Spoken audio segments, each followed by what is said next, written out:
Alexa.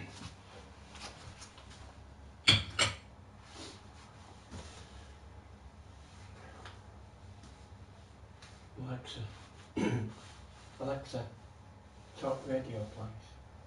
Talk radio from News Broadcasting.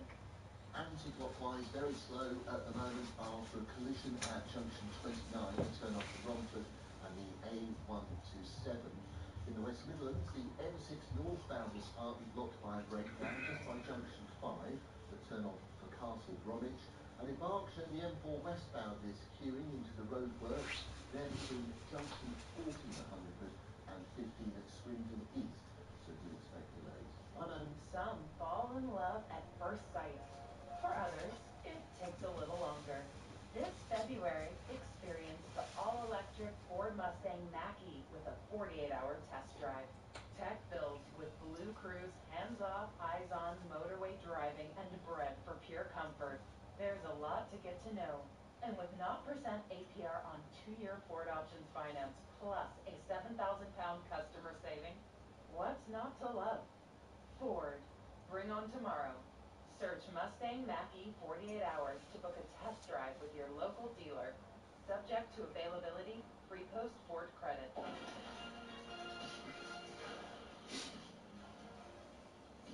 Welcome back to the show. I'm Kevin O'Sullivan. And I'm Alex Phillips, and this is Crosstalk on Talk TV, on radio, online and on your smart speaker. Now, the BBC has become too woke for working class viewers who are tuning out of the forecast. A survey of over 2,000 people has found more than half of viewers think the BBC News has become too politically correct, while its quality has declined. Well, who are they tuning into? That's right, it's Talk TV. Hello. We won't name the other channel mentioned. Well, who we're going to speak to? No one's better to talk about this than campaign director at Defund the BBC, Rebecca Ryan. And you know, I remember fighting the good fight about the BBC and the way they covered certain political parties and certain political narratives on the news for a long time. I think it was Lord Pearson in the House of Lords done a BBC monitoring thing going back to sort of like 2009. But it's true, isn't it? Essentially, people, whether it's tuning Alexa, into the news and feeling like send it up, please. campaigns to, or whether it's watching whatever it may be, strict One film dramas, dancing, yeah. and find that all of a sudden you've got, you know, instead of just a man and woman dancing together, all these other sort of variations on a theme, or whether it's watching your favourite drama to find, you know, Doctor Who's now a woman, or X, Y. It's just ridiculous. It is ridiculous, and I'm afraid this poll doesn't really tell us anything that new, but it's always good to see the data sort of borne out from what we hear every day from our supporters. The fact is that the BBC is it's just preaching to people, and it's interesting to see the comeback here from the BBC as well. We reach more people in the lower socioeconomic sector than anybody else, but that's because they're trapped. These people are sitting ducks, and they're just being preached to by a BBC they're forced to pay for when they don't want to pay for it. We see time and time again with polls that 2/3 of the country want to get rid of the licence fee. They want this to be a voluntary thing that people pay for if they want it. You know, if middle class people want to pay for the BBC because it agrees with everything they talk about in their dinner parties, then let them pay for it. But working class people are sick to death of being preached to. And yeah, this bears out. And the frustrating thing is that we've had a Conservative government with an 80-seat majority who've done absolutely nothing about it. And that's where people are getting really frustrated now. They're saying, look, we voted you guys in to do something about this, and you know, you haven't delivered, and that's what's frustrating. So, but something has to change, and the sooner people realise that actually you don't have to pay for the BBC, if you switch the sort of mindset rather than waiting for people to broadcast with you, and you actually just watch on demand and catch up content, as long as it's not iPlayer, you don't actually have to pay for a TV licence, and more people are clocking onto this, which is why the BBC is in serious financial trouble. You know, they still get £3.5 billion pounds a year from us, the payers, which is just an enormous amount of money. A new One BBC, One controller was just going into the job, I won't name names, who asked their predecessor, what's the best advice you've got? It said, you will not, the most difficult thing you're going to encounter is how to spend all the money they give you. Let's never buy into the BBC saying, oh, we haven't got enough money. They've got more money increases. But what the news now, see, I've been watching the BBC News, much to Miss Phillips' displeasure all this week. Well, my astonishment, because I always tune into the State Program in the mornings, and you tell me off about it. What's good for the goose is good for the gander. Well, I do it for the purpose of research. The first 20 minutes, virtually every night, of the 6 p.m. news is the plight of the Palestinians in Gaza, with a quick quote from the Israelis at the end saying, you know, we're carrying on with our campaign. So to say it's pro-Palestine is the understatement of the century. Plus you have all these dramas. I remember a few years ago tuning into EastEnders. And, you know, the Queen Vic, the pub, all the Cockneys, all the locals from Albert Square are all in there having a great... It was EU night in the Queen Vic. You know, they are imposing their North London dinner party circuit values onto people who don't know anything about this. They want good old-fashioned dramas, good old-fashioned comedies, and fair and balanced news. Yeah, EU night in the Queen Vic. It's ridiculous, isn't it? And this is the thing that's so frustrating for people, particularly people outside the M25 who just don't mix in those circles where they have these views about sort of, waving the EU flag and all of that kind of nonsense. So this is the frustrating thing, and as we've seen, as we've talked about recently, you know, the prosecutions that are going on, it's second only to driving prosecutions of people who are, you know, being brought before the courts and fined thousands of pounds for not funding this. And the BBC is actually obliged by its charter, the charter that allows it to essentially tax people, because it is a tax on live broadcast TV. That charter obliges them to deliver impartial news and content, and they are failing on that time and time again. And yet, they're still able to force people who want to watch live broadcast TV to pay for this this nonsense. And it has to come to an end, doesn't it? Let me tell you, Rebecca, I'm tempted to say forgive them, for they know not what they do. They are victims of their own groupthink. They don't even know that millions of people... Never met a working class person exactly. They all went to Eton and Oxbridge. They don't know what working class people are thinking, and that's why working class people have had enough. They're tuning out in their droves. It was excellent to speak to you, as always, Thank you, Rebecca. Common sense woman, Rebecca. Got breaking news now. We have got breaking news, and that is that former Post Office CEO Paula Bennells has been formally stripped of her CBE. She had previously said she'd give up the honour, but it's now been made official. Oh, boo-hoo, poor Paula. Yeah, you can't give up your CBE. We're going to strip you of it, and frankly, Paula, you deserve it. Sadly, we've come to the end of a fabulous week and the end of the show, Alex. Thank you for tuning in. Please do join us same time on Monday, 9:30 a.m. Up next, of course, is Ian Collins. Have a wonderful afternoon. We'll see you Monday. Drive to Survive is back. To be a Formula 1 driver, you need to be able to switch yourself off from everything that is happening around you. If you're ready, physically, mentally, your position is under threat. When you get into that car, the noise goes away. Formula 1 Drive to Survive, now streaming only on Netflix. Sounds like someone's lowered prices with their Tesco Club card. Like a 9-pack of Kit Kats, now just £1.50, down from £2. With Tesco Club card, everyone can feel the lower prices. Tesco, every little helps. Majority of our stores ends 27th February. Club card app required. Afternoons on Talk Radio with Skills for Life. Now is the time to grow your business. Invest in a bright young talent with a T-level student. It all starts with skills. Search Skills for Life. Dad had a beautiful death, and they're like, yeah, what does that mean? That he was comfortable, he was pain-free, yeah, he felt safe. To have that, yeah, to know that's the ending that you're going to have is precious. Yeah. And that comes with married jewellery. Give better end-of-life care to all, whatever the illness, by including a gift in your will to married jewellery. Get your free will guide today. Search married jewellery will talk. When Magnus started out as a carpenter, he used a manual saw. First he made tiny chairs, then dog kennels, and then a duplex treehouse. But when Magnus was asked to build a suspension bridge, he had to leave his manual saw behind and embrace something better suited for the job. Manual saws. They're kind of like the bank account you use for your business. Just because they were right once doesn't mean they'll be right forever. Maybe it's time to switch with the current account switch service. The deals keep coming at Currys. How about 10% off Hotpoint built-in appliances over $249? Like the Hotpoint Class 4 stainless steel electric oven with multi-flow technology that spreads heat evenly into every corner. So there's no worries about your pies being burnt on the outside and raw in the middle. And with an A+ energy rating, it won't burn a hole in your pocket either. In-store and online at Currys. Offer ends 6th of March 2024. Use code HOTIND10 for discount. Aldi! Not once, not twice, but 3 times the cheapest! Yes, it's official. We're Which cheapest supermarket for the 3rd year in a row. And this week, you can save on 1/4 of all our fresh fruit and veg. That's an appealing offer. Aldi, dropping trolley loads of prices on the things you love. Products may vary by region, subject to availability. Whoa! Vauxhall are having a special event from the 14th to the 29th of February with an extra £500 saving on petrol cars. Really?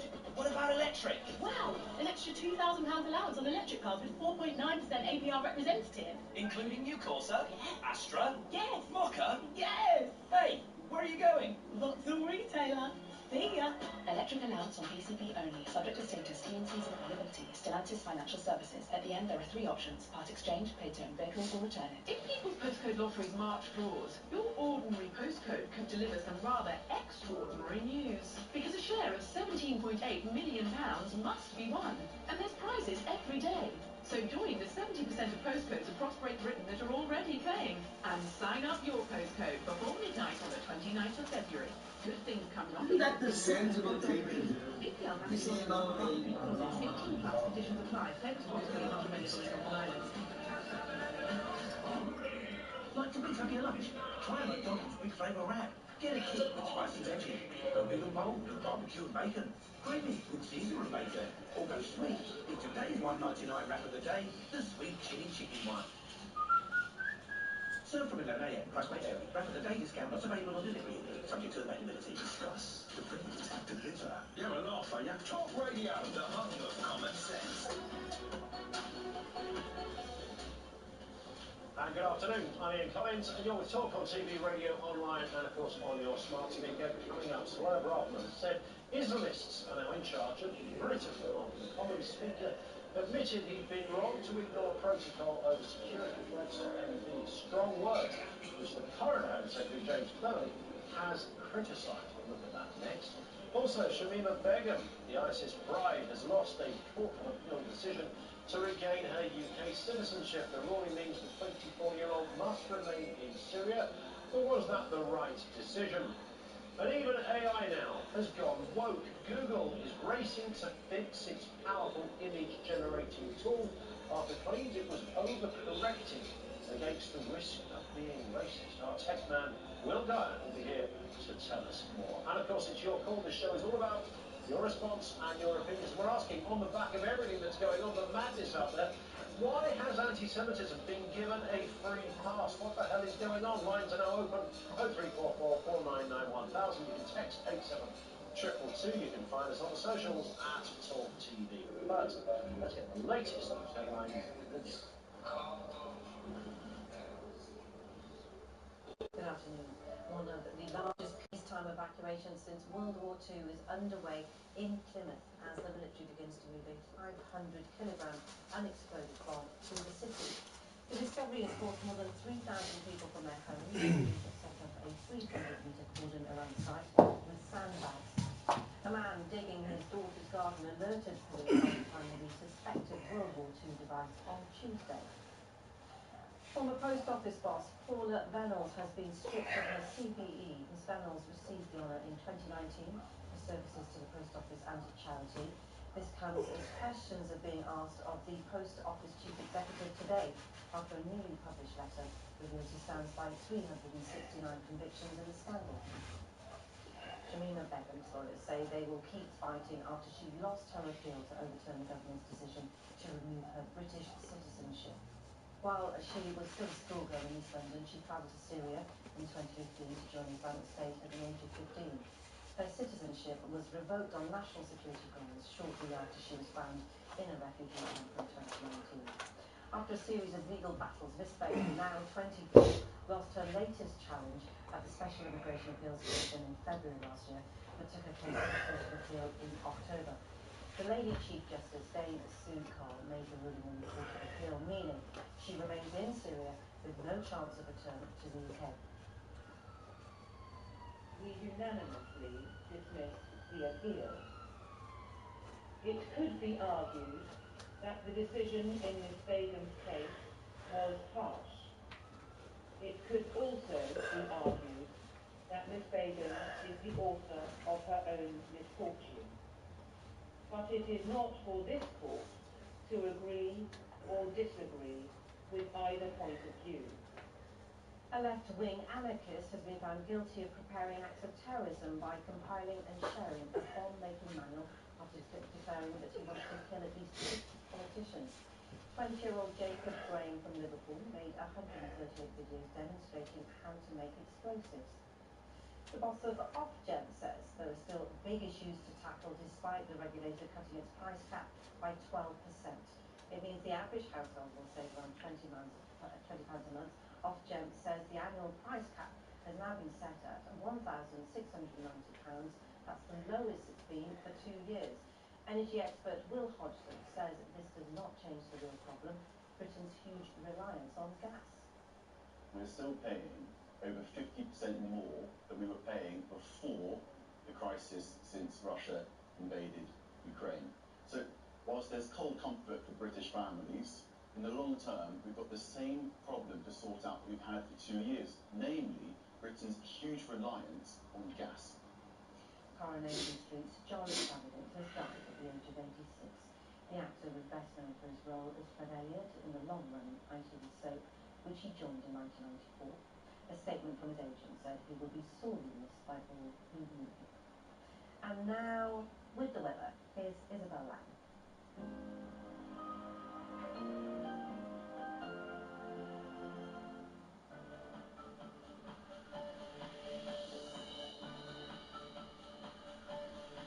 Times Radio sponsors Talk TV weather. Hello there. It's so nice to see some sunshine this afternoon, but there will be showers. Quite a lot of showers actually coming in from the west. Heavy with some hail, thunder, even a bit of snow for high ground anywhere really from Dartmoor all the way up to the Scottish Highlands. But eastern areas probably more likely to see the driest, sunniest weather. But as you can see, quite a rush of showers through the rest of the afternoon, slowly fading as we head into the evening. Now it's definitely feeling quite a bit fresher. It's been unusually mild recently, so temperatures nearer the average now at around 7 degrees. Now this evening the showers take their time to clear from the central and eastern parts of England and Wales, and eventually they will, at least we can find to western and southern coasts. And that means that many inland areas tonight will turn quite a bit colder than last night. Even across England and Wales there'll be some frost around 0 to -2, something like that, some fog as well. Lower temperatures in the north, -4 to -6 Celsius once again. And a crisp and sunny start then, fog gradually thinning and lifting from central and eastern areas, and then there'll be some sunshine before the showers get going again. But I think fewer than today, and a better chance of those showers fading mid-afternoon onward. Temperatures similar really, but feeling a little better with lighter winds.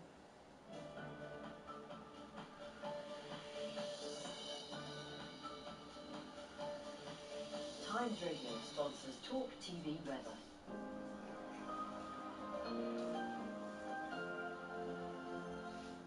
And good afternoon. So, on the face of it, it was a row between MPs and the Speaker of the House of Commons. My point is bigger than your point. He said, she said, the usual scenes of political disarray. But if you scratch the surface of the story of what actually happened this week, something far more sinister was taking place. The Speaker of the Commons rolled over and placated the growing number of anti-Semites that appear to be successfully driving the political agenda.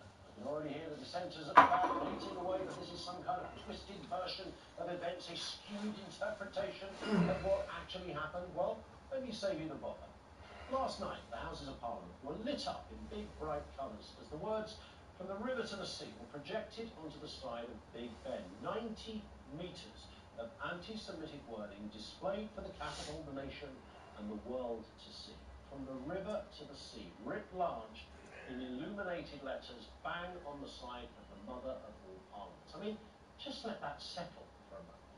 Maybe it was the anti-Semites' way of saying thank you to the Speaker, the final piece of the puzzle neatly in place. Parliament did their bidding, and here's a reminder of what it's all about: the eradication of Jews and the destruction of Israel. This was not, of course, an isolated incident. Over the last few months, we've seen copious demonstrations calling for the same thing. In scenes which look more like a demo in Tehran, we've witnessed the extraordinary sight of people in this country waving ISIS flags, chanting racist slogans, and proudly carrying banners calling for Israel to be wiped off the map. We've seen Jews hounded out of a theatre while the audience clapped and chanted. Their crime? Well, just being Jewish. We've seen university lecturers attempting to explain that being anti-Semitic is not necessarily against the rules of free speech. We've even seen elected politicians refer to an internationally recognised terrorist group as allies and freedom fighters. Today, the former Home Secretary, Suella Braverman, made the claim that Islamists, the extremists and the anti-Semites are now in charge of Britain. Writing in the Telegraph, she said they've bullied the Labour Party, they've bullied our institutions, and now they've bullied the country into submission. She accuses political leaders of burying their heads in the sand, preferring to believe in the illusion of a successful multicultural society and remaining terrified of being called racist if they challenge it. But the law has not changed, she says. Mass extremism parades itself proudly, campuses remain dangerous places for Jews, and Labour is still rotten to the core. Strong words from Braverman. But she does have a point. We've now given a terrifying green light to extremism in this country. When you're allowed to display a well-known racist trope on a public building and the police stand by and do nothing, or wave flags and placards supporting a medieval death cult with a free pass, you just know we're not living in simply changing times, but extremely dangerous ones. With all of this in mind, we're asking the question, why has anti-Semitism been given a free pass? 0344 4991. Joining us now to discuss this and a few of the other big stories of the day, political commentator Emma Revel is here. Good to see you, Emma. Interesting that Braverman made these comments in the Telegraph. Some people, even on the right, have said, look, she's got a bit over the top with this. And by the way, she was the Home Secretary, so she was in a position to challenge some of this stuff. And the current Home Secretary, James Cleverly, has sort of disagreed with that broadly. But there is definitely an issue, and there's a problem. Well, of course there is. I don't think anyone can look at what's happened in Parliament over the last few days and think either that the British political establishment has covered itself in glory. I don't think anyone thinks it was handled well. But if you look at the reasons why Lindsay Hoyle said he made the decisions he made, because he was concerned about the security of parliamentarians, that's something that he is right to be concerned about. These are not ill-founded concerns that he has about people protesting and harnessing MPs. That was the problem. If he'd have said that at the beginning, like, look, I'm going to break precedent here because I'm aware that security, I'm aware of stuff that many people in this House are not even aware of, so therefore I'm going to do this. But he kind of almost retrospectively gave that as a reason and then had to say sorry. Well, also, even just highlighting that as a problem is not... Unfortunately, it's a difficult basis on which to change parliamentary procedure because arguably, and many people have said this before, you shouldn't be changing, decades, centuries of parliamentary procedure because if a few people have put pressure on MPs, it's right that we are concerned about, potential attacks on MPs, of course we should be, and it's one of the things that Lindsay Hoyle has made a priority the entire time that he's been Speaker, is the safety of people working in Parliament, but we should also be standing up to people who make these kind of threats. Is it too strong then to suggest that as a result of what and I said it at the beginning, look, as a result, the upshot is that some of those anti-Semites, some of those that were lobbying Labour or the S or whoever, that they won the day. They successfully lobbied themselves into a position where the Speaker changed the rules to placate them. I think what Suella Braverman said, is the sort of ruling, I can't remember the exact wording, but in charge, effectively. I think that is slightly overblown. This is one small incident, but it is reflective of a trend where, unfortunately, I think many people would say that the Met Police have not responded to, protests outside MPs' homes. Well, the Big Ben thing last night. I mean, I thought it was a kind of led by donkeys kind of joke at first. That they was almost parodying anti-Semitism, or it's just not real. That happened on the side of part of the house. Well, but the wording... I mean, this just latest file displayed, and apparently that's not even illegal. Well, I thought it was important to quote the wording of the Met Police. They said, while there are scenarios where chanting or using these words could be unlawful depending on the specific location or context, its use in a wider public protest setting, such as this, is not a criminal offence. I So cannot... which settings and locations are Look, okay in Parliament? They had literally the line? just had this vote. They'd literally just been debating this very point. That the open discussion, not just in Parliament, but outside stations such as this, are talking about exactly this. And then, from the river to the sea, which the translation is the eradication of Israel, because that's what you get if you take from the river to the sea, no Israel, is put on the side of Big Ben. I mean, it wasn't stuck on a sticker and plastered on the back seat of a bus, on the side of Big Ben. Somebody thought about that. That presumably cost a few quid. How they couldn't find the person projecting it, I don't know, but even if they did, according to the old bill, it might not even be illegal. Because it was used in a wider public protest setting. That is... That seems as objectionable to me as chanting it directly at one person shouting it at another on the street. So let's have a listen to the response then, after Suella Braverman's comments. This was the piece she wrote with the Telegraph, essentially saying the anti-Semites are running the country. That might be over the top, but here's what the current Home Secretary, James Cleverly, said on Times Radio this morning. Look, I can understand her frustration, but we do still live in one of the greatest countries in the world, if not the greatest country in the world. We have a high-functioning democracy. We live by the rule of law, and I don't think it is right or appropriate to imply anything other than that. Yeah, I mean, look, that's what you would say. He's the current one. If she was the current Home Secretary and a predecessor had said it, she'd probably be saying the same thing now. But I do think when you look at the protests we've seen, the apparent pro-Palestinian protests or anti-Israel protests, however you wish to define them, I mean, they don't look like scenes of a Britain many people recognise. That this is like extraordinary, an ISIS flag, some horrendous placards, people with megaphones, people aren't even denying this or hiding it. This is going on in plain sight. It just doesn't look like something people recognise. And there is a sense that anti-Semitism has been given a free pass.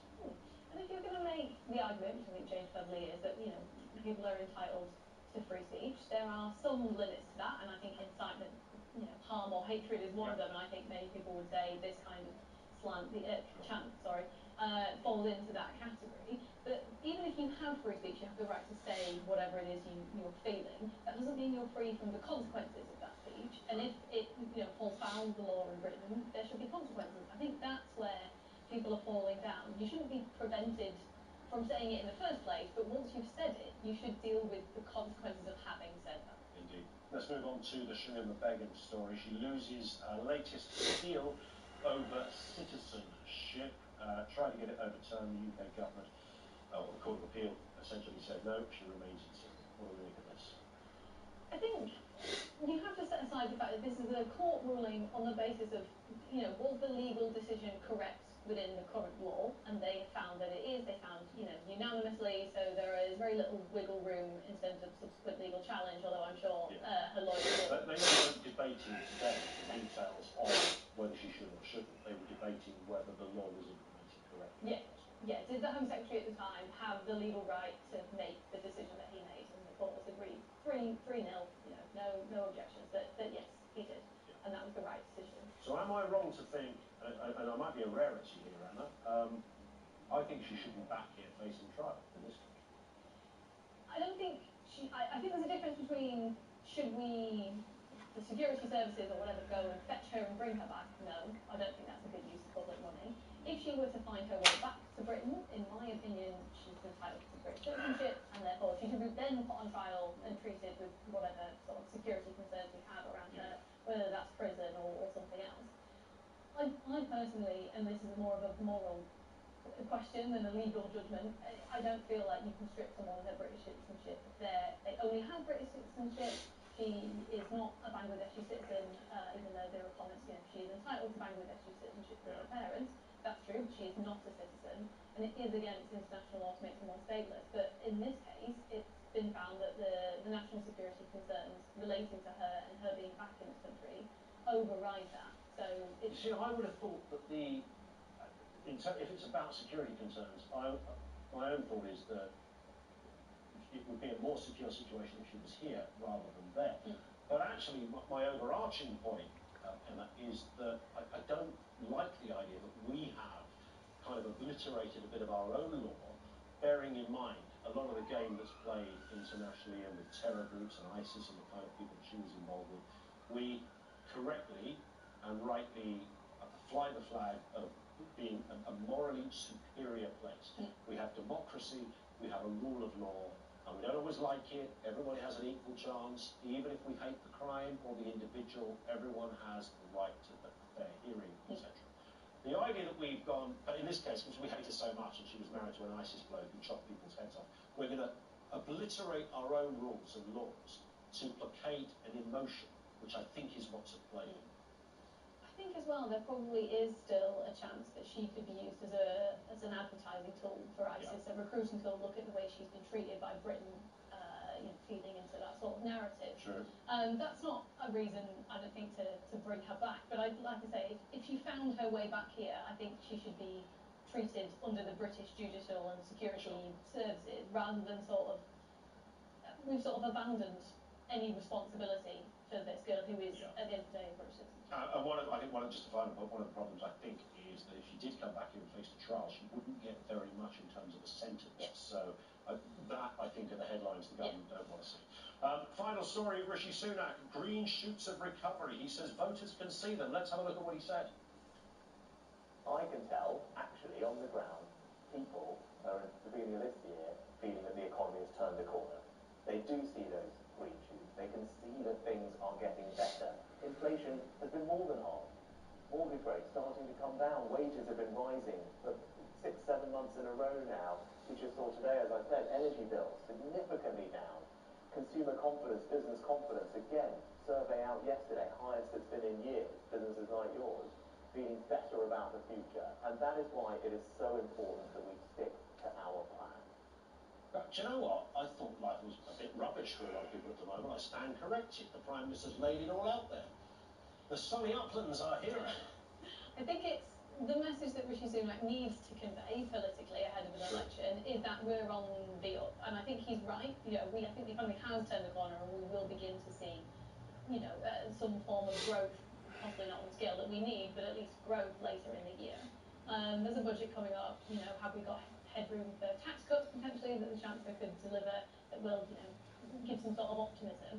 Unfortunately, there is a difference between getting better than it was and in the last couple of years, and getting better than it was, say, 5 years ago. Yes. Just because we've reached the bottom and we've started going back up doesn't mean people still feel worse off than they did, say, 2 years ago. Yes. And because that's better than 6 months ago, doesn't necessarily translate into the sort of recovery that Rishi Sunak needs. It's a bit like being the most sober alcoholic.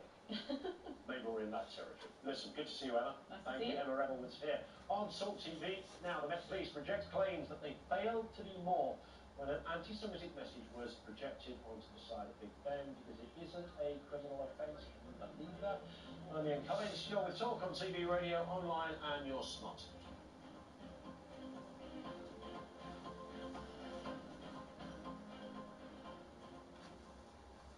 Drive to Survive is back. To be a Formula 1 driver, you need to be able to switch yourself off from everything that is happening around you. Are you ready? Physically, mentally, your position is under threat. When you get into that car, the noise goes away. Formula 1 Drive to Survive, now streaming only on Netflix. Honey, we need a new car. Need is a strong word. We don't need a car, we want a new car. But Volvo has a new car sale event. We can save up to £9,000 on a range of Volvo cars, including their electric models. We can order online or pop into our local retailer between the 16th and the 25th of February. We can't just buy a... Wait, did you say £9,000? Honey, we need a new Volvo. Save up to £9,000 on a range of Volvo cars, all available for quick delivery. Order online or search Volvo new car sale events to book an appointment between the 16th and the 25th of February. Figure based on XC90 and varies by model. Stock cars only. While stocks last. Excludes the X30 and X90. Finance provided by Volvo Car Financial Services UK Limited. Terms apply. They save on their car insurance, broadband, and more. Like theme parks. Well, keep up the research. The Super Safe Club from Money Supermarket. Seriously rewarding. Qualifying purchase with an account, 3 days out via app, value based on 1 visit monthly, average ticket £13, October 23, 17 class UK only, see site for terms. Dad had a beautiful death, and they're like, yeah, what does that mean? That he was comfortable, he was pain free, yeah, he felt safe. To have that, yeah, to know that's the ending that you're going to have is precious. Yeah. And that comes with Marie Curie. Give better end-of-life care to all, whatever the illness, by including a gift in your will to Marie Curie. Get your free will guide today. Search Marie Curie Will Talk. People are tuning into radio more than ever. Advertise here and get your message heard by up to 6.5 million switched-on listeners every week. Email radio@news.co.uk. This Easter at Morrison's, get a selection of large Easter eggs including Cadbury Twirl and cream egg for just £1.99 when you scan your More card or app. That's More family faves this Easter. Morrison's to shop at Morrison's. Majority of stores will online, subject to availability, max 6 per customer. Excludes Morrison's daily selected eggs without More card, 3 crowns empty, ends 3rd of March. Half term is here, and so is a happy meal for just £1.99. Consider afternoon play dates, post-swimming cravings, and sofa boogie marathons sorted.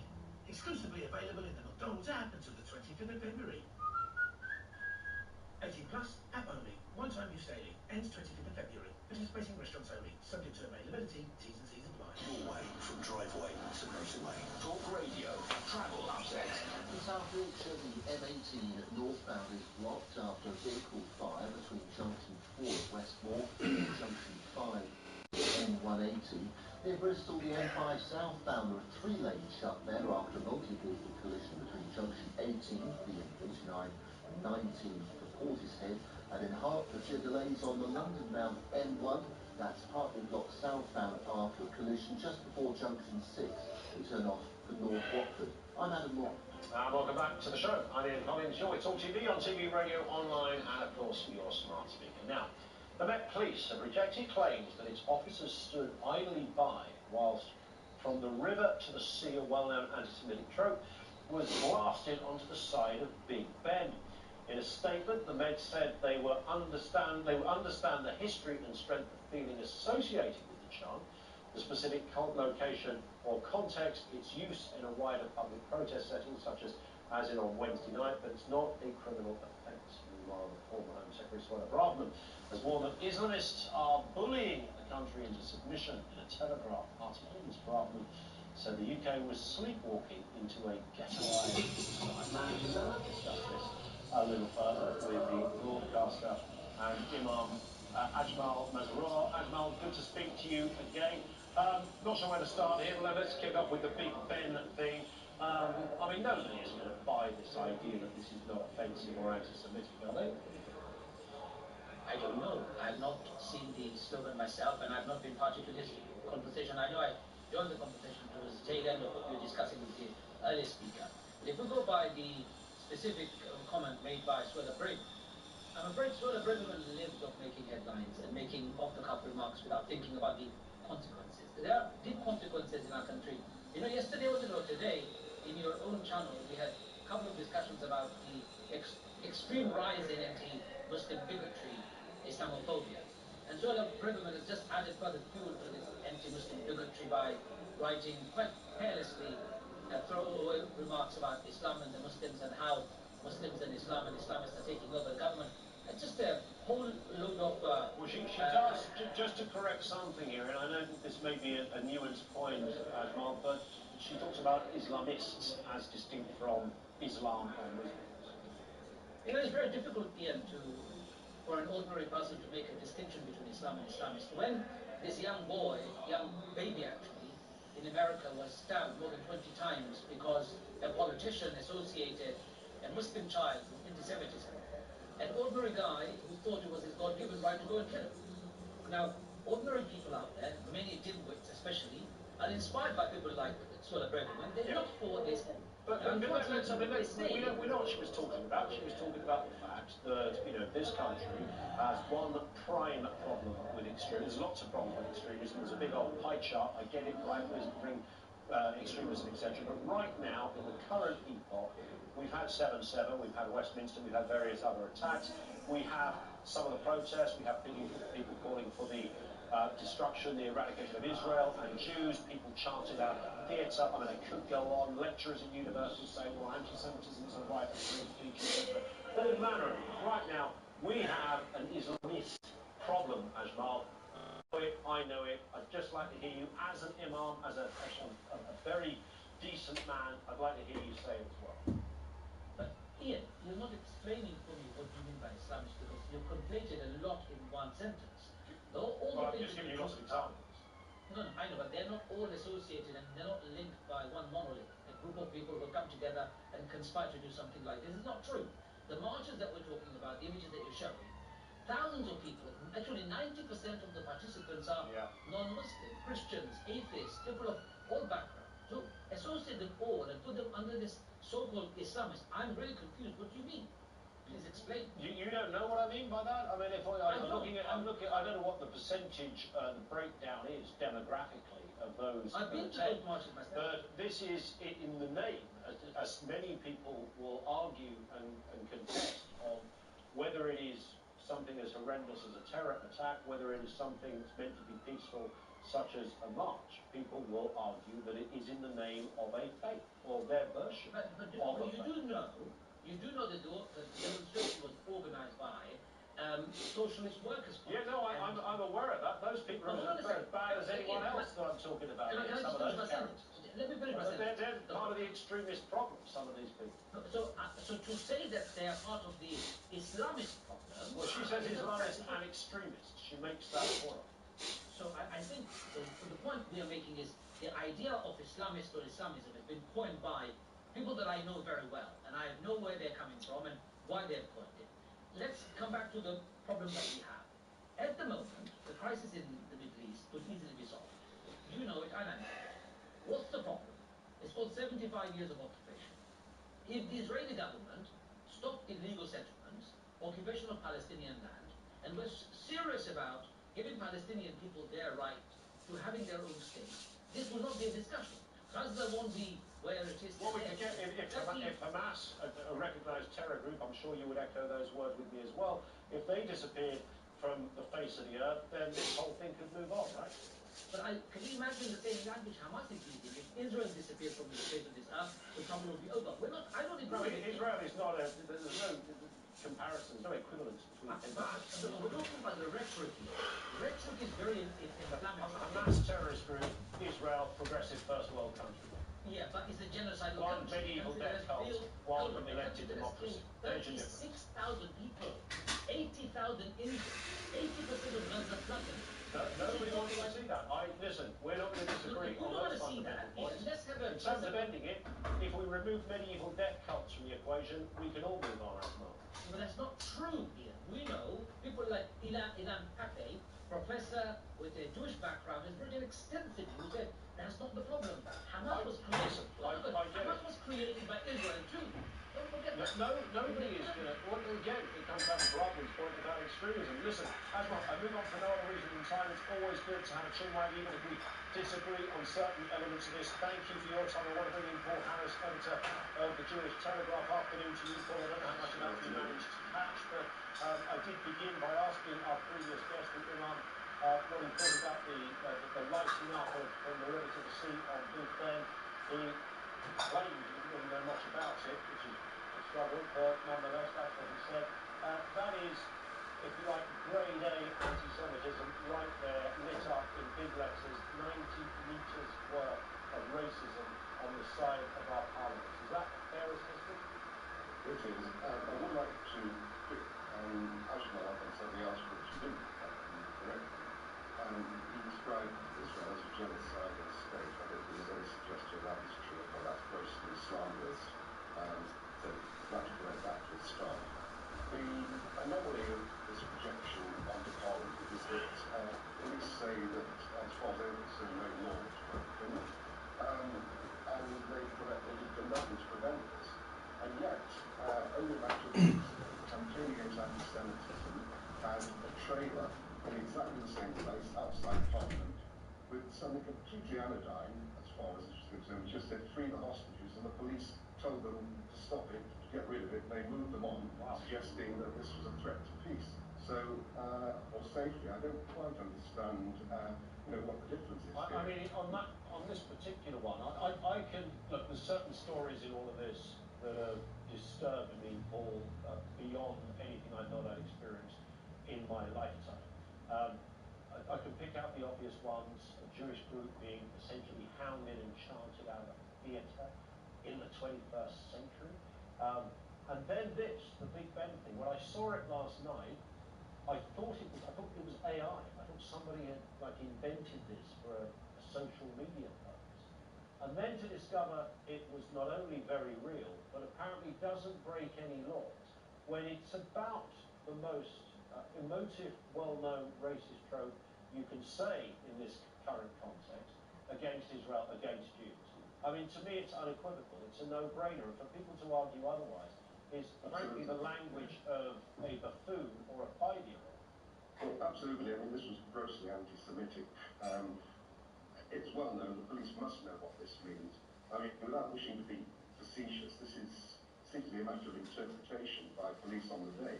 You begin to wonder whether there should be a video assistant police officer, as there is in football, to determine what is right and what is wrong in these situations. I mean, this was absolutely appalling, to have this projected on the mother of all parliaments. They knew what they were doing, and I would not have imagined it being very, very difficult to ascertain exactly who was beaming this and to move them on. What do you make of the wider conversation that Suella Braverman has provoked with the piece she wrote in the Telegraph that we are essentially being run by anti-Semites and extremists? I wouldn't say we're being run by anti-Semites and extremists, but they certainly seem to have quite a say these days, and they're being given headlines. I mean, what happened in Parliament this week, it was absolutely disgraceful. And unfortunately, I think as you made the point earlier on, those who make the threats seem to win the day all the time. I mean, you wonder in the case of Lindsay Boyle, why he didn't deal with those people who he felt had made the threats and who were threatening the safety of parliamentarians rather than dealing with it the way he did. Well, what is your overarching sense, Paul, of where we're at now? I mean, I listen to a lot of Jewish voices, whether it's friends or people I'm following online, etc., and various commentators, rabbis, etc. Talk about how people feel unsafe, that there's never been a time that they have felt more insecure just about being Jewish in this country. Is that, how widely felt is that? Very widely felt. People I speak to who never have any problem with wearing a chain with a Star of David round their neck, or wearing their school uniforms, or wearing a kippah, a skull cap in the street, no longer do. There is a very, very definite fear, a very real fear, that their safety is compromised if they do this. It's just unthinkable in Britain. Yeah, and I think most people share that. Listen, Paul, we could speak for a lot longer. We will speak again, I'm sure. Paul Harris is the editor at the Jewish Telegraph with us here on Talk TV. Thank you. Now, moving on now, the BBC has become, quote, too woke for working class viewers who are switching off the national broadcaster in their droves. This was a survey of over 2,000 people who found that more than half felt the quality of BBC News had declined and become too politically correct to get their trusted opinion. We're joined by former BBC executive Professor Tim Lapers is with us. Always good to gauge your views on these points, Tim. I mean, what do you make of it? The BBC is too... Well, it's not the first time we've heard something like this, but it is the latest, of course. Apparently, BBC News in particular, way too woke for working class viewers. Well, what I really make of it, Ian, is that this is a poll commissioned by the BBC's opponents, which has been used to knock the BBC. And that's not a great starting point, because the self-interest is absolutely apparent. Nevertheless, of course, there are some people who don't like the BBC because it's balanced, it's middle of the road, it's not ideologically in favour of left or right, and it tries to represent both sides equally. Whenever I hear the BBC criticised, I always ask one key question: which bit of the BBC? After all, it does news on radio, it does news on television, it does all sorts of news, all sorts of different interest groups on different bits of the BBC's output. And unless they are looking at all of those bits of output, rather than just, for example, mainstream BBC television news, there is no clarity whatsoever in what any of these kind of surveys mean.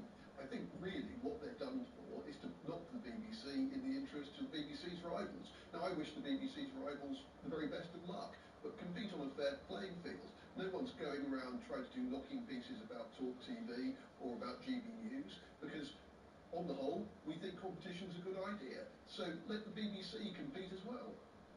Do you think it's sometimes a case, and I've had this debate, and I having worked for the BBC, as you know, I sort of see both sides of this curious discussion, and there are some genuine discussions we have to have about the future of the BBC, and I don't think anybody disagrees with that. But I wonder, when people talk about BBC bias, it's often the accusation they're guilty by omission rather than what they are saying.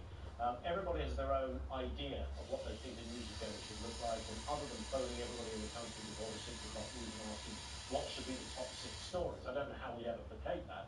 And then, of course, when you don't hear the voice that you'd like to hear, you extrapolate from that the BBC is biased. That's what seems to broadly happen. Well, I think that's absolutely fair, and of course it's illustrated very accurately by the way that political parties object to the BBC. Usually much more thoroughly when they're in office than when they're in opposition, when the BBC tends to scrutinise them less than they are scrutinised when they are actually in government. Now, it's quite amusing actually at the moment, isn't it, that the Conservative Party, which was deeply critical of the BBC for a very long time, has now been in office for many years and has done literally nothing to remove the BBC from our screens or our radio stations, or to attack it in the way that many of its most adamant right-wing opponents would have expected it to. I suspect that if the Conservatives lose the next general election and Labour comes to office, Labour will also find that they're under rather more scrutiny than they were in opposition, and they'll probably become a little bit critical. But I don't expect them to attack the BBC either. Yeah, I always sense, it's always I think it's always worth mentioning this, that when it comes to that, are they biased? Brexit was a great example. Nigel Farage nearly lost his, whatever, over what he felt was very pro-Remainer coverage. Simultaneously, Alistair Campbell was making the very same point, but for the other side of the argument, saying the British Brexit Corporation, they might as well be standing there with the Brexit Party. So you have two completely opposing views, both arguing the same thing as bias. Yeah, and you will remember, as I do, because we both used to work for the BBC, that the BBC always used to teach its newsroom staff that they were being attacked equally by both sides. Yeah. They were probably doing about the right thing. And what we see at the moment is precisely that happening. The BBC is under attack, it's under criticism from the Conservatives.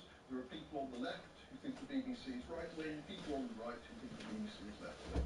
Well, that probably means that largely the BBC is getting things pretty much spot on right. I think there is one element of the report which I did look at with a little bit more care though, and that is the agenda that the BBC covers. And I think that there is a risk sometimes that the BBC recruits a lot of young producers, a lot of young reporters, who tend to bring the agenda of their generation to the programmes that they work on. Now, that's not a bad thing. The BBC needs to stay in touch with younger viewers and listeners, but it also needs to be aware of the fact that it's got a lot of older viewers and listeners whose agendas are going to be very different from those agendas. And that's about the BBC making sure, as it has always been very cautious to do, that it's got older, more level-headed people as editors who can slightly restrain the enthusiasms of the younger producers and reporters and remind them that their generation may vote in one way more commonly than another, but they've got to represent the views of all their viewers and listeners properly in a balanced way. There it is. Tim, always a pleasure. Thank you. Professor Tim Luckhurst, former BBC exec with us on the programme. That debate will, of course, return some. I think the one thing we all agree on is justifying the BBC is almost impossible. So, along with all the multi-channel digital outlets and streaming services that are out there, Amazon, Apple, Netflix, the list goes on. How do you create and construct an intelligent argument that the BBC should be paid for by you, taxpayers, in the current climate? And it's almost, I would argue, impossible to defend the BBC on that specific point.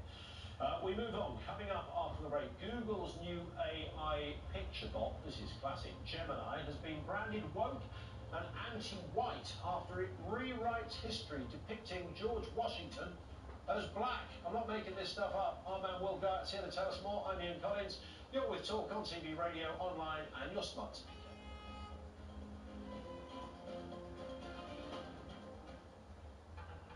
Book your next adventure with TUI and go on a culture-soaked city break to Parma or Istanbul. Take off from an airport near you and experience a break. From Europe to far-flung destinations, discover hand-picked hotels in the heart of it all. So get ready to make memories that last and live happy with TUI. Financially protected by ATTA. The Skills for Life campaign supports a range of training courses and qualifications for adult learners, such as skills boot camps, higher technical qualifications, and free courses for jobs. Before switching paths, Karwa Ahmed had a successful career in banking and is now a mature student studying a higher technical qualification in cybersecurity at Solihull College. I decided to enroll myself in this program in cybersecurity because I was looking for an opportunity to go back into the IT industry. We have lectures delivered to us in the class. It's an interactive session. The way they have structured and delivering the course, I think is brilliant. 2 days a week works perfectly with my routine. Someone like me who's having kids, it gives us plenty of time to balance my life with my studies and my family life and my other commitments that I have. I feel it has been the best decision for me. I wanted to do something different and IT has always been my passion. It all starts with skills. Unlock your potential and get the skills you need to get you the job you want. Search Skills for Life. Aldi! Not once, not twice, but 3 times the cheapest! Yes, it's official. We're Which cheapest supermarket for the 3rd year in a row. And this week, you can save on 1/4 of all our fresh fruit and veg. That's an appealing offer. Aldi, dropping trolley loads of prices on the things you love. Products may vary by region, subject to availability. In our March draws, you could win a share of our incredible £17.8 million prize pot. We have guaranteed winners every day, and to be in every draw, all you have to do is sign up for a monthly subscription of just £12. 70% of postcodes across Great Britain are already playing, so sign up your postcode before midnight on the 29th of February for the chance to win.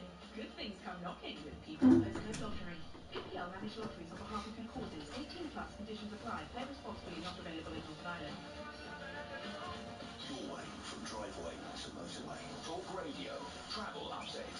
South Yorkshire, the M18 northbound is blocked after a vehicle caught fire between Junction 4 for Westmoor and Junction 5 for the M180. In Hertfordshire, the M1 southbound, 2 lanes shut there after a collision just before Junction 6 for North Watford. In Devon, in Plymouth, multiple roads around the Killiam area remain closed after the discovery of an unexploded World War II bomb. And because of that, the Torpoint Ferry is also not operating this evening. I'm Adam Moore. Welcome back to the show. I'm Ian Collins. You're with Talk TV, radio, online, and your smart speaker. First, some breaking news there. Ibrahim Abbar, a migrant boat pilot who was convicted of manslaughter of 4 fellow migrants while seeking to across the Channel. He's been sentenced to 9.5 years in prison. That news is just broken. He was found guilty a couple of days ago. Now getting 9.5 years in prison. Of course, what I think is most perhaps interesting about this case, I mean, clearly tragic if anybody loses their life. This man was piloting the boat, but of course the real people behind this, the people trafficking this boat, that hire out the boats, those that are responsible for what is industrial scale, organised mafia-like criminality. I never saw one of these people inside a courtroom. I never saw one of these guys get arrested. Remember, we've got 2 countries working on this, France and the UK. That's 2 Home Secretaries, 2 Prime Ministers, 2 sets of military, 2 intelligence bureaus. They ain't caught one of these guys. They got satellites and drones and all manner of things. Nobody so far has been put in handcuffs, taken to the courthouse and found guilty of mass people trafficking. So great that we have caught a man and jailed a man who was responsible for a boat where people died. But he ain't the cold face of the story. He's just a small cog in a bigger wheel. Big guys still lose. Funny that. Now, moving on, Google has paused its AI picture bot Gemini after it was branded woke and anti-white. This was in response to simple prompts. Gemini spouted out historically inaccurate pictures, including a woman as the Pope, black kings and female NHL players. The New York Post asked the bot to generate a picture speech of Abraham Lincoln, it generated a diverse alternate version of America's founding fathers. Here to tell us more, none other than our tech correspondent on this and other dominating stories, Will Guyatt. I mean, this is a terrible ad for AI, isn't it? I don't know if it's a terrible ad or it's the fact that AI has been seen to be inherently racist at various points, and either this is an overcorrection or this is simply a mistake, and nobody has told this artificial intelligence algorithm that there wasn't black founding fathers, there aren't women in the NHL. I'm not seeking to defend Google, by the way. I'm just explaining how this could actually be painted a number of different ways. But it doesn't look a great look, does it? So somebody, presumably, panicking because, I don't know, too many white middle-aged men were popping up on all sorts of searches, and I'm sure that there will be lots of evidence as to how a white person came up with somebody Googled Nelson Mandela or something. So I get that, but it's an overcorrection. Would that be about right? So somebody at the tech up has gone, oh my goodness, we're losing our minds here. We're going to be accused of all sorts of things. So let's just sort of up the filter or whatever it is you press and do, or the algorithm you put in, and now it's gone the other way. Yes, exactly something to those lines. There was an example this week here with ChatGPT when it started posting basically what you or I would discuss, text messages between you or I after 12 pints of lager. It was sending people, combinations of English and Spanish, really long, bizarre, rambling answers to questions. And this was like 3 or 4 hours. ChatGPT was doing this, and what it turns out had happened was somebody had essentially changed what's called a temperature setting within that platform, and it's sort of the mix between creativity and delivering factual results, and it had gone full out avant-garde William Shatner spoken word 1960s album as opposed to factual information. But we're at the cutting edge of this technology, right? This is new stuff. This is being used for the first time in many different ways.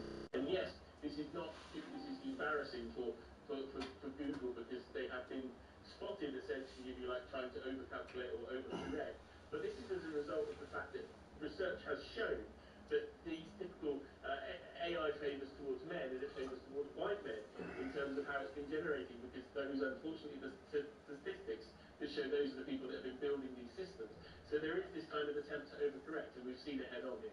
Well, I actually always thought George Washington was a black man, so clearly it had no effect on me whatsoever. My history is clearly lacking. Well, let's move on to smart meters here.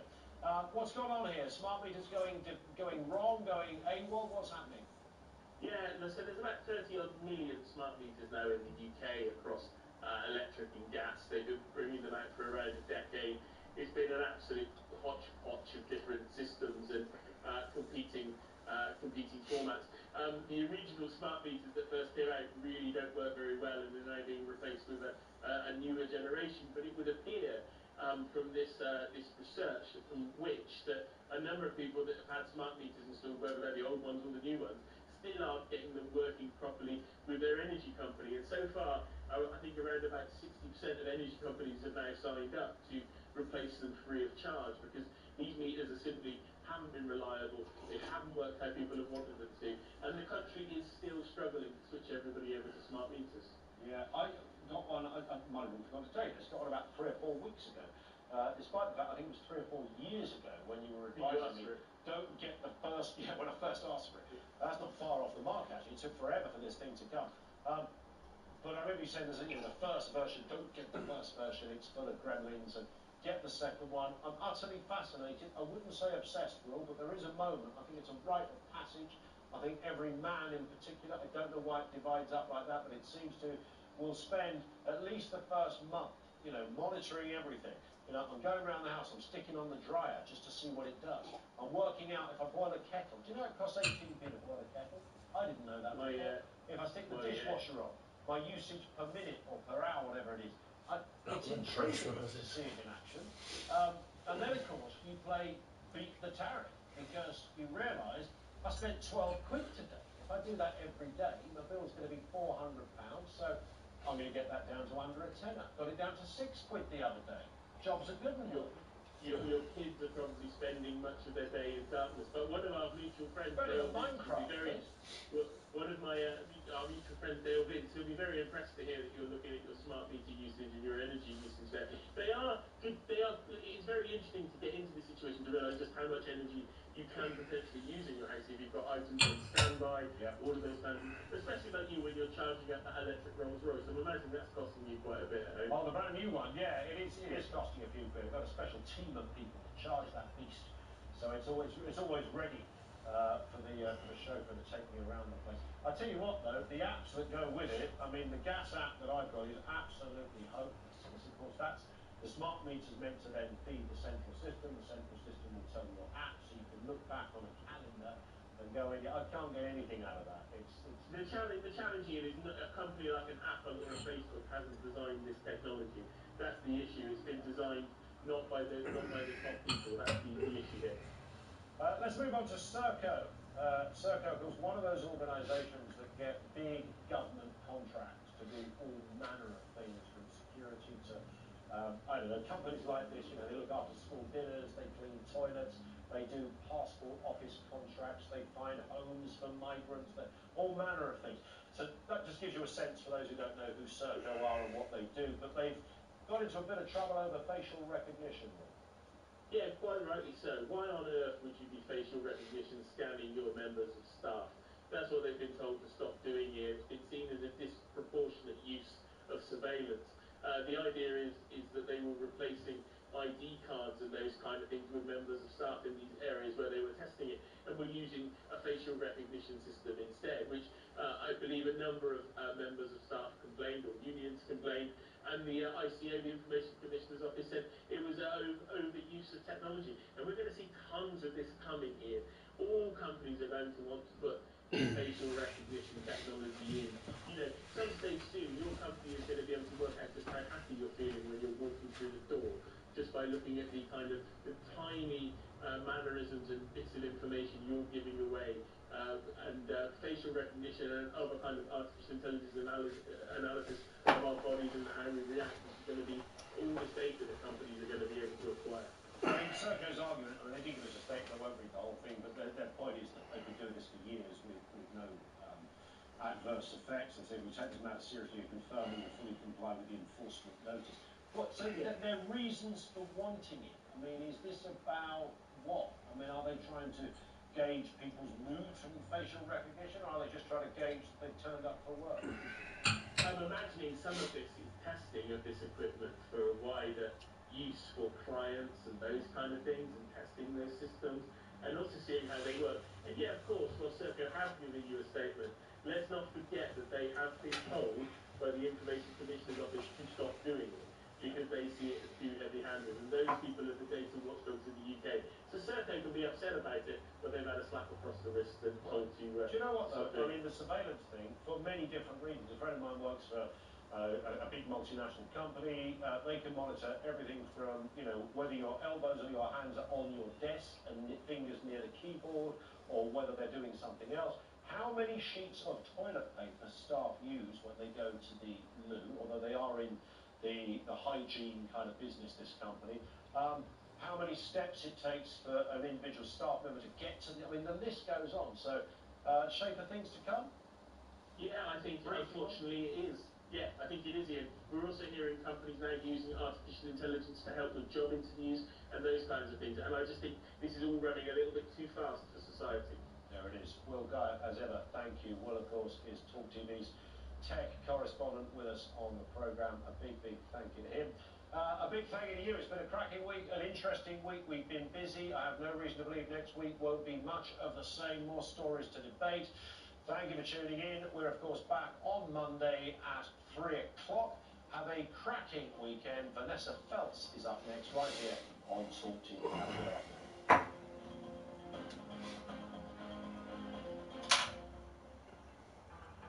Book your next adventure with TUI and enjoy a relaxing holiday to Mallorca or Turkey. Take off from Humberside Airport and experience a break with plenty of packages from action-packed to luxury. So get ready to make memories that last and live happy with Chewy. Financially protected by ATOL. Just checking in, Money Super 7. Are you on the case? Where on earth are you? Sorry, boss. Just testing the new rewards. We're giving customers a year of free days out worth £160 when they save on their car insurance, broadband, and more. Like theme parks. Well, keep up the research. The Super Save Club from Money Supermarket. Seriously rewarding. Qualifying purchase with an account, 3 days out via app, value based on one visit monthly, average ticket £13, October 23, 17 plus UK only, see site for terms. Honey, we need a new car. Need? It's a strong word. We don't need a new car, we want a new car. But Volvo has a new car sale event. We can save up to £9,000 on a range of Volvo cars, including their electric models. We can order online or pop into our local retailer between the 16th and the 25th of February. We can't just buy a... Wait, did you say £9,000? Honey, we need a new Volvo. Save up to £9,000 on a range of Volvo cars, all available for quick delivery. Order online or search Volvo new car sale events to book an appointment between the 16th and the 25th of February. Figure based on XC90 and varies by model. Stock cars only. While stocks last. Excludes the X30 and the X90. Finance provided by Volvo Car Financial Services UK Limited. Terms apply. In People's Postcode Lottery's March draws, your ordinary postcode could deliver some rather extraordinary news. Because a share of £17.8 million must be won. And there's prizes every day. So join the 70% of postcodes across Great Britain that are already playing. And sign up your postcode before midnight on the 29th of February. Good things come knocking with People's Postcode Lottery. PPL managed lotteries on behalf of good causes. 18 plus conditions apply. Play responsibly. Not available in Northern Ireland. Like to mix up your lunch? Try a McDonald's Big Flavour Wrap. Get a kit with spicy veggies. Go big and bold with barbecue and bacon. Creamy with Caesar and bacon. Or go sweet with today's £1.99 wrap of the day, the sweet chili chicken one. Served from 11 a.m. Price may vary. Wrap of the day discount not available on delivery orders. Subject to availability. At Lidl, we're always big on quality and little on price. With super-powered savings on all your weekly staples, fresh deals on your 5 a day, and big brands that don't break the bank. You could save over £35 by switching from Morrison's to Lidl with this week's big shop at lidl.co.uk/save. Prices check 19th of Feb 24. Morrison's also sell other products. See online for more details. The voice of the people. It's the home of common sense. Radio that stands to reason. Listen and learn. Talk radio.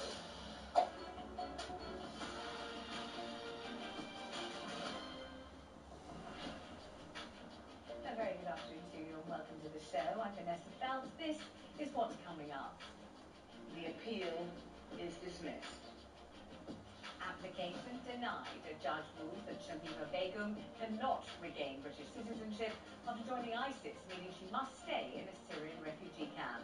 Plus, pro-Palestinian activists project the phrase from the river to the sea onto Big Ben. But officers say they could not intervene because it was not a criminal offence. And energy bill relief for millions as the regulator Ofgem announces a huge cut to the energy price cap. First of all, let's have the news headlines with Nadira Tudor. Good afternoon. One of the largest peacetime evacuations since World War II is underway in Plymouth as the military begins to move a 500-kilogram unexploded bomb through the city. The discovery has forced more than 3,000 people from their homes, and police have set up a 300-metre cordon around the site with sandbags. A man digging his daughter's garden alerted police after finding the suspected World War II device on Tuesday. A post-mortem has revealed that 3 children who were found dead in a house in Bristol all died due to knife injuries. Siblings of 9-month-old Mohammed, 3-year-old Julie and 7-year-old Faraz Bash were found in Seamills on Sunday. Avon and Somerset police have said that their investigation is progressing at pace. A 42-year-old woman arrested on suspicion of their murder remains in hospital undergoing treatment for non-life-threatening injuries. Former post office boss Paula Venables has been stripped of her CVE. Ms Venables received the honour in 2019 for services to the post office and to charity. This comes as questions have been asked of the post office chief executive today after a newly published letter reveals he stands by 369 convictions in the scandal. Shamima Begum's lawyers say they will keep fighting after she lost her appeal to overturn the government's decision to remove her British citizenship. While still a schoolgirl in East London, she travelled to Syria in 2015 to join Islamic State at the age of 15. citizenship was revoked on national security grounds shortly after she was found in a refugee camp in 2019. After a series of legal battles, Ms Begum, now 24, lost her latest challenge at the Special Immigration Appeals Commission in February last year, but took her case to the Court of Appeal in October. The Lady Chief Justice Dame Sue Carr made the ruling in the Court of Appeal, meaning she remains in Syria with no chance of return to the UK. We unanimously dismiss the appeal. It could be argued that the decision in Ms Begum's case was harsh. It could also be argued that Ms Begum is the author of her own misfortune. But it is not for this court to agree or disagree with either point of view. A left-wing anarchist has been found guilty of preparing acts of terrorism by compiling and sharing a bomb-making manual after declaring that he wanted to kill at least 50 politicians. 20-year-old Jacob Graham from Liverpool made 138 videos demonstrating how to make explosives. The boss of Ofgem says there are still big issues to tackle despite the regulator cutting its price cap by 12%. It means the average household will save around £20 a month. Ofgem says the annual price cap has now been set at £1,690. That's the lowest it's been for 2 years. Energy expert Will Hodgson says that this does not change the real problem, Britain's huge reliance on gas. We're still paying over 50% more than we were paying before the crisis since Russia invaded Ukraine. So whilst there's cold comfort for British families, in the long term we've got the same problem to sort out that we've had for 2 years, namely Britain's huge reliance on gas. Coronation Street's John Savardent has died at the age of 86. The actor was best known for his role as Fred Elliott in the long-running ITV soap, which he joined in 1994. A statement from his agent said he will be sorely missed by all who knew him. And now, with the weather, here's Isabel Lang.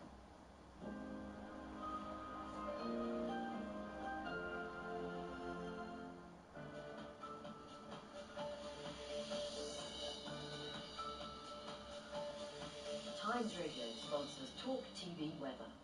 Hello there. It's so nice to see some sunshine this afternoon, but there will be showers, quite a lot of showers actually coming in from the west. Heavy with some hail, thunder, even a bit of snow for higher ground, anywhere really from Dartmoor all the way up to the Scottish Highlands. But eastern areas, probably more likely to see the driest, sunniest weather, but as you can see, quite a rush of showers through the rest of the afternoon, slowly fading as we head into the evening. Now it's definitely feeling quite a bit fresher. It's been unusually mild recently, so temperatures nearer the average now at around 7 or 8 degrees. Now this evening the showers take their time to clear from central and eastern parts of England and Wales, but eventually they will. They'll just be confined to western and southern coasts, and that means that many inland areas tonight will turn quite a bit colder than last night. Even across England and Wales there'll be some frost around, 0 to -2, something like that, some fog as well. Lowest temperatures in the north, -4 to -6 Celsius once again. And a crisp and sunny start then, fog gradually thinning and lifting from central and eastern areas, and then there'll be some sunshine before the showers get going again. But I think fewer than today, and a better chance of those showers fading mid-afternoon onwards. Temperatures similar really, but feeling a little better this afternoon.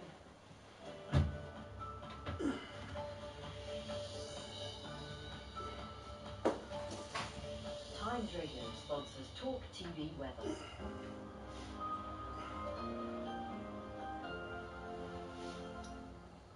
Many thanks to Nadira and to Isabel. Let's move directly to our top story now. Shamima Begum's lawyers have vowed to keep fighting after she lost a bid to overturn a decision by the government to strip her of British citizenship. I want to say that I'm sorry to Shamima and to the family that after 5 years of fighting, she still hasn't received justice in the British court. And to promise her and promise the government that we're not going to keep fighting until she does get justice, until she is safely back home. The East London schoolgirl, who is now 24 years old, travelled to Syria in 2015 at the age of 15 to join ISIS. Her citizenship was revoked on national security grounds shortly after she was found in a refugee camp in 2019.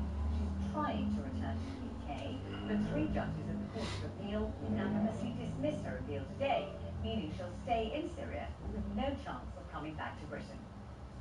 It could be argued that the decision in Miss Begum's case was harsh. It could also be argued that Miss Begum is the author of her own misfortune. But it is not for this court to agree or disagree with either point of view. Our only task is to assess whether the deprivation decision was unlawful. We have concluded it was not, and the appeal is dismissed. Joining me now is legal commentator Chris Daw and Stuart Crawford, a defence analyst. We'll start with you, Chris, if that's all right. The judge saying very clearly there what the job of the court was, what they were meant to be deciding. So was the deprivation, in other words, depriving Shamima Begum of British citizenship, was that lawful or not? And the court decided yes, it is lawful, and therefore that's the end of it. She stays in a Syrian refugee camp. What are your thoughts on that? Well, it's not necessarily the end of it, of course, because there's a further appeal possibly to the Supreme Court and then ultimately to the European Court of Human Rights. So there are potentially 2 more levels of appeal available to Shamima Begum. My personal view is that the decision was legally just about defensible. The Supreme Court in due course may disagree, or the European Court of Human Rights on the rest of the judgment. And as the Lady Chief Justice said in the judgment, this is not a judgment by this court as the rights and wrongs of Shamima Begum or her actions or her decision making. The court's only job is to decide whether, when the decision was made by the Home Secretary, it was a lawful one. In other words, whether the proper procedures were followed, and they decided that it was. And the overriding reason for that decision was that the Secretary of State was entitled to take account primarily of the interest of national security and public safety, as he saw it at the time, over the background of Shamima Begum's departure from the United Kingdom.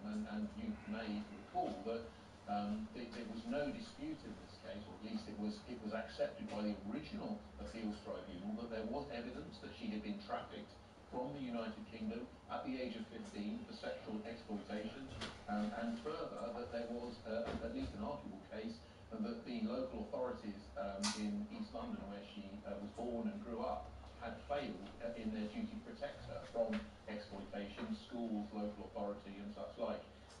Even with all of that, a 15-year-old has been deemed to be suitable to have citizenship as a British-born young woman removed from her, and I think it's an absolutely appalling indictment of our society. Virtually no other country in the world has taken this approach.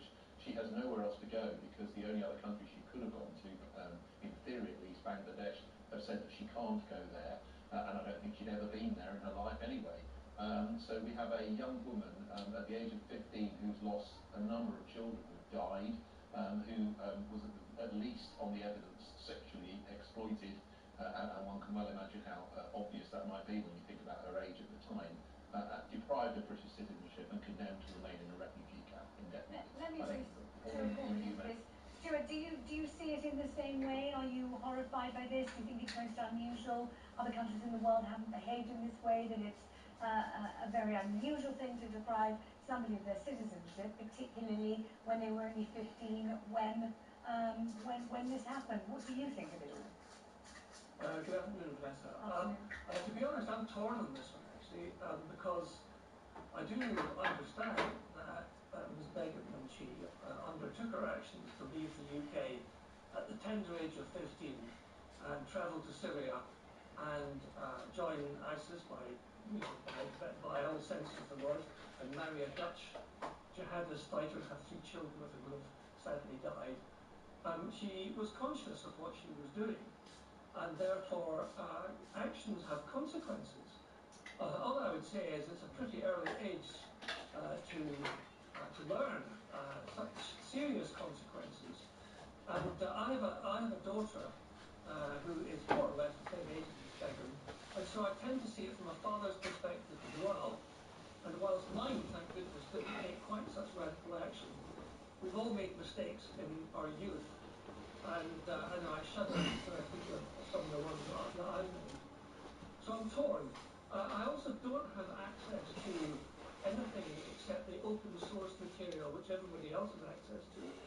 So I can only assume that those who seek to keep her out of the country and keep her having her revoked citizenship, if you like, know more than I do.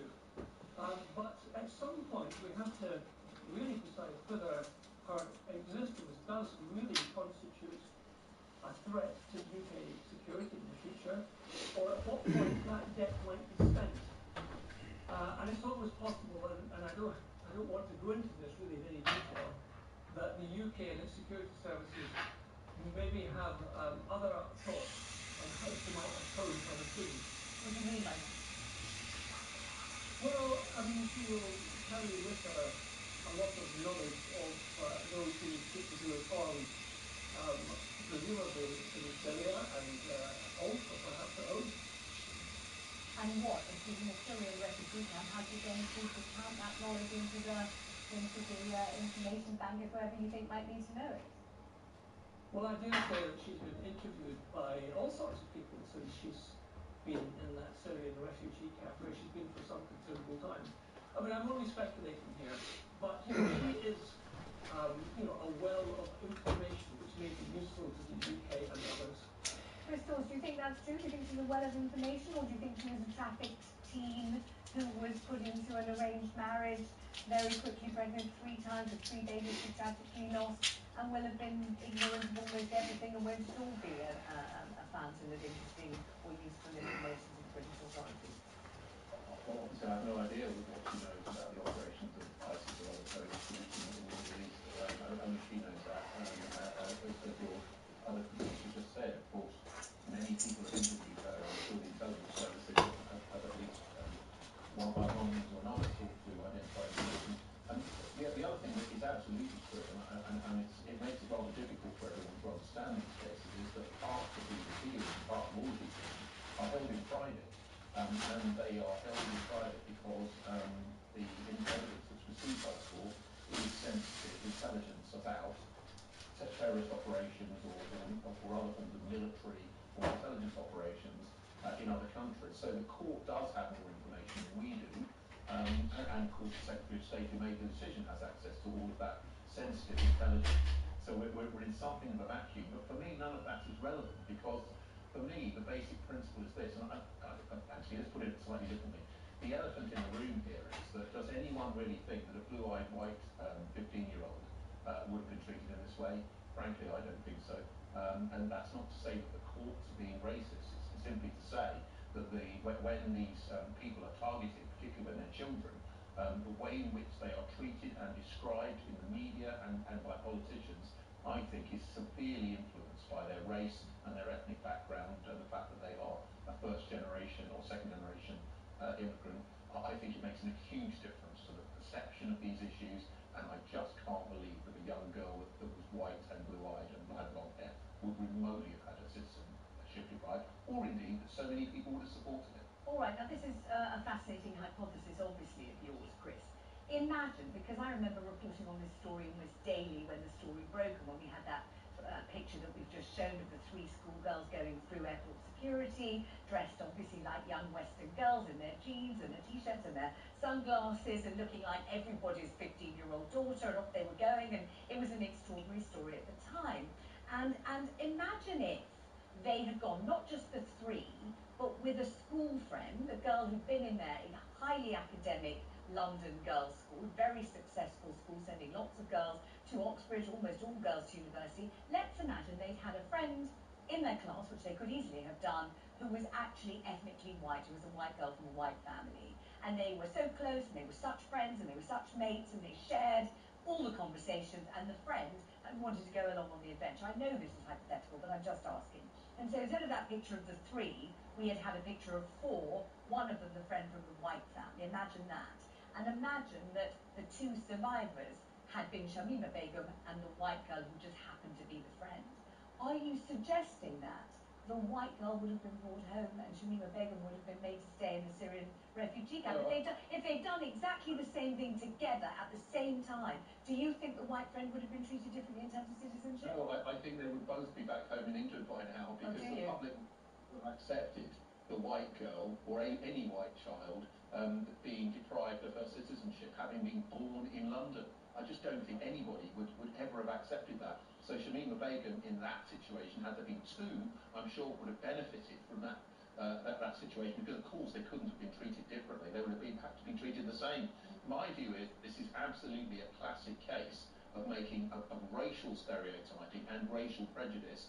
And you know, just think about what I said at the beginning. There was credible evidence that Shamima Begum was trafficked to to the Middle East for sexual exploitation as a child. That's a fact established in court. And you really think that if the British public knew that a young white girl had been trafficked for sexual exploitation, impregnated, and lost 3 babies, she would be kept out of the country? I think that's cloud cuckoo land. Let me ask Stuart Crawford what he thinks about that. I mean, I know this is all hypothetical, but what do you think of it? Well, I think that, you know, I'd like to think that when it comes to matters of national security, that basically what colour you are, what ethnicity you are, is of no real import, and that the real arbiter of how people are treated is how much of a threat they are perceived to present to the rest of us. Now, I've got no idea, because I don't have access to anything except open sources, why Miss Begum was has been treated in this way, or whether, in your hypothetical situation, a white, blonde-haired, blue-eyed girl of her age would be treated the same way. But I think that what has happened for the right reasons. There must be a threat to national security. What that is, I am not entirely sure, because I don't think she's going to come back and start, if she did come back, start making a bomb in her kitchen at home. Nor do I think she would be a rallying point for other. Well, hang on. I mean, I don't suppose anybody really thinks she'd go home to her parents' kitchen and start making a bomb. I don't think anyone's suggesting that. But she certainly could be a focal point, a figurehead, a magnet, a draw. She could travel university campuses. She could attract huge audiences. She could do it clandestinely. She wouldn't have to announce it on huge posters. There could be girls all over the country who see her as an inspiration and a heroine. She's very charismatic, actually, in interviews she's given. Why not? No, because she wouldn't be able to sneeze without MI5 knowing what she was up to. There's absolutely no chance that she'd be allowed to do that sort of stuff. She'd be under constant scrutiny by the security intelligence services, and the chances of her going around campuses and radicalising other people are close to zero. You think so, Chris? Well, she'd be in prison. I mean, as soon as she landed in the United Kingdom, she'd be arrested for terrorist offences, she'd be remanded into custody, and she'd be prosecuted, and I'm sure she'd spend a number of years in prison, and she'd be given a sentence which would result in constant monitoring for many, many years, if not for the rest of her life. So, just like any other British citizen who goes abroad, commits a crime, which is still a crime in England to go abroad and become a terrorist, she'd be treated in the same way as you or I if we were to do that and come back. We'd be prosecuted and we'd be locked up in prison, and that's what would happen to her. She wouldn't come back and just be given a handout and allowed to do whatever she liked. She'd be prosecuted as a criminal. Having said that, of course, her crimes were committed, many of them, when she was under the age of 18, was still in effect a juvenile. And you know, this is the real nub of this issue. Is do we as a society, where children are born in our country, do we have a duty to those children when they end up in harm's way overseas, or can we just wash our hands of them? And in this case, only because she had a theoretical connection to Bangladesh was the Secretary of State able to make this decision at all. Because if she didn't have that theoretical claim to Bangladeshi citizenship, she couldn't have had her citizenship taken away from her. So there's a huge difference. Our white girl who had no claim on any other country as a possible source of citizenship couldn't have been deprived of hers, because that's unlawful under the Act. You can't deprive someone of citizenship. And the court here accepted that in reality she couldn't go to Bangladesh because since her 21st birthday she's had no right to Bangladeshi citizenship. So it was accepted that in effect this ruling condemns her to remain stateless and in a refugee camp forever for something that happened to her, probably as a result of exploitation, and probably as a result of the worst kind of imaginable exploitation, which is sexual exploitation of a child. She's condemned as a result of that to remain in a refugee camp indefinitely, if not forever. And I think it's a disgusting indictment of the respect that we used to have or rather the approach that we now have to human rights in a country which was known throughout history, or certainly for much of the last century, for being a bastion and a defender of basic rights, particularly of children. I think it's absolutely appalling, and I hope that the Supreme Court steps in and puts it right. Thank you both very much indeed. And certainly we're going to watch this space. Coming up after the break, as the chaos in Parliament continues, where does the infighting of the last week leave us? I'm Vanessa Feltz. You're with Talk on TV, radio, online, and on your smart speaker.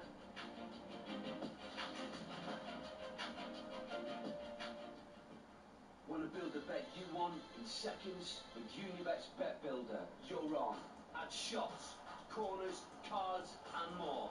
And increase your odds with Bet Builder Raptors, combining bet builders across multiple games and sports. Download the Unibet app or visit unibet.co.uk and get a Bet Builder boost every day.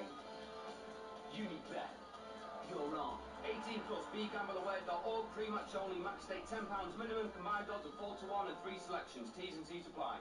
The Skoda sale event is now on across our range. An extra £1,000 towards your finance deposit and Solutions PCP at 5.9% APR representative. You could save enough for that surfing trip to Cornwall. You could get your own board, cherry red, white pinstripes, and a matching one for the dog. And for the cat! Offer ends 29th February. Jump in at skoda.co.uk. Excludes SC Technologies rims on applicable models and ENIAC 18. Maximum 36-month term on included ENIAC models. Indemnities may be required. Skoda Finance. With Lloyds Bank Ready-Made Investments, you choose a risk level that feels right for you. From cautious to progressive. Then you leave it to experts to manage the funds. So you can invest your money without investing your time.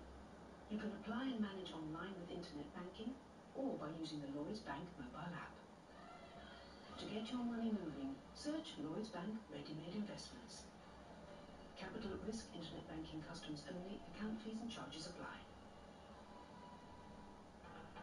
Book your next adventure with TUI and go on a culture-soaked city break to Amsterdam or Dubrovnik. Take off from an airport near you and experience a break by bundling your flights and hotel into one handy package. So get ready to make memories that last and live happy with TUI. Financially protected by ATOL. Driveway to motorway. Talk Radio. Travel update. Staffordshire, the M6 southbound remains partly blocked after a collision just after junction 16 for Stoke-on-Trent. There are delays through Kent and Essex on the anti-clockwise M25 after a collision at junction 29 for Romford, with queues all the way back to Swanley at junction 3. And in the West Midlands, the M6 northbound remains partly blocked by a breakdown. That's just by junction 5. Turn off for Castle Bromwich. I'm Adam Moore. Switch to EE's fastest full fibre ever and pay absolutely nothing up front. What? Nothing? Not a thing. Okay, but is it fast? It's up to 1.6 gig fast. So I can get crystal clear meetings and next level gaming and quicker downloads. Yes, yes, and yes. We're the UK's fastest major broadband provider. And it's powered by BT. Bingo! No wonder broadband switchers choose EE. Offer ends 29th of February. New customers, 32.5% UK availability. Verify at ee.co.uk/claims. Terms apply. Revolutionary repartee from the great dictator, the Independent Republic of Microwave. Monday to Thursday nights from 8 on Talk Radio and Talk TV.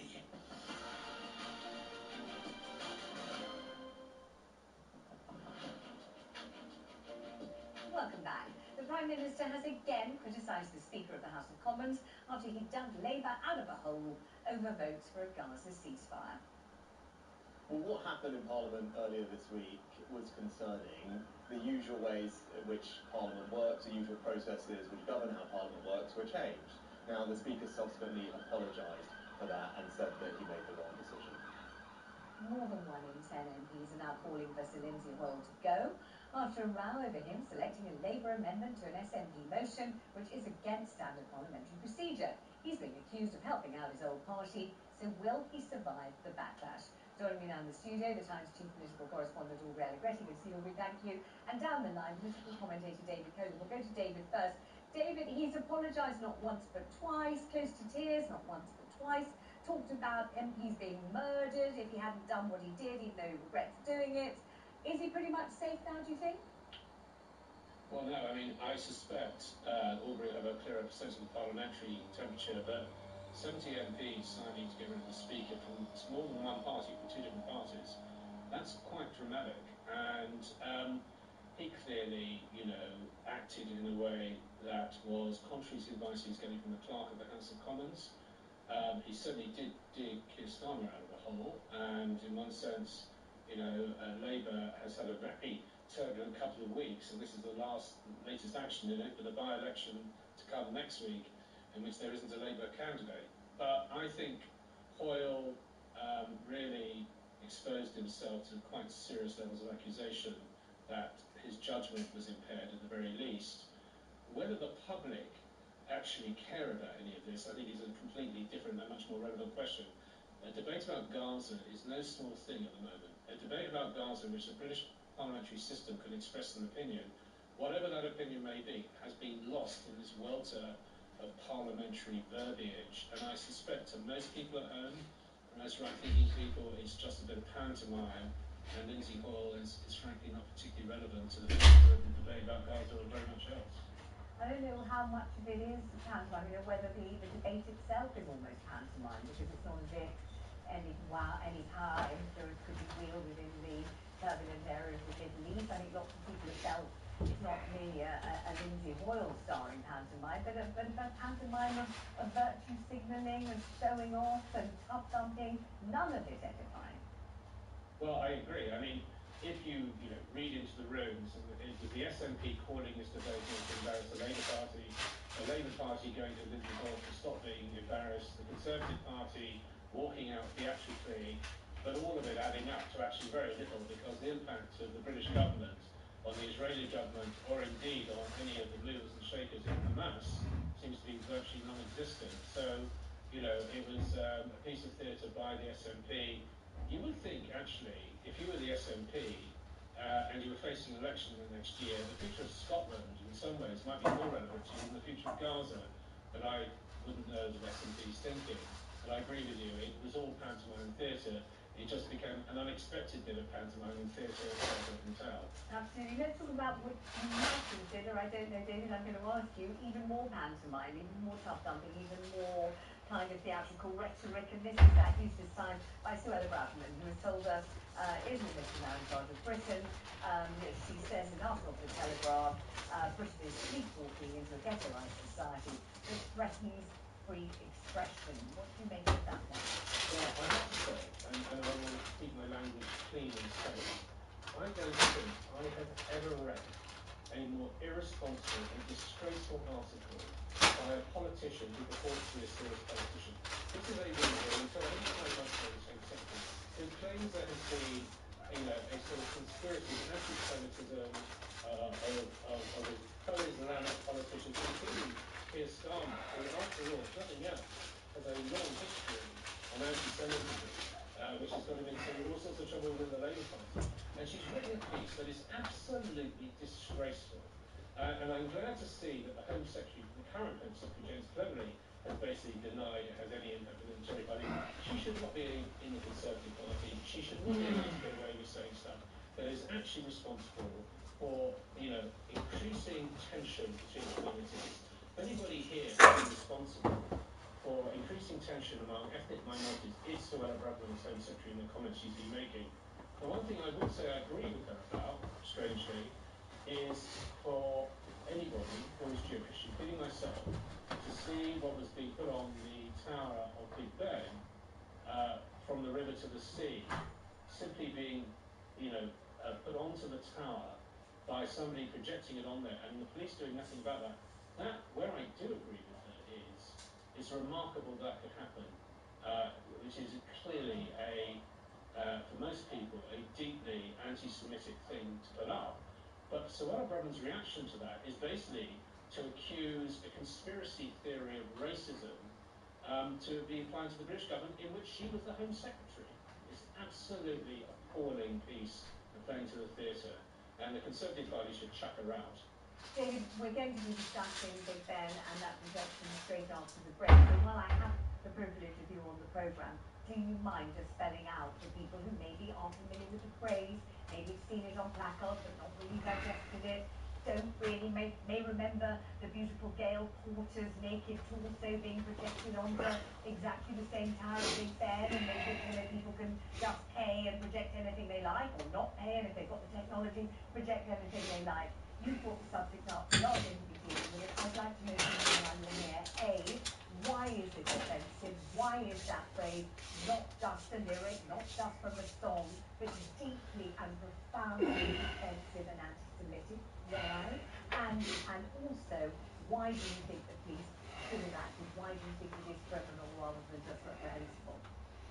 So, from the river to the sea is a traditional expression used by both Hamas and Hezbollah. And what it basically says is Jews will be driven from the river to the sea within what is currently Israel, driven into the sea and effectively killed. That is what it means.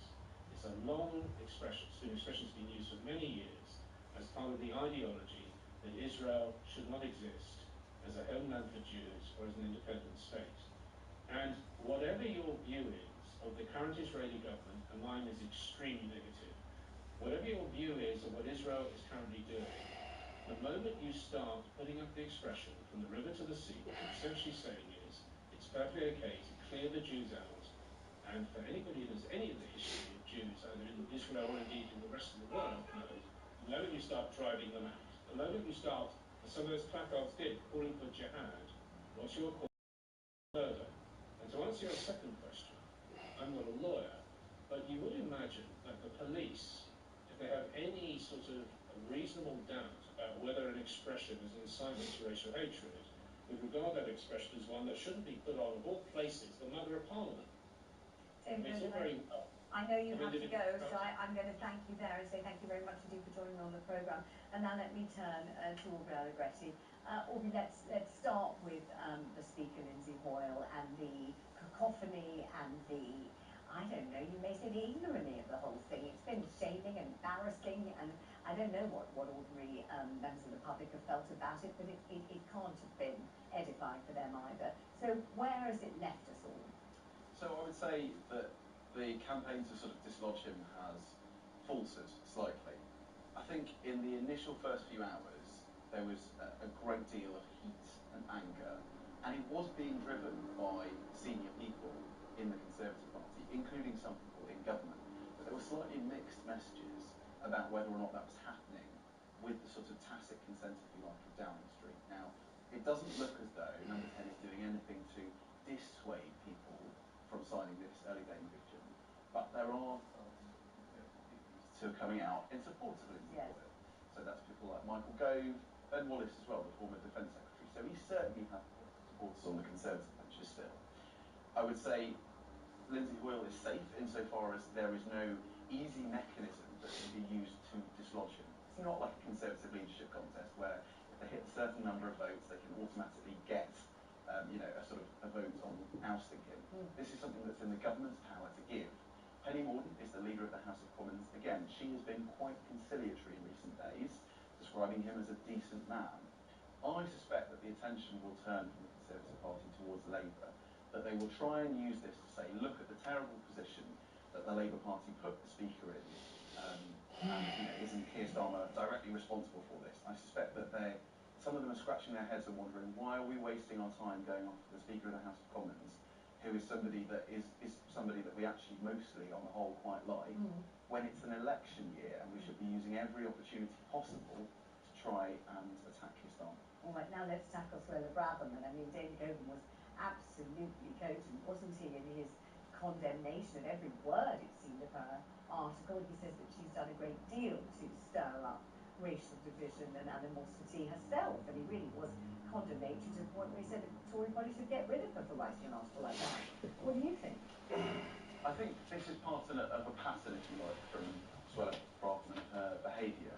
You'll remember that even when she wrote an article for the Daily Telegraph accusing the police of playing favourites for some Palestinian protesters, and she has continued to make interventions in that same newspaper, which is regarded as the sort of in-house kind of Bible of the Conservative Party. So I think what she's doing is quite specific. She is speaking to and trying to rally a certain audience, and it's no secret that she and other Conservative MPs have one eye on what might happen to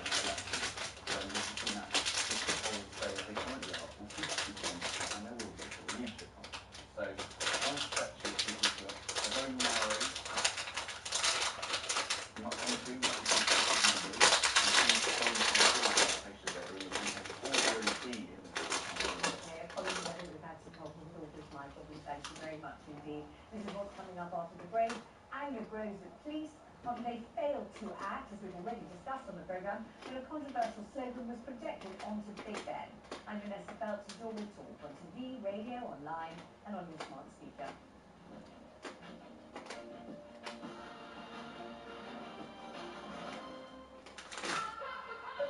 Sounds like someone's lowered prices with their Tesco Club card. Like half price on selected homeware.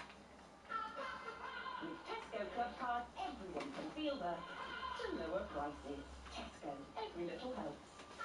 Majority of larger stores and 17th of March, Club card or app required. At Morrison's, we've price matched hundreds of products to Aldi and Lidl, whichever's cheaper, like bananas, spaghetti, toasty loaf, Morrison's cornflakes, lettuce, cucumber, washing up liquid, vegetable oil, chicken drumsticks, plain flour, and more. Well, you can shop at Morrison's. For full terms and conditions and verification, visit my.morrisons.com/price-match-terms. Imagine a place where you can escape for a day. Get immersed in a world of rules, inspiration, and expertise. Where you can laze in luxury accommodation. And kids can feast from 95 pence. Tickets are free to everyone this half term and include all the attractions. You just imagine a day out at IKEA. IKEA, the wonderful everyday. Get ready to enjoy unmissable Sky TV together with Netflix in one simple subscription. So you can watch award-winning shows like Succession, The White Lotus, House of the Dragon, The Crown, True Detective, The Last of Us, Stranger Things, we've only got 30 seconds. Oh, I'll skip to the best bit. It's never been easier with Sky Stream. There's no dish and you can cancel anytime. Start your 1-month free trial today at sky.com. Require Sky Ultimate TV subscription with minimum speed 25 megabits per second, 31 pounds per month after trial. New Sky TV customers only, 18 plus terms apply. Honey, we need a new car. Need? It's a strong word. We don't need a new car. We want a new car. But Volvo has a new car sale event. We can save up to £9,000 on a range of Volvo cars, including their electric models. We can order online or pop into our local retailer between the 16th and the 25th of February. We can't just buy. Wait, did you say £9,000? Honey, what do you mean? Save up to £9,000 on a range of Volvo cars, all available for quick delivery. Order online or search Volvo new car sale events to book an appointment between the 16th and the 25th of February. Figure based on XC90 and varies by model. Stock cars only. One stock starts excludes the X30 and the X90. Finance provided by Volvo Car Financial Services. Tonight's Euro Millions jackpot is £14 million. Now that calls for a dance. Well, if you insist. Hit it! Spinning like you've never did before! Get that Euro Millions feeling tonight. Euro Millions from the National Lottery. Play on app. Estimated jackpot. Account terms, rules and procedures apply. Players must be 18 or over. Half term is here, and so is a Happy Meal for just £1.99. Consider afternoon play dates, post-swimming cravings, and sofa movie marathons sorted. Exclusively available in the McDonald's app until the 25th of February. 18 plus, app only. One-time use daily. Ends 25th of February. Participating restaurants only. Subject to availability. T's and C's apply. We're always big on quality and little on price.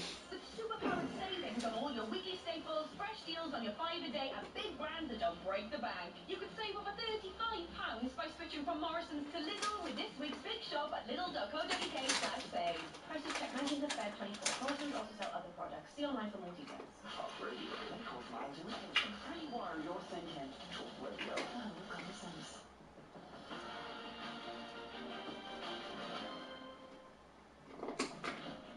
Welcome back. The Metropolitan Police is facing a backlash for failing to act when pro-Palestine protesters beamed the controversial "From the River to the Sea" slogan onto Big Ben. Responding to the incident, the force said the projection of the slogan was not a criminal offence because it was used in a wider public protest setting.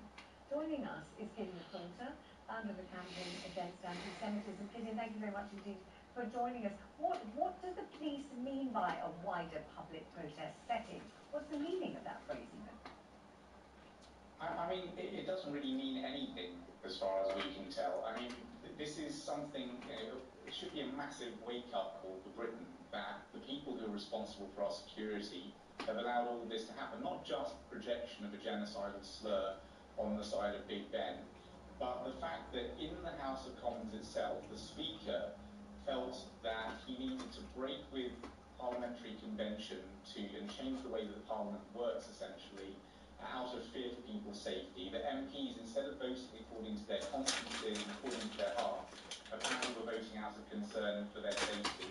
And again, this happened against the backdrop of an MP in my career quitting public service, deciding he's going to stand down as an MP after an arson attack which burned down his constituency office. Of course, this is one of the most heavily Jewish constituencies in the UK. We've got this intimidation going on against our MPs, against the people who make our laws. We've got Parliament being surrounded on multiple occasions by these throngs of people brought out by the Palestine Solidarity Campaign and others.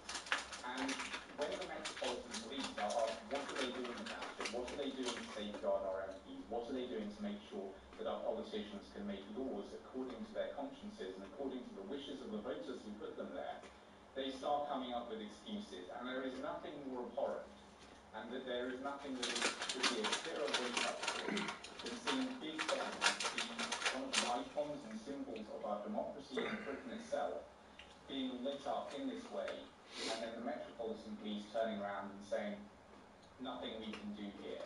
And the reason that I find that so hard to believe is that in Parliament Square, just at the foot of Big Ben, we, as Campaign Against Anti-Semitism, drove our billboard trucks showing the faces of children abducted by Hamas, a terrorist organisation under UK law, and the police turned up, pulled the vans over, told them to shut down the displays and get out of London. Not just to shut down the displays, but to get out of London.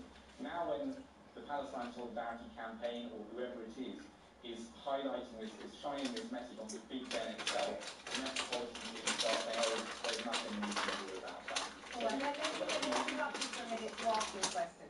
So there will be people listening to this and watching you now on television and watching me who either have never heard this phrase from the river to the sea before, they're just not familiar with it, or have become very familiar with it since October the 7th because they've seen it on placards and banners, t-shirts and sweatshirts, and it's something that they've heard so often now that they think it's a refrain from a song like Alive, Alive, Oh, or like What Should We Do with a Drunken Sailor. They think it's a folk song with a poetic refrain from the river to the sea. It's like Give Me the Moonlight, Give Me the Girl. Why is anyone making a fuss about it?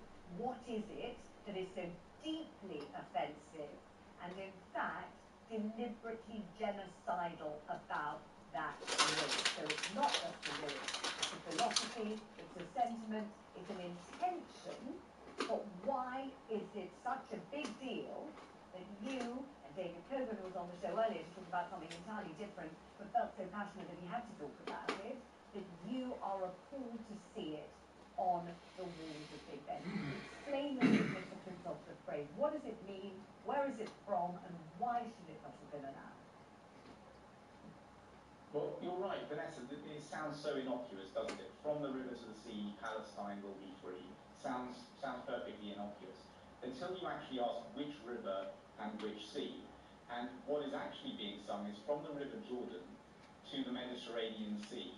And that is the place where Jesus is. That is the state of Israel at the moment. And this idea that the whole of the state of Israel must be dismantled and replaced with a Palestinian state is essentially genocidal. Essentially, it's calling for a second Holocaust. And so when Jews see that, and particularly when we see the Metropolitan Police saying it's okay to say that, and particularly when we see it being shone on the walls of Big Ben, it's really jarring.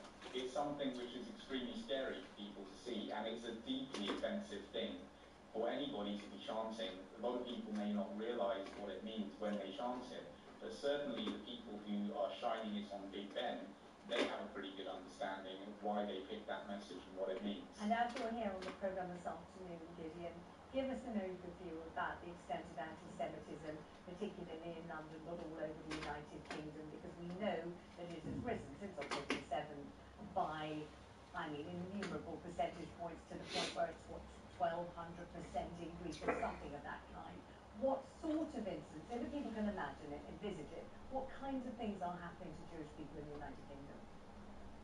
So the statistics themselves are pretty terrifying, but to give some colour on some of the incidents that we've been seeing, a group of Jewish people walking through Leicester Square at night. Someone asks, "Are you Jews?" They say yes. They are set upon by about a dozen people. They run into a shop for safety. The police don't turn up at all. They call the police during the attack. Everybody stops to film. People are egging the attackers on. But nobody actually calls the police, apart from the victims themselves. And when they call the police say, "Can you calm down? We've got an awful lot to do. It's a Saturday night. We're not coming." We see incidents such as at a Soho theatre. It's a comedy evening, and there are some Jewish people in the audience. A comedian pulls out a Palestinian Authority flag and demands that everybody sort of stand up and applaud this thing. And they didn't make a fuss, they just don't stand up. And the comedian starts laying into them, and in the exchange that ensues, he starts getting the whole audience to shout at them and to hound them out of the venue, so much so that they actually felt that they couldn't even stay in the area. They had to leave the whole place, they had to leave the area. This is the kind of thing that we're seeing. We're seeing at schools, we're seeing kids are being targeted, we're seeing people finding even doctors who were supposed to be looking after everybody's welfare, saying all sorts of blood-curdling things about Jews. And so not only are these incidents actually happening, not only are they happening to everyone from kids to the elderly, but we're also seeing a total failure in many cases on the part of law enforcement. And this is just one symptom of a much, much bigger problem. Thank you very much indeed for joining us. Absolutely devastating to talk to you about this, and it continues to be. Coming up after the break, energy bills will be slashed by hundreds of pounds after the price cap is significantly dropped. I'm Vanessa Bell from Talk the Talk on TV, radio, online, and on your smart speaker.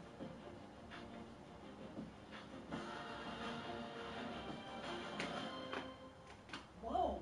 Vauxhall are having a special event from the 14th to the 29th of February with an extra £500 saving on petrol cars. Really? What about electric? Wow! An extra £2,000 allowance on electric cars with 4.9% APR representative. Including new Corsa? Yes. Astra? Yes. Mocha? Yes! Hey, where are you going? Vauxhall retailer. See ya! Electric allowance on PCP only, subject to status, T&Cs and availability. Stellantis Financial Services. At the end, there are 3 options. Part exchange, pay to own vehicle, or return it. Hey, Hotels.com here. Tired of living like a sardine? The next station is... We know a hotel where you can enjoy the open ocean. Book hotels with ocean views in the Hotels.com app. Find your perfect somewhere. Have you heard? You can save up to £640 on the new Galaxy AI-powered Samsung Galaxy S24 Ultra with freebie. Plus, get Buds 2 Pro and a Smart Tag 2 free. Available with unlimited data from £54 a month and £60 upfront. Annual April airtime price rise of CPI plus 3.9% applies. Search 3 or head in store today. Terms apply. See 3.co.uk. Driveway to motorway. Talk Radio. Travel update. Staffordshire, the M6 southbound remains partly blocked after a collision just after junction 16 for Stoke-on-Trent. There are delays through Kent and Essex on the anti-clockwise M25 after a collision at junction 29 for Romford. Moved all the way back to Swanley at junction 3. And in the West Midlands, the M6 northbound remains partly blocked by a breakdown. That's just by junction 5, the turn-off for Castle Bromwich. I'm Adam Moore. Fancy an adventure? Sail around the world solo. Boats are expensive though. Maybe you could hack your way through the jungle to an ancient Mayan temple. Pricey too, and snakes. Or you could try the SEAT route to adventure, because right now you can buy any SEAT at 0% APR and finance with Solutions PCP. SEAT. Live bolder. Live better. Offer ends April 2nd, 2024. Maximum 36-month term. Minimum 10% deposit. T's and C's apply. Indemnities may be required. SEAT Finance. Extra comment and rapid reaction. Mid-mornings. With Julia Hartley-Brewer. Monday to Thursday morning from 10 on Talk Radio and Talk TV.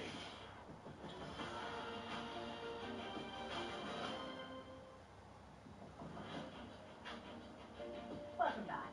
Energy bills will soon be slashed, this is good news, by around £238 for millions of households across the country.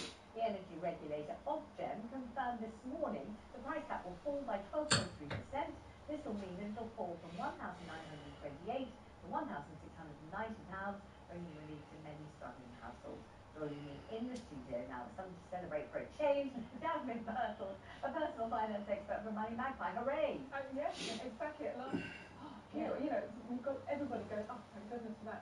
And the other good news is it's going to go down even further in July, which is good. nice. But then potentially go up again in October. But yeah, it's up, it's down, it's all around about. So I'm saying to people, don't switch yet. I mean, the price is not coming down until April, you would assume. And then probably more in July. So it's probably best, if you want to fix, I would wait until, the summer. Generally, to be honest, summer is the best time to fix anyway, because they tend to be lower at that point. But we're told, it's very likely they'll be even lower in July, so fix then. Was this always going to happen? This isn't a surprise. It was happening, but it just took so long to happen. Is that right? Yeah, the thing is that energy prices, particularly gas, is cyclical. I mean, there was just a few years ago, they couldn't give gas away. It was so cheap, So it was going to happen. It was just, as you say, a question of when, and all these geopolitical pressures, and people thought, oh, Red Sea, oh, Azerbaijan, Ukraine, etc. But actually, it does seem that we've managed to get, keep some cheap gas flowing. So thank goodness. And tell me about the cost of living crisis. Obviously, this is what you do at Magpie, isn't it? Yeah. And how are people surviving, and are they surviving? Are people going under utterly, or are people somehow managing to stay afloat? Well, it is a big mix, as always. But what seems to have happened is the cost of living crisis has become the new normal. So in a way, it's a slightly odd situation because there isn't so much coverage of it in the media as there was, but you still have people struggling. Prices are still going up. There are the charity of which I'm patron, which is Community Money Advice Debt Charity. They are daily doing debt relief orders, way more than they used to. They say there's a tsunami of problems coming from one section of the population. The middle earners are starting to struggle. They are worried, and even people on higher incomes. I'm finding particularly friends of mine who are retired, for example, they retired on a decent whack, and now they're finding actually that the standard of living they thought they were going to have, not at all. And all the advice that used to be given, it sort of petered out long ago about stop buying expensive coffees and cancel your subscriptions. I mean, that was we've done that a couple of years ago, yes, wasn't it? exactly. So now there isn't much advice to give at all, is there? Well, no, it is difficult. It really is difficult. I mean, certainly I am seeing people still, on streaming services they didn't need, or, a few things. So once a year, I think it is a good idea just to have a bit of an audit. But on the whole, I'm saying that we need to look at other ways of making money, ways of making a bit of extra cash on the side. And getting together with friends, neighbours, family, seeing what we can share, how can we support each other, because I honestly think that is the way that we're going to get through this. Jasmine Birtles, always a pleasure. Thank you very much indeed for coming in. This is what's coming up after the break. Suella Braverman faces a backlash from other Tories after she said Islamists are in charge of Britain. I'm Vanessa Phelps. Yours to all on TV, radio, online and on your smart speaker.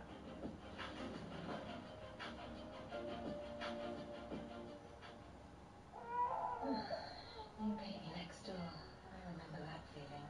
Just the thing. Fry Tesco finest shiitake mushrooms till beautifully brown. Add them to soften leeks and shallots. Simmer with wine, then add fluffy dumplings. Fancy some stew? Tesco finest shiitake mushrooms, hand-picked for a rich flavour. And now only £1.25 with your Tesco Club Card or app. Food Love Stories, brought to you by Tesco. Regular price £1.75, majority of larger stores, ends 3rd of March. Club Card or app required. Go to work, go to the gym, go to the allotment, go to Pilates, go to the park with the dog, go to the pool, go to the gig. Ivy is the nation's go-to 10% ibuprofen gel to help fight pain. So you can go too. With thousands of verified 5-star ratings on Amazon, there's no stronger ibuprofen gel to fight pain than Ivy Max Strength Pain Relief 10% Gel.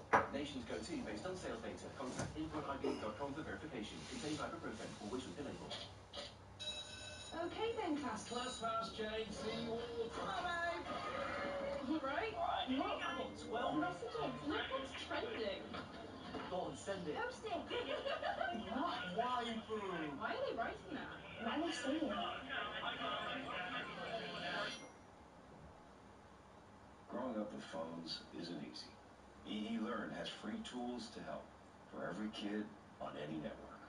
Search EE Learn. In our March draws, you could win a share of our incredible £17.8 million prize pot. We have guaranteed winners every day, and to be in every draw, all you have to do is sign up for a monthly subscription of just £12. 70% of postcodes across Great Britain are already playing, so sign up your postcode before midnight on the 29th of February for the chance to win. Good things come knocking with People's Postcode Lottery.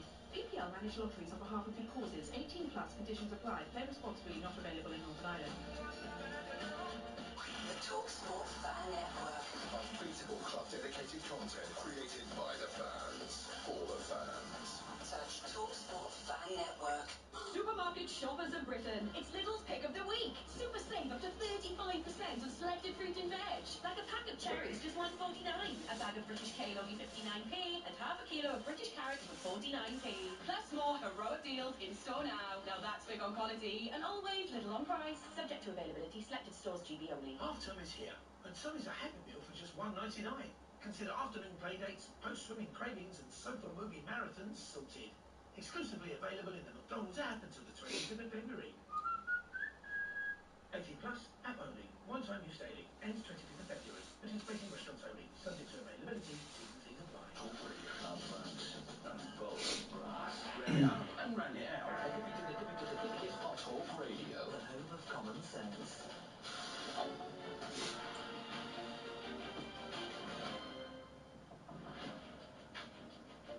Welcome back to this show. I'm Vanessa Feltz, and this is what's coming up this hour. Islamists are in charge of Britain.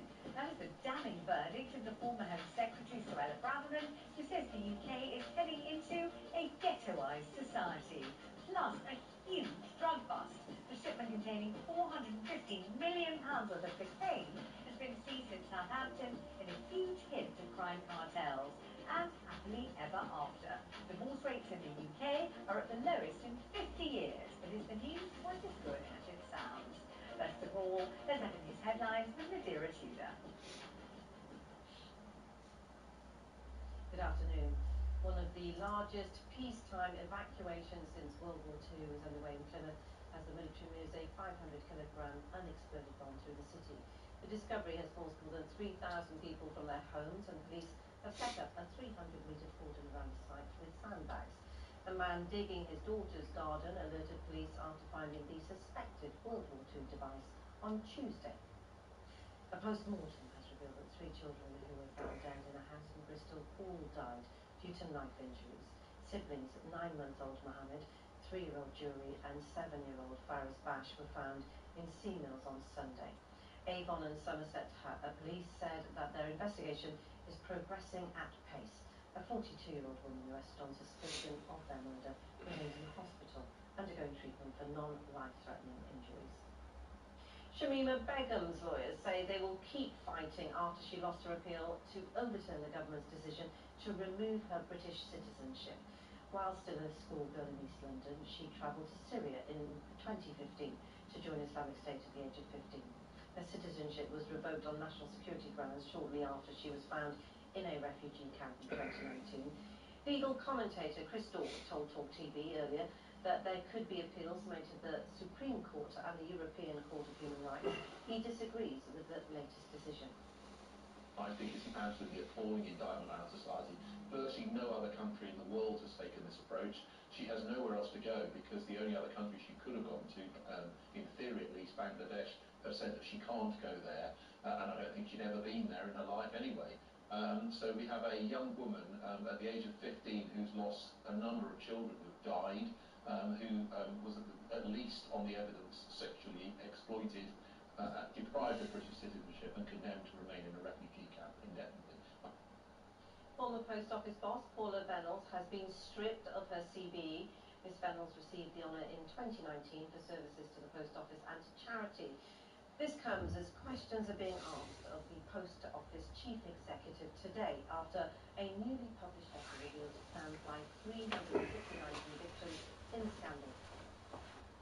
The left-wing anarchist has been found guilty of preparing acts of terrorism by compiling and sharing a bomb-making manual after declaring that he wanted to kill at least 50 politicians. 20-year-old Jacob Graham from Liverpool made 138 videos demonstrating how to make explosives. The boss of Ofgem says there are still big issues to tackle despite the regulator cutting its price cap by 12%. It means the average household will save around £20 a month. Ofgem says the annual price cap has now been set at £1,690. That's the lowest it's been for 2 years. End Fuel Poverty Coordinator Simon Francis says none of this will cover the bad debt of the big energy firms.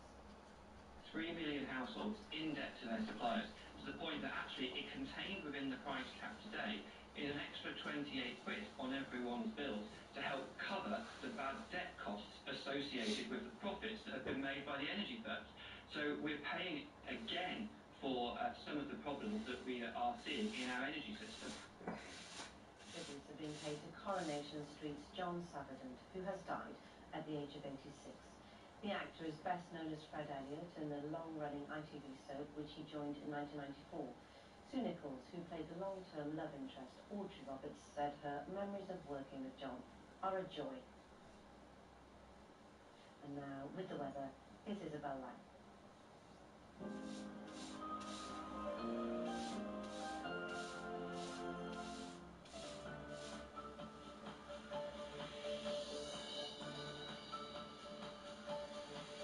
Times Radio sponsors Talk TV weather.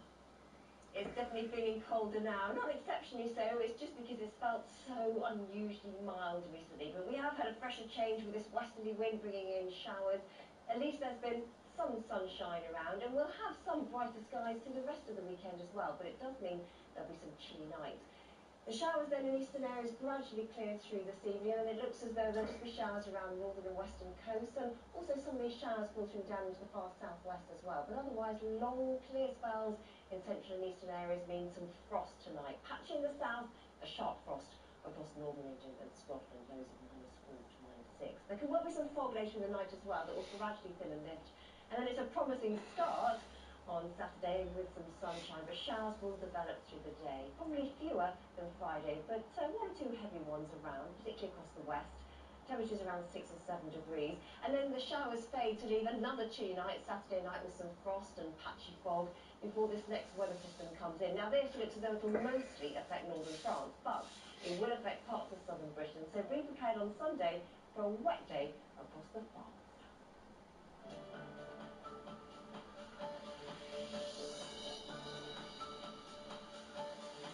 Times Radio sponsors Talk TV weather.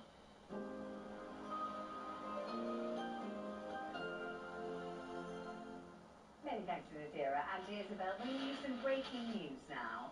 The Metropolitan Police has confirmed that the body found in the River Thames has now been formally identified as Abdul Azidi. He was wanted by officers for a brutal chemical attack on a mother and her children in Clapham last month. A 31-year-old woman remains in hospital in a stable condition. Let's move directly now to our top story this hour. The former Home Secretary, Suella Braverman, has claimed the Islamists, the extremists and the anti-Semites have taken charge of Britain while the country sleepwalks into a ghettoised society. The current Home Secretary, James Cleverly, has called her comments inappropriate. Look, I can understand her frustration, but we do still live in one of the greatest countries in the world, if not the greatest country in the world. We have a high-functioning democracy. We live by the rule of law, and I don't think it is. I don't think it is right or appropriate to imply anything other than that. Joining me in the studio now, former advisor to Michael Gove, Charlie Rowley. Hello, Charlie. And journalist Mike Buckley. Good to have you here, Mike.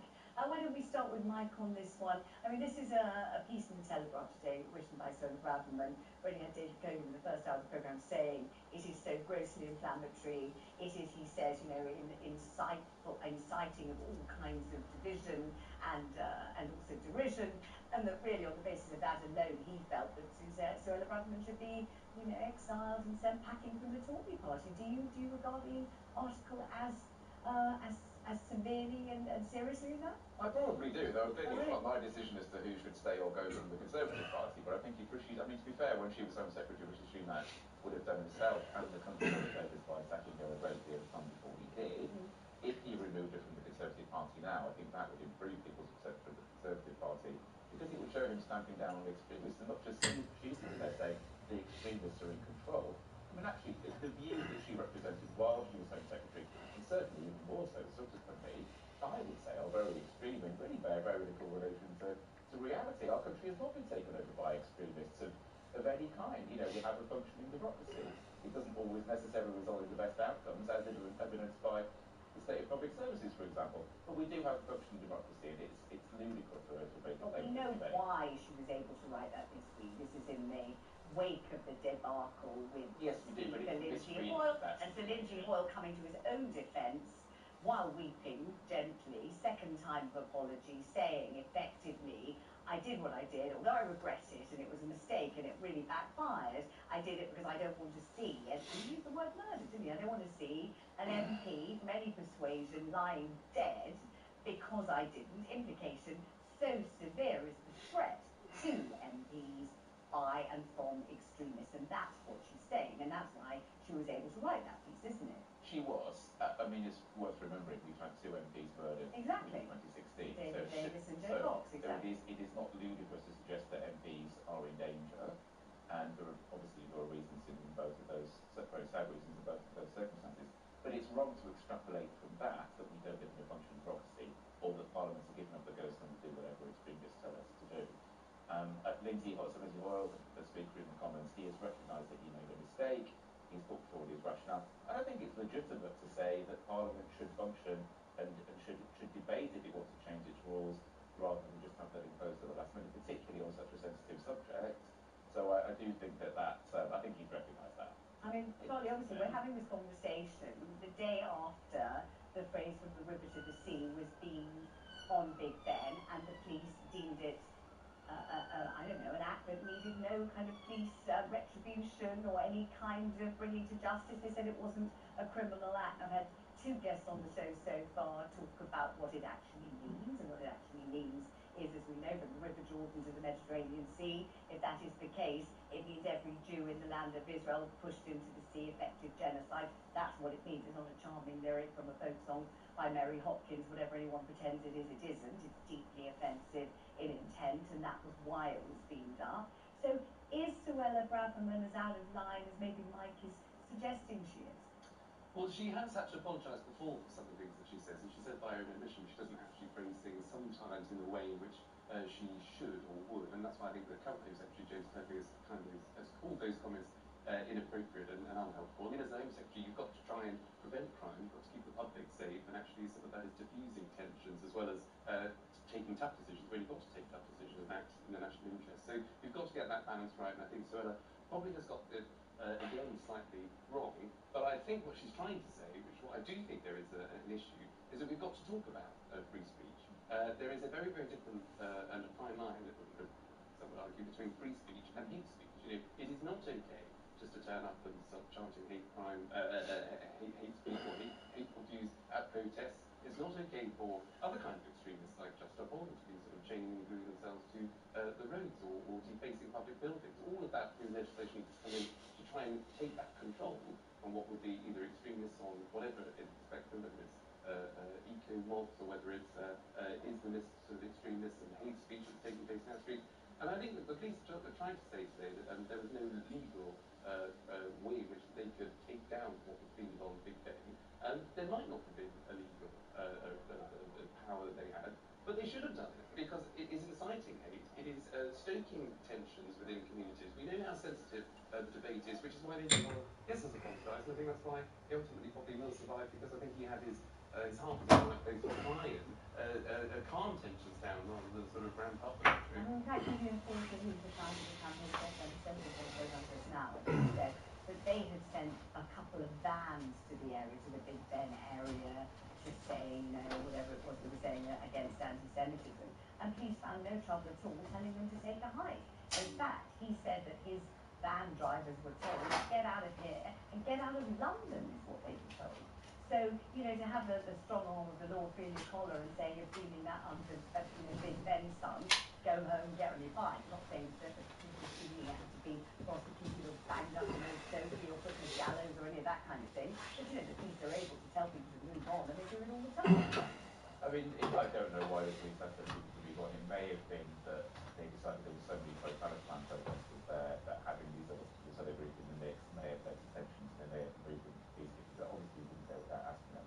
In terms of that phrase, which was beamed onto Big Ben, it is deeply offensive. reading about it earlier on, apparently it is illegal in some circumstances, so transit at the market is illegal, beamed onto a building it is not illegal.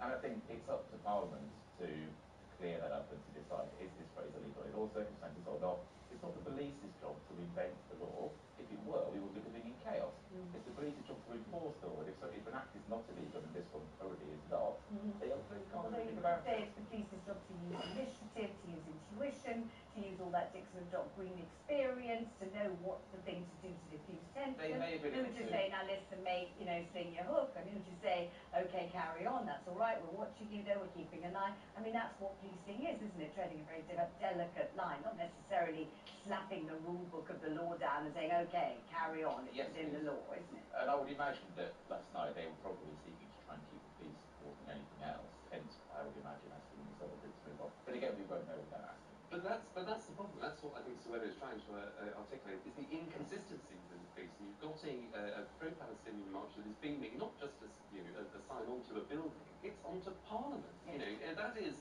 you know, it's going to stoke tensions in itself because of the situation that's taking place in Gaza, because of the pressure that there is on MPs to take a particular side. You want to remove all of that tension if you're going to have, I mean, it was tense enough in Parliament because of the debate and the way in which Speaker Hall decided to take it. So you need to act swiftly to remove those tensions, take the heat out of the situation by allowing that sign to be beamed onto Parliament, say not just any old building. I think is why Suella has come out as strongly as she has today to say that there is a group of extremists and people that are taking over the country. Let me talk to you. Which they're not. They're beaming something onto Parliament. That is a million miles away from taking over the country. Let me talk to you two about, though, what it's like to be a member of Parliament in a particular constituency where there's a particular group of, you know, who are more prevalent than other people. So it could be an area where lots of Jewish people live, it could be an area where lots of Muslim people live, or indeed an area where lots of people pushing for a certain thing like hunting, fox hunting, whatever it is, and you're the MP for that area. Now, what is the sort of pressure that can be brought to bear by constituents that means that when you set foot in Parliament, you've got to vote in a particular way, because if you don't, what, the leaves will cease, or they'll come and protest outside your house, or they'll set fire to your garden? I mean, what? What is it like? You describe it, explain it, darling. Yeah, well, it can be terrifying. You know, you are in the public eye, but you don't have bodyguards, you don't have police protection. This is a normal MP. Mike Free, you know, the great MP for Finchley, is standing down because of his constituency office was suffered an arson attack. He's had lots of hate email. He's had lots of pressures from people outside because of the particular area that he is an MP for. So he's standing down because of that pressure. But it is deeply worrying if you're an MP walking around going about your day when you do have an inbox full of hate mail, when you have a Twitter troll army, you know, constantly tweeting at you the same God knows what. It can be incredibly tough, and it does bear down on you to a point where Mike Free has had to stand down, and where two MPs, both extremists on the left and right, if I can phrase it like that, have lost their lives. Yes, I wouldn't say it's very possible. I wouldn't say they're getting started. They're attackers. On the extreme side. It was a far right extremist that murdered Joe Cox, which we can't forget about. It's not but on the other side. So Mike, talk about yesterday. Talk about the SNP vote, the Labour vote, the Tory vote, and the pressure that MPs might have been under to vote in a certain way, and add in to that equation the pressure that Sir Keir Starmer was under to get them to vote a particular way as well. And how is that incendiary, and how could that have gone up like a tinderbox if Sir Lindsay Hoyle hadn't made the mistake he now admits that he made? We can see kind of why he did it, can't we? I can see why he did it, but that doesn't mean it was the right thing. No. He has said himself that he made a mistake. Yes. But in a situation which has been rehearsed many times over the last few days, it's the opposition day-to-day, and this standard practice in Parliament, which belongs to the SNP, so they put forward a motion. Then what normally happens is that either the Labour Party or the Conservative Party, the government, can put forward an amendment. Only one of those amendments is heard. So, in this instance, both the Labour Party and the Conservative Party put forward an amendment, and Lindsay Hoyle, unprecedentedly, almost, in history, chose to hear both of them, which effectively knocked the SNP motion itself out of the game. So, the SNP will understandably agree that their original wording wasn't even going to get voted on. In the end, they and the Conservative Party walked out of Parliament, which you can argue was a reasonable process, or you can argue was really well decided behaviour, depending on your perspective. And the Labour motion... What's your perspective? I think think it was probably a bit of an overreaction, to be honest with you, and most of the state in the Parliament. I mean, to be honest, the main thing for me, as much as we're all talking about the decisions of Parliament and who did what and who said what and who made a mistake, the bigger context is people are continuing to die in Gaza. We're over 30,000 deaths now. You know, as well as the initial 1,400 killings, brutal killings in Israel, you know, of Jewish people last October. This is an incredibly serious subject. And really, in Parliament, it just became a farce. And I would hope from parliamentarians on all sides, this is not a partisan point, is that there would have been and should have been scope to have a reasoned debate on this. Now, actually, I think the SNP were, you know, not beyond the pale themselves, because they had devised the phrasing of their motion to put Labour in a difficult position and to maximise the number of potential Labour rebels. So, you know, you look at all of this and you just think, well, people's behaving properly in all of this, and I would imagine the vast majority of MPs were, but it was a mess, and we should expect a higher standard of debate from our And you parliamentarians. might say, though, Charlie, was there any purpose to this debate at all? Was it a form of work decisioning? Was it a form of Labour Party baiting by the SNP? Given that, whatever our Parliament decides about the Middle East, it's not going to have any impact in the area whatsoever. It's an absolute waste of everybody's time, you might say. So what is the purpose? We all know about these particular debates on these particular days and all of that palaver, but really, this subject, of course you're quite right, it couldn't be more serious, it couldn't be more urgent, it couldn't be more important. People are losing their lives, even as we're speaking in the studio right now. It's appalling, we all get that completely. But is there any purpose at all in the tabling of motions for our MPs, for some to be intimidated, some to be frightened, some to threaten others, and God knows what, to talk about something that they have no sphere of influence over whatsoever? And also the level of vile anger and violence in the protest, implying that our government should do something and ought to do. What can our government do anyway? Our government doesn't have any influence over what goes on in Gaza or in Israel, does it?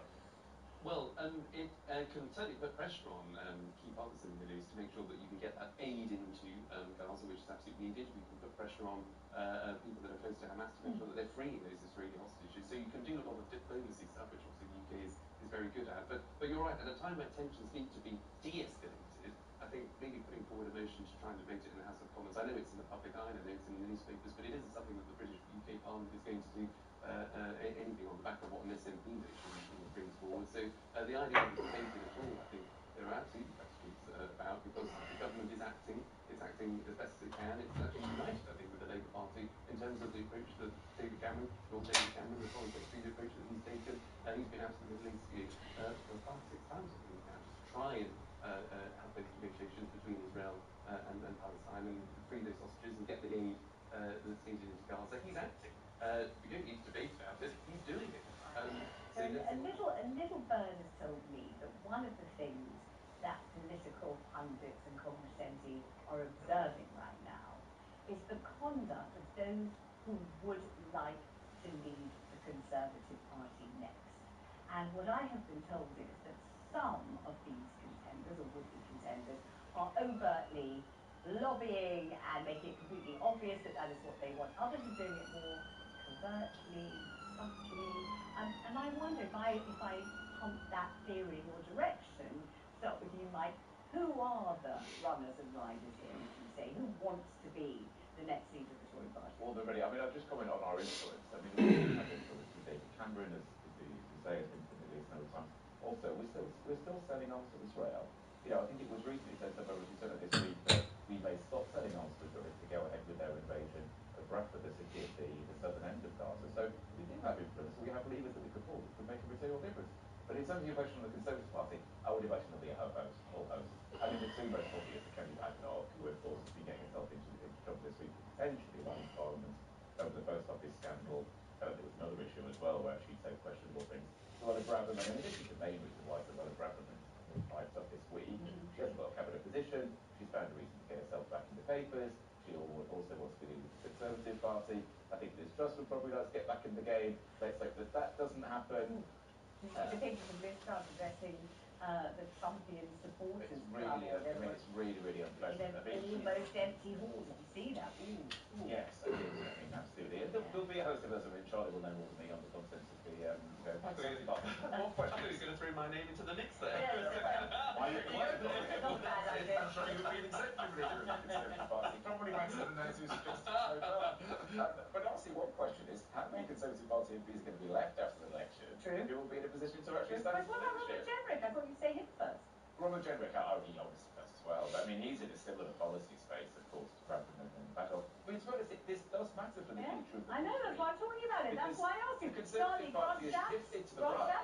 We can have quite a right-wing voice as leader of the opposition. Grandchamp throwing his cap into the ring as well, do you reckon? Well, I think, why not? I mean, he's a great communicator, and I think the party will have to decide what wants to do once the leader post Rishi Sunak. Is it someone that's going to be centrist, maybe to take on Sir Keir Starmer on the policy or the communications? Is it going to tack to the right through maybe Kemi Badenoch or Suella? Or is it going to go slightly more to the left? You've really got some Penny Mordaunt that's still in the right. Now you're talking. If I said Penny Mordaunt, what would you say, Mike? I would say that you should take the time to watch the launch video from the last time she stood for the party leader. It's the bizarrest thing. Why? Where she's not in it. It's genuinely really strange. The first time I watched it, I thought it was a parody, but it's not a parody. Right. It's got a voiceover from, a gentleman, so she's not even in it, I think possibly right until the end. So it's genuinely quite odd. I mean, most candidate videos are, hello, here I am, here's my pet. Probably do a new one. She's not even, I mean, she won't do a new one, but it does... Featuring the coronation, come on, holding that thing we Well, got. she's got impressive arms, doesn't mean Come on, she that, can be come on, that was fantastic. I mean, what that The video hair was is great, the outfit was great. Not that I'm superficial or swayed by these details, but it was great. Charlie, great. Well, the key point is, you're right, and how many MPs elected after the next election? Because it will be the MPs again that sort of whittle it down to the two. So what kind of Tory MPs, new intake MPs do you have in the Commons? If they are all quite right-wing, then of course you will see the shortlist probably Kemi Badenoch and Suella. But if it's a mix, then obviously you could see somebody like Archett and Penny in the final two, or Penny and Kemi again, or Grant and Kemi. And just checking, how desirable is it if the Tories, as is predicted, obviously lose by a large margin this election? How desirable is it to be leader of the opposition? Is it something that politicians want to be, or do they want to decamp and get some very lucrative job in industry? Clearly, the names that we've mentioned, they do want to be leader of the opposition. I mean, I would imagine people advising them will have given them two opinions. One which will be, take a chance, you're not going to get another one, you're making a friend right now, you need to go for it. Others will say, you don't want to be William Hague, who became leader in 1997, and of course didn't have a hope because Suella was a big pomp, and went on to lose the 2001 election, and that was it, had to decide. Whereas I would imagine, and people have said of him, if he'd waited to become leader later, maybe he would have won an election to be Prime Minister. But these are all, hypotheticals and what-ifs. Yeah. Thank you both very much. It's been great to see you. This is what's coming up after the break. The latest on the biggest drug seizure in British history. I'm Vanessa Belt, and you're with Talk on TV, radio, online, and on your smart speaker.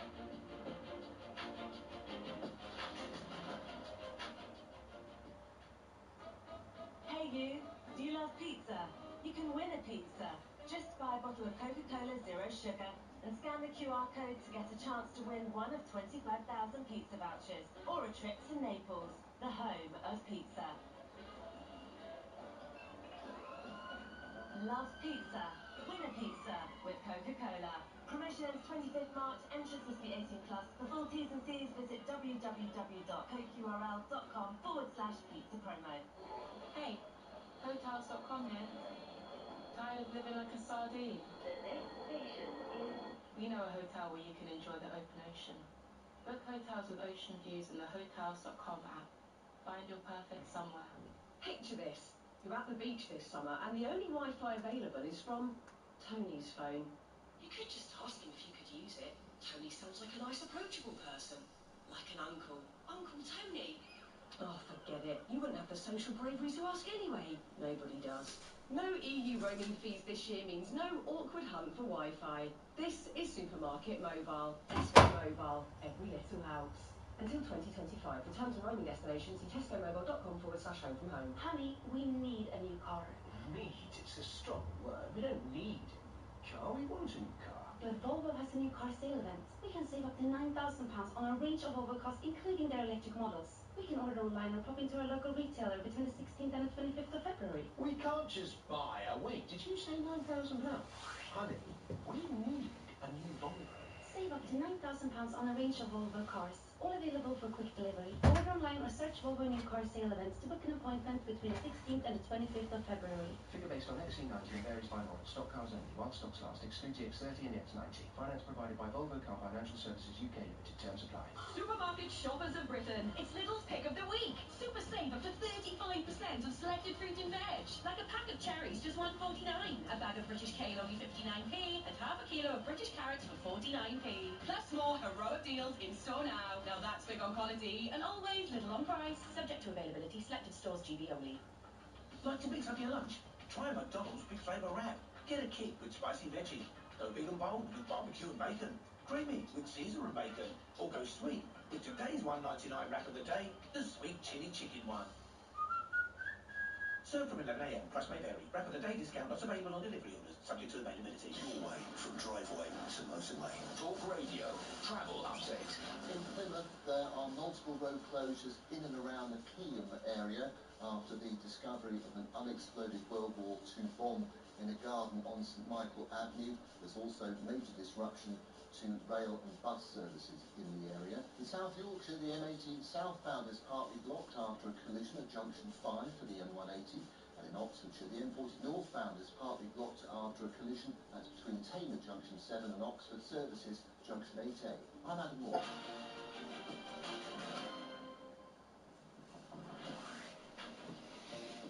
Welcome back. The National Crime Agency has found more than £540 million worth of cocaine hidden in a shipment of bananas, shattering the record for the biggest single seizure of hard drugs in Britain. 5.7 tons of cocaine was found in a container at the port of Southampton. It came from South America and it was bound for Hamburg. Talk TV's Oliver Whitfield-Miocic has been following the story for us and joins me in the studio now. I mean, it's just the sheer scale of this story that's amazing, isn't it? Yeah, I mean, we're talking about cocaine by the pallet, rather. If you imagine the average size of an African elephant, that was how much cocaine was found in this shipping container. Andy Mason is the drugs lead for the National Crime Agency, and he spoke to me and just started telling me about how he found this stuff and exactly how much was in there. It was 5.7 tons of cocaine. It was in a consignment of bananas that had arrived from South America. And working closely with the border force, we were able to uncover what is a record haul of cocaine. When you look at the pictures of the cocaine parcels, there's thousands of them. Talk us through sort of the weight of these parcels and how much that all adds up to.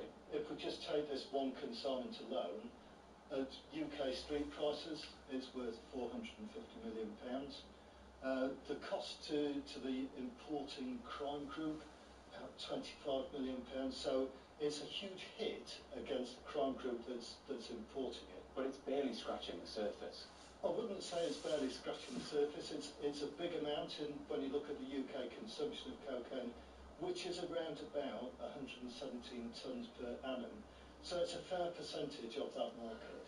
Who's responsible for the drugs crisis that we face at the moment? Is it the drug dealers? Is it the drug users? Or is it the manufacturers? I think it is fair to say that if people didn't wish to take drugs and consume drugs, we wouldn't have the problem. And I think what's lost with a lot of particularly cocaine users is they don't see the harms that they're causing throughout the supply chain in terms of violence and murder, but also in terms of the environmental consequences. Because what you're looking at with cocaine is a product that's grown in the rainforest, it's produced in the rainforest with diesel, acids, lime, all of that gets dumped into a pristine rainforest. The environmental consequences of that are absolutely vast. So is your message to middle-class coke snorters that they should stop putting the white stuff up their nose to save the planet then? So it absolutely is. And I think that the harms from cocaine are not fully appreciated by the people who might perhaps be very careful to put their green recycling into the correct recycling bin, but then they're doing a line of coke and causing far more damage to the environment. Quite an unusual take on this, really, wasn't it, from that gentleman? Because we always hear about the violence, we hear about the kind of cycle of murder and exploitation, sometimes of children, that takes place as the drug makes its way from Colombia or wherever it originates over here to this country, so that we're supposed to feel that people who take drugs are implicit in these crimes in this violence, knife crime, gun crime, gang crime, all that sort of thing. But we don't normally hear stop taking drugs because of what you're doing to the rainforest. We don't hear that very often. No, it's a bit of an unusual. I was quite taken back when surprising. Those words come out of Andy Mason's mouth. But he does have a point to a certain degree because there is a huge amount of petrochemicals that goes into making this stuff, then clearing out forests to make more room so that it can be expanded. And if you look at the sheer numbers in terms of how drug use is growing in this country, we know it's becoming more prevalent because we've seen drug dealers on social media putting up QR codes in various towns and cities. We know that more drugs is being captured by the police because the number of drug busts is going up, and so too is the number of drug deaths. But in terms of the number of how much of a dent this is having on the global drugs operation, it's estimated there's around 117 tons of cocaine taken in the UK on an average yearly basis. This haul was 5.7, so it's less than 5%. And so that's what I was saying to them. It's not really denting the size. The police say it's doing something, but if you speak to people up and down the country, they will still say drugs are a major problem in our local community. Do you think the message about cocaine isn't getting through? We know that 50% rating on that phrase middle class drug users. I don't know whether cocaine divides along class lines or doesn't, but do you think that somehow or other it's sanitized and packaged and we all know it's white powder and it's clean and it looks kind of, you know, I don't know, sort of medically kind of sterilized? Of course it isn't at all, and it can be cut with all kinds of horrible chemicals of all sorts of revolting natures, but somehow that message doesn't get through. It still seems okay to people. It's getting cheaper. That's the problem. And so when we go out to the towns and cities where we do these various documentaries and we speak to people, they say you can get now a 1 bump dose of cocaine for less than the cost of what you would for a beer if you go to the pub. And so the dealers have changed the way that they sell cocaine. It's become a lot more available. It's marketed more widely. And when it becomes cheaper, then more people, and especially younger people, are willing to try it. So the message, although it is being put out there for middle-class drug users to stop using it, as Pretty Patel used to say, people are still taking drugs because when the price and the supply, when the price goes down and the supply goes up, Britain is awash with drugs. Oliver, thank you very much indeed. Good to see you. Coming up after the break, it is being dubbed the cost of living crisis as divorce rates hit a 50-year low due to couples' lack of funds. I'm Vanessa Phelps, and you're with Dawn on News Radio, online, and on your smart speaker.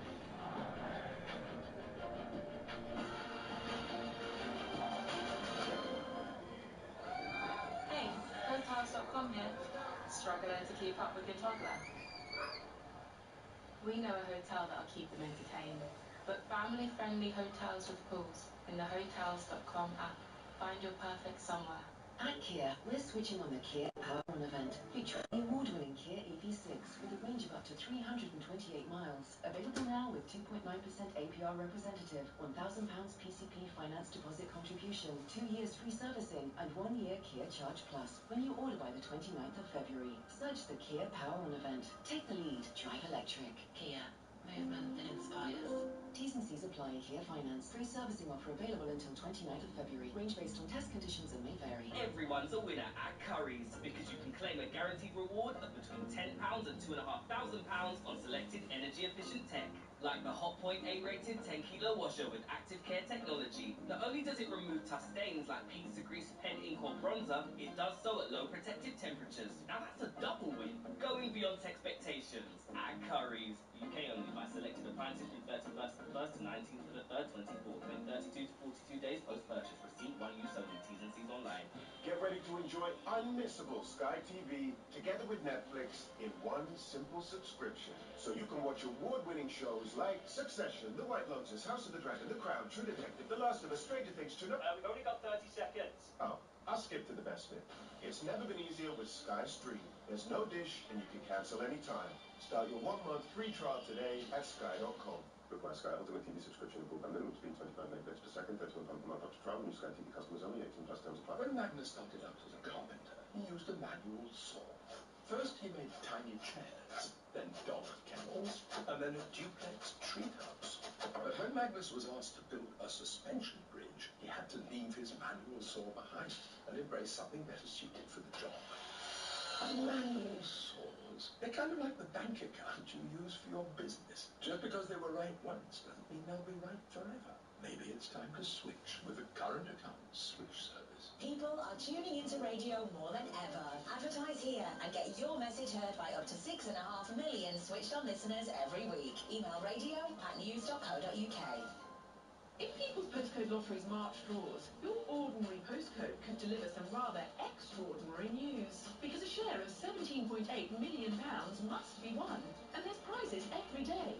So join the 70% of postcodes across Great Britain that are already playing, and sign up your postcode before midnight on the 29th of February. Good things come knocking with People's Postcode Lottery. PPL managed lotteries on behalf of good causes. 18+, conditions apply. Play responsibly. Not available in Northern Ireland. Half-term is here, and so is a happy meal for just £1.99. Consider afternoon play dates, post-swimming cravings and sofa movie marathons sorted. Exclusively available in the McDonald's app until the 25th of February. 18+, app only. One-time use daily. Ends 25th of February. Participating restaurants only. Subject to availability. T's and C's apply. Fine talking radio, talk radio. Rev it up and ramp it out. A national treasure. Talk radio.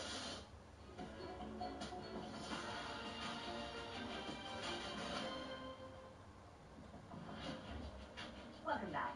The number of people getting divorced in England and Wales has hit a 15-year low.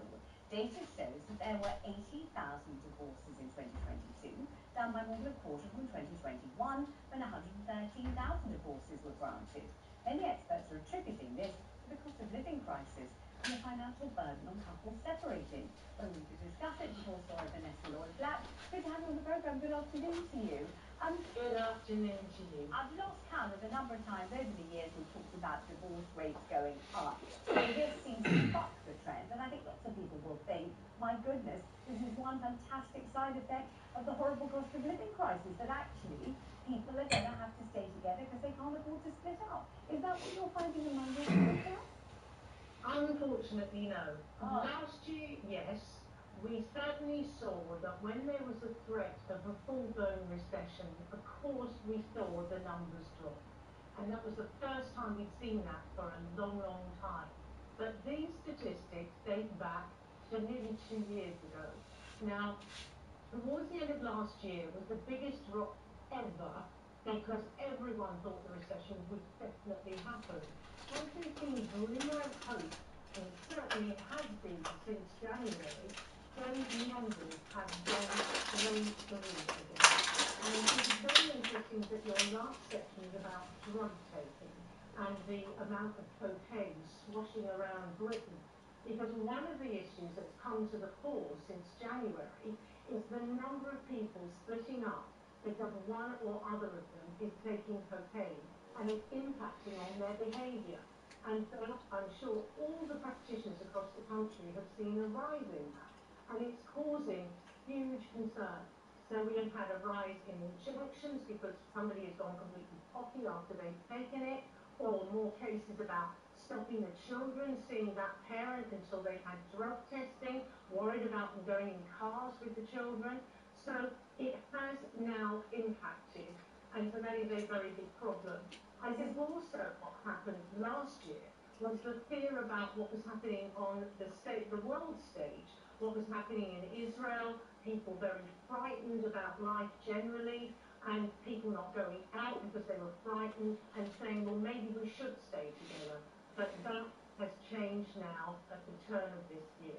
This is the first time I've had anyone express the impact of drug use on a rise or fall in divorces. I've never heard anyone but you just now say this. I haven't read it anywhere. It isn't in the public domain as a factor or a feature, but as soon as you said it, it seems entirely obvious that it would be the case, that if drug use is that prevalent, how could everybody not find it as a feature and a factor in relationships and a potential ingredient in divorce?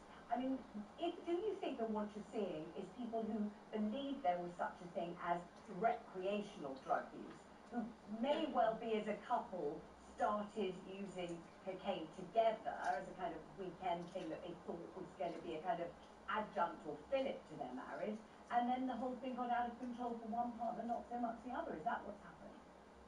What we've seen, and what's very prevalent, is they start off having spliffs together, and then one or other of them has gone on to cocaine recreationally, and they can't cope with it. It's becoming more and more of their use, and it affects their behaviour. What other practitioners have commented on, and what we've seen in the media, is the rise in injunctions.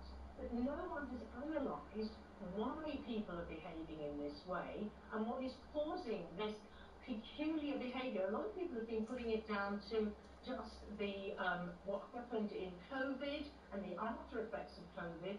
But what happened is that people stuck indoors maybe started smoking, started taking cocaine, and now we are seeing the real effects of it, and it's impacting on relationships.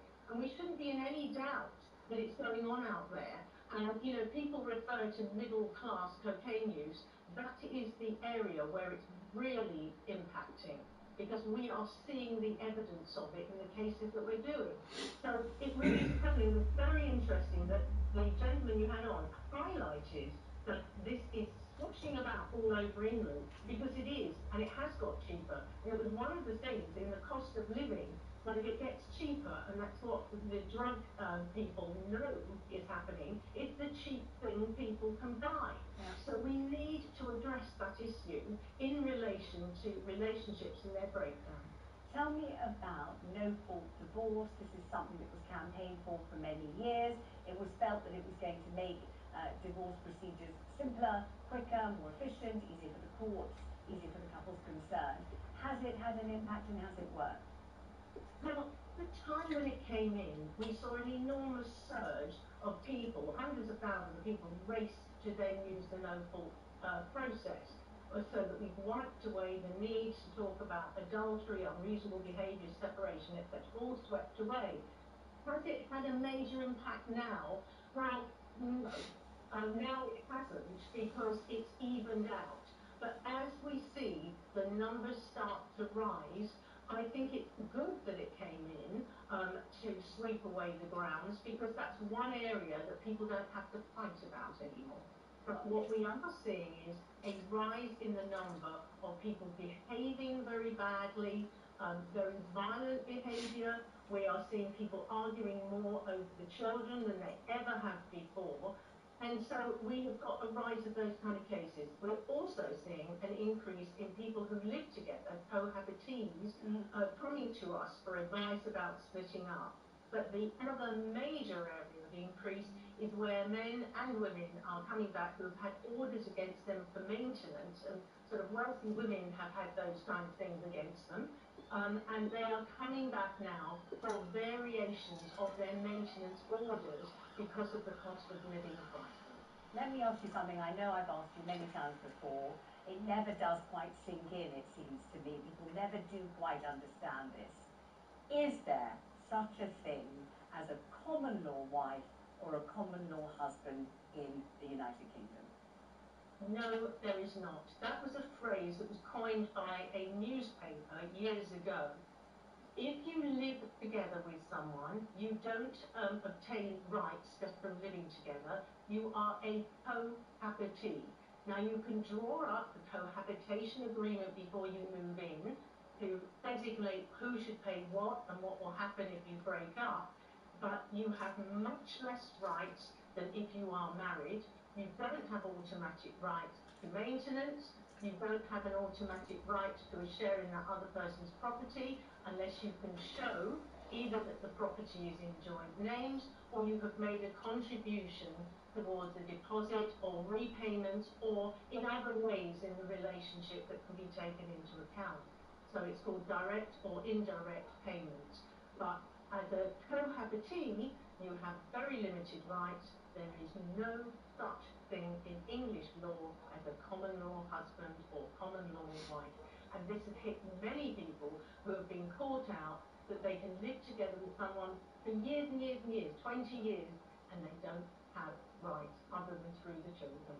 Thank you very much indeed. Always a great honour to have you on the programme. Vanessa Lloyd-Platt there. Coming up after the break, calling all Swifties. The V&A are hiring a Taylor Swift official advisor for an upcoming exhibit.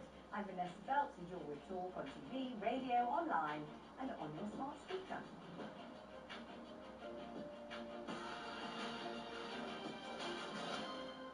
We all have a fire inside us.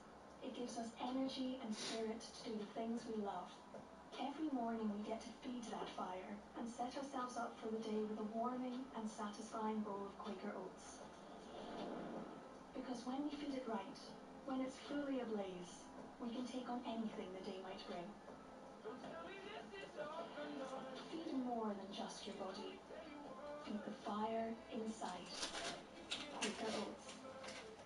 Picture this. You're at the beach this summer and the only Wi-Fi available is from Tony's phone. You could just ask him if you could use it.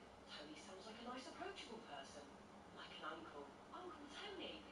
Oh, forget it. You wouldn't have the social bravery to ask anyway. Nobody does. No EU roaming fees this year means no awkward hunt for Wi-Fi. This is Supermarket Mobile. Tesco Mobile. Every little helps. Until 2025. For terms and roaming destinations, see tescomobile.com/home from home. Everyone's a winner at Currys because you can claim a guaranteed reward of between £10 and £2,500 on selected energy-efficient tech, like the Hotpoint A-rated 10-kilo washer with active care technology. Not only does it remove tough stains like pizza grease, pen ink or bronzer, it does so at low protective temperatures. Now that's a double win, going beyond expectations. At Currys, UK only by selected appliances with 31st to 1st to 19th to the 3rd 24, within 32 to 42 days post-purchase. Receipt one use only. T's and C's online. Picture this. You're at the beach this summer and the only Wi-Fi available is from Tony's phone. You could just ask him if you could use it. Tony sounds like a nice approachable person. Like an uncle. Uncle Tony. Oh, forget it. You wouldn't have the social bravery to ask anyway. Nobody does. No EU roaming fees this year means no awkward hunt for Wi-Fi. This is Supermarket Mobile. Tesco Mobile. Every little helps. Until 2025. For terms and roaming destinations, see tescomobile.com/home from home. People are tuning into radio more than ever. Advertise here and get your message heard by up to 6.5 million switched on listeners every week. Email radio@news.co.uk. Tonight's Euro Millions jackpot is £14 million. Now that calls for a dance. Well, if you insist. Hit it! Hit me like you've never did before. Get that Euro Millions feeling tonight. Euro Millions from the National Lottery. Play on app. Estimated jackpot. Account terms, rules and procedures apply. Players must be 18 or over. Like to mix up your lunch? Try a McDonald's Big Flavour Wrap. Get a kick with spicy veggies. Go big and bold with barbecue and bacon. Creamy with sizzle. Or go sweet with today's $1.99 wrap of the day, the sweet chili chicken one. Served from 11 a.m. Price may vary. Wrap of the day discount not available on delivery orders. Subject to availability. Your way from driveway to motorway. Talk Radio. Travel update. In Plymouth, there are multiple road closures in and around the Keyham area after the discovery of an unexploded World War II bomb in a garden on St Michael Avenue. There's also major disruption to rail and bus services in the area. In South Yorkshire, the M18 southbound is partly blocked after a collision at junction 5 for the M180. And in Oxfordshire, the M40 northbound is partly blocked after a collision that's between Taylor Junction 7 and Oxford Services Junction 8A. I'm Adam Moore.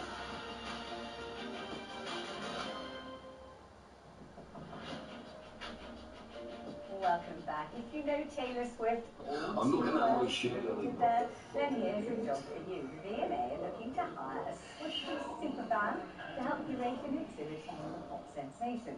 The museum's looking for expert insight into fan culture, memorabilia, and all things T-Swizzle. All Tay-Tay lovers should be fearless. And apply your wildest, this is driving me absolutely crazy. I can't wait to shake it off, shake it off. Your wildest dreams might come true. Joining me to discuss this, the serious music journalist, Mark Webster, who is a secret Swiftie, I hear. Obviously, although I hadn't heard T-Swizzle before, so add that one to my lexicon. Please do. I mean, does this, as far as you're concerned, make you recalibrate your view of the V&A, or does it extend your respect for the V&A? I mean, how do you feel about it? To a point, isn't it? Because what they've done is they've basically, in their own way, kind of validated somebody who's been so enormously impressive as a kind of pop icon, indeed cultural icon. I mean, basically 20 years. She's only in her early 30s. That's quite remarkable. It's crazy stuff, you know. First development deal when she was 13 years old, and you know, and she writes so much as well as obviously being a performer. The first musician to become a billionaire on the back of music only. Of course, everyone sets up businesses and makes themselves a fortune, but just her music alone, she made herself a billionaire. So I'm all for it. I think it's a very smart move, and of course, with something like this, with all the nuance that you just described there, the fact that you probably do need somebody who really understands their Swift. And if I asked you to try to deconstruct for us why she's so successful, what is it that she's very beautiful, incredibly prolific, she's very revealing of her personal feelings. I think she's an excellent poet, and I really do. Whenever I read an article about her and they actually quote the lyrics, they're superb, Yeah. I think. I think that's, do you know what, that's a really important point about her, is that where ostensibly she is clearly she's all the package for being a superstar. Not necessarily from the kind of Beyonce end of the market, but more Celine Dion idea. I think so. Just a much more kind of approachable, every girl kind of look, which is why she appeals so across the board. But as you say, a brilliant lyricist, has been for ages. But then you couple with the fact that she's also, politically, she's very motivated, and in what I would consider all the right ways. You know, because her idea of basically getting the younger generation to ensure that they're registered to vote in America is throwing the other side of America up in arms. And good for her, I say. And as I say, in 20 years, she's made herself such an impressive figure. And I completely agree. We're going to be talking, you know, V&A have done exhibitions on Vivienne Westwood, on David Bowie. There's no reason you wouldn't want to have that kind of conversation about her in 20 years. Talking about Bowie. Yeah, amazing. The V&A has been very busy, actually. They're appointing people left, right and centre for all kind of cultural, iconic things. Professor of Crocology is being appointed. Basically, the idea of crocs being something that you also want to find out more about. There's 80,000 pieces of Bowie's own estate is going to be curated as a job. And including in there, it says unfinished projects. Can you imagine the joy of being employed to do that? Oh my God, what a great gift. Yeah, absolutely fantastic. I'm joined now miraculously with that Friday feeling that emanates effortlessly from every pore of their bodies by my lovely colleagues Daisy McAndrew and David Evans. How lovely to see you. Are you Swifties?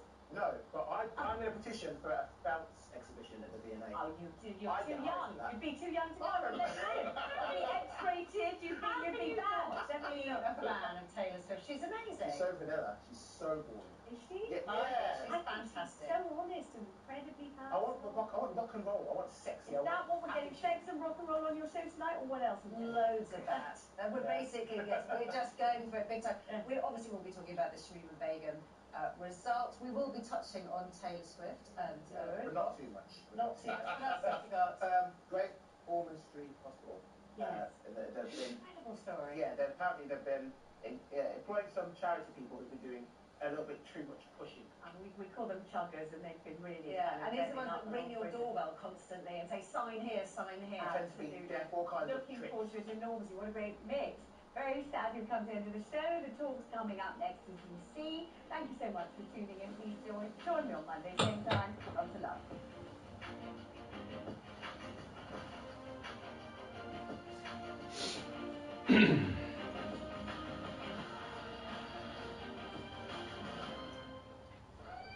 Hey, Hotels.com here. Struggling to keep up with your toddler? We know a hotel that'll keep them entertained. Book family-friendly hotels with pools in the Hotels.com app. Find your perfect somewhere.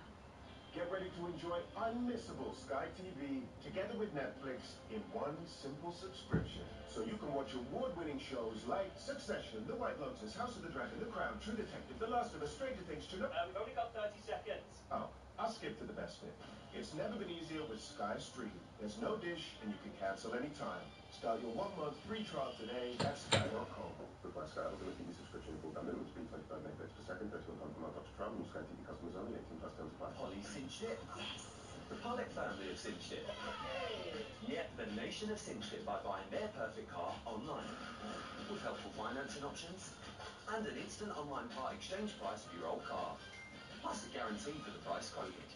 So with financing options, an instant online valuation and a guaranteed part exchange price, join the nation in absolutely cinching it. Search Cinch and buy your next car today. Guarantee subject to car's accurate description, T's and C's apply. In our March draws, you could win a share of our incredible £17.8 million prize pot. We have guaranteed winners every day, and to be in every draw, all you have to do is sign up for a monthly subscription of just £12. 70% of postcodes across Great Britain are already playing, so sign up your postcode before midnight on the 29th of February for the chance to win. Good things come knocking with People's Postcode Lottery. PPL manage lotteries on behalf of good causes. 18 plus conditions apply. Play responsibly. Not available in Northern Ireland. The deals keep coming at Currys. How about 10% off hot point built-in appliances over £249? Like the Hot Point Class 4 stainless steel electric oven with multi-flow technology that spreads heat evenly into every corner.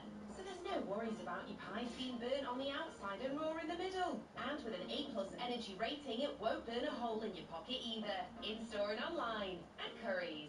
Offer ends 6th of March 2024. Use code HOTIND10 for discount. Go to work, go to the gym, go to the allotment, go to Pilates, go to the park with the dog, go to the pool, go to the gig. I Believe is the nation's go-to 10% ibuprofen gel to help fight pain. So you can go too. With thousands of verified 5-star ratings on Amazon, there's no stronger ibuprofen gel to fight pain than I Believe Max Strength Pain Relief 10% Gel. Nation's go-to based on sales data. Contact info@ibelieve.com for verification. Contains ibuprofen. Always read the label. People are tuning into radio more than ever. Advertise here and get your message heard by up to 6.5 million switched-on listeners every week. Email radio@news.co.uk. This Easter at Morrison's, get a selection of large Easter eggs including Cadbury Twirl and Cream Egg for just £1.99 when you scan your More card or app. That's more family faves this Easter. Morrison's to shop at Morrison's. Majority of stores and online, subject to availability, max 6 per customer. Excludes Morrison's daily selected eggs without More card, £3.50. Ends 3rd of March. Half term is here, and so is a Happy Meal for just £1.99. Consider afternoon play dates, post-swimming cravings, and sofa movie marathons sorted. Exclusively available in the McDonald's app until the 25th of February. 18 plus, at home. One time use daily. Ends 25th of February. Participating restaurants only. Subject to availability. T's and C's apply. 21st century debate. Speak once, think twice. Talk Radio. Plain talking, common sense talk radio.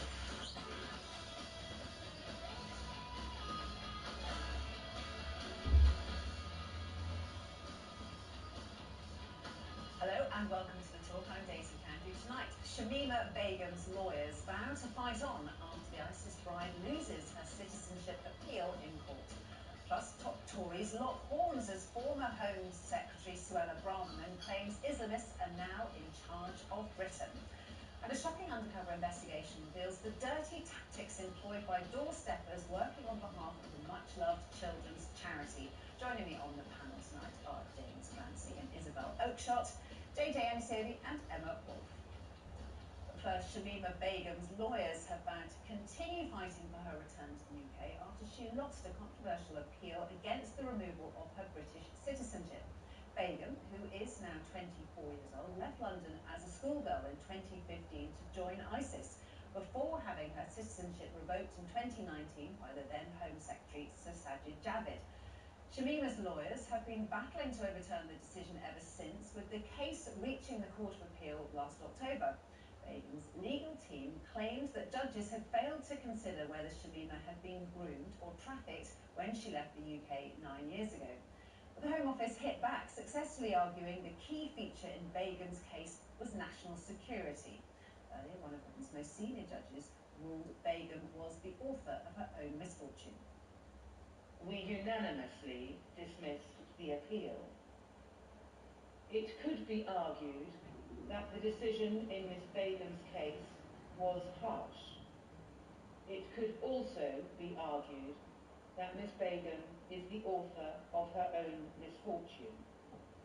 But it is not for this court to agree or disagree with either point of view. Begum's team has suggested they will now take the case to the Supreme Court, but a response could take up to a year.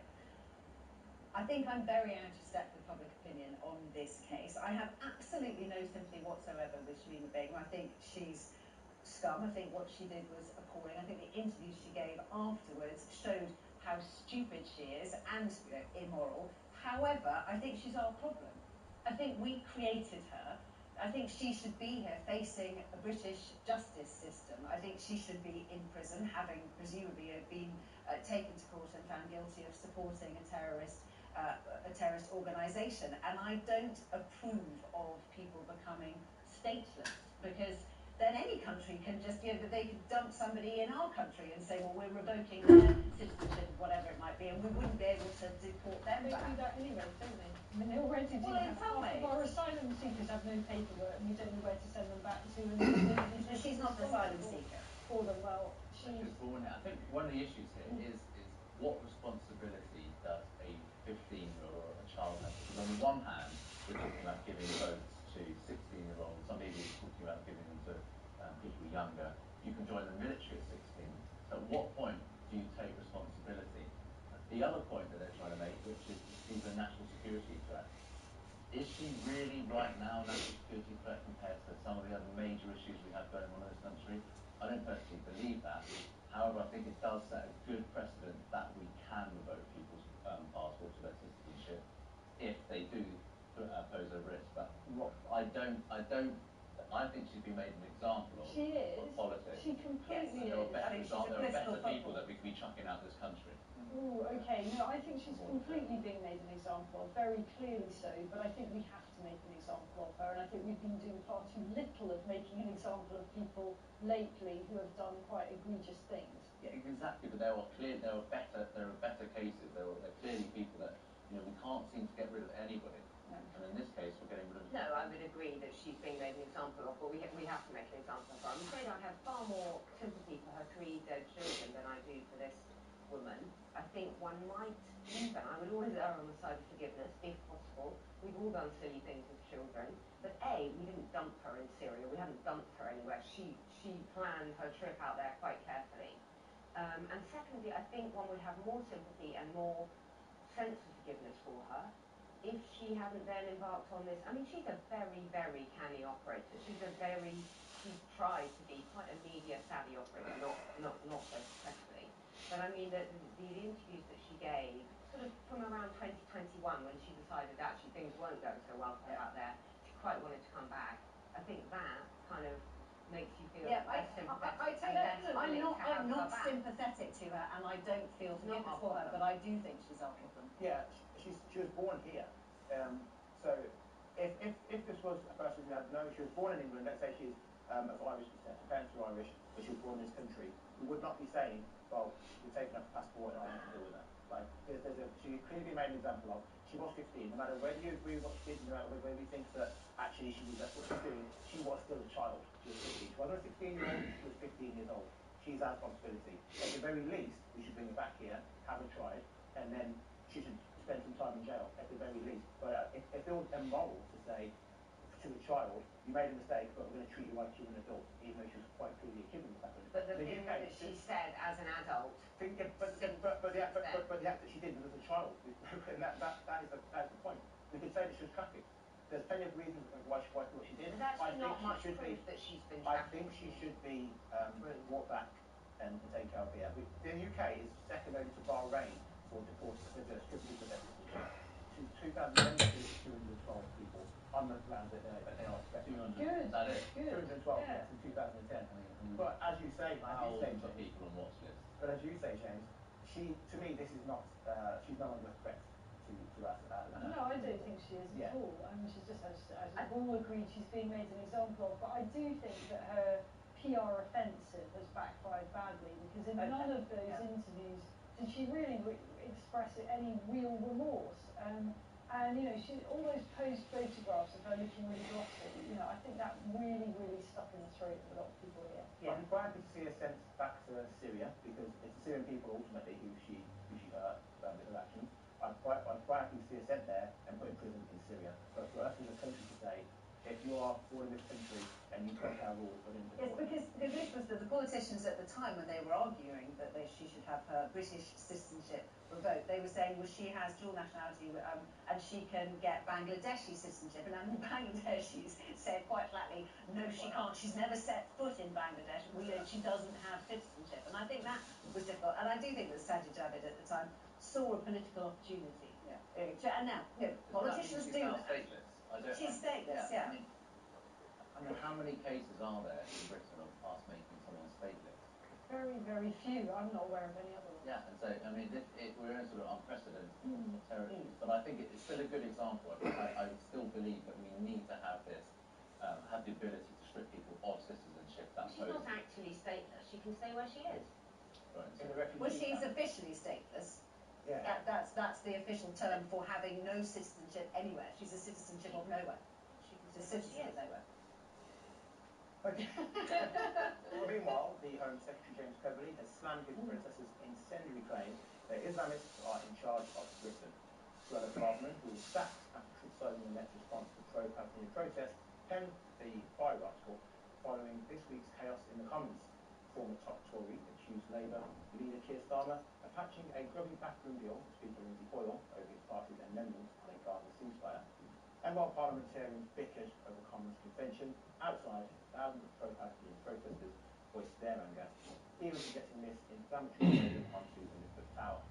Now, Braverman, who is in the running for next Conservative leader, claimed Islamists, extremists and anti-Semites had bullied the Labour Party, our institutions, and now our country into submission. She goes on to warn that Britain needs to wake up to the threat of Islamism, or face a ghettoised society where free expression and British values are diluted. But speaking on Times Radio earlier, her successor James Cleverly rejected her claims outright. Look, I can understand her frustration, but we do still live in one of the greatest countries in the world, if not the greatest country in the world. We have a high-functioning democracy. We live by the rule of law, and I don't think it is right or appropriate to imply anything other than that. Ultimately, with Braverman, this is just, her language is fiery and it's going to cause division. That's what she's doing. Do we have a problem with extremists in this country? Yes, we do. But to paint the whole, the way she makes it sound as if every Muslim in this country is a threat to this country, and the more Muslims who come to this country, that's bad for this country. And I don't agree with that. I don't think that's at all. For me, that is how people are going to read her comments. Because she is not Only if they want to. She is not saying, if Suella Braverman read the article and said, there's a very small minority of Muslims in this country who are extremists and are supporting extremism and Hamas, but she's not saying that. She paints this picture as if it's us versus them. There is a small minority in the Muslim community, but it's still a large number of people and a growing number of people. I don't think she's trying to tarnish everybody, but we have to take this threat seriously. It is the main threat that Britain is internally facing, is the rise of Islamism, and it isn't being taken seriously. A lot of it's being swept under the carpet. We are going towards a sectarian society if we don't control immigration and if we don't integrate society better. We've got organisations such as MEND, which are giving presentations and sort of infiltrated the police on defining what Islamophobia is. And what they're actually doing is preventing us having a reasoned discussion about the difference between Islamism and sensible Muslim communities that love being here, are play a huge role in society. They're all being lumped together, and it's preventing us actually having a serious conversation about this threat. I think it's a really serious. What I don't agree with what she said is that it's taken over society. Of course it hasn't taken over the running of society. But that's the point. It's comments like taking over society that do racists cause to think Suella Braverman is on our side. And what you've just said is very, very sensible. But it's not. She delivers things in such a tone that you can hear people using and abusing what she's saying to further their own points. And I would say that your argument, particularly about infiltration of things like the police, deliberately blurring the lines, those sort of things, they are valid comments. But she knows what she's doing, and she is trying to whip up anxiety and whip up further. Don't you think that she's trying trying to whip up anxiety. She doesn't need to whip up anxiety. It's there already. And what she's talking about, which I think is really important, is the perils of appeasement. She uses the word appeasement. And we've seen the perils of that. Look what was projected onto Big Ben a couple of days ago, from the river to the sea. How on earth could that have been tolerated when it was quite evident where the projector was? It was a small projector, there were police around, and the Metropolitan Police have come out and said it wasn't against the law. They were wrong, it was against the law. There is a law on this. I looked at it, and it is a clear offence to project things onto the House of Commons without permission. It's weird, it's actually a planning issue. But anyway, we've got to this place because we have kept appeasing time after time after time. We've allowed people to go out on our streets shouting inflammatory stuff and waving Hamas sympathising placards and not done anything about it. And where does it lead us? No, I agree. That's what she's saying. And the thing is, yes, her language is inflammatory, but I think it's worse than appeasement. When you see almost zero policing, when you see that politics and policing are not fair and impartial, which they should be and they must be, then I think that creates further division. It does create a feeling. And look, you live in London as well. In central London, every weekend there is a sense of, I hate it feels like we've imported the world's problems here, and everyone is campaigning about issues. And this is where we live. And how does it feel to be a Jew in London or across the UK at the moment? It feels frightening. And how does it feel to be a Muslim in this country at the moment? Yes, I know that. Because this is what I'm saying, that gets ignored because since the Hamas attack, Islamophobia, attacks against Muslims has also increased. Trebled. So at the end of last year it was up by 600%. But and this doesn't. I'm not saying that that we should ignore everything else. But what I'm saying is, because Muslims are being attacked, and mostly, according to the stats, mostly British Muslim women are being of these hate attacks. It's always being ignored in this case of, but they're out there chanting the sea. I've been on the pro-Palestinian marches, and I'm telling you, the majority of people on those marches are not brown people who are practicing Muslims. They are middle-class white folk. And yet it's Muslims who are getting blamed for people that hate this country more than anyone else. This is why we need to deal with this now and talk about this now, because it's only getting worse. Look across Europe now, and we are seeing far-right groups, hundreds of them, meeting across Europe in town centres doing Nazi salutes. We are seeing that, and we're not seeing that here. But that's across Europe. Between Europe, it's only that one for that comes here. No, it's not. And we're seeing those groups doing that against any minority. So whether this is about Muslims or about Jews, those people are not. But JJ, until we have some proper policing, until we have fair and impartial and actual policing going on, which we are not seeing, then that's only going to get worse. Why we've got all these protests about Gaza? You never saw see them about Sudan.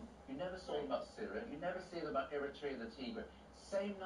Larger numbers of people getting killed. I agree with that. There's a clear motivation, which is anti-Semitism, which is absolutely toxic, which runs through the vein of a lot of these people that are marching.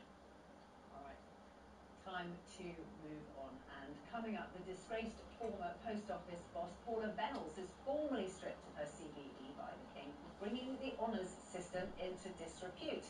An important signal, or too little, too late. We'll be debating that next on The Talk.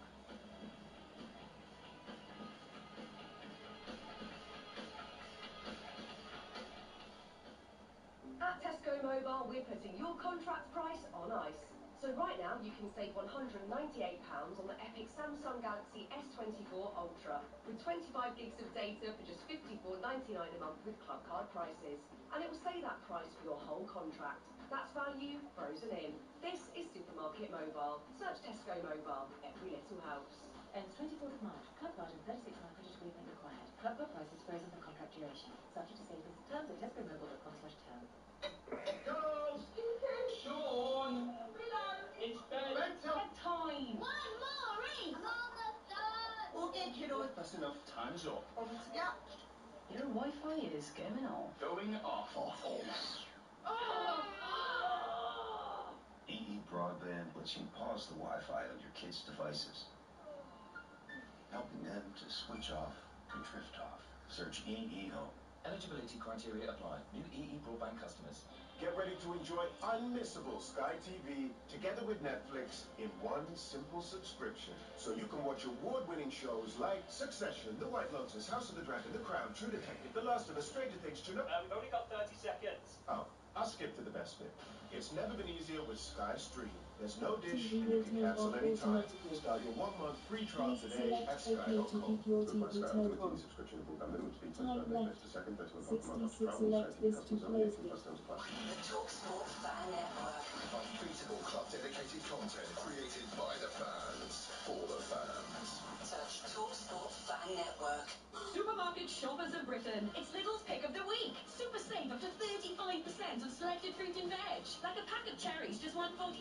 A bag of British kale, only 59p. And half a kilo of British carrots for 49p. Plus more heroic deals in store now. Now that's big on quality and always little on price. Subject to availability, selected stores, GB only.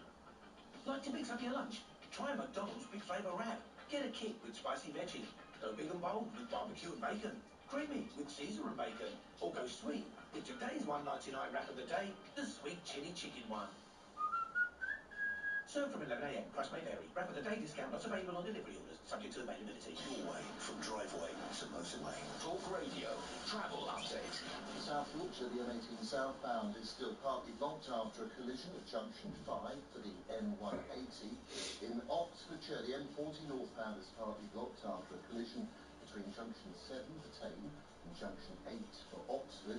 And in Devon, the M5 southbound, that's partly blocked by a broken down lorry just by junction 31. That's the turn off for Oakhampton, and the A38 is blocking the inside lane. I'm Adam. Welcome back to The Talk. The former boss of the Post Office has been formally stripped of her CBE by the King for bringing the honours system into disrepute. Paula Venables agreed to hand back her gong following an online petition that amassed more than 1.2 million signatures. The campaign gathered force after the Post Office Horizon scandal captured the public's imagination thanks to a successful ITV drama. Back in January, Venables said she was truly sorry for the devastation caused to the sub-postmasters who were wrongly accused of fraud due to a faulty IT system. More than 1,900 postmasters are yet to receive compensation over the scandal, and with at least 250 victims having passed away before receiving their final instalments. Well, I think it was revealed today, this figure of 251 postmasters who were wrongly accused have passed away, have died without receiving their final compensation. You know, those are people who probably went to their grave feeling ashamed and guilty and wronged, and I think that's, you know, this has been called the worst miscarriage in British legal history, and obviously with 1.2 million people signing that petition, a lot of people agree. I was looking up who else has been stripped of their honours in recent years. Rolf Harris, Robert Mugabe, Fred the Shred, Harvey Weinstein, and today the founder of Grime, Wiley. I don't know, I mean, is this real justice? Is it symbolic? And why on earth didn't she hand it back herself? It's the system, isn't it? I mean, the honours and awards system itself has been bringing itself into disrepute with ministers just giving them out like confetti to their mates. I think we need a new system. You've got one. Yeah, I have got one, you know, but it's... what do you get yours for? It's a military award. I didn't write myself up for it like a lot of ministers do, but, you know, it's a strange thing. I don't know how that process works, but the military honours are different from public ones. Yes, and I don't think anybody begrudges. I think James is being incredibly modest about his accolade, which is one of the highest for bravery that you can receive. But that feels earned. I mean, that feels earned. You can't compare that to the ludicrous abuse, for example, of House of Lords appointment, which is grotesque. You know, the dishing out of these jobs for life, where they are entitled to up to £300 a day for the rest of their days. You basically can't get rid of them, even if they do awful things. It's very, very hard to kind of unpeer an I opinion. mean, we know that the postmasters, you know, and the campaign groups around them did want, you know, they were keen for Venables to be stripped of her gong, but obviously that is a drop in the ocean. That makes literally no difference to their lives. And going back to Em's point, I was reading about some of the postmasters and mistresses that have died, you know, and some of them were really young, in their 50s, And you think how much, and although, you know, some of them had, you know, heart attacks, had cancer, but how much did the stress of what they were put through contribute to their deaths? You know, people have been saying that post office has blood on their hands, and I completely agree with so that. I hope their families get compensation anyway. Just because they've passed away, it doesn't mean that there shouldn't be some form of compensation, because there will be children who've lost parents. And parents who've lost children. And children who've lost inheritance. Now, obviously, that pales compared to the death of parent, but you know, these men and women were working very hard to provide a future for their families, and that would have included, you know, a lot of them had to sell their houses, and they would have passed those houses on to their kids. It does feel shocking that it took a drama to get this back It does. to public attention. And there's something particularly small and local and hard-working about running a post office. This is not glamorous stuff. This is not, you know, swanning in and out of Westminster, getting your CV, signing in for your 300 quid a day. It's none of that. It is running, in the most part, running small post offices. Yeah. And having your entire livelihood and your reputation probably in a local village or town trashed. Yeah, no, absolutely. So, I mean, and obviously, what's good, although I totally take your point, James, that it was a crying shame that it took a TV drama and a bunch of actors and a screenwriter to really bring this to national prominence. This is a story now that's not going to get dropped. You know, it's going to continue to get the attention until those men and women have got their compensation. The UK has signed a new deal with the EU's border agency that the government insists will help its pledge to stop the boats. Home Secretary James Cleverly met his European counterpart earlier to sign the agreement, which will see agencies on both sides of the Channel share intelligence, training and technology to cut channel crossing. The deal is the latest in a series of agreements, including the one reached in Paris last year, worth 480 million to boost cooperation between French and British police agencies. But the deal stops short of a migrant return agreement, which is likely to make Rishi Sunak's key pledge of stopping small boat crossings more difficult to fulfill. Lauding the deal, the Home Secretary called it another crucial step in tackling illegal migration and securing British borders. Let's be honest here, this is not going to change anything whatsoever. This is a disaster for Rishi. He needs to have some sort of stick to stop people coming over, either the Rwanda deal, which clearly isn't going to go ahead, or they need to be able to return people back to France or back to the European Union. Without that, we're going to have a summer of thousands of people crossing. So we could be looking at a May election. So I would agree with that. I have definitely picked up rumours of rumblings inside Downing Street. Understand that there was a big meeting yesterday about bringing forward the election. Doesn't mean it will happen. You know, these meetings happen fairly regularly now. But it all stacks up to me that the government might decide to reduce its losses, because I don't think anyone is really imagining that there could possibly be a Tory victory, though of course anything's possible in politics. But one of the main things on their mind will be the reality that over the summer we're going to still have an awful lot of small boats coming over, and there's only so many times that James Cleverly can tell us all that this plan is working and that they are tackling the evil gangs and so on, and Rishi can continue to claim that his Rwanda scheme, which we all know is going nowhere, is actually going to solve anything. Added to that, you've got the legal migration figures coming out at the end of May. They will be catastrophic for this government and its credibility on immigration. So I wonder whether they might just want to get it all out of the way sooner than later. And just on that issue of, you know, will they, won't they, on the election, you know, when will it be? Will it be October, November? Will it be May? It irritates me so intensely at a time when politicians have a massive in tray, the country is crumbling, nothing is working, and we know that they are fiddling around on trying to work out which day would suit them best. It's so corrupt, and I was so in favour of the Fixed Term Parliament Act, because it took away that power and that, you know, messing around with when it could be, and then obviously they realised, oh no, hang on a minute, we've shot ourselves in the foot because we can play around with politics. Which is exactly what they're doing, and it's essentially we're all left, we the voter are left with a government in limbo, because this government is so weak it can't achieve anything. It's extraordinary, isn't it? They've got a massive majority and it's a lame duck government. It's got no confidence. But I think the small boats is obviously a major issue, but the bigger thing I think that is really going to define the election is the fact that they were elected, Boris Johnson was elected on reducing migration or having migration policy, and they did exactly the opposite, and the numbers have been huge. And then you've got the small rate issue, and I don't think voters are going to forgive them. There's nothing that can be done. So Netflix is doing that. It was only May last year when Sunak had met up with von der Leyen, and he was saying, we're going to work close together with Europe, we're going to stop it, we're going to stop the smugglers. It's just more kerfuffle from these people. They're lying. Yeah, they are. They're just lying. The British Republic are not fools. We know that the Border Force and the Home Office are, have proved themselves completely useless. If there was a returns agreement, that might have been something. This nonsense about sharing intelligence, squandering more taxpayers' money, new technology, all of that, we've heard it so It becomes an many insult. It actually becomes an insult to people's intelligence. The government saying, we have a plan.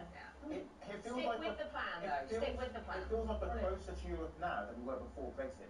It's like every week the government's saying, we're going to talk to Europe, we're going to sort this out with Europe. I thought we left them. What's going on? We never left Europe. That's a geography for you. Well, coming up, a leading children's charity is accused of emotional blackmail after its doorsteppers report being taught pressure selling techniques in an undercover investigation. The panel's reaction next on The Talk.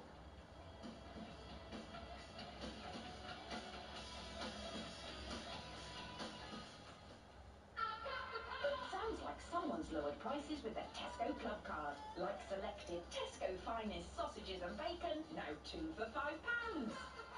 With Tesco Club card, everyone can feel the to lower prices. Tesco, every little helps. Majority of large stores 2 for £5 ends 5th of March. Excludes Northern Ireland. Club card or app required. Get ready to enjoy unmissable Sky TV together with Netflix in one simple subscription. So you can watch award-winning shows like Succession, The White Lotus, House of the Dragon, The Crown, True Detective, The Last of Us, Stranger Things, we've only got 30 seconds. Oh, I'll skip to the best bit. It's never been easier with Sky Stream. There's no dish and you can cancel anytime. Start your 1-month free trial today at sky.com. Goodbye Sky Ultimate TV subscription and broadband minimum speed 25 megabytes per second, £31 per month up to travel. New Sky TV customers only, 18 plus terms apply. Everyone's a winner at Currys because you can claim a guaranteed reward of between £10 and £2,500 on selected energy efficient tech. Like the Hotpoint A-rated 10-kilo washer with active care technology. Not only does it remove tough stains like pizza grease, pen ink or bronzer, it does so at low protective temperatures. Now that's a double win. Going beyond expectations at Currys. UK only by selected appliances from 31st of the 1st to 19th of the 3rd, 24. Then 32 to 42 days post-purchase. Receipt 1 use only. T's and C's online. When Magnus started out as a carpenter, he used a manual saw. First he made tiny chairs, then dog kennels, and then a duplex treehouse. But when Magnus was asked to build a suspension bridge, he had to leave his manual saw behind and embrace something better suited for the job. Manual saws, they're kind of like the bank account you use for your business. Just because they were right once doesn't mean they'll be right forever. Maybe it's time to switch with the current account switch service. Go to work, go to the gym, go to the allotment, go to Pilates, go to the park with the dog, go to the pool, go to the gig. Ibylead is the nation's go-to 10% ibuprofen gel to help fight pain. So you can go too. With thousands of verified 5-star ratings on Amazon, there's no stronger ibuprofen gel to fight pain than Ibylead Max Strength Pain Relief 10% Gel. Nation's go-to based on sales data. Contact info@ibylead.com for verification. Contains ibuprofen. Always read the label. People are tuning into radio more than ever. Advertise here and get your message heard by up to 6.5 million switched-on listeners every week. Email radio@news.co.uk. In People's Postcode Lottery's March draws, your ordinary postcode could deliver some rather extraordinary news. Because a share of £17.8 million must be won, and there's prizes every day. So join the 70% of postcodes across Great Britain that are already playing, and sign up your postcode before midnight on the 29th of February. Good things come knocking with People's Postcode Lottery. PPL manage lotteries on behalf of good causes. 18 plus conditions apply. Play responsibly. Not available in Northern Ireland. Supermarket shoppers of Britain, it's Lidl's pick of the week. Super save up to 35% on selected fruit and veg. Like a pack of cherries, just £1.49. A bag of British kale, only 59p. And half a kilo of British carrots for 49p. Plus more heroic deals in store now. Now that's big on quality and always little on price. Subject to availability. Selected stores GB only. Talk Radio. Free speech radio. On the app, on your smart speaker, and on the Manical Bridge.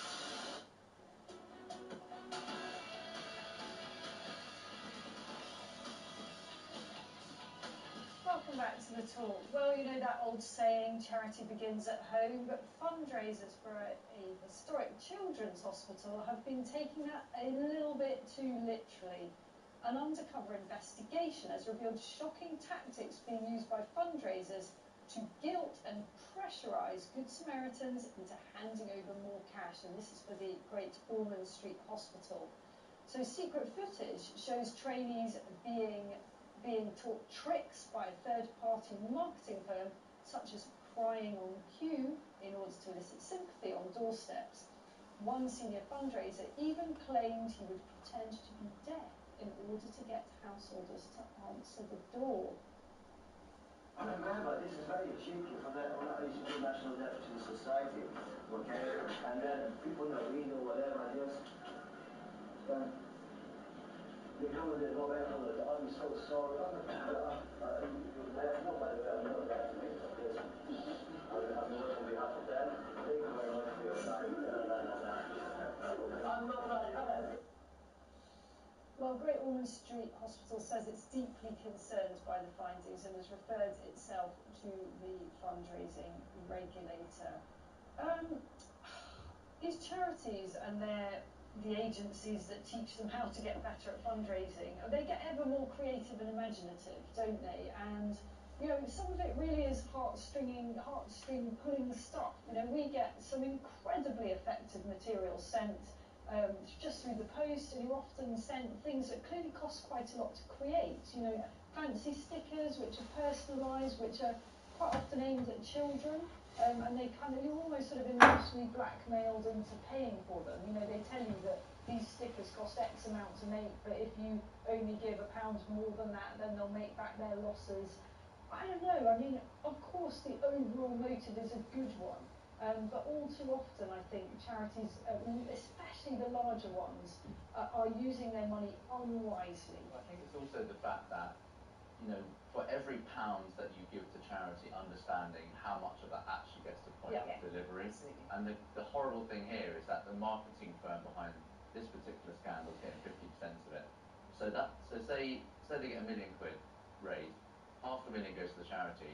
Most of that money is going to be spent on CEOs, expensive annual salaries. Exactly. So how much of that Office money? rental.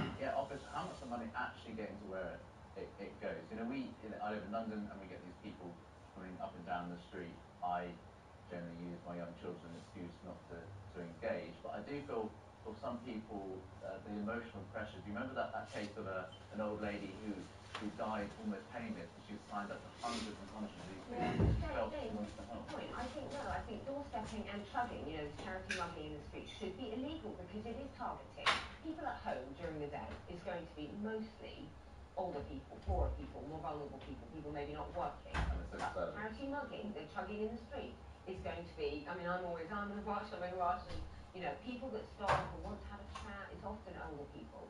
They do not need to be duped. The British public are extremely generous in terms of when there is a disaster, you know, we give huge amounts to Disasters Aid Foundation, that kind of thing. I think people should be left to choose. Stuff through the post, okay, you can respond to it if you want to. But I don't think people should be attacked in their own homes, opposed in their own homes, or on the streets, being asked to give to charity. Well, when they get to charity, this is one example. I'll say most of them like this. I'm one of those annoying people. In November, I stand in the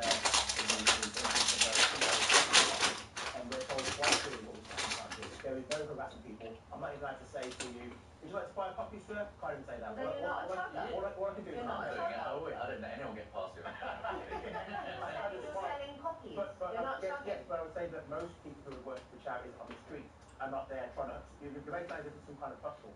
This is some one individual who is telling people, if you want to get more money, put it in the heartstrings. To me that's no different. They're seeing an advert about the sea also being clubbed to death in China, and they're playing some sentimental music over the top because they know that these notes pay this specific order, they're going to make you feel that is the pressure. They keep the door open. And people's homes. And also these people that come to the door, a lot of them are on commission. The ones that are, you know, paid. And what? No, but being on commission and being paid is different. So they're desperate for you. You know, and I've had it when you're standing at the door and they're like, I'll say I'll give you some money. No, we want you your bank details. We want you to do, you know, a monthly direct debit. Blah blah. Like, no. Yeah, I know, but I'm a complete pushover. you won't be surprised to know. But I do really resent it, and actually one of the reasons that they're getting so many more complaints, because so many people are working from home, what you were saying about the civil service. So people are sitting there working from home and getting these people ringing their doorbell all the time. I mean, of course, politicians do the same, by the way, especially at this time. I mean, my dad once, you'll like this, Katie, he once actually joined the Lib Dems just to make the guy go away. He was definitely not a Lib Dem. That is very, very funny. All right, well, moving on. Now, Britain's only transgender judge has thrown in the towel after claiming she can no longer do her job without politicising the judiciary. 54-year-old Master Victoria McLeod transitioned in the 1990s, becoming the UK's first practicing trans barrister and judge. 8 years ago, her previously private trans identity became public knowledge after being published by a national newspaper. Ever since then, she's been flying the flag for diversity in the judiciary. But in her resignation letter, McLeod claims gender-critical campaigners had made it open season on her, adding even choosing where to pee had become political for her. I think this is so sad, because this woman is clearly an amazing judge. She was the youngest person. She wasn't just any old judge. She had held one of the most senior positions and was the youngest person ever to get that position. She wanted to be quiet about her transitioning. She didn't want to scream and shout about it. She wanted to be known as a judge who happened to have transitioned back in the 1990s, and suddenly, because of either political correctness or whatever it might be, and in her resignation letter, she said that she had felt that she had to become, a sort of totemic flag waver for the trans community when she never really wanted to. She'd been forced into it. By the horrible outing by a newspaper, which I think is really immoral.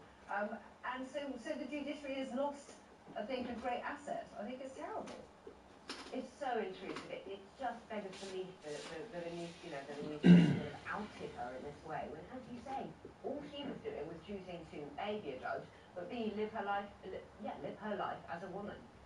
Having previously been a man. I feel like JJ's going to come out with something now. I wouldn't say that they've outed her. If she transitioned and wasn't in public life and wanted to stay hidden, she's a judge, one of the best judges in the country. So what? They haven't outed her. They've literally irrelevant whether she was a man or a woman. It's not, is it? It's not irrelevant. It's irrelevant. Because when you go through the statistics of how many minorities are judges, how many women judges, how many trans people judges, that is in public. That's a public domain. So I don't think it's. You're playing devil's advocate. I don't believe for a minute that you think it's right to out somebody. No, I'm saying it's not out to them. I'm saying it's not out to them. It wasn't out to them because she was out. It just wasn't reported, but she was out. I'm not sure it's totally irrelevant anyway, given how many cases are coming up involving this sort of thing, and whether or not it's okay for somebody, a male criminal, to pretend to be a woman in order to be treated differently. I mean, there are lots of cases of that. We know that. Unfortunately, it's not a tiny niche thing. So I think it probably is relevant. This was back in the 90s. She was choosing quietly to live her life. But beyond the issue of her being outed, what about the issue of her feeling like she can no longer I think that's a real shame. Yeah, a real shame. I think we can all agree on that. Yeah. Yeah, well, I just, the trans ideology debate has been so heavily weaponized. And, she's a victim of that culture war, and she's clearly doing a great job, and that's the sad thing, stepping down from a career that she's good at and loved. But I think if you want to get into more of the wider issues, we see Stonewall as being an example of just being such an aggressively pushing the ideological transgender wars onto every institution. Yeah. That's where this has come from. It's part of that war that's been caused by radical organisations like Stonewall. But it's interesting, JJ, on your point about her being outed, because as you said, she was the only trans judge. Now there are no trans judges, and I take your point, Isabel, about whether or not juries should know whether a judge is trans. I see that it's relevant, and she was in the public eye. However, how many other trans people are going to volunteer to be judges now? Very, very few. Well, Sorry, something else you want to do? No, I'm going to end it there. Okay, well, coming up, it houses countless treasures from across the ages, but London's Victoria and Albert Museum is now turning to a younger generation in the hunt for a Taylor Swift cultural advisor. Applications at the ready. It's a Swifties' wildest dreams. Next on The Talk. Your kids like...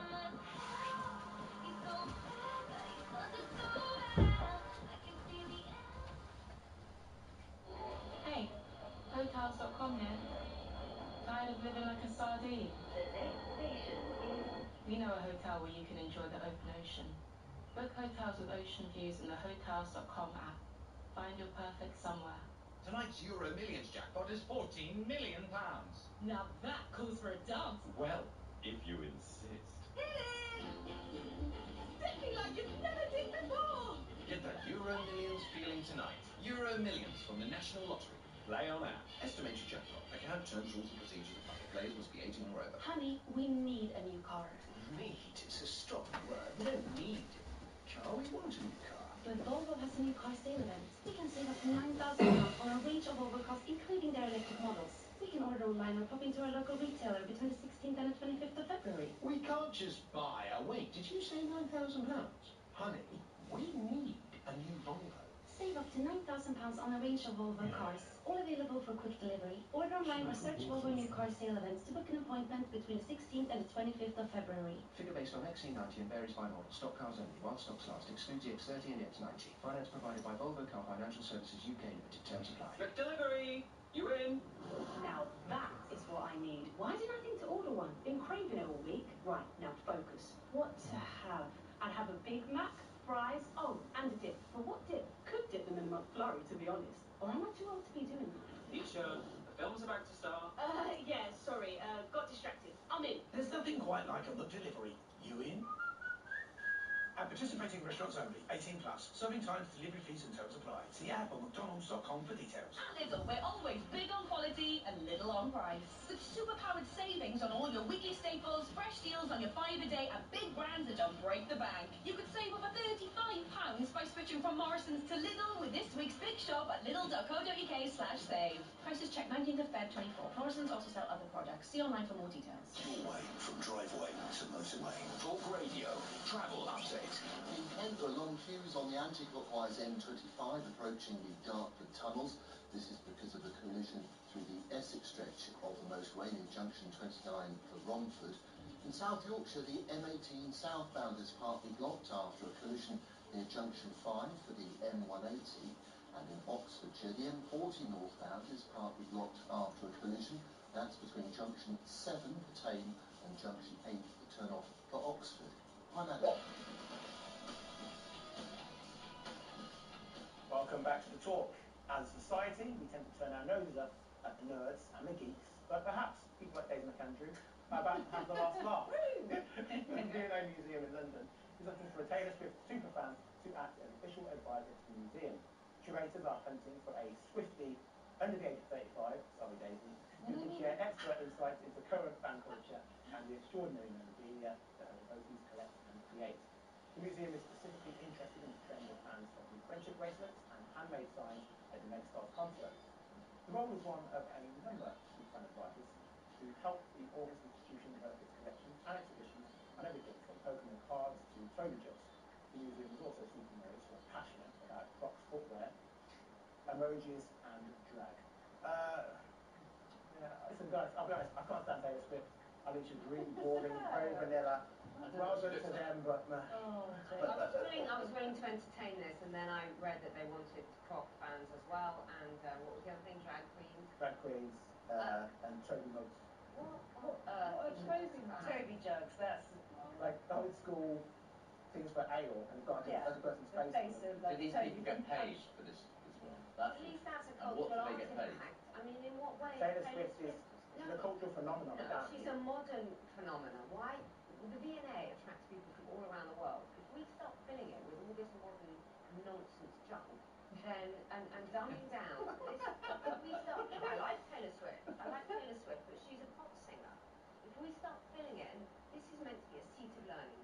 No wonder everyone under 25. In her in history thinks that history is boring and hang on. But people would have said that at the time about the Beatles. And they're not surely putting this on display. What they're really doing is whacking it in the vault for the future when people are looking back. Yeah. Surely that's what it's about. No, they have all sorts of wokey modern exhibitions. But what's wokey about this? Listen, I'm not a Taylor Swift fan, but you can do degrees in Taylor Swift.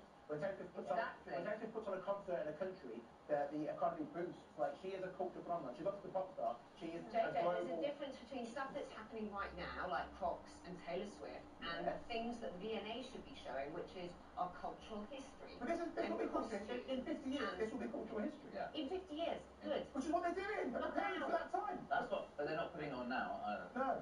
It's for the future. Although, I think in some ways, the V&A is extraordinary and has amazing exhibits, and it's very difficult to get young people through the door. So I think, I can imagine saying to teenagers, let's go and see the Taylor Swift exhibition, but let's go and have a look at some Roman artifacts while we're there. That's surely a good thing. No, I think you're being a bit miserable there. It's fine.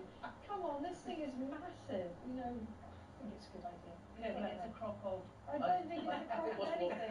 Although it strikes me that whoever they get to be the Swiftie is probably going to tick a couple of the other boxes, because all the kids seem to like Crocs. And emojis as well, so 3 for the price of 1. And there's an exhibition on at Somerset House at the moment, which is all about, it's called Cute, and it is all about kind of emojis and the phenomenon of sort of cute kitten, little videos and stuff. Yeah, and quite Japanese. Yeah, there's lots of that. But again, I've spoken to teenagers who are keen to go. I'm like, great, teenager wants to go to Somerset House, what's not to like? But if it's fulfilling a demand, fine, but I'm more worried that you can do a degree in Taylor Swift. It just shows you dumbing down higher education. Yeah, it's pointless running up a load of debt for that. Although if it can teach people to be as savvy as she is, and to be a businesswoman. All right, we are going to move on now because it's time for small talk. So, Plymouth. James. So, Plymouth. We have a bomb that's been found, Second World War bomb, and right now it is being moved through the streets of Plymouth by the armed forces, and it's going to be disposed of, or it's about to be disposed of, from the Tor Point Ferry slipway, where it's going to be successfully put into the water. What I find interesting about this story is that my grandfather was a retained fireman for the National Fire Service during the Second World War. So when the Luftwaffe would bomb London, he would go to sea, put out the fire, sometimes drag bodies out of the houses.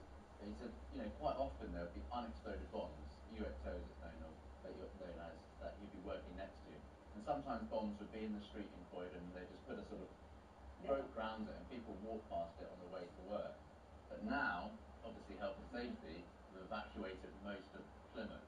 And I think they've been knocking on the door and telling people to leave. But personally, if they knock on my door, I'll be like, so is the fuss, maybe you can tell us whether there is a real danger that this thing will suddenly detonate? I am not an EOD expert, so explosive ordnance device, that's the team that will get rid of it. It's the EOD teams usually, and what they like to do is destroy something in place rather than move it. That's why it's such a big issue. I couldn't tell you whether it's a real threat. They obviously think it is. They wouldn't have gone to these.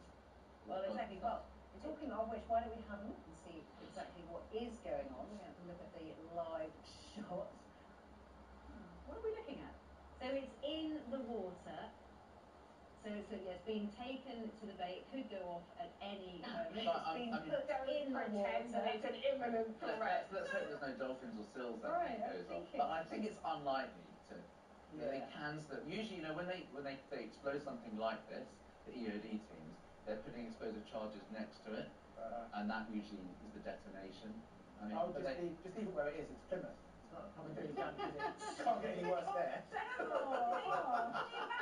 Plymouth, you're talking nonsense. It's home to 4-2 Commando, Royal Marines' finest. Right, I've got one about Luke Littler. Remember him? 16-year-old, the darts geezer.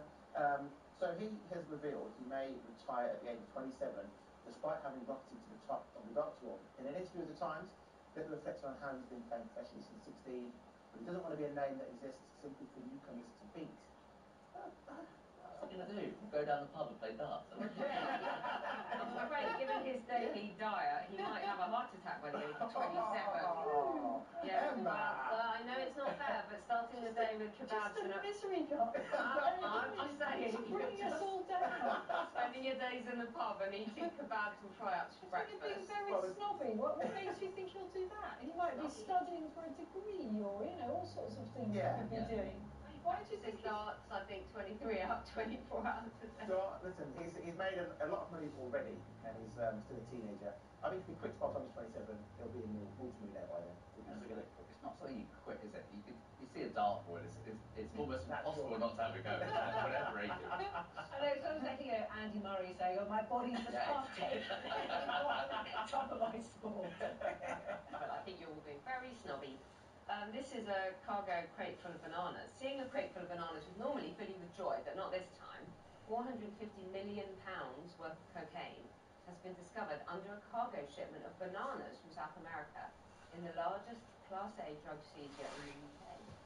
The National Crime Agency and Border Force found 5.7 million tons of this stuff.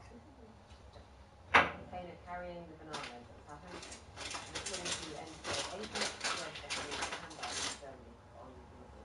That's a lot of... I think a lot of people would rather find that than a banana. It was going from us to Germany rather than being used. You always think when they find these really big drug busts that they're being imported to be sold on our streets, but this is being exported. Yeah, from Southampton. Hang on. No, this has come from South America. Was it not just stopping off? Presumably. I think But some of it might have been. You know, one of the wider issues here is just, you know, the drug wars are absolutely destroying South America. You've seen what's happened in Ecuador, you know, the gateway to the Galapagos. I've been there a few times. We used to go there as a student, you know, travelling there quite freely, but it's incredibly dangerous. Brazil, Sao Paulo, completely at war itself. But on the plus side, it is productive slavery to Germany still. One thing that Brexit didn't ruin is what he wanted to done.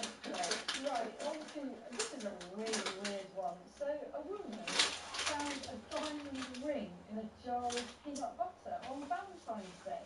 And then, not surprisingly, she thought it was her boyfriend's strange way of trying to propose. But it turns out, this poor lady, Shona Burney from Devon, that actually her boyfriend didn't put it there. So the couple are now trying to find out who owns the silver and diamond engagement ring, although Gary is hoping to keep it for real and pop the question properly. This is the best bit of this. Peanut butter maker Manny Life says we always uphold the highest degree of health and safety in our production facility. I'm just wondering whether old Gary didn't put it in there and then have sort of slight doubts as to whether he wanted to go ahead with this. I love the fact that she was like, oh, you haven't, have you? And he said, no, I haven't. And even then, she didn't believe him. She thought he was just... Why wouldn't you believe, would you? I mean... And she's been waiting for a while. Oh, that was very funny. Right, so there's been a survey on which region has the messiest tenants. Any guesses as to which one? Chair. Shielding you out. Here's my problem with the whole chair thing. Britain's messiest tenants, according to this poll. So But that's all she loves. retailing and finding old sofas, bags of rubbish, broken beds, and discarded clothes left by departing renters. I can't remember. I have read who it was that collected the data. I think it's Direct Line Insurance. Who's the tidiest? The tidiest east of England, landlords are left with a mess by only 49%. Oh wow! Surely people want to keep their deposits. I don't know this. Because if you leave a mess, you're going to lose your deposit. Yeah. So what on earth's going on here then? So Newcastle and the rest of the northeast were found to be the worst culprits. 86% leaving clutter in their rooms in the house. Never Very, very bad. Very, very bad. None of us. We better take it. As we leave the studio, we're going to tidy up No clutter here. because that is all we've got time for here on the talk. I'm Daisy Candrew. Thank you to our panellists, James Glancy, Isabel Oakeshaw, JGN TV, and Emma Ball. Up next is Mike Graham with Plank of the Week. You're not going to want to miss that. Good night.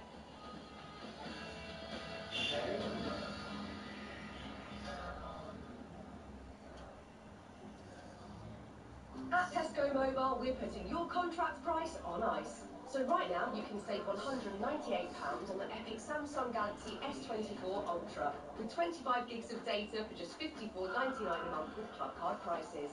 And it will stay that price for your whole contract. That's value frozen in. This is Supermarket Mobile. Search Tesco Mobile. Every little helps. Ends 24th March. Club Card and 36-month credit agreement required. Club Card prices frozen for contract duration. Subject to settlement. Terms at tescomobile.com/terms. Honey, we need a new car. Need is a strong word. We don't need a car, we want a new car. But Volvo has a new car sale event. We can save up to £9,000 on a range of Volvo cars, including their electric models. We can order online or pop into our local retailer between the 16th and the 25th of February. We can't just buy a wait. Did you say £9,000? Honey, we need a new Volvo. Save up to £9,000 on a range of Volvo cars, all available for quick delivery. Order online or search Volvo New Car Sale Events to book an appointment between the 16th and the 25th of February. Figure based on XC90 and varies by model. Stock cars only. While stocks last. Excludes EX30 and EX90. Finance provided by Volvo Car Financial Services UK Limited. Terms apply.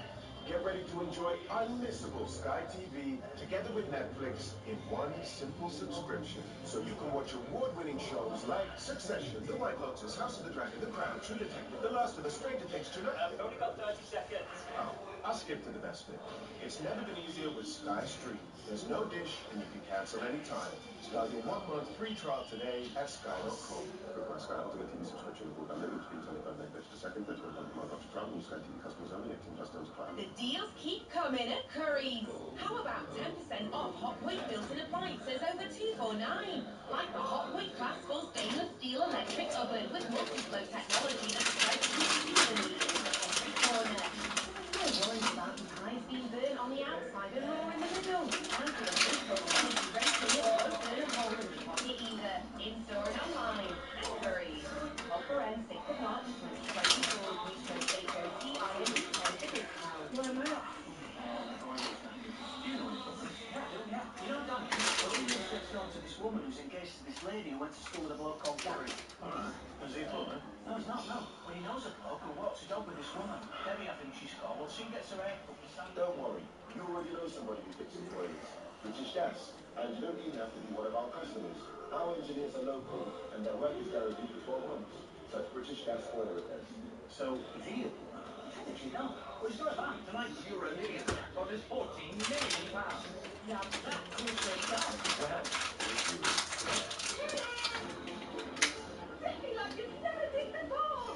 Get that Euro Million feeling tonight. Euro Million from the National Lottery. Play on app. Estimated jackpot. Account terms and conditions apply. Play with Jason Roy. Supermarket shoppers in Britain, it's Lidl's Pick of the Week. Super save up to 35% on selected fruit and veg. Like a pack of cherries, just £1.49. A bag of British kale, 59p. Half a kilo of British carrots, 49p. Plus more heroic deals in store now. Now that's the on quality and always minimum price. Subject to availability. Selected stores GBW. Consider afternoon playdates, post-swimming cravings, and social movie marathons. Exclusively available in the McDonald's app. Good delivery. 18 plus, Apple, My Phone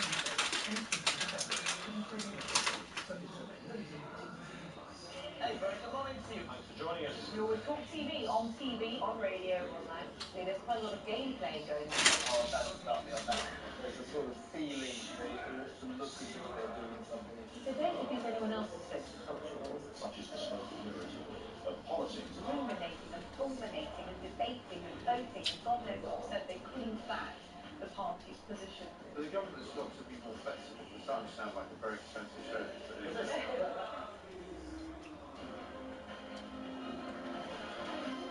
Live from London, it's Flank of the Week with Mike Graham.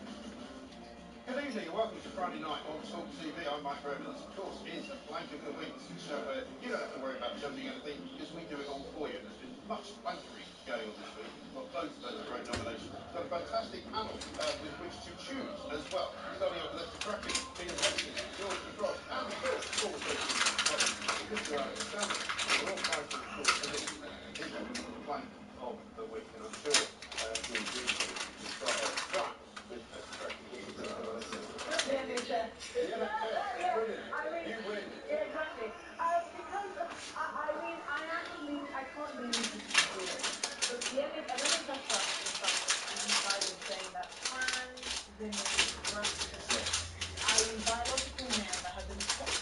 woman that somehow secreted some mystery liquid in her breast. I don't It even is know as about good as breast milk to breastfeed babies. Now, it's one thing.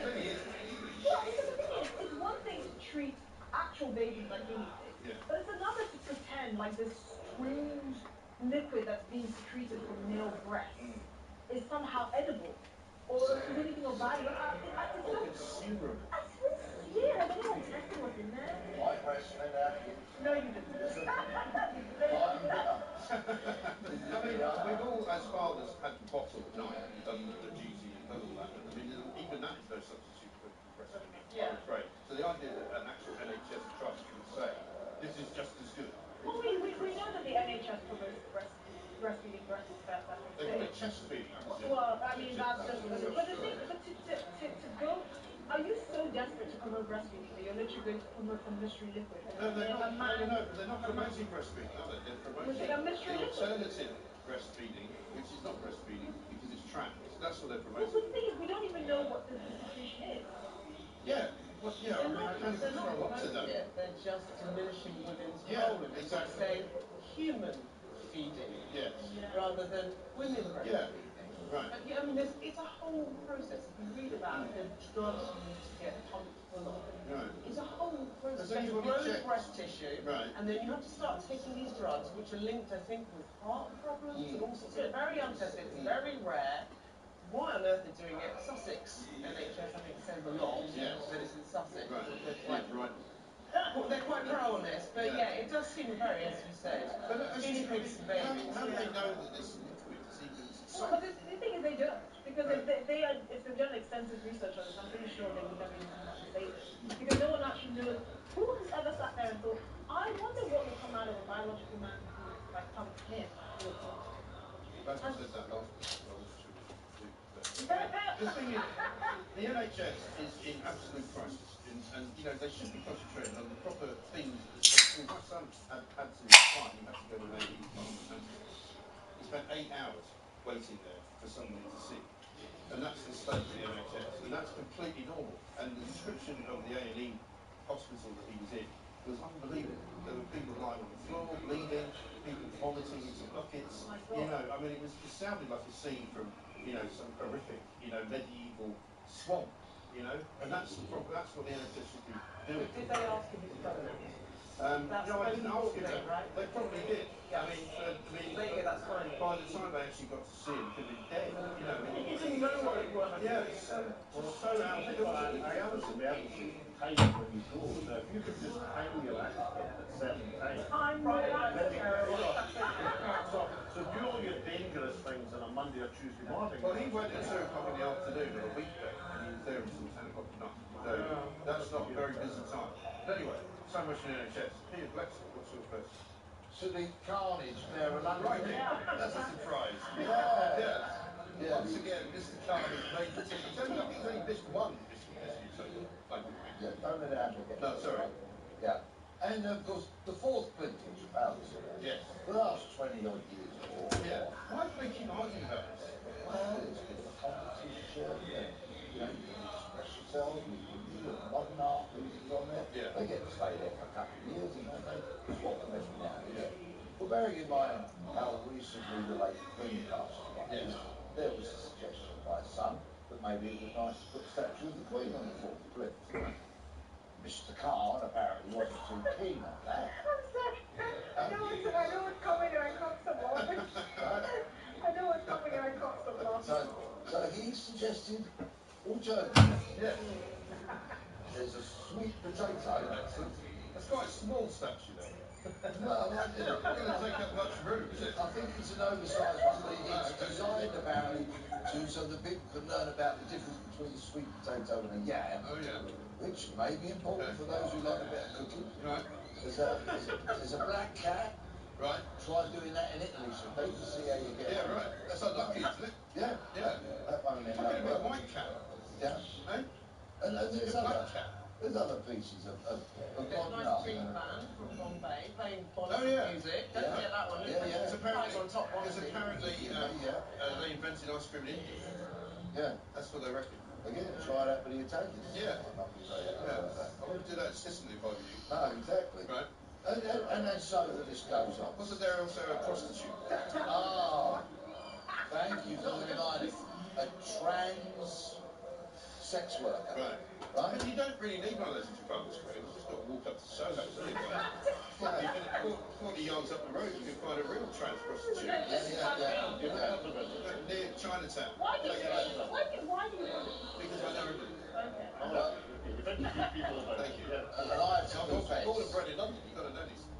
I have to confess, I do use a trans sex worker. Do you? But it's on her day off. Right. She comes round and creosotes my fence. And I've got to tell you, she was a paint and decorator in her previous life. That's fine.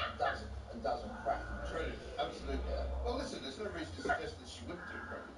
Yeah. I can see where you're going with this. But, you know, the nomination's still open. Like, I mean, does anybody get to vote on it? Do you know that the three most popular non-religious stretches in the world are Steve Victoria, Christopher Columbus, and Robert Burns? So can I nominate one of them for the mayor? Aye. I'm still. I'm sorry, transport. Yeah, I mean, the process of all of these things is a bit similar to when he named all those lines last week. Yeah, well, it comes on the back of that £6 million worth of expenditure. Yes. To rename Change some names. the London Overground, Right. to give them new names, divvy them up, give them names, Windrush, Mild, May and some others and all that. Somebody said to me, I'm just going to make my way home now, I'm just going to jump on the suffragette. Yeah. Which doesn't sound good. Yeah, So kind of conjures up images of them throwing themselves under it. Hard just to get Right? Yeah, exactly. Well, we haven't got Cockney line, have we? And no company like that. There's also I'm line pretty sure concept. everyone would just get rid of the NY. Someone would just. Somebody suggested they should have the Palestine line. They should also have when they shout free Palestine every time the driver Yeah. Although you wouldn't have to use your Oyster card. If it's a Palestine line, you can travel for free. There you go. Very good. And also, of course, they should have had the cocaine line, because London is now the cocaine centre of the world. Is it actually? Yeah, line of cocaine. You know, get on that. All the way to Chelsea. All the way to Chelsea and back. So when are they going to decide what goes on with Portland?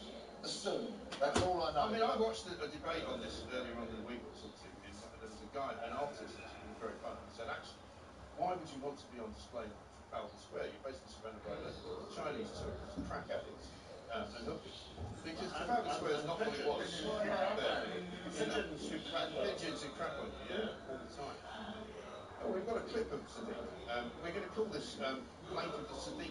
Here we go. I've seen transcripts, but as far as I'm concerned, sexual allowance is acceptable, and it's certainly true with settlement of party like mine, that is proud to be both anti-racist, but also anti-Semitic. Did you catch that? Slip of the tongue. Actually said no party was both anti-racist and anti-Semitic. Obviously didn't need to say that, but we're just going to keep playing it. Well, obviously I'm in my compulsory role as a sole defender of Sadiq. Every time I'm on, he's always nominated. Yeah. I've actually thought a great slogan for his next election is going to be Sadiq Khan, your city, your plank. I think he could well be of success with that. We shall see. Right, Georgie Fox, what's your... Yeah, it's not often that I'll praise the rail union, but I'm really this time highlighting Avanti, doing their bit for women of service. Oh yeah, because they're not very good at running trains, Avanti. Oh yeah, terrible, absolutely terrible. Ignore that, ignore that. If you are a woman of service going through perimenopause, and you work for Avanti, you can get a gift bag. Think like a kiddies party. Okay. What's in this gift bag, you ask?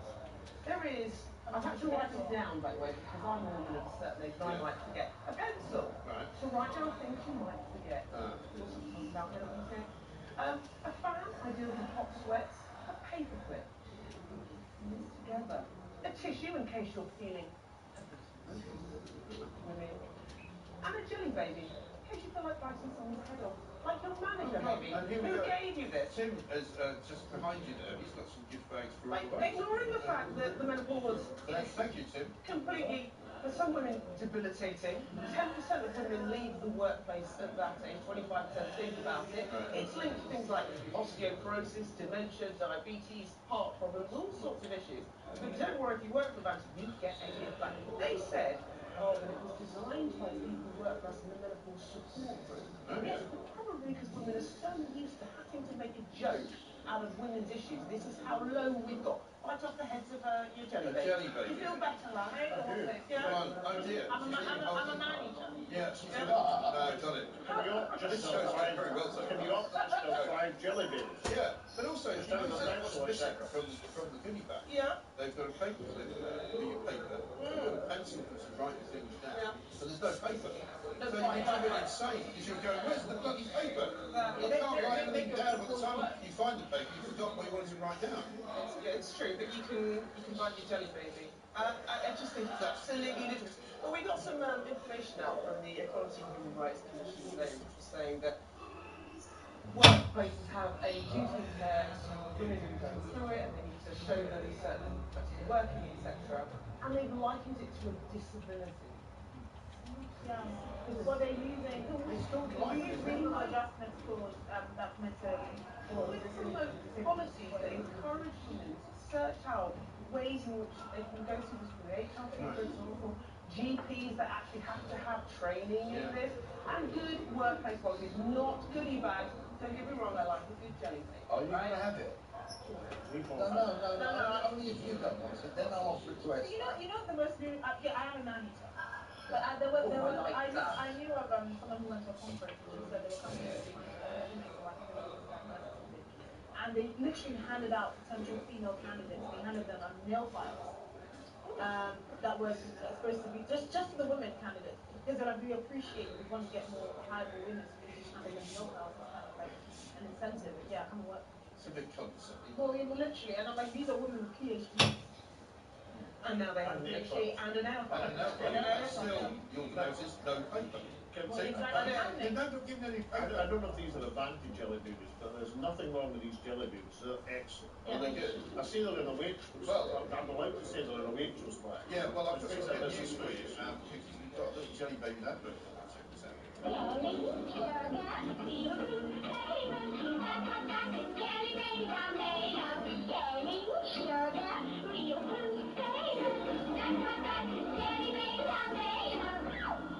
It's quite creepy, isn't it? That's from 1959. When women were women and men were men. Exactly. And then they have in defense of all this, anything that talks about the menopause is great, because we've gone for too long where we're not talking about it. Women keep saying this. It's all I ever hear about is the bloody menopause. There's a lot of it at the minute. There's a lot of Radio it. 4 on. Radio 4 on once in a while. Let's talk about the big taboo today. Oh, what is it? The menopause? So this is it's the conversation du jour where companies can now jump on the menopause bandwagon. What about the men of the menopause? When equity back the Viagra, the woman with menopause. You know, where do they get some help? Also go through menopause. Anything for a jelly baby, right? Anyway, on to Mr. Alex Salmond, and I think possibly the man of the week. Oh, more than the week. This is the Gulak of the year. This is the Commons Speaker, Lindsay Horan. Now, we've heard the rest, now hear the best. I mean, the House of Commons is settling down to have a debate on a very important issue, the slaughter in Gaza. Finally, hopefully, standing up and saying it's time to stop the murder of innocents. But what happens? Lindsay Hoyle, at the very last minute, gets a visitation from some Keir staff, who persuades him, but not threatens, we're told, but persuades him to abandon all Commons procedure and call the Labour amendment first. Yes. Thereby relieving him of the strain of having another 100 rebellion and all sorts of people resigning from the front bench.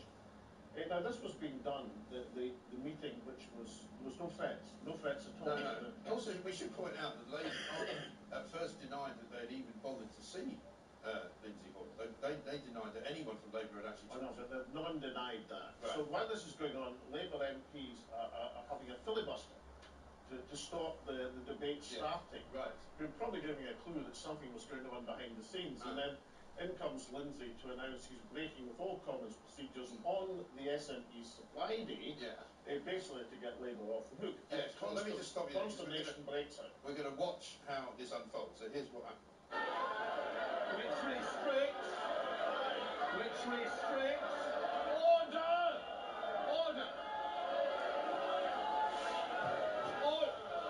We'll be going, but not be voting. Well, It's it's the voice of authority that you get from the chair.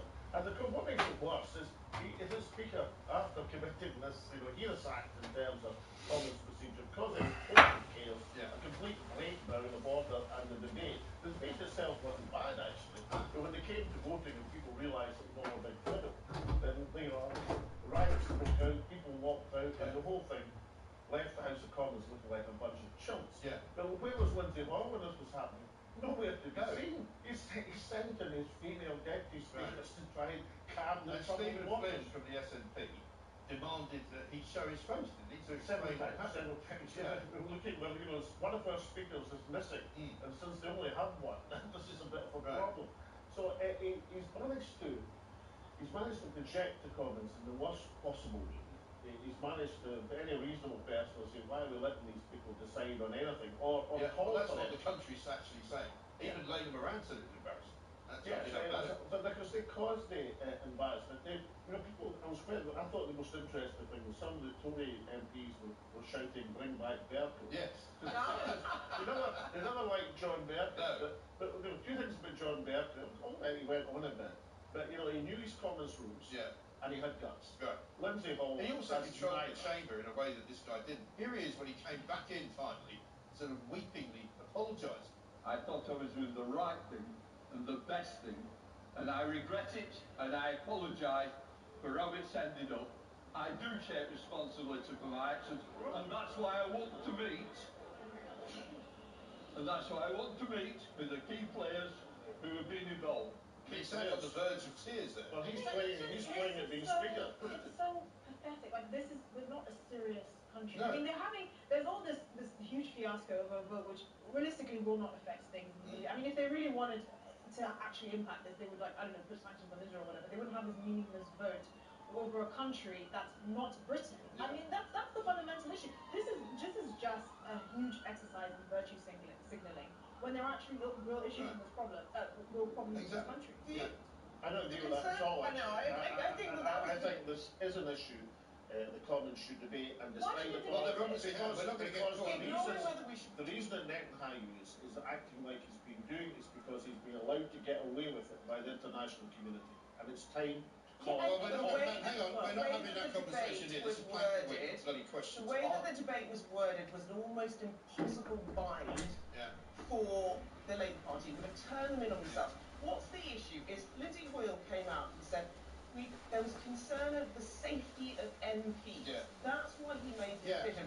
Because of threats to people who support Palestine. So the concern is either he's in the throes of the Labour leader and does what he says, or we're in the throes of people who are threatening MPs in the country. Send them to jail. Exactly. Of course. But hang on. The worst possible reason. You're now saying we'll have a democratic debate depending on whether MPs feel threatened. Well, I think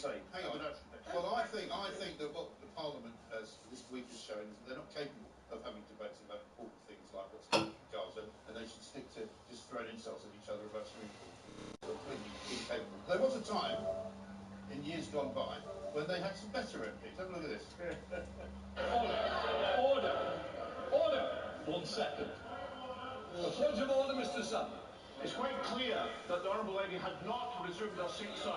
Being in the chair accords you many privileges, but you cannot reinterpret the wishes of an honourable member who is on her feet. There you go. What he was doing there was telling Joanna Cherry, a learned KC, somebody of great intelligence. Yes, it is. In the middle of the speech, because he decided he wanted to hear from the government. He has no power to do that. No. But the problem is that Lindsay, maybe a nice man, B, doesn't know common sense, which is kind of important if you're meant to be chair. And listen, by the time you're watching this show, you may be out of a job, or may not, but certainly a lot of lack of confidence going forward. Coming up in the next bit, I'm going to be giving you a couple of nominations. I'm going to be talking to you about Birmingham City Council, and also we'll hear about the Metropolitan Police. They've made the list again this week. This is Place of the Week. We'll be back after this.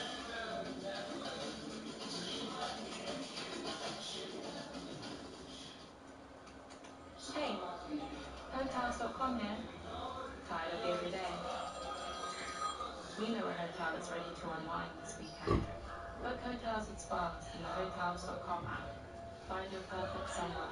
The Skills for Life campaign supports a range of training courses and qualifications for adult learners, such as skills boot camps, higher technical qualifications, and free courses for jobs. Before switching paths, Carla Ahmed had a successful career in banking and is now a mature student studying a higher technical qualification in cybersecurity at Solihull College. I decided to enroll myself in this program in cybersecurity because I was looking for an opportunity to go back into the IT industry. We have lectures delivered to us in the class. It's an interactive session. The way they have structured and delivering the course, I think, is brilliant. 2 days a week works perfectly with my routine. Someone like me who's having kids, it gives us plenty of time to balance my life with my studies and my family life and my other commitments that I have. I feel it has been the best decision for me. I wanted to do something different, and IT has always been my passion. It all starts with skills. Unlock your potential and get the skills you need to get you the job you want. Search Skills for Life. At Morrison's, we've price-matched hundreds of products to Aldi and Lidl, whichever's cheaper, like bananas, spaghetti, toasty loaf, Morrison's cornflakes, lettuce, cucumber, washing up liquid, vegetable oil, chicken drumstick, plain flour, and more. Morrison's to shop at Morrison's. For full terms and conditions and verification, visit my.morrisons.com/price-match-terms. The TalkSport Fan Network. Unbeatable club-dedicated content created by the fans, for the fans. Search TalkSport Fan Network. Like to mix up your lunch? Try McDonald's Big Flavour Wrap. Get a kick with spicy veggie. Go big and bold with barbecue and bacon. Creamy with Caesar and bacon. Or go sweet with today's $1.99 wrap of the day, the sweet chili chicken one. Served from 11 a.m. Price may vary. Wrap of the day discount not available on delivery orders. Subject to availability. Your way from driveway to motorway. Talk Radio Travel Update.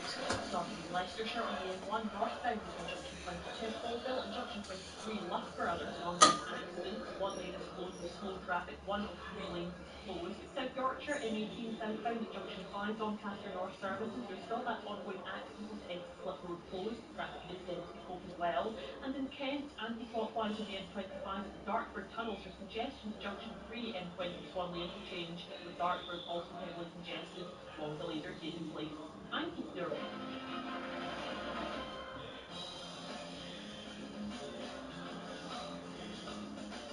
Welcome back to Plank of the Week. Now, we've already had very, very good nominations, 4 very strong contenders for the win.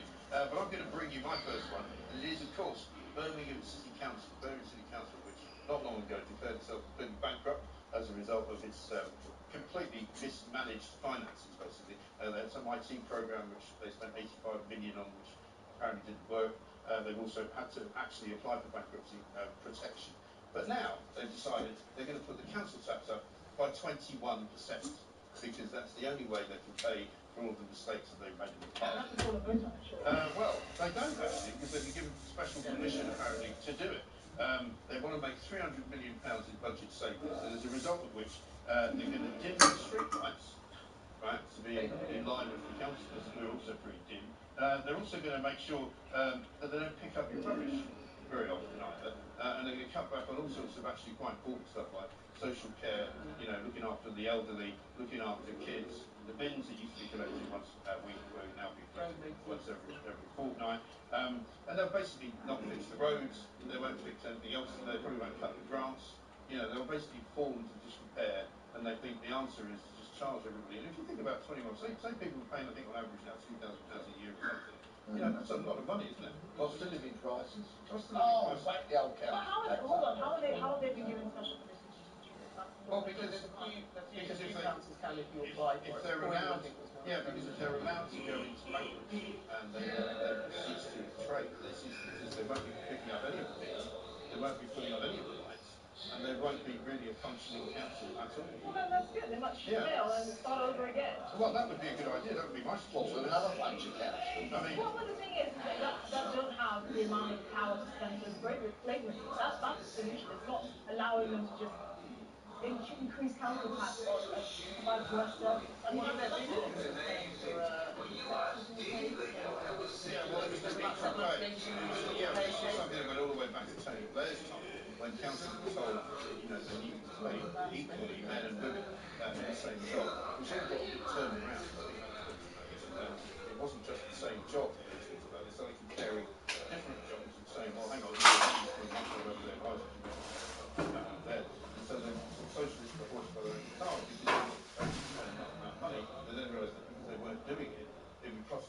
fortune to make it up. But the good news is that Deborah Cadman, who's the Chief Executive of Birmingham City Council, earns about £250,000 a year, which of course is more than the Prime Minister.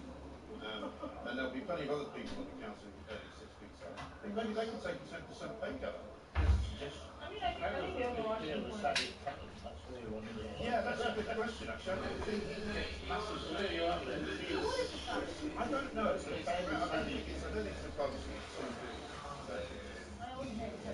No. I mean, Hong Kong, for many years, basically had very, very low taxes, and we actually funded Hong Kong from one source of revenue, which was selling land, which was incredibly scarce in Hong Kong. And as a crown colony, they owned the land, and they sold the land, and that was their main source of revenue. Now, I can't help but think that Birmingham Council must have some land holdings, and it's the second city of England, so you might want to have a look at these land holdings and see if they can follow in the Hong Kong example. I don't think, I think they love to fall back on the legislative charge the ordinary people. This woman, Cadman, by the way, earns 12 times what the lowest paid full-time worker takes home at the council, which is £20,744. Her salary ballooned almost by a third last year, and she's now getting 8 times more than the council's average salary. So 250 grand a year, that's like £5 grand a week, a grand a day. Yeah. For what? Running it into the ground. Running it into the ground. Do you know how much they spent on that equal pay claim? 1.1 billion. They spent 760 million when they basically had to settle even more equal pay claims. Their immediate budget shortfall this year is 87 million. This is not allowed. You're coming along this array of facts. Yes. What's happened here? Well, because, you know, I just thought you might be interested in facts on this particular issue. They should be allowed to go bankrupt, because this is a similar argument that we use for banks, right? Why are we bailing out? Well, no, because it's a public service like the bank. It's a business, because banks still make profits. If you're a business and you're going to make profit, then you should take the risk, and if you make a loss. No, listen, I'm with you on banks. You let them fall, but you can't let banks don't provide children's services, old age pension services. How do you disincentivize bad behaviour? Yeah, well, I make a second common sense suggestion. Given the £250,000, how about if they advertise for suitably qualified candidates, for somebody who wanted the job as chief executive, and gave it to the lowest bidder? That's a very good idea. Well, let's have a look at one of their adverts, because we've got it here. If you're thinking of organising a community clean-up, we're here to help.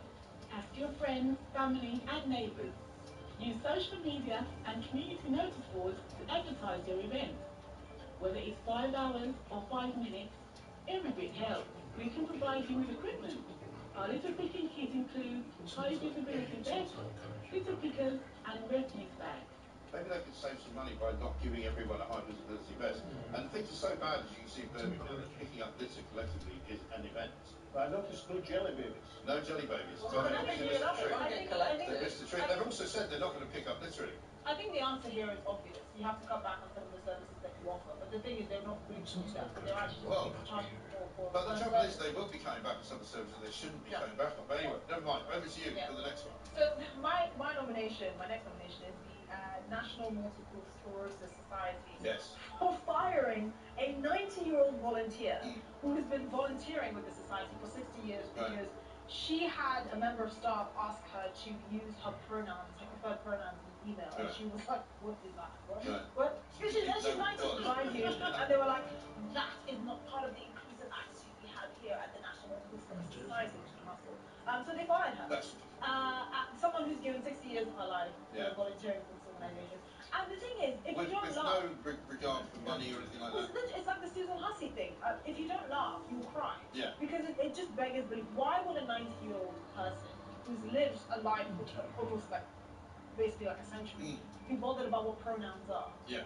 I mean, I don't want my kids to know because it's nonsense. Also, try and explain to somebody who's just landed here from Mars, and you go, what's your pronoun? Exactly. And once you start explaining to them, they go, sorry. Let's go back. We need to go back. You know, what are you talking about? What are your pronouns? There.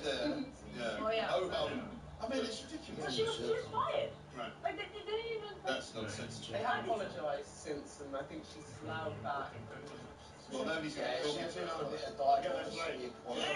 She's doing some training. She's allowed back to volunteer. Right. Yeah, how generous. Yeah, exactly.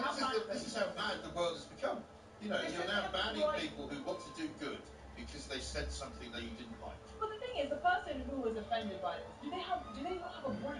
How can you look at a 90-year-old person and be like, this person is really interested in what my profile is? She probably doesn't even know your first name, not know your No. Diversity is leading to more and more division. It is. It really is. Yeah. And also, surely diversity, if you were to analyse what it means, as opposed to what they wanted to, means everyone, doesn't it? Yeah, that doesn't actually mean excluding people because they're diversity, or is it just stupidity? Yes. It is more division. Sorry, it's a relentless imposition of diversity. Yeah. That is what is creating division. Yeah. People will get on. You don't need a book, you don't need it rammed down the throat. People will get on in the workplace. Yeah. Because they just have to. Yeah. He's already told us. I'm being asked what your pronoun is. He just said, there. Yeah. There we are. Over to you. You've got a woke story. On the back! Yeah, although just on a slightly appalling note, it was some week that another Metropolitan Police officer gets convicted for multiple rapes, including on a child. Moving on, it is the Metropolitan Police. And I nominate them because, yet again, and this story will try with many, many people, they have not done their job. So a lady, I pulled out the car. She owns a very nice electric money car, and unfortunately she wakes up one morning and it's been nicked. And so she calls the police and gets a lamentable kind of response. But she has a tracker on this car, because it's a modern car, many often do. And the police say, well, go and find him then. Right? Okay, go on, and if you know where it is, pop along there. Don't approach the car if there's anybody in it. Oh, thanks for the crime prevention advice, Metropolitan Police. You know, but basically, often the trot, it's your problem.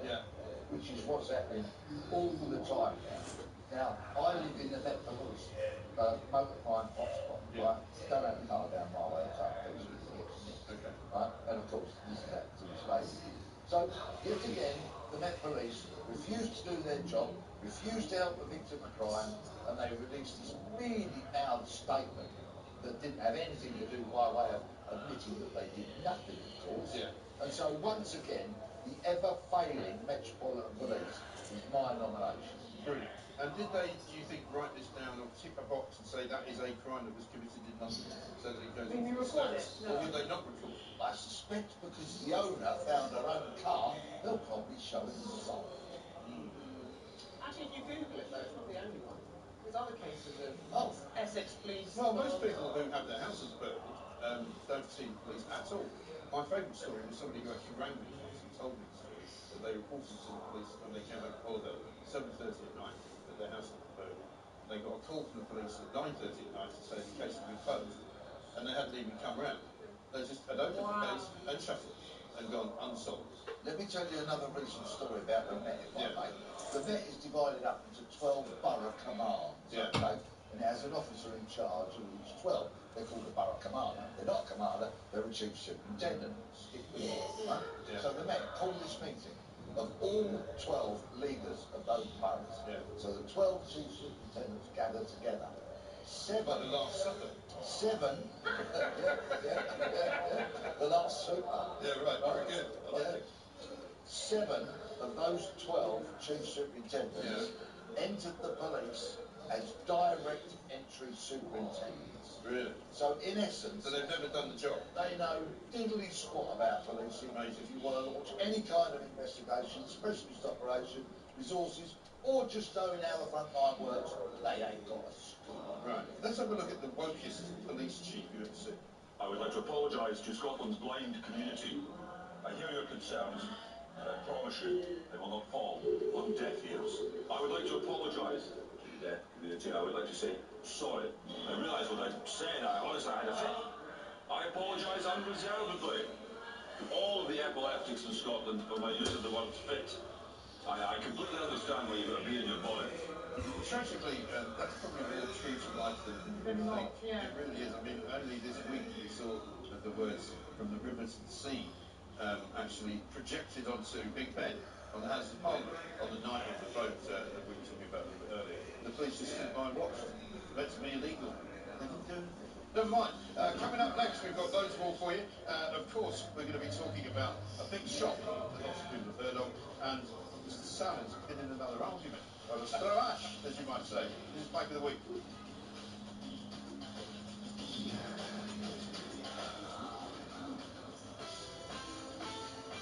Have you heard?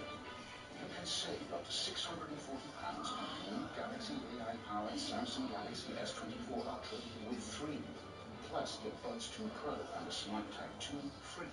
Available with unlimited data from £54 a month and £60 upfront. Annual April airtime price rise of CPI plus 3.9% applies. Search 3 or head in store today. Terms apply. See 3.co.uk. Travel around the world in 24 races with the new F1 season on Sky Sports. Watch every race live, from Australia to Brazil, from Singapore to Vegas. Stop the plane, I'm coming! The new season starts in Bahrain, 29th of February. See it all live on Sky Sports F1 for £15 extra a month. Sorry! Offer ends 21st of March. Sky Q replies, see sky.com for details. Further terms apply. In our March draws, you could win a share of our incredible £17.8 million prize pot. We have guaranteed winners every day. And to be in every draw, all you have to do is sign up for a monthly subscription of just £12. 70% of postcodes across Great Britain are already playing. So sign up your postcode before midnight on the 29th of February for the chance to win. Good things come knocking with People's Postcode Lottery. PPL manage lotteries on behalf of good causes. 18 plus conditions apply. Play responsibly. Not available in Northern Ireland. The deals keep coming at Currys. How about 10% off Hot Point built-in appliances over £249? Like the Hot Point Class 4 stainless steel electric oven with multi-flow technology that spreads heat evenly into every corner. So there's no worries about your pies being burnt on the outside and raw in the middle. And with an A+ energy rating, it won't burn a hole in your pocket either. In-store and online at Currys. Offer ends 6th of March 2024. Use code HOTIND10 for discount. Go to work, go to the gym, go to the allotment, go to Pilates, go to the park with the dog, go to the pool, go to the gig. I Believe is the nation's go-to 10% ibuprofen gel to help fight pain. So you can go too. With thousands of verified 5-star ratings on Amazon, there's no stronger ibuprofen gel to fight pain than I Believe Max Strength Pain Relief 10% Gel. Nation's go-to based on sales data. Contact info@ibelieve.com for verification. Contains ibuprofen or with the label. You're walking home from nursery. Your biceps are burning. Your toddler's decided that he hates his pram and he must be carried. You, baby mama, are exercising. Thanks to your Samsung Galaxy Watch 6, you know you've been active for 146 minutes. And since it's paired with your Samsung phone, you know 27 of those were high intensity. Sure, you didn't go to the gym, but that sweat is still sweat. Samsung Galaxy Watch 6 for extreme lightness. Compatible smartphone required. The TalkSport Fan Network. Unbeatable club dedicated content created by the fans, for the fans. Search TalkSport Fan Network. Like to mix up your lunch? Try a McDonald's Big Flavour Wrap. Get a kick with spicy veggie. Go big and bold with barbecue and bacon. Creamy with Caesar and bacon. Or go sweet with today's $1.99 wrap of the day, the sweet chili chicken one. Served from 11 AM, price may vary. Wrap of the day discount not available on delivery orders, subject to availability. Don't simmer. Percolate your opinions. All because the nation loves Talk Radio.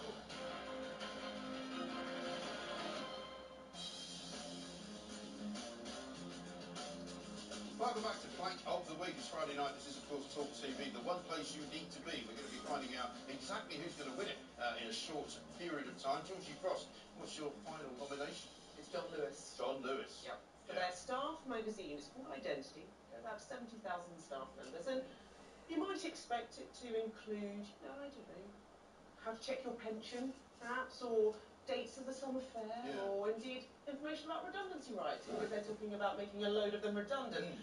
No. This was produced by their LGBTQIA+ group. Thank you, Mr. Villa. Yeah. The plus, I think, so hopefully I'll be all right. Can't you just say plus then? And then just exactly. get rid of all the other letters? Okay, the plus network. That's fair point. It has a advice on pronouns, which of course. you need, Yeah. especially the lady that works for the MS Society. Dates for your calendar, not the summer fair, but the International Day of Trans Visibility. Yeah, that's a good one. The International Asexual Day. Right. That's the thing, and plenty more besides. There was a word search as well for LGBT plus terms as well. More putting this stuff together. Oh, it's so useful, so useful, so useful. I mean, you're worried about your job, but it's so useful. But what was perhaps more worrying here is that they were also promoting chest binders, presumably not in their haberdashery department. No. And also tips from the Mermaid Charity, which obviously is being investigated apparently by the Charity Commission. A little bit controversial, but I mean, bear in mind, John Lewis, the place your mother goes to get a kettle. Right. Never knowingly undersold. Not anymore. Famous for hot cold kettle. Fantastic service of its workers, its staff, proud to be Partners. Partners, exactly, members owning the company. They used to have their own hotel down off the coast of Sandbanks in Dorset. The last few years has been an absolute disaster. So Dame Sharon Pike, I mean before that to be fair, but she's cut no idea of growth. Gone, hasn't she? No, well, so she is leaving, but not until February 2025. I think they should get rid of her sooner. Well, they did vote, and actually they voted to keep her for it the second time. But look, either way, the atmosphere there is not great. They've had to say to their staff members recently, don't write on the internal forum and give us abuse. Right. Because all this talk about redundancy, they've also talked about taking it private, which takes it completely away from what John Lewis. What you go to John Lewis for is good service, good customer service, good product. They cheese, that kind of thing. And to Waitrose as well, let's not forget Waitrose. We've got our little plastic bags with our jelly babies there from Waitrose. I'm waiting for the closing down sale. Might be a few bargains soon, and we might not have to wait very long. Is this really what staff are wanting to read about? A word search on dead naming. Yeah. You know what that means? I don't. Oh yeah, I know what dead naming is. Clear a trans person by their old name. You would have passed this really You've been doing this too long. I do, yeah. I mean, I think I got it from Is dead naming criminal? I mean, it is mad. His therapist, James Essex, who's the guy that kind of uncovered this, talking to Julie Hartley-Brewer about some of the other things he found in the magazine. You know, there was a list of dates to watch out for, you know, over the course of the year. We didn't see Mother's Day or Father's Day listed, but what was listed was Pansexual and Pan-Romantic Visibility Day. What? Sorry? What? Is that? Let me get that in my diary. I'm sorry, I don't do Pride Month, I don't do Black History Month. Sorry, I'm just not playing along with this madness anymore. Shocking. And that's what Julie Hartley-Brewer just said is considered controversial. Julie contained herself rather well there. She did, that's the most calm I've seen her for a long time. Pansexual Pan-romantic visibility. Yeah, that's one for Layla Moran. She's what is pansexual and pan-romantic? Pansexual is you basically have sex with everything, I think. Pan-romantic is Yeah, it could be. Could be anything. You could find one. You know, they're a bit old though. I mean, where do you get a young pie or see that? I mean, this is not in your neck of the woods, they've been stolen. It's my right. Literally. I mean, Jesus. Sorry, you're not supposed to say that, are you? Alex, on to you. You've been back in the news this week. I mean, not that you're not in the news every week, but I mean, you were actually appearing in Westminster. Yeah, I sort of dashed over to appear in front of this select committee of Scottish Affairs who are meant to be asking me about my relationships with First Minister, with Gordon Brown, David Cameron, who they got on, who they were chums, what the organisation was. And this guy called, I think the closest friends call him, he doesn't have any. So if he did have any friends who'd call him Biggie Ross, who apparently reads Scottish stories these days, started to ask me about the ferry disaster in Scotland. The problem is it had nothing to do with intergovernmental relations, and it had nothing to do with me, since it was after I left office. And I kept trying to tell him, I said, you've got your time scale wrong, and he cried on, and then he accused me of nationalising it, which happened 5 years after I left office. So obviously I must have been planning ahead. Well, who knew you were a time traveller? But we've got the clip here, and it's a great example of the politician not knowing when to stop thinking. They drop this in feet. Let me acknowledge the assumption that my involvement in the ferry contracts was incorrect. But it's manifestly incorrect. I wouldn't ask you to apologise because you're not a minister. I'm sure you're not deliberately misleading me. I just want you to acknowledge that your memo failed. I'm going to exceed the energy. No, I want to acknowledge Well, I'm happy to do that. I'm happy to do that. Mr. Salmon. Actually, that's a clip I thought was awful. There's an earlier clip where he just keeps battering on and on and on. What about when you did this? And he goes, oh no, that was me. And what about when this happened? No, I've left by then. The David Hoody's Kerry comes in, he'll be at the airport. Yes. I mean, I imagine he'll be missing most of the journey as he has to make because the time is gone. He is, yeah. It was a great example though. And what was the end result of all that? I mean, what was the reason they wanted to know whether you got on with Gordon Brown anyway? But no, that was perfectly legitimate because the structures, when I came in as First Minister, I found that all the committees that were meant to be meeting, with the sole exception of the European Committee, weren't meeting. In fact, Jack Straw, who was Foreign Secretary, told me just through all the other committees, like First Minister to Prime Minister, were meeting because his ones were meeting, but none of them had met for 5 years. And I had the adventurous idea of reintroducing them so that Prime Ministers spoke occasionally to the First Ministers, and then they actually worked quite well. It worked well for 7 or 8 years, and then it fell into disrepair again. So they went back to shouting each other down the phone or not meeting. And presumably they don't meet at the moment because Hamza Yusuf is going off on holiday to Qatar, isn't it? What Hamza's idea? Actually, right. Let's go to a break. I think we should make Hamza Chief Superintendent. Listen, you've been on TV enough this week, I think. Coming up next, though, we're going to have a go at somebody in the government, and it's not David Cameron, surprisingly. Like of the week.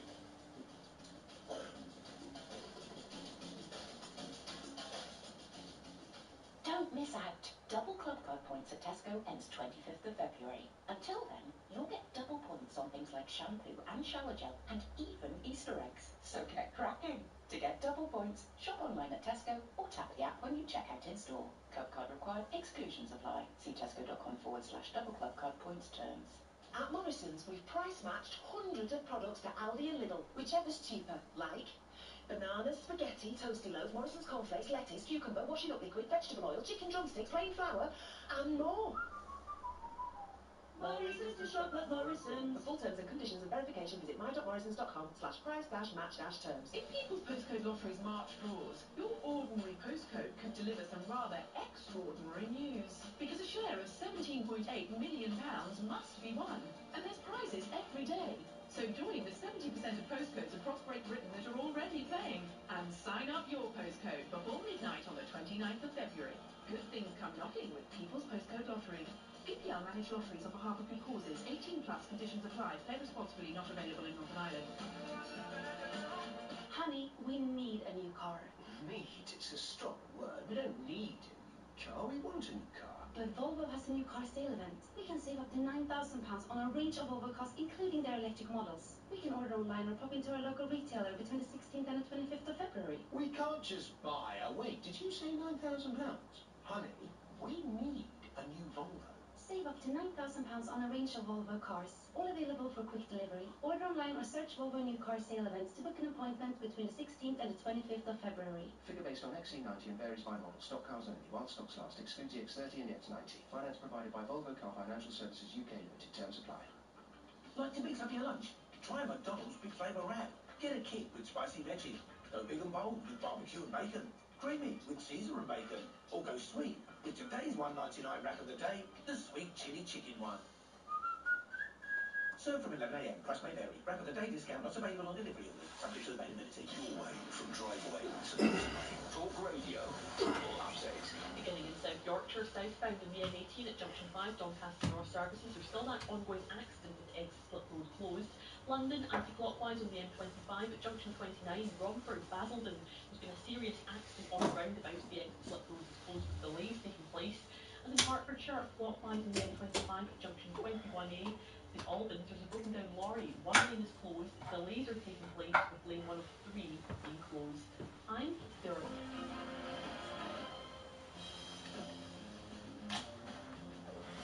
Welcome back to Plank of the Week. We're almost in the final furlong, and this is my final nomination before we decide exactly who should be the winner. And you will not be surprised this week to know that it's the Royal Navy, because, of course, we've had all sorts of rows about diversity and inclusion in the armed forces. Harry Grant Chapter decided he wants to have a review, because he thinks that the Army and the Navy and the Air Force have been taken And equality, and they decided to start kind of, reducing the requirements for certain recruitment practices. So, for example, if you're coming from ethnic minority, you might not have to pass quite so many tests, or if you're coming from the plus community, whatever that is, you might get in a bit easier, And as a result, unfortunately, they've sort of forgotten how to do what they're supposed to do, which is go around the world killing people. The Royal Navy decided that they should test one of their ballistic missiles out of a submarine. They only do it once every 8 years, amazingly, right? And so they went up to Florida last month in an exercise with the HMS Vanguard, all facts for you, Alex, and fired this missile. And it didn't really work very well. It went out of the submarine, they were happy with that, and they actually said the good part about this is that it did leave the submarine, which you sort of hope it would, right? And then the next good bit was that it actually then made it to the surface of the water, which was also good.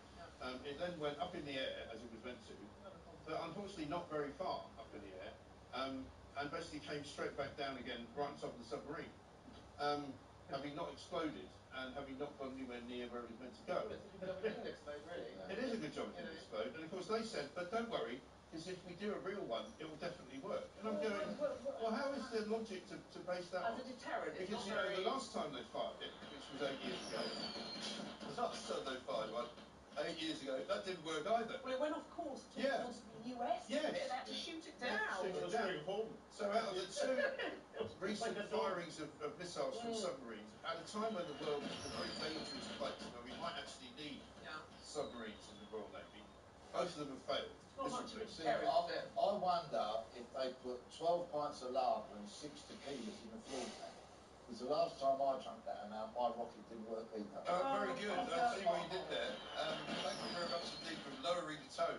But actually, I'm not going to make it the Royal Navy, because I think the Royal Navy have been, unfortunately, hidebound. We talked earlier about David Cameron. David Cameron was responsible with that horrible little git, George Osborne, who was his Chancellor, for cutting all of the money. That you might know a bit about this, because the submarines are all based in Scotland. We're not going to get the Polish nod off again, but my complaint about the Royal Navy, right, they took Grant Shapps in the middle of the Atlantic, and then they brought him back. Well, you've actually ruined the joke, because my point was going to be that I'm not nominating the Royal Navy, because the whole point of the story is that Grant Shapps was on the bloody submarine. So he's obviously a jinx. This is a guy, everything he touches turns to he's got the opposite of the Midas touch. I can't say what it turns to, but you get the idea. Pieces would be one way of describing it. Yeah, I mean, this is a guy who, when he was Transport Secretary, went to Spain just before the government announced that there would be no travel to Europe during COVID. And he was actually stuck in Spain. And he was in the cabinet, which decided that they were going to do it. But I don't understand. It was a wee bit fair edition.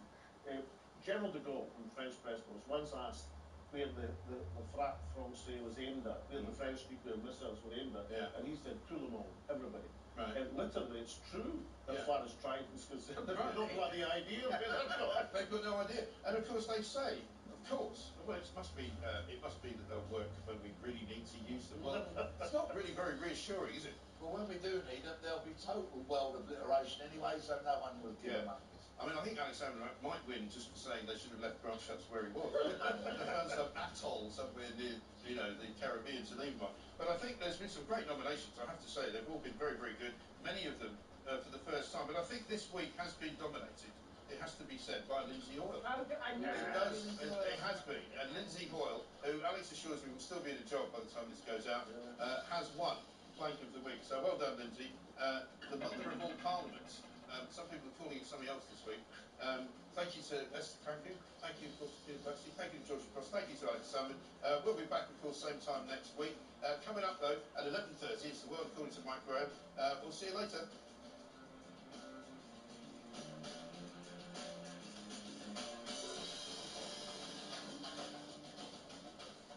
Hey, very good morning to you. Thanks for joining us. You're with Talk TV, on radio, online. I mean, there's quite a lot of game playing going on here. Oh, don't start me on that. There's a sort of feeling they ought to look as if they're doing something. So don't accuse anyone else of stoking culture wars. Such as the smoke and mirrors of politics. Ruminating and fulminating and debating and voting and God knows what said they couldn't back the party's position. But the government has got to be more flexible. It's starting to sound like a very expensive show, this, but anyway.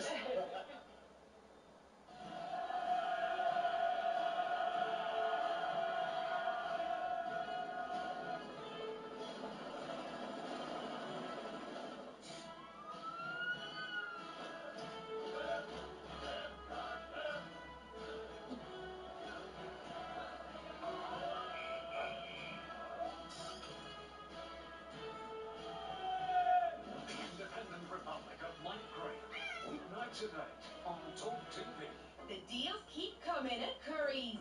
How about 10% off Hot Point built-in appliances over $249?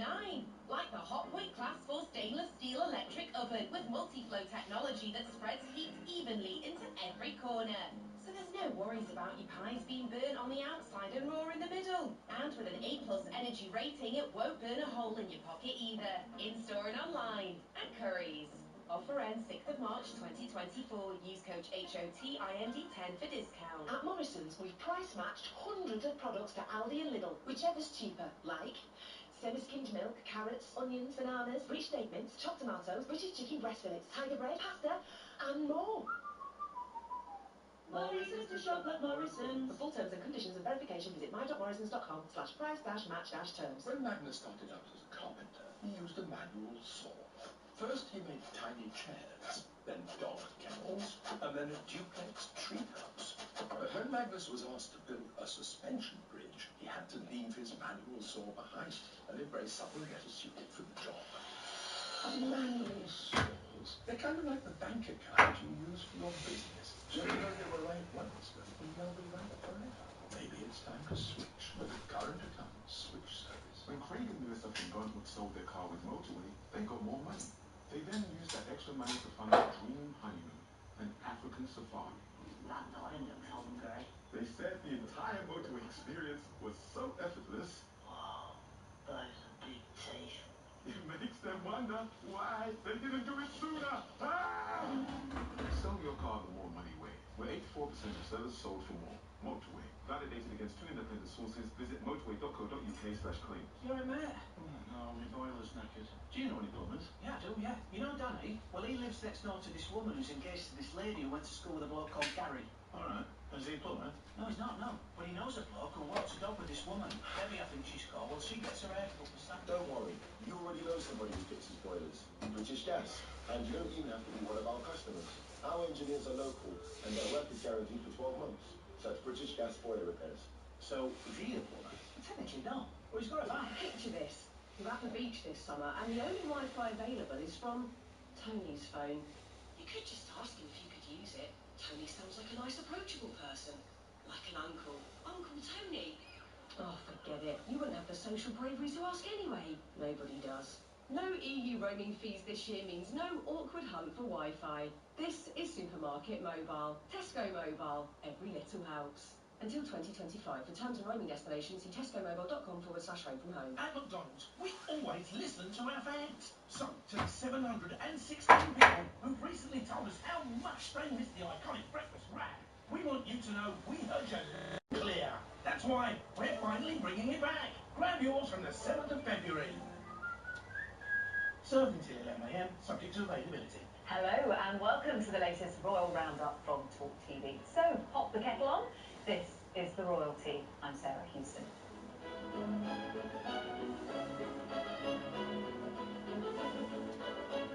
Coming up on today's show, Prince William goes where no royal has gone before. We'll also be discussing the King's tears at the public's reaction to his cancer diagnosis. And Harry and Meghan have held talks about what they might do if Harry's bid for reconciliation with his family fails. Joining me today to discuss all that and more are the Sun's royal photographer Arthur Edwards and the Evening Standard's royal editor Robert Jobson. Great to have you both here. Now, earlier this week, Prince William called for an end to the fighting as soon as possible in a strongly worded intervention on the Israel-Gaza conflict. Prince of Wales said there is a desperate need for increased humanitarian support to Gaza and for the hostages to be released. His statement came as he visited the British Red Cross in London. It's caused a huge amount of reaction, with some claiming the Prince of Wales should not be involving himself in political matters. So let's discuss this now. It was an unequivocal statement, very bold from the Prince of Wales, perhaps the strongest we've heard from him. Why did he do it, Robert, and what does he hope to achieve from it? Well, I think that, like any right-minded person, seeing the devastation and the killing that's going on had an impact upon him. He had been to the area, of course, in 2018. He'd been to the West Bank and just felt he had to make an intervention. nobody can really say that what he's saying is wrong. I mean, because ultimately, the amount of people that are dying is just horrendous, and if there's a way of stopping that, then I'm sure everyone would try to work towards that. But the question mark over whether the Prince of Wales, a member of the royal family, should say it.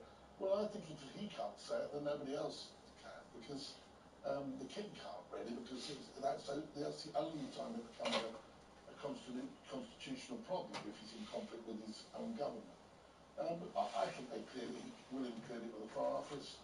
He made a statement that I think was right, and I think a lot of people agree with him that there's got to be to look at this as in a humanitarian way, and I don't think he's done anything wrong. There'll have been an awful lot of thought before a statement like this was released, Arthur, won't there? What does this tell us about the Prince of Wales and the kind of king that he will be? Well, I think it needed to be said, and I think, as Robert said, most people agree with him.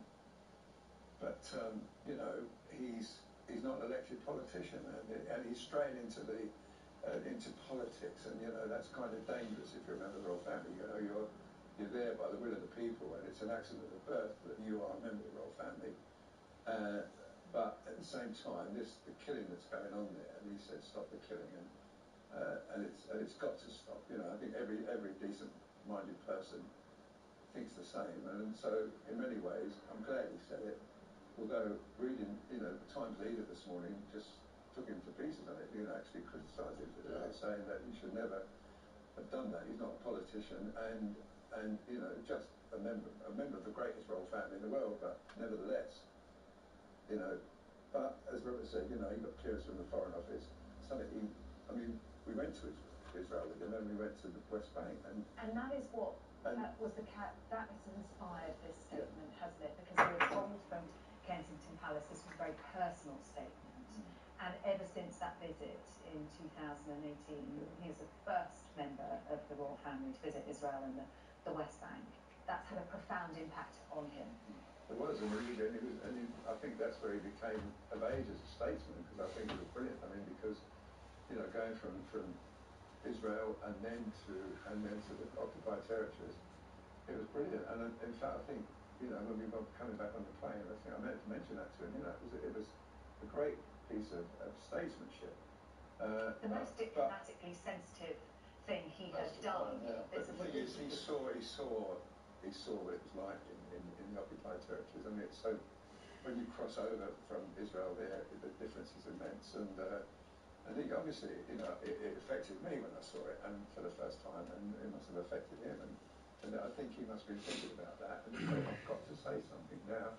He's being criticised for it, but the Queen was criticised when she made a harmless remark outside of Bradley Church about the referendum. Yes, now, but that's a different way of working, isn't it? There were the moments with a well-wisher, or the telephone conversation with David Cameron. This was a direct intervention. I think what Arthur said is right. I actually take. I don't believe there is a constitutional issue because he's the Prince of Wales. If you remember, as the heir to the throne, our current king was making very big statements critically about inner cities and other issues in the 70s and 80s, and he was criticised for being in conflict with the Thatcher government. As Prince of Wales, you're not really, as heir to the throne, there's no constitutional issue. So I think they've got that slightly wrong. That's between the sovereign, and that's really where it matters. As for as a member of the royal family, he's got eyes and ears. He's been to the West Bank. He's allowed to intervene and make a comment on this. I just is it his place though? Because let's take Nigel Farage's response to this. Stick to the BAFTAs. Yeah, I thought that was very a bit cheap, Nigel saying that. But the point is, I can understand why politicians do that.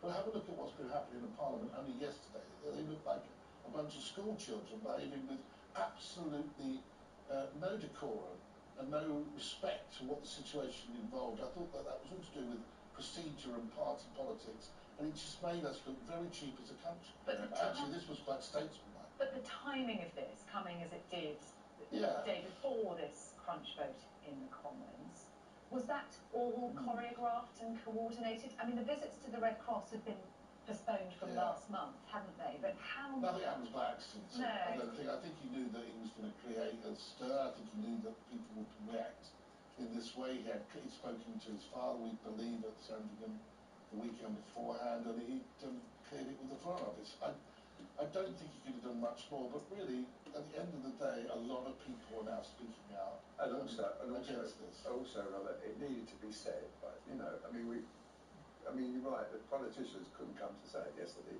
They couldn't even agree amongst themselves, and they were supposed to, as one, support this amendment, but they didn't. And it struck me also a little bit like his mother. You know what she said, you know, with landmines? This was a humanitarian intervention. Rather than a political. She was criticised. You remember, Rob? She was criticised. She basically said, we've got to stop these kids having their legs and arms. Right, yeah. No, she's right. She's copying his mother, saying it because it needed to be said. He was very careful in his choice of words as well, didn't he? He didn't actually use the word ceasefire, which in itself has become politically very loaded. He talked about the fighting needs to stop.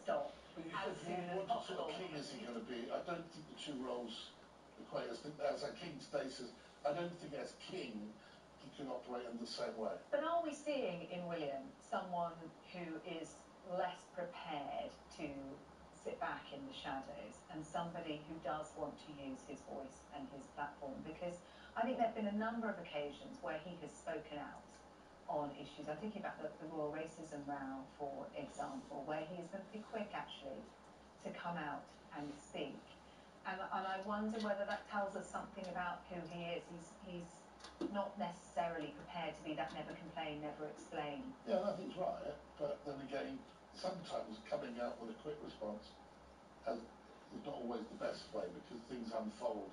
And so I think that I'm sure, I believe the comments that came out after that Commonwealth tour to Jamaica, where I think he should have probably just been a bit more circumspect then and not talked so openly until he'd come back and spoken then to the Queen and the then Prince of Wales. So sometimes it's good to respond, but I do believe that actually when it comes to he's now that much nearer the throne, you have to be a little bit more circumspect. Yeah, but I thought he overreacted when over Susan Hussey. I think he acted too quickly there. We investigated over that. I mean, you know, that's Paul one truth we have over that, you know. And you know, obviously she's back in the fold now, but you know, I mean, she was really hurt by that.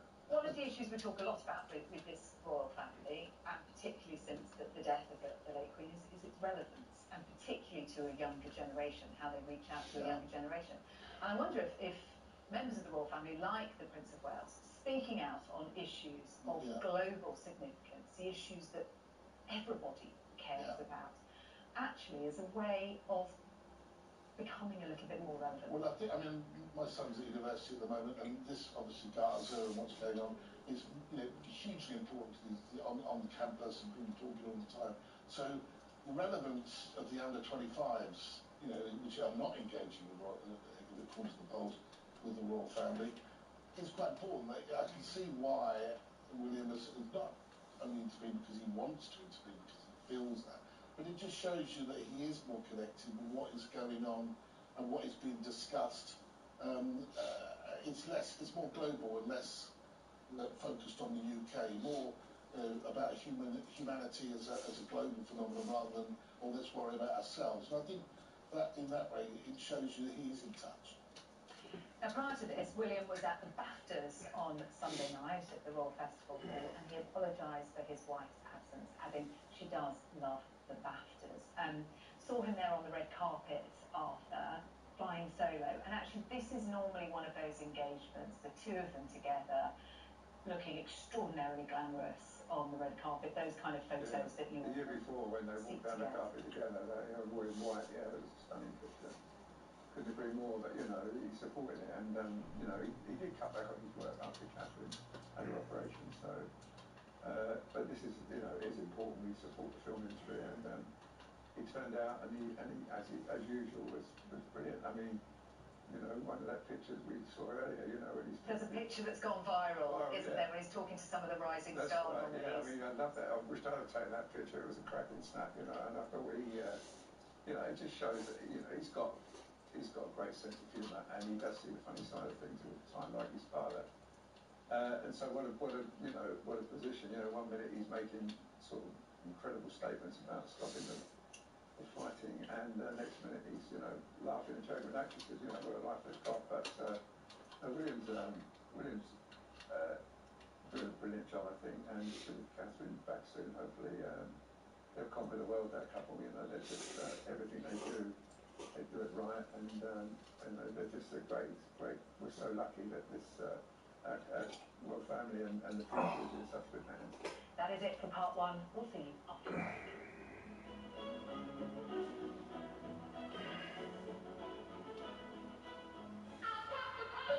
Sounds like someone's lowered prices with their Tesco Club card. Like half price on selected homeware. With Tesco Club card, everyone can feel the lower prices. Tesco, every little helps. Majority of live stores and 17th March. Club card or app required. In our March draws, you could win a share of our incredible £17.8 million prize pot. We have guaranteed winners every day, and to be in every draw, all you have to do is sign up for a monthly subscription of just £12. 70% of postcodes across Great Britain are already playing, so sign up your postcode before midnight on the 29th of February for the chance to win. Good things come knocking with People's Postcode Lottery. PPL manage lotteries on behalf of good causes. 18 plus. Conditions apply. Play responsibly. Not available in Northern Ireland. Honey, we need a new car. Need? It's a strong word. We don't need a new car. We want a new car. But Volvo has a new car sale event. We can save up to £9,000 on a range of Volvo cars, including their electric models. We can order online or pop into our local retailer between the 16th and the 25th of February. We can't just buy a... Wait, did you say £9,000? Honey, we need a new Volvo. Save up to £9,000 on a range of Volvo cars. All available for quick delivery. Order online or search Volvo new car sale events to book an appointment between the 16th and the 25th of February. Figure based on XC90 and varies by model. Stock cars only. While stocks last. Excludes the X30 and X90. Finance provided by Volvo Car Financial Services UK Limited. Terms apply. Aldi! Not once, not twice, but 3 times the cheapest. Yes, it's official. We're Which cheapest supermarket for the 3rd year in a row. And this week, you can save on a quarter of all our fresh fruit and veg. That's an appealing offer. Aldi, dropping trolley loads of prices on the things you love. Products may vary by region, subject to availability. Half term is here, and so is a Happy Meal for just £1.99. Consider afternoon play dates, post-swimming cravings, and sofa movie marathons sorted. Exclusively available in the McDonald's app until the 25th of February. 18 plus, app only. One-time use daily. Ends 25th of February. Participating restaurants only. Subject to availability. T's apply. Your way from driveway to motorway. Talk Radio. Travel update. Beginning in South Yorkshire, southbound in the M18 at Junction 5, Doncaster North Services, there has been an accident. The exit slip road is still closed. London anti-clockwise on the M25 at Junction 29, Romford, Basildon, there's been a serious accident on the roundabout. The exit slip road is closed. And in Hertfordshire, clockwise on the M25 at Junction 21A, St Albans, the broken down lorry has been removed. All lanes are now open again. Lane 103 was originally closed. I'm Keith Duran. Have you ever heard a kettle snore? Or a hairdryer? This is the sound of saving money. Because giving your appliances a power nap during peak hours isn't just better for the planet. With OVO, you'll be earning money off future bills too. See what you can save. Search OVO Power Move. Terms and eligibility criteria apply. Smart meter customers only. Big stories, big conversations. Crosstalk with Alex Phillips and Kevin O'Sullivan. Weekday afternoons from 1 on Talk Radio and Talk TV.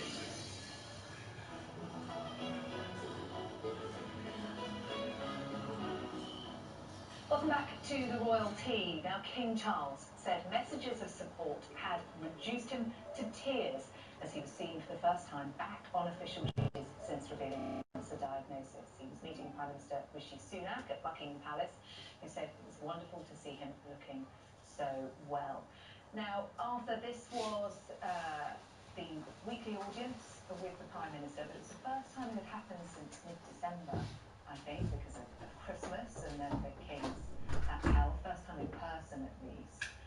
But fantastic to see the King working, and also the cameras being allowed in. And in for a while, because that over the years, that meeting's always been top secret. Never getting out a word, you know, the shake hands, even kicked out the room. But no, I think it was real lovely, and I think what the Prime Minister said, you know, the whole country supporting you, you know, and I think that gives him great comfort. But you know, talking about the letters he gets and the messages he gets, I mean, you know, he's got a brilliant start to his reign, and he's just, you know, I think people just appreciate that, and you know, his great speeches after his mother's death. I mean, an incredible man, and you know, he said they reduced him to tears. Some of the. No, I was interested in that because you know, some people might not realise this about the king, but actually, it's quite emotional. Yes, he is, and he cares about those things, and you know, I'll tell you a little story once. We had a little party for months, and I spoke to him and said, look, thanks for that. And he said, you know, one of your readers, he said, never got to meet me. He said, and she wrote to me and telling me that. He said, so I sent her a picture. You know, that's the sort of thing he is. You know, why would a man so busy take the trouble to do that? You know, there's those little things that count. Prince George is gearing up to move schools. He currently attends Lambrook, an independent school in Berkshire, where he's been since the family's move to Windsor in 2022. But at age 10, the future king's secondary schooling has become a priority for the Prince and Princess of Wales. There's been great speculation about which esteemed institution will be selected. Another week, another school making it onto the list, and St Edward's School, or Teddy's, is the latest school to receive royal consideration, we're told. I mean, it's not imminent, is it? He's still got another, 2.5 years left at Lambrook, but the decisions that start to be made now. What does this tell us about? I think it tells us really that they're doing the rounds. You know, I think they're having a look at all the school. A lot of people are expecting him to go to Eton. He may well still do that. We don't know. It does seem that, from what we're hearing, that co-ed is something that they're interested in. Marlborough was where Kate went. Look, I think they're doing that thing at the moment where they're just checking out all the schools and which ones would suit them. Seems to me that they would probably like all of the children to go to the same school, which is only a problem with security. They've also got that sense of being together as a group. And they're looking at things in a different way. I mean, you know, you go back to when, you know, we were watching, you know, we were just doing the school with Diana and Trevor and schools. It was a different world. At least they were going home every night. I mean, if he goes to that school, he's obviously got a ball there. I think balls the price they're charging, I think the ball's got to be pretty good as well. Balling is pretty good these days. So, you know, I think they're looking for that. But, you know, whether or not they want their child to go before they don't up to the point, I'm sure you send them away to school. Well, because I tell you why, because a lot of those, I mean, I'm what I said about, a lot of this they do is, a lot of that social bonding happens after school hours, and a lot of stuff happens. And I think at that stage it does. I think I like to see my children every night, not just now and again. Well, you know, finished around. Prince Harry and Meghan have been reflecting on their meaningful trip to Canada, which they took in honour of the 2025 Invictus Games. Last week, during an interview with Good Morning America, Harry was asked about illness having a unifying effect, and he replied, yeah, I'm sure throughout all these families, I see it on a day-to-day basis, the strength of the family unit coming together. I think any illness, any sickness brings families together. And can it bring his family together? There have been a number of reports that Harry is angling for reconciliation, and it's also been reported that Harry and Meghan have held talks over what to do if their efforts to fix their royal feud fails. What to do if there is no reconciliation? Well, the key word in all of this, I'm sure Arthur will agree, is the word trust.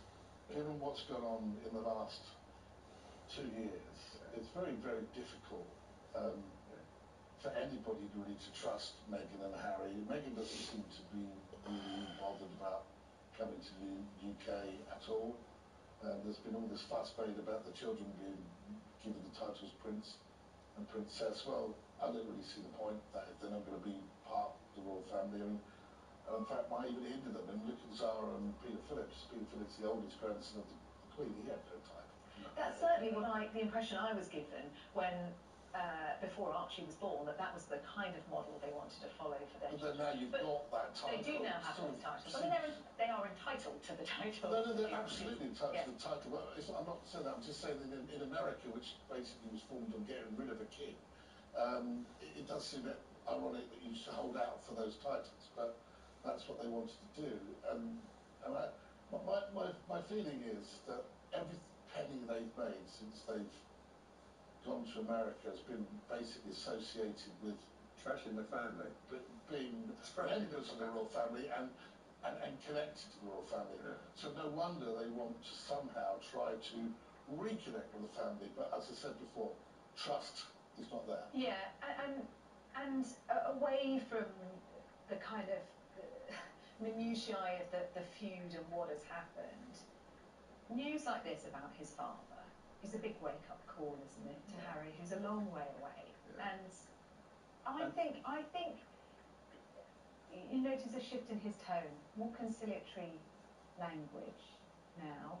Yeah, when he was asked what was wrong with his father, he said, I'm not going to tell you. I thought that was the first positive thing he said for a while. Yeah, she said very little.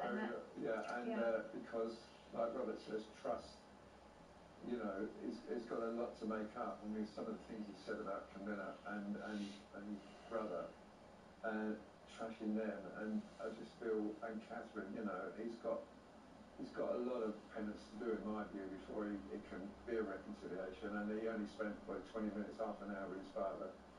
And if there had been some reconciliation, they could have probably gone up and spent the night at Sandringham with him, had dinner with him, if that had been what it was on the cards. But it seemed to me that he got very short shrift and was back on the plane pretty soon to I think he did expect to go to Sandringham. Yeah. But again, with trust issues, he was redirected to Clarence House. And who was that by, Rob? Would that have been at the King's It would have been passed to Harry. Or was it, as suggested, you know, aides who thought, well, if he comes to Sandringham, this is reported, we'll never get rid of him? Aides, I think that is all true. But I don't think it would be aides acting on their own behest. I think it was obviously a decision, possibly with probably the King and Queen together, thinking, well, or the Queen particularly thinking, well, the King has to rest. Yeah, he's got to get to Sandringham. And if you go to Sandringham, then the conversations are going to carry on and on. The King's tired, and I think that with the treatment he's having, he's going to be more tired, and I think they'd already arranged for that to happen. My understanding is that Harry came, you know, his own volition. He took it upon himself to come, probably because he wasn't really getting the chance to communicate very much with his father. And I think that was absolutely the right decision to make. I think I'd have done it. I think we all would have jumped on a plane. But then what he did was heighten the media story. People thought the King may be possibly worse than he is. And so a lot of things were going on that probably fuss. The last thing the King would probably want is fuss. He probably just wanted to get to Sandringham, have dinner with his wife, and it was also just that's around the treatment, you don't know how you're going to respond. And that is very important to remember that. So she, I would have thought the Queen would be very protective. And whatever way you look at it, if you're this ill, you're going to be more agitated. That things are outside what you've already organised. There was no way to take up Sandringham, which you had to wait. So 20 minutes, half an hour was just very much. And also, I think it's a very short meeting. I don't think the King was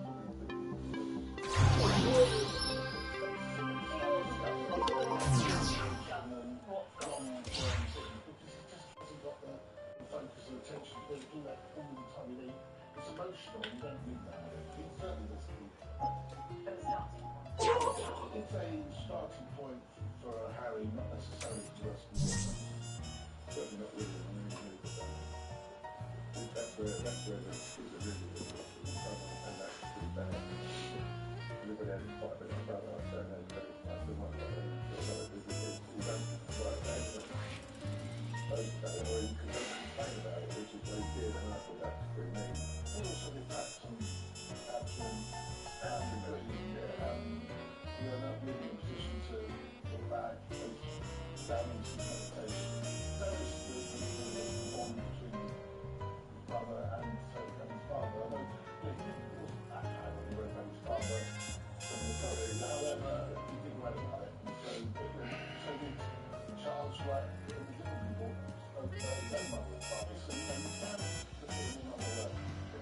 Well, that's all we've got time for this week. My thanks to Arthur and Robert. We will be back next week with all the latest on the royal family. Hope you join us. How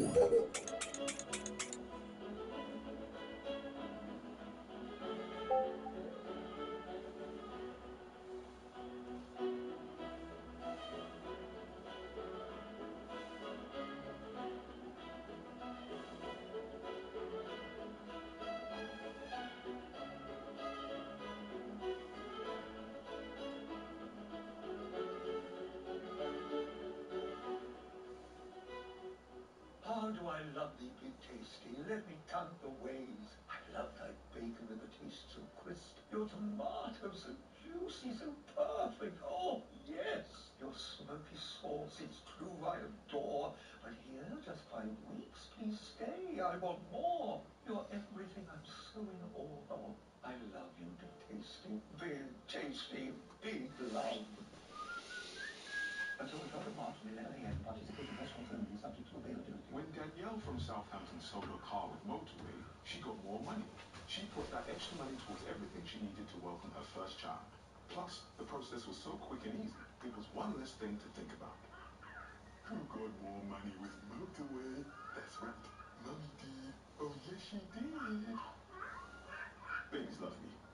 Sell your car the more money way, where 84% of sellers sold for more. Motorway. Validated against 2 independent sources. Visit motorway.co.uk/claims. Did you know that Sky Mobile has 99% network coverage? That means... That's like me. Commuters like me. And farmers like... Yeah, they all get 99% network coverage on Sky Mobile. Hello, Possible. 4G outdoor network available to 99% of UK population. You're abruptly woken. You're in a dark room full of strangers. You just slipped through the second half of that highly anticipated 3-hour-long blockbuster. You, Sleeping Beauty, are a health icon. Thanks to your Samsung Galaxy Watch 6, you know your rest time is 87 minutes. And since it's paired with your Samsung phone, you see that 35 of those were deep sleep. Sure, you haven't gone to bed yet, but resting is resting. Samsung Galaxy Watch 6 for extreme lightness. Compatible smartphone required. Go to work, go to the gym, go to the allotment, go to Pilates, go to the park with the dog, go to the pool, go to the gig. Ibeleave is the nation's go-to 10% ibuprofen gel to help fight pain. So you can go too. With thousands of verified 5-star ratings on Amazon, there's no stronger ibuprofen gel to fight pain than Ibeleave Max Strength Pain Relief 10% Gel. Nation's go-to based on sales data. Contact info@ibeleave.com for verification. Contains ibuprofen. Always read the label. Sounds like someone's lowered prices with the Tesco Club Card. Like selected Tesco finest sausages and bacon, now 2 for £5. With Tesco Club Card, everyone can feel the lower prices. Tesco, every little helps. Majority of large stores 2 for £5 ends 5th of March. Excludes Northern Ireland. Club Card or app required. Half term is here, and so is a Happy Meal for just £1.99. Consider afternoon playdates, post-swimming cravings and sofa moogie marathons sorted. Exclusively available in the McDonald's app until the 25th of February. 18 plus, app only. One-time use daily. Ends 25th of February. Participating restaurants only. Subject to availability. T's and C's apply. The details of the 999 call that was made at 6:09 from within White House Farm that was hidden by the police. If a call was made from within the farm at that time, then there is no question it wasn't him, and therefore he's innocent. Hello, and welcome back to Crime Suspect. Each week, we unravel some of the UK's most prolific crimes, as well as providing in-depth analysis on the criminality that plagues our nation. On the show today, guilty or not guilty? The case of Jeremy Bamber and the massacre of his family was one that shocked the nation and dominated the headlines. But as we seek to understand some new evidence, could it be that this cold-blooded killer is innocent? Next up, we'll be bringing you the best and worst of policing with our good cop, bad cop. And finally, it's your chance to book a crook as we show you this week's wanted criminals. Joining me for all of this today is Philip Walker from the Jeremy Bamber Innocence Campaign, Matt Harris, independent filmmaker, and behavioural psychologist Joe Hemmings. Thank you all very much for being here. Now, you have the right to remain watching. This is Crime Suspect.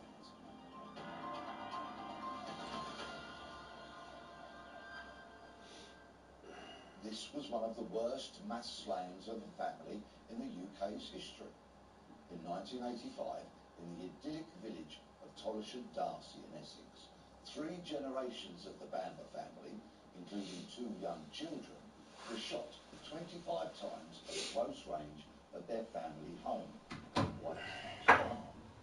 Bamber, now 63 years old, is serving a whole life tariff for these crimes. The sentencing judge, Mr. Justice Drake, said that Bamber was warped and evil beyond belief. But from behind bars, Bamber has spent years fighting to prove his innocence and has always maintained that his adoptive sister, Sheila Cafell, a paranoid schizophrenic, shot his adoptive parents, Neville and June Bamber, and her 6-year-old twins, Daniel and Nicholas, before turning the gun on herself. Since his incarceration in 1986 at His Majesty's Prison Wakefield, Bamber has appealed several times for his original conviction to be overturned, but despite his efforts, he's set to die in jail. Philip, you claim to have evidence that proves Jeremy is innocent. We don't have the time to go through the millions of documents that you've poured over. But if there was one or two key elements that would indicate that Jeremy is innocent, what would they be? Well, I'd point out 3 to start with. Firstly, the fact that his sister, Sheila Cafell, who was rightly identified by the police as the culprit initially, is still alive in Whitehouse Farm after the police arrived at around 4 o'clock in the morning. And we have multiple ways to show that she was still alive. And that fact means that Jeremy could not have murdered her, as he was convicted of, because at that time he was standing outside, surrounded by several dozen police officers. So the police didn't enter the building until gone 6 o'clock, did they? Well, they entered about 7:30, and that's because they thought, quite rightly, that it was a siege situation. They knew that somebody was alive in the house, and they acted accordingly. But under most siege situations, one will wait for either somebody to surrender, to give themselves up, or wait until there was no other living person before entering the premises. So how can you say that Sheila was alive at 4 o'clock? What evidence supports that? Well, multiple ways. Firstly, when the police first arrived, 2 officers, along with Jeremy, did a record of the house, and they saw movement in the upper windows of the house, and that was the reason they called out firearm support, which at that time was a major thing to do. It meant waking up a senior officer in the middle of the night to ask for permission to do that. Clearly, the situation was being taken extremely seriously. Further to that, there were changes in the status of the lights in the house that were going on and off at various times before the firearms team went in. Curtains were being opened and closed. There's records in the police logs that they were in conversation with somebody inside the house at about 5:15 in the morning. And as a result of that, at 6:09 in the morning, the central Essex Police Headquarters received a 999 call from Whitehouse Farm, and that could only have been made clearly by somebody alive in the house. And then when the raid team actually went into the premises, they recorded that there were 2 bodies, one of a male and one of a female, downstairs in the kitchen of the house. Now, that can only have been Neville Bamber, who everybody accepts was deceased in the kitchen, and Sheila Bamber. But what we believe happened is that Sheila was actually only unconscious in the kitchen. When the raid team started smashing down the back door, she woke up, ran upstairs, and then tragically about half an hour later committed suicide. But the police had initially seen her in the kitchen, and that's what they recorded in their logs. There was 1 dead male and 1 dead female in the kitchen. And all those factors taken together show that clearly Sheila was still alive in the house. Were these factors presented at Jeremy's original trial? Some of them were. Why not all of them? Well, because the main exculpatory evidence that we have now that's currently being considered by the CCRC came from a partial disclosure in 2011. Up to that point, the police and various other bodies such as the Forensic Science Service had sat on relevant documents and just refused to release them. But because of a change in the rules governing public interest immunity certificates, which made them far more restrictive in how they could be applied, there was a big disclosure of about 300,000 documents in 2011. And most of this new material that's been considered by the CCLC now comes from that disclosure, which was after the trial, obviously, and after the 2002 appeal. Max, have you been poring over any of these documents? Yeah, I mean, I've sort of been involved in this for about 3 years now, and initially I kind of felt the same as everyone else, that you know, Bamber had been guilty all this time, and then I contacted Philip and the campaign team as I sort of dug deeper into the story, and they started sending me documents. So yeah, I've spent 3 years really looking into it, and the deeper into it you go, the more kind of obvious is that this is an unsafe conviction. When was the moment that you thought, this is unsafe, I must help, and what was it that made you think that? I think the moment really was, like Philip said, it's kind of when you realise that Sheila was alive inside the house while Jeremy is outside with 40 police officers. As he has said to me in correspondence, that's not a bad alibi to have. And all the evidence kind of shows that. You can't kind of refute that. Joe, Jeremy Bamber, of course, remains convicted of these crimes. And knowing what you do of him and the case, have you been able to sort of formulate any kind of psychological profile of Jeremy Bamber? I think there's quite a lot of study research done into his personality, and I think it was believed that he had borderline personality disorder. I actually think he may have had narcissistic personality disorder. Now, you get 40% of people with BPD also have NPD. And that would mean that he had a rather inflated sense of self. You know, he had sort of fantasies, very high level of self-esteem, attention seeking. Look, he had a motive. There was money to be had, there was money to be made, an inheritance. We know that he had difficulties with his parents, with his mother in particular, growing up. So you could look at him and say he has this kind of character, very good looking, he didn't seem to show any remorse, he went to all these funerals, you know, all that, piecing that together didn't seem to show any grief. You would indicate he had some sort of personality disorder for sure. Have you seen those personality disorders in other killers? Yes, you get certainly this lack of empathy, you get the lack of emotion, you get the lack of remorse, you also get that single-mindedness, that it's very focused on what they want to achieve without any sense of empathy, perspective, or consideration of anybody else other than the fact that they want to kill this person. And you see it a lot in serial killers. Could I just come back on the points that Joe's raised? And what she's saying is supposition, and I think she's predicating it on the fact that if he was guilty, he would have these traits. Now, Jeremy is assessed very regularly in the prison system for his psychological state. We can provide you with a report, a very detailed report from Professor Vincent Egan, who did a very in-depth study of Jeremy back in about 2009, which shows that he has no personality disorders whatsoever, he shows no signs of psychopathy, and he is a reasonable, well-adjusted person. Have you ever discussed with him the pretty well-founded allegations that he was cruel to animals when he was a child? That is...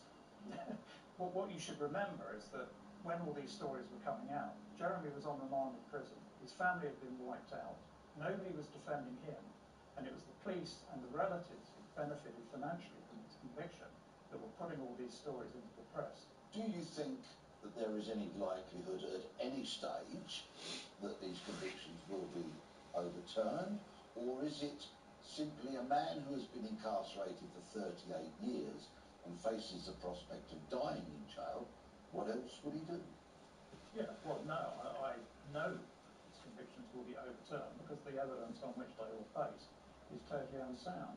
One of the prime examples of that is the radio logs that we were discussing earlier.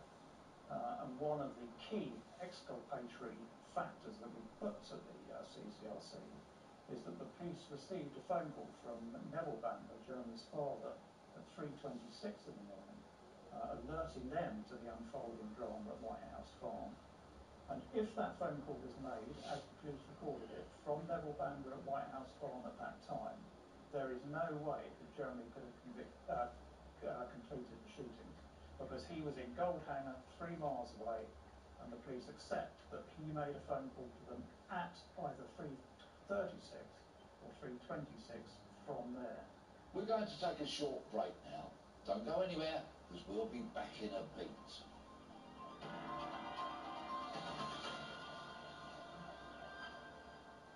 Hull, say hello to Chase, the digital bank that makes every day rewarding. Ooh, tell me more. Well, you can create up to 10 separate saver accounts for everything you want to do this year. Like on a new electric car? Of course. And maybe something smaller, like an after-work massage? You bet. And you can use our budgeting tools to help you get there sooner. Great. Where do I start? Just search Chase Bank now. Chase, voted best British bank by our customers. 18 plus UK residents. Chase current account required. Go to work, go to the gym, go to the allotment, go to Pilates, go to the park with the dog, go to the pool, go to the gig. Ivy is the nation's go-to 10% ibuprofen gel to help fight pain. So you can go too. With thousands of verified 5-star ratings on Amazon, there's no stronger ibuprofen gel to fight pain than Ivy Max Strength Pain Relief 10% gel. Nation's go-to based on sales data. Contact info@ivyleaf.com for verification. Contains ibuprofen. Always read the label. If People's Postcode Lottery's March draws, your ordinary postcode could deliver some rather extraordinary news. Because a share of £17.8 million must be won. And there's prizes every day. So join the 70% of postcodes across Great Britain that are already playing. And sign up your postcode before midnight on the 29th of February. Good things come knocking with People's Postcode Lottery. PPL managed lotteries on behalf of good causes. 18 plus conditions apply. Play responsibly. Not available in Northern Ireland. The deals keep coming at Currys. How about 10% off Hotpoint built-in appliances over £249? Like the Hotpoint Fastful stainless steel electric oven with multi-flow technology that spreads heat evenly into every corner. So there's no worries about your pies being burnt on the outside and raw in the middle. And with an A+ energy rating, it won't burn a hole in your pocket either. In-store and online at Currys. Offer ends 6th of March 2024. Use code HOTIND10 for discount. Like to mix up your lunch? Try McDonald's Big Flavour Wrap. Get a kit with spicy veggie. Go big and bold with barbecue and bacon. Creamy with Caesar and bacon. Or go sweet with today's $1.99 wrap of the day, the sweet chili chicken one. Served from 11 p.m. May vary. Wrap of the day discount not available on delivery orders. Subject to availability. Your way from driveway to motorway. Talk Radio. Travel update. Beginning in South Yorkshire on the M18 southbound at Junction 5, Doncaster North Services, there has been an accident at Exit Slip Road, remains closed. London anti-clockwise on the M25 at Junction 29, Romford, Basildon, there's been a serious accident on the roundabout. The Exit Slip Road is closed. And in Surrey, anti-clockwise on the M25 at Junction 12, there was an earlier accident. Delays are still taking place. All lanes have been reopened. Exit Slip Road is now clear. I'm Victoria.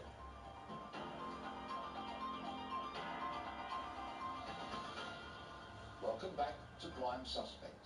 Now, let's retrace our steps from where we left off.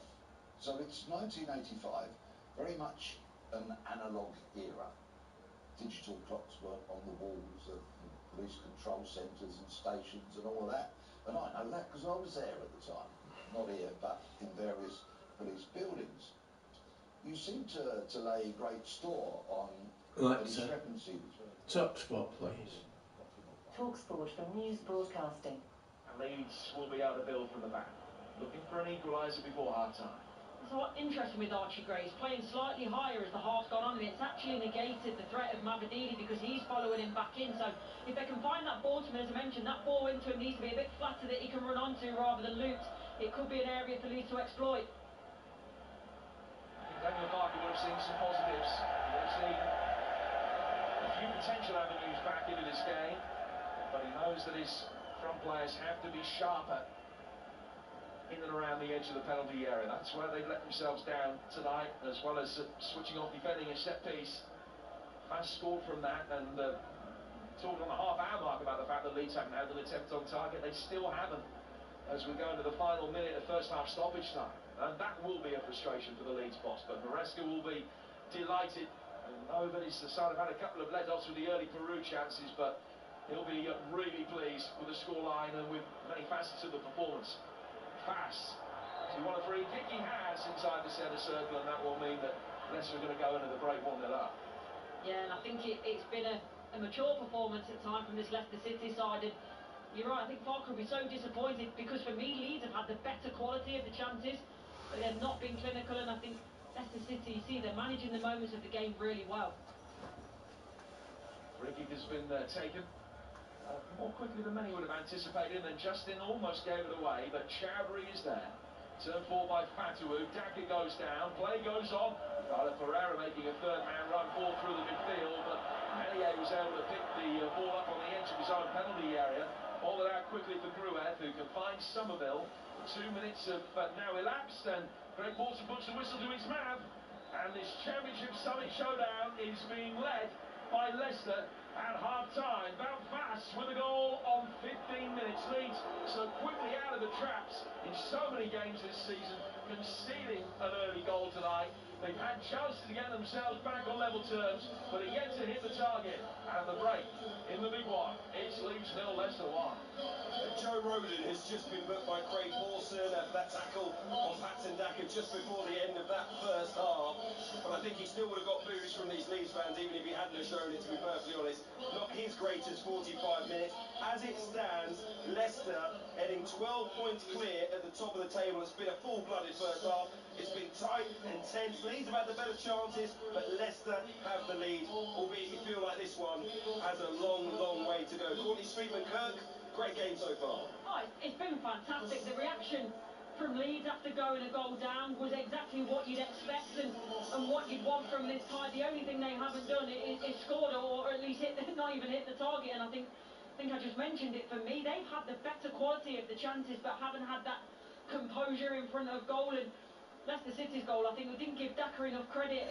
Fantastic, his front post really flicks it on. Fast doing well in terms of blocking that back stick off, and it's a well-deserved goal. But I think, as you mentioned, there's a long, long way to go in this game still. Yeah, that goal for Wout Faes, his second of the season, coming on 15 minutes. But Leicester, a huge moment for them, and they made sure they celebrated those travelling Leicester fans. But it came sandwiched between two great chances for Joel Perreault playing up front tonight. For Leeds United, Patrick Bamford on the bench. The first one came on his weaker right foot, skied it, didn't really get the form behind the shot. He then had a header straight up in front of goal, a free header after Gnonto put the ball in. It ended up 10 yards wide, and then Gnonto passed the ball, and he just thought, smash it at a great angle, coming onto the ball with pace. He decided to try and dribble back inside, took a heavy touch, got tackled. And really, they could have easily scored from all three chances. Yeah, quite easily. As you say, you could argue the first one, it's on his weaker foot, but as a championship footballer, at the end of the day, you should be able to use both feet.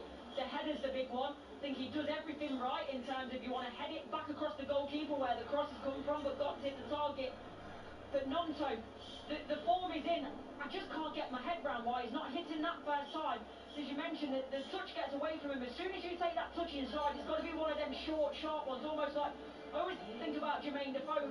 He had that short little touch and the really small backlift, so he hit it very quickly. That's what Gnonto needs to do. Bring it across his body quickly, then hit it with his left foot. But for me, I still can't get my head round why first time he doesn't strike that low and hard across into the bottom left-hand corner.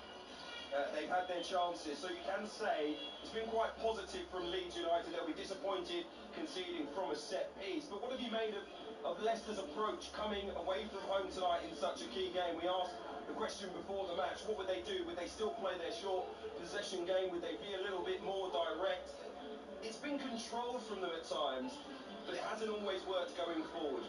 No, it hasn't. I think what I've actually seen is Winks and Ricardo getting quite high with Dewsbury Hall when Lee's playing out from the back, so I think that one's quite interesting. Playing out from the back, sometimes it's worked. It basically works when it doesn't come through Hermanson. Unfortunately, he's just not technically good enough to play out. And a couple of times now he's been caught out, so for me, it probably seems harsh to say, but I think for me, if I'm a defender in that team, I don't want to pass in the ball, because it seems every time they do pass in the ball, they play him into danger. So I think for Leeds, the press works when they get enough numbers up, but think throughout the game they've retreated a little bit more because I think they've lost confidence in it because they're not going as a unit, so maybe 2 or 3 of the front 3 are going, the midfield aren't pushing up, and then that's easy for Leicester, especially Dewsbury Hawks. It's like, thank you very much, I'm going to drop in there, get on the half-turn, and it's very dangerous. So they've got to make a decision on if they're going to sort of sit in the mid or low block and then have an engagement line of where they really go and press Leicester, or press Leicester high, and the back 4 have got to get higher if they're going to do that. Hasn't really been their best game. Obviously, they have the lead. The wingers of both sides haven't been as involved as we would have hoped either. Leicester's basically non-existent.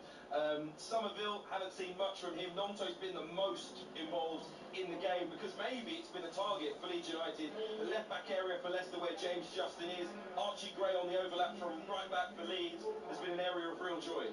Yeah, it's been really good, and unfortunately for Gray, he's made some fantastic runs, but in terms of the balls going into him, haven't matched that, so it's either one where it needs to be fizzed across the floor in between the centre-half and the full-back so we can run round the outside and get onto it, or it's got to be more of a driven ball over the top. And actually, I think, because Archie Gray is starting to get higher, it's negating the threat of Mabadini because he's having to think about Archie Gray rather than the other way round.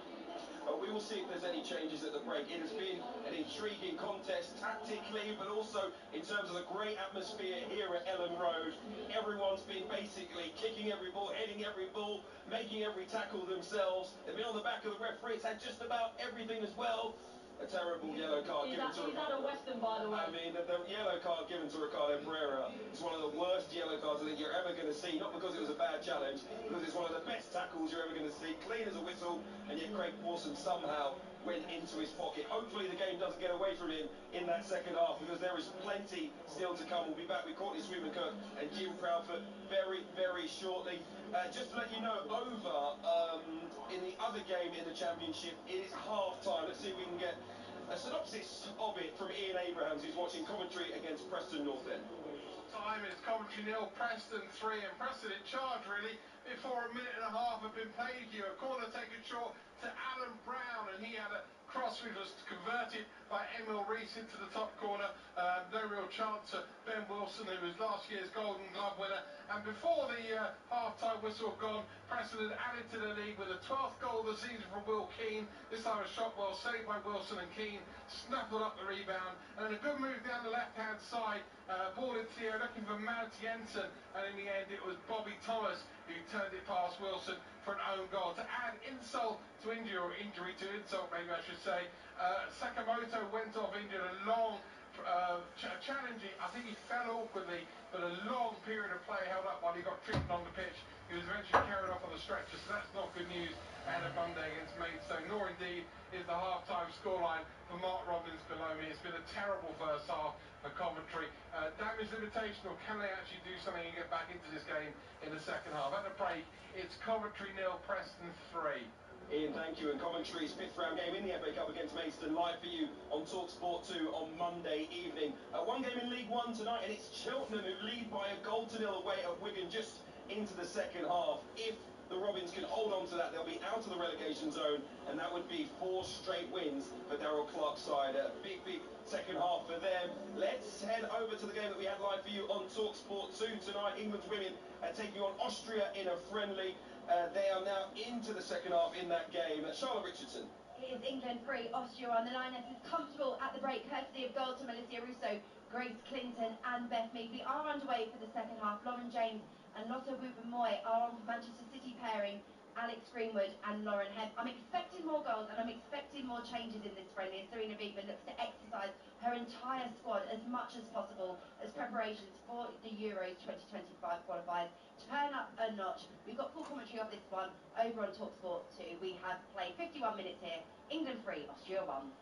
It is the semi-finals, by the way, of the UEFA Nations League when it comes to the women. France leading Germany by 2 goals to nil at the break. The world champion Spain also at 2-0 up, taking on the Netherlands. And the Scottish Championship, it's Partick 1 done firmly in 1. A couple of games in Super League for you tonight as well. At the break, it's Warrington 8, Hull FC 6, and into the second half, London Broncos 0, Catalan Dragons 16. So far here at Ellen Road, an electric evening. Leicester 45 minutes away from a win over Leeds that would be a giant leap towards the championship title. Big second half on the way, live and exclusively with your home of the EFL, the TalkSport network at the break. Leeds United 0, Leicester City 1. Straight forward, straight talking, and straight to the point. And it's an absolute cracker. Kick-off live on TalkSport. EFL Live on TalkSport with McDonald's. Fancy a filet fish in time for the final whistle? Order McDelivery now on the McDonald's app and get tasty reward points delivered too. 18 plus. Rewards account required. Participating restaurants. Subject to availability. Delivery fees and terms apply. Sounds like someone's lowered prices with their Tesco Club Card. Like a 9-pack of Kit Kats, now just £1.50, down from £2.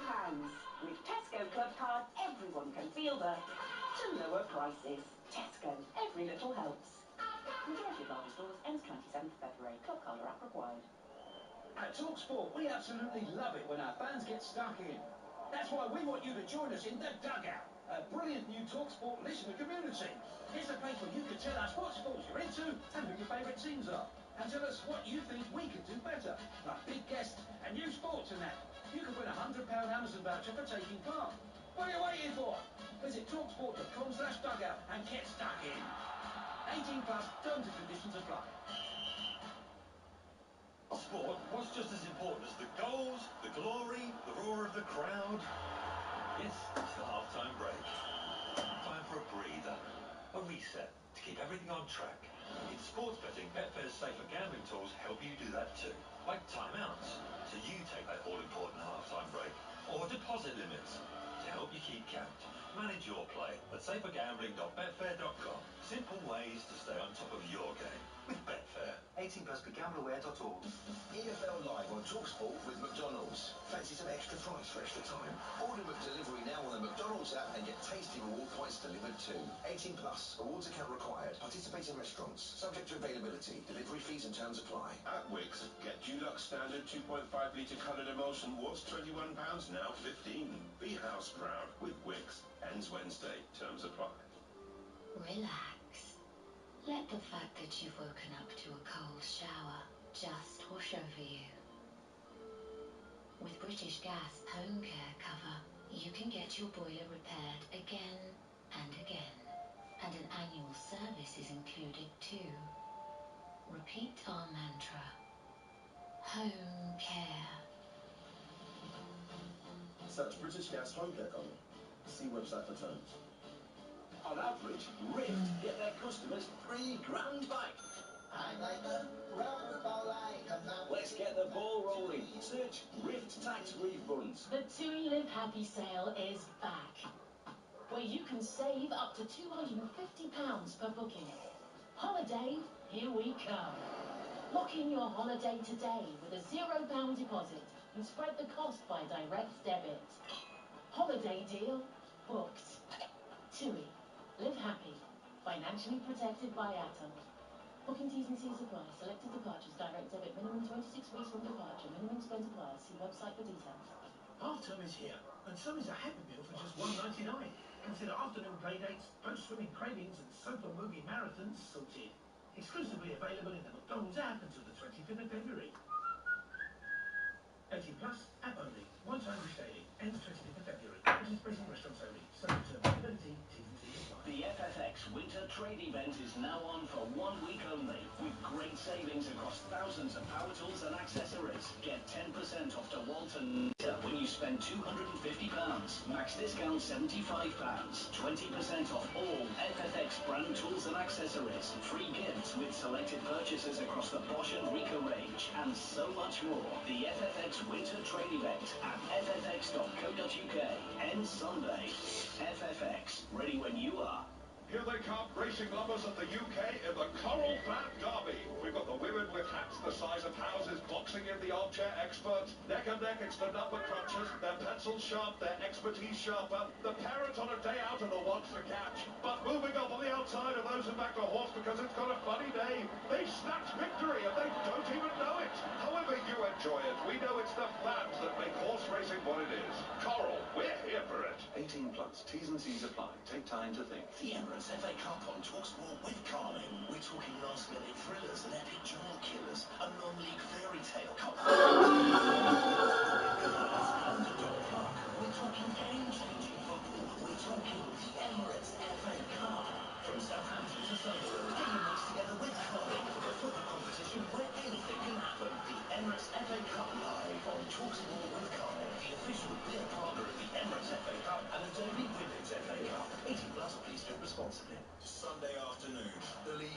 final live on TalkSport.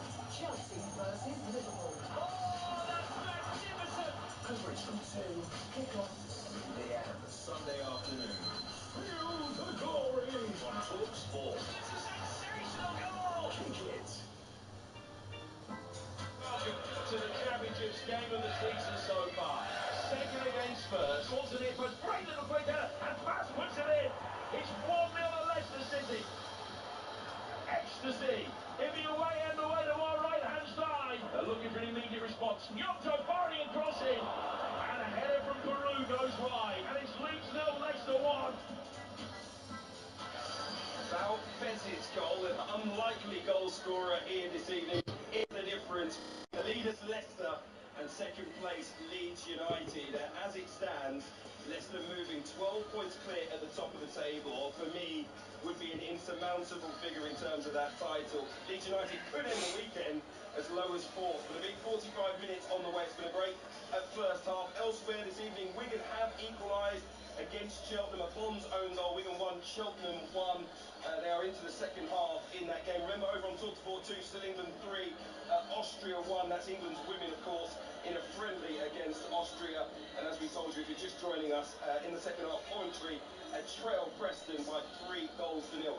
It was also another pulsating day of Test cricket between India and England on day 1 of the 4th Test. Captain Ben Stokes won the toss, elected to bat. It was a pretty controversial wicket in Ranchi, full of craps, variable bounce, and England probably fell to 112 for 5. They were criticised for poor form, in particular the manner of previous dismissals in previous tests for Joe Root. Well, he went on to hit a controlled century, unbeaten on 106 at the close. England finishing on 302 for 7, and they'll look to go beyond 350 when play resumes tomorrow morning at 4 a.m. It's exclusively live for you on TalkSport 2. England aiming to level the series at 2 apiece. Remember, this game tonight at Ellen Road, just the start of another busy weekend of football. At 12:30 tomorrow, live and exclusive on TalkSport 2. Hull take on West Brom, massive game in terms of the playoff picture. On TalkSport at 1 o'clock, game day live with Adrian Durham, starting a little bit earlier because no lunchtime kickoff. He's alongside the likes of Ray Parlour, Troy Deeney, and Mickey Gray with all the goals as they go in from around the country. Our 3 o'clock kickoff on TalkSport 2 sees Aston Villa host Nottingham Forest, and at 8 p.m. exclusively live on TalkSport, Arsenal take on Newcastle United. Of course, on Sunday we're going to have the Carabao Cup final for you at 3 o'clock kickoff between Chelsea and Liverpool at Wembley. Just very quickly as we look into the second half, Courtney Sweetman, Kirk, if they don't get a goal back soon, how do you think Leeds can change this game? Well, it depends how fit Patrick Bamford is. I think that's the big question, because I think they're creating enough quality to be ahead. So I would say that Bamford is a bit more clinical than Peru, but I think for the first 10 minutes we're not going to see any changes. It'll be more of the same, and hopefully they'll get themselves equal. Second half, Courtney Sweetman, Kirk alongside TalkSport's Jim Proudfoot. Hugh, thank you. There are no changes in terms of personnel, so they line up like this: Meslier and Gray, Roden, Ampadu and Firpo, Grueven, Kamara, Gnonto, Rutter and Somerville and Peru. Leeds in all white, defending the Norman Understand away to our right-hand side. Leicester in all blue, and Anthony goal, Chowdhury, the goal scorer Bass, Vestergaard and Justin, Ricardo and Winks, Fatu, Dewsbury Hall and Mamadini and Daka. Haven't seen any substitutes as yet. Bass with the goal, Roden and Ricardo Pereira both in the book. And Leicester kicking from left to right in possession with a throw that is midway inside their own half, over on the far touchline there, left. Dewsbury Hall hooking the ball forward after it was thrown in towards him, and then Mamadini almost able to get there ahead of Archie Gray, but it's come off him and gone out of play for a throw that will be taken on the Leeds United right. What was the principal message, you think, Courtney, from Daniel Farke to those Leeds United players ahead of this second half? Any tactical nuances that we might see? I think that the tempo of the ball in the final third needs to be better at times. I think they're turning opportunities down because they're trying to do a little bit too much, but actually the big message will be clinical with your opportunities. You've created enough, and you've got to finish them. Now Firpo with a mistake, and Fatu tried to flight the ball, which fell his way over Meslier from 45 yards out. He's fired it high and wide, and Ricardo Pereira picked him up and told him that he's no uncertain terms that he's gone for completely the wrong option there. There's just a little bit of anger between the pair of them for a moment. Bass now heading away on the edge of his own penalty area. Which is out of play for a Leeds United throw. Used another England goal from Charlotte Richardson. England 4, Austria 1. Dreadful, sloppy defending, punished by Alicia Russo. A well-taken break, extends the lead. Full commentary of this one on TalkSport 2. England 4, Austria 1. Leeds United's throw very quickly becomes Leicester's goal kick. Away to our left-hand side. It's an interesting reaction from Ricardo Pereira. There's one of the senior pros in the side telling Fatou that not necessarily what you should have done there. I think there's two sides to it. One, that's not what he should have done. And two, he kept himself on the ground for a while, almost feeling a little bit sorry for himself. So I think that was the fact that Pereira went over, got him up, get on your feet. Your body language is very important, and also don't make silly decisions. Well, the two sides met earlier this season. It was the first goal of the game that won it for Leeds United. It stopped Leicester, making it 10 straight league wins. Here's Mamadidi on the left-hand side of the penalty area. Ricardo Pereira back to him. It's Mamadidi with a right-footed shot, really well blocked. Right at point of contact from Ethan Ampadu, who closed the gap down so quickly. And it goes out of play for Alexa, turn it up, please. 9 wins in a row. Leading courtesy of that Belfast goal on 15 minutes. That came from a corner. They haven't had one since. Until now, and the reaction from Gnonto suggests that he thinks it should have been a goal kick. But a corner's been given. Dewsbury Hall will go over there. There was a dagger flick, and Fass at the far post put it in for the goal on 15 minutes. What will they do now? Fass stands on the edge of the box. Leeds defending by and large zonally. No one has picked him up. Fass, Vestergaard, Justin, all in a line. Gnonto dealing with all three of them on his own. In comes a more direct delivery. It wasn't looking for a near post flick. It was firing towards the penalty spot, and Leeds have been able to get it away. I don't know why Gnonto is with Fass. It's a complete mismatch. It was the reason why they got in at the back stick Leicester City in the first instance. That can't be a matchup that continues. Now Leicester have given it away in the midfield. And Ruta can make his way forward here for Leeds. Slipping in towards Somerville, just in his back. Somerville's won it back though, inside the penalty area. Setting it up for Ruta. 2 touches, his third is an off-target shot over the bar. Still, they haven't hit the target with an attempt all night. Harry Winks is apologising, but Ruta there, he's got to do better. He can't, it's his initial touch that lets him down, and then he's almost trying to scoop it because it's too much under him. He's trying to scoop it out from his feet, but it's a good break on the counter-attack from Leeds. But again, when it matters, they've got to be more clinical. And Dewsbury Hall tries to get on the end of an excellent through ball. Brilliant return challenge from Ampadu. Winning back for Leeds. Glenn Kamara, Finnish international, former Rangers player. To his left-hand side for Firpo. Firpo goes straight back for his goalkeeper, and Melier, the French goalkeeper, one of the deepest voices you've ever heard, and also an expression of a choir boy. He's not a voice that you would ever put to that face. Illan Melier. He's got the ball away. And Leeds are able to bring it forward through the midfield again here with Drouin. We've played 5 minutes of the second half.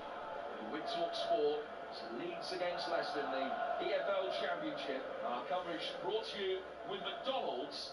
Order McDelivery on the McDonald's app and get tasty reward points. 18 plus. Terms and conditions apply. Giving Dewsbury Hall. And towards the Leicester left-hand side for Mamadidi. 5.5 goal in the second half. Leicester have had the lead for more than half an hour. Hermansen under a little bit of pressure every time he gets the ball. It was Peru that time. Hermansen was able to play down towards Fass. Fass to Ricardo. Now to the retreating Fatou, whose turn was quite brilliant. Kamara comes back and wins it back. Loose ball cannons off Junior Firpo. Kamara being held up here by Ricardo Pereira. The referee gives a free kick. I thought he put the whistle in mouth but gave the free kick. Kamara was trying to indicate, look, I've got possession but I've got no advantage. So can you blow? It looked as though he did, and then play continued. Ampadu towards halfway. Finding a straight ball for Peru to chase, who's never going to get that. Leicester winning it back, turning it brilliantly around the corner. Dagger for Ricardo Pereira. Ricardo Pereira to Dewsbury Hall. Leeds have got their defensive shape back injured. Stevie Mavididi on the edge of the penalty area with a couple of little tricks. Laying it back for Harry Winks. Vestergaard telling his teammates to put it out of play because Daka might need treatment. Comes back for Vestergaard and he tries to clear the east stand. Now Daka can receive whatever treatment is necessary. Well, as soon as that break in play happens, Ampadu, Nonto, straight over to Craig Pawson. And I'll be honest, he's having an absolute, and this is the technical term, he's having a Western, he's having an absolute mare. It's the lack of consistency in his decisions is incredible, and this is what frustrates players. It's the fact that some decisions are given, some are not. Sometimes you get a yellow card when you make a really good tackle, then when you're pulling a player back you don't get a yellow card, you don't even get a free kick. I don't know what's going through his mind. It's an 8th yellow card of the season for Ethan Ampadu. So the two lead centre halves are both on yellows now. Enzo Maresca shakes his head pretty ruefully. No stranger to a yellow card himself this season. Daka's back on his feet after a little bit of treatment. Trying to remind you who's on the bench. For Leicester it's Cody, Doyle, Albrighton, Pratt, Tommy Cannon with a natural replacement for Daka if he can't continue. Eunice, McAteer, Nelson and Stalagic, the lead bench. Cresswell, Cooper, Bamford, Anthony Shackleton, James, Roberts, Matteo Joseph and goalkeeper Klassen. I wonder at what stage Daniel Parker might decide that he's got to try and rotate the pack a little bit with Bamford there to be called upon if necessary. And Dan James as well maybe. Melier playing out from the back. Ethan Ampadu. Daka still not allowed back on. And that's a surprise in itself. I'll tell you why in a moment. Spatu has it on the right hand side of the penalty area onto his left foot. Low skinny shoulders on target. Ampadu did well to block it. Now to be cleared. Chowdhury back for Winks. Dewsbury Hall. Great turns. Flicked it straight into the referee. And it's going to be a drop ball. But Daka stayed off. He received treatment and he came off and he wasn't being allowed back on the field. But Ampadu had been cautioned for the foul. So my understanding was that he's allowed back on the field straight away under those circumstances. Yeah. But it didn't happen. Now the ball is on the left-hand side of the penalty area, Mavididi. Right-footed ball clipped in. Ricardo Pereira, had he got contact on that, it would have been 2-0. He stretched every sinew. Would have been a free header.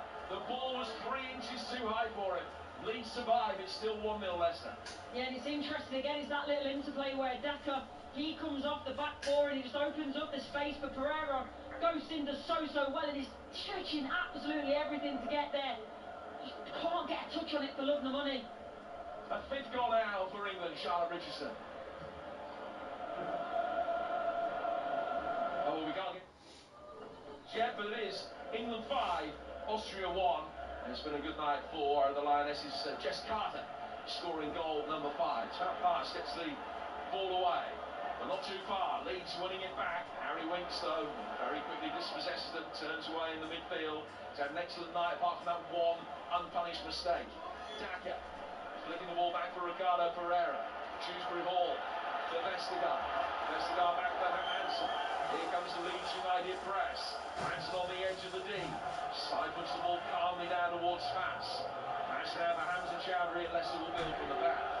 You can't help but think there needs to be changes now for Leeds. It's been 10 minutes and if anything I think Leicester City are gaining more control of the game. Again, going in 1s and 2s with that press, it's definitely not working. Just wonder if Bamford is on restricted minutes. They're almost waiting to get him on the pitch.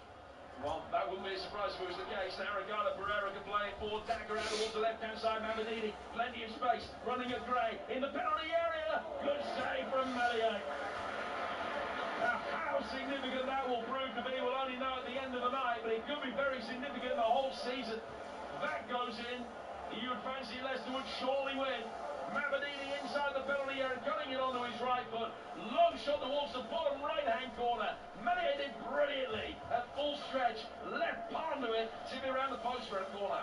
Absolutely fantastic save, and it's the fact that he gets a big, strong hand to it, doesn't go back into the bodies, goes out for a corner. That is a fantastic save. So a corner to be taken on the Leicester right. Keenly in Dewsbury Hall raises his right arm above his head. Left footed swung in towards James Justin, who got the last touch there. A Leeds player, apparently, and it's out for another corner. Referee just gave himself a little bit of thinking time. Those at the Norman Hunter stand were always going to protest the decision, whatever the legitimacy of it. But they were quick to let the referee know that they thought that was wrong. Haven't seen a replay. Corner will be taken again. So Leicester's fourth of the game, their third of this second half. Left-footed in swinger from Dewsbury Hall. Another great little pass and Dagger near post flick. Couldn't get on the end of this one though. That was the avenue that brought the goal. Mamadini back for Winks. Winks with a high ball in. Headed on again by Dagger. Would have gone through for Melier. And Blue maybe didn't quite get the shot in time. Took control inside his own penalty area. And sends a 50-yard ball forward to try and get Nyonto isolated against Ricardo Pereira. And the Portuguese has dealt with it really well. He's provided it forward here for James Justin. Now for Winks, the Dewsbury Hall in the midfield and back for Winks again. Winks to his left. Flip ball down the left-hand side of the penalty area for Mamadini. Mamadini shown clean pair of heels to Archie Gray, who again stands firm and puts it out for another corner. I think Leeds need to make a change sooner rather than later. You just feel that momentum tipping towards Leicester. It looks like they're going to get that second goal sooner rather than later, and I think it's a very long way back if that happens. Yeah, 2-0 would feel, I think, all but an insurmountable lead. 9 shots to 5 for Leicester, 4 shots without reply on target.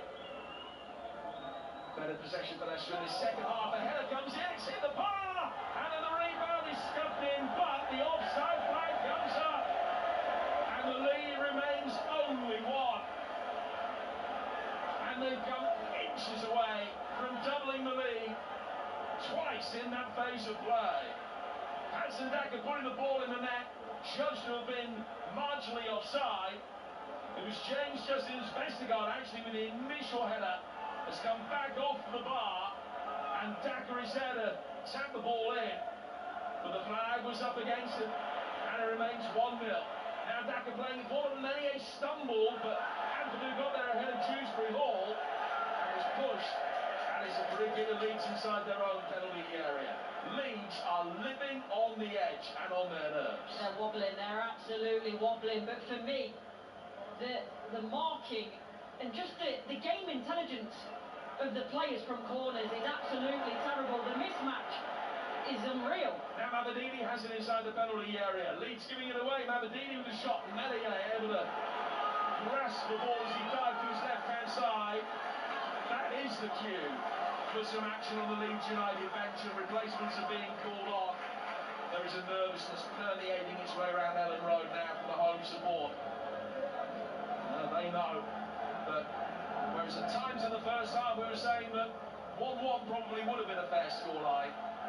To my eye now, Courtney, I don't know whether your expert eye agrees that Leicester deserve the lead from what we've seen now over an hour. Yeah, I totally agree, and it to me only feels like a matter of time unless something changes dramatically for Leeds, that it's going to be 2-0 to Leicester. I think it's Bamford and James that were very, very quickly ushered down from their warm-up and down the side of the touchline, and we've got a big job now because Leeds are rocking, and those experienced heads, especially Bamford, needs to come on and just try and settle the ship, because I don't think Leeds know right now whether they're coming or going. Well, in the second half, Leeds chasing the game. They've only had 34% of the ball. They had nearly 60% in the first half. Leicester have 6 shots to 1 in the second half. It has been a brilliant exhibition of defending the lead on the front foot. Junior Firpo, ball's fired into him. He controlled it straight back into the heels of Somerville, and it goes out of play for a throw that will be taken on the Leicester right-hand side. Another will be taken by Hamza Chowdhury. 61 gone. Bamford getting ready to come on. Has scored in his last 2 home league appearances, 5 goals in his last 9 games all told. Back from a knee injury to be able to play at least some part tonight. He's going to get half an hour by the look of it. And Dan James is going to be coming on as well. So here's Joe Rogan coming out from the back for Leeds United. Jim Bradford, Courtney Sweetman-Kirk, former Liverpool and Sheffield United striker, talking you through the action here at Ellen Road. Second against first. And it is the league leaders 5 golden, and I think they will be champions elect if they can hold on to the advantage. It would take them up to 81 points, 12 clear of the field, although Ipswich and Southampton would have a game in hand. And the Ipswich win tomorrow would keep the gap at 9 with only 12 points remaining, or 12 games remaining. It's Keelan Dewsbury Hall in the midfield for Leicester. Excellent ball from him. Mabadini inside the penalty area. Gray trying to keep up with him, and he's done enough to force Mabadini to fire it wide. Boy, have they had some chances to put this to bed. Well, Maresca's got his hands on his head. Most of the Leicester fans to our right have as well, and I thought this was a goal. It's a fantastic ball from Dewsbury Hall. The weight on it is absolutely exquisite, but you're right, Archie Gray, he does just enough, just to put a little bit of pressure on. Mellier's rushing out as well, makes himself big, but Mabadini should score. It should be 2-0 to Leicester. Harry Winks gets the ball away.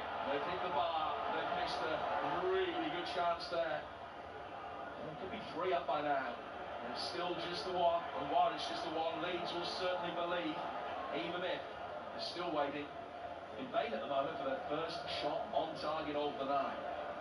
Glenn Kamara playing it back for Ampadu. Ampadu inside the centre circle of Roden.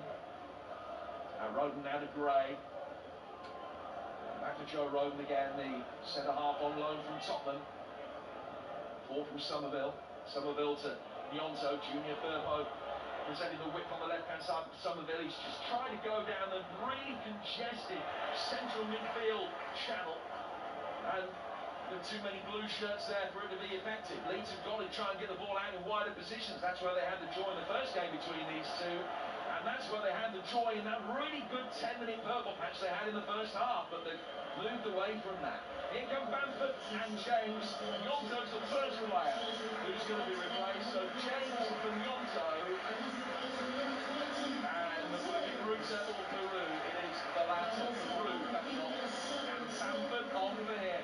Let's get an update from Ian Abrahams from Coventry while these changes are being made.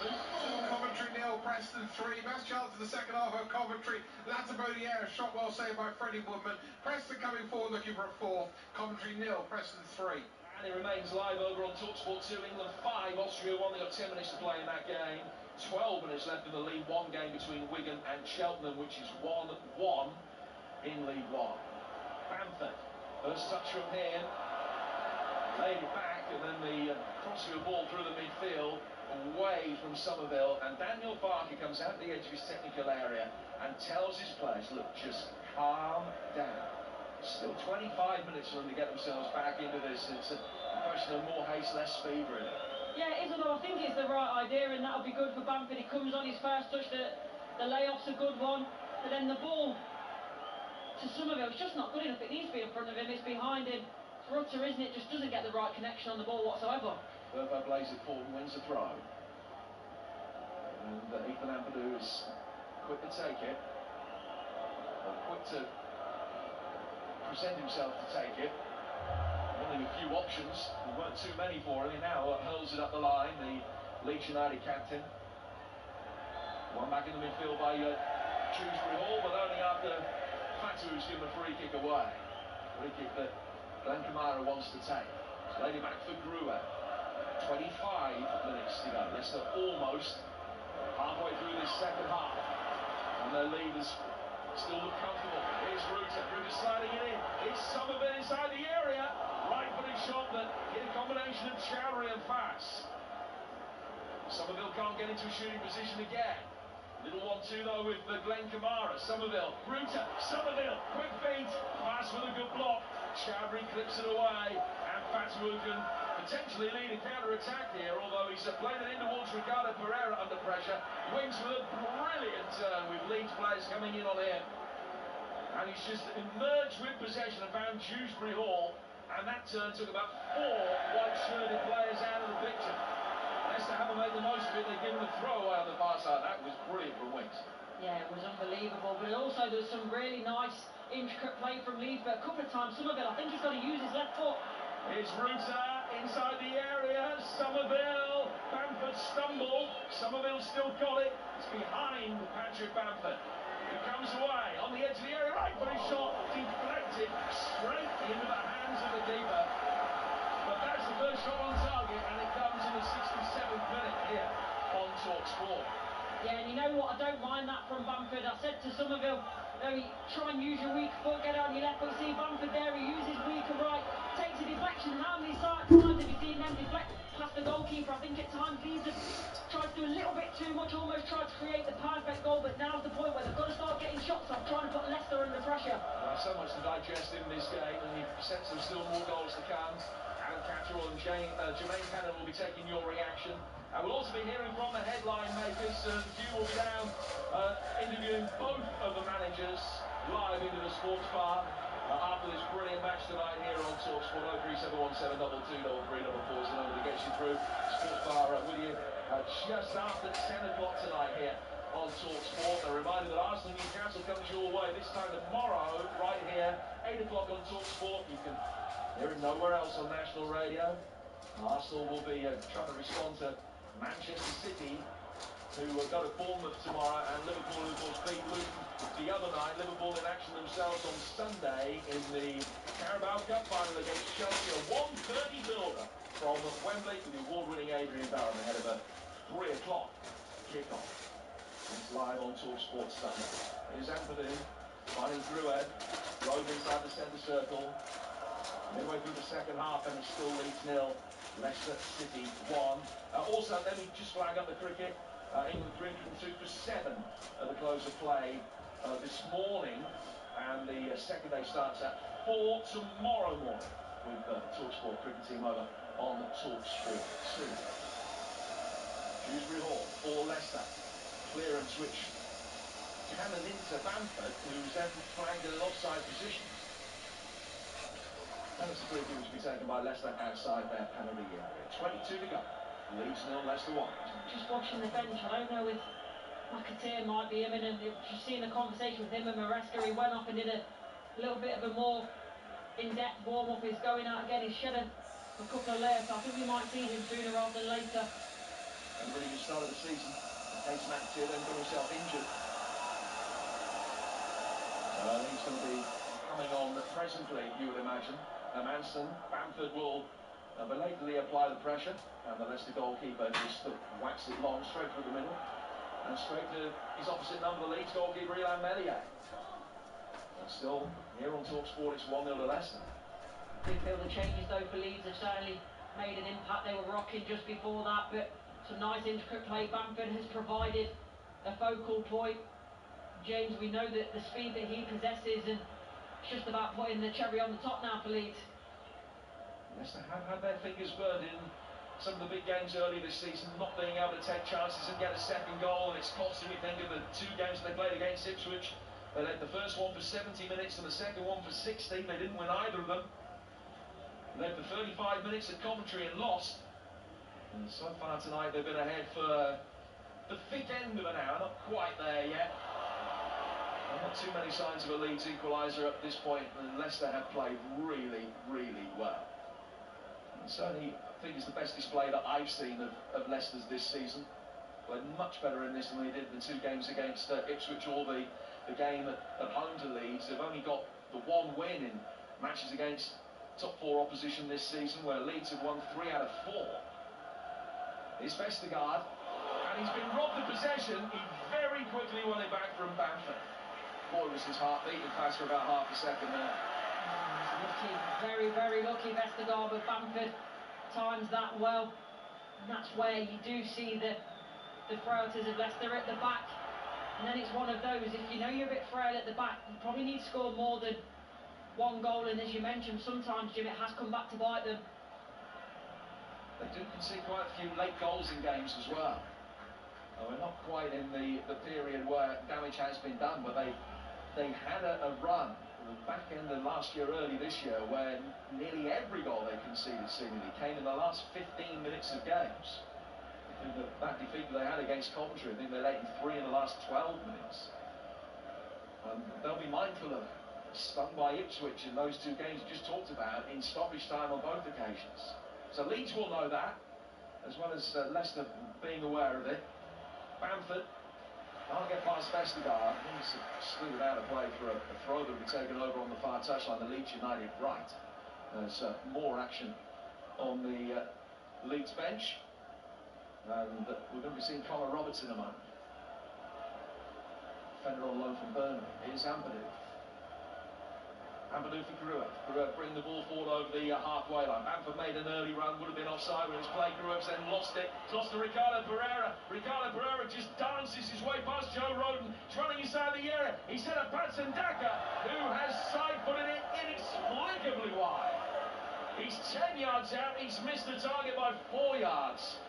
And still Leicester cannot get that elusive second goal and the insurance they need. I don't know what's worse there. Rodon, I don't know why he's going for that ball, because he's never going to win it, and then he knows he's going to leave his team exposed. But then that from Daka, it's so poor. He's got to hit the target. I do not know what he's thinking. Leeds making a change. While they do so, let's get news for another goal for Charlotte Richardson. It's England 5, Austria 2, a second header of the evening from Virginia Kirchberger. England simply not learning their lessons. Sloppy defending from them. Commentary on the final stages of this one on TalkSport 2. England 5, Austria 2. Charlotte, thank you. 3-0 Preston still at Coventry, 1-1 Wigan against Cheltenham in League One. Meslier playing the ball forward. The change made has seen Connor Roberts come on. He's replaced Junior Firpo, and Archie Gray has gone from right back to left back. So Roberts for Firpo. The Leeds United change, their third change. And the Man in White have possession with the industrious James over on that far touchline. Down towards Ampadu. Ampadu forward for Somerville. Somerville put under immediate pressure. Telling pressure as well by Chowdhury. But Ampadu can control it on the edge of his own penalty area. Just coming in off the left-hand touchline and works it through the midfield now towards Gruev. There'll be a big responsibility for Leeds to be able to get the full-backs forward as much as they can here, with Archie Gray on this left-hand side particularly. Leeds go through the middle though, and it's headed away by Vestergaard, away from Bamford. Gray mops up and goes back for Ampadu. Ampadu controlling it, forward towards Kamara, to Ampadu again. Gruev taking it on, needs a more assured touch in the midfield than last passage he played, but he's had one and gets it away from Daka. Now towards Ampadu again. Here's Gruev, once more, Bamford ahead of him, just in between the two Leicester City centre-halves. You can hear the angst of the Leeds United fans just immediately to our left-hand side, coming, you would imagine, very nervous figures. Remember, Leeds lose this, they could be back down in fourth by 5 o'clock tomorrow afternoon. And Cannon and McAteer are both going to be coming on for Leicester in a moment. So Leicester win it back again with Fatawu. Fatawu driving forward, and Glenn Kamara's fouled it. It's going to be a yellow card. Easy decision for Craig Pawson, and an easy decision for Kamara because he knew he had to bring him down there. Let's get news of yet another goal for England this time for Charlotte Richardson. England 6, Austria 2, an instant response from the Lionesses. Beth Mead finishing what Lauren James started. Lots of goals late on live on TalkSport 2. England 6, Austria 2. 6-2 there. Kamara knew what he was doing there, Courtney, because he just simply had it to tell that attack by Fairlings or foul. Yeah, he certainly did, take him one for the team. And I think while the Leeds fans are getting a bit angsty, it's because yes, they're having, I suppose, more comfortable possession, but doesn't seem a lot of purpose to it. So that's, I think, the frustration, because they know they need to get back in the game quickly. 15 shots to 9 for Leicester now. 60-40 the possession to Leeds. Meslier. Long left-footed clearance through the middle. Bamford going up for it with Vestergaard, was able to protect the ball, trying to bring Ruter into it. Bamford and Ruter, Bamford, sorry, really has been quite an isolated figure, and Ruter hasn't been able to get close to him so far. So when Bamford wins those initial ones, it's difficult for him to find a teammate and bring anyone else into it. Oh, Ruter there for me. He's in pole position to step in front, but he just doesn't anticipate it very well at all. And he's the left sharp, and it's quite interesting now the way that Gruev is almost dropping in possession and letting the two full-backs almost turn into wing-backs, and that's how Leeds are trying to overpower Leicester. It's Connor Roberts trying to play Dan James in down the Leeds United right. First combination between the pair of them. Ends up with Leeds getting a throw.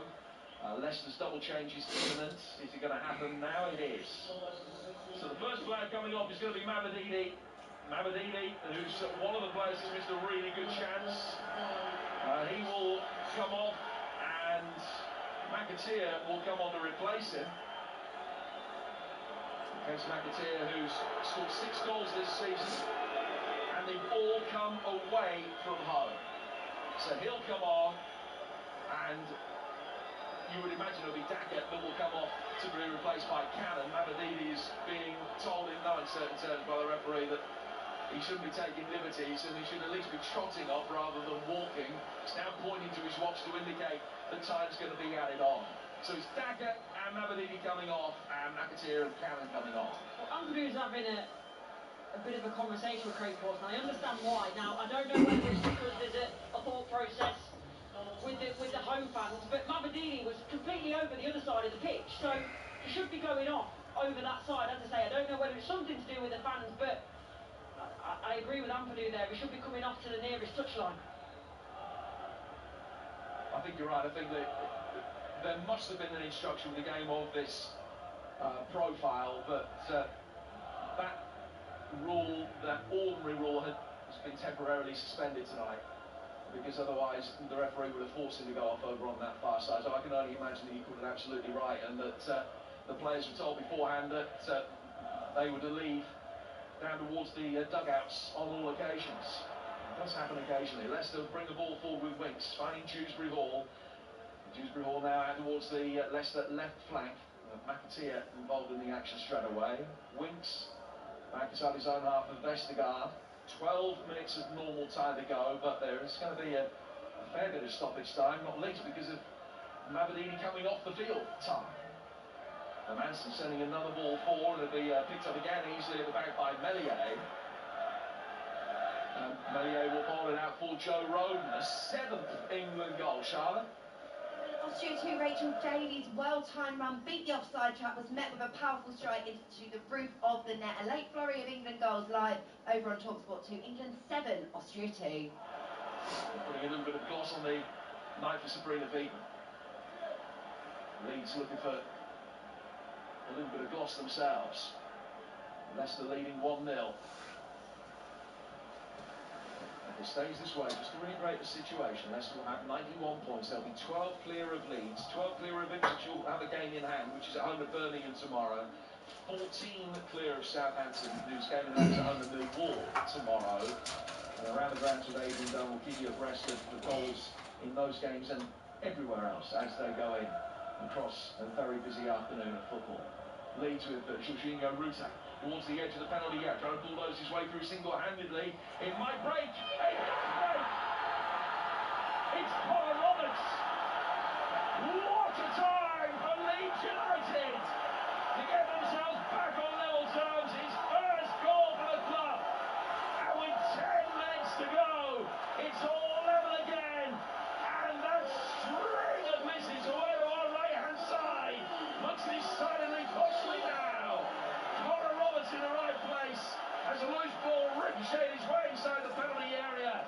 It's Leeds 1, Leicester 1 to set up a grandstand finish. Well, listen to that.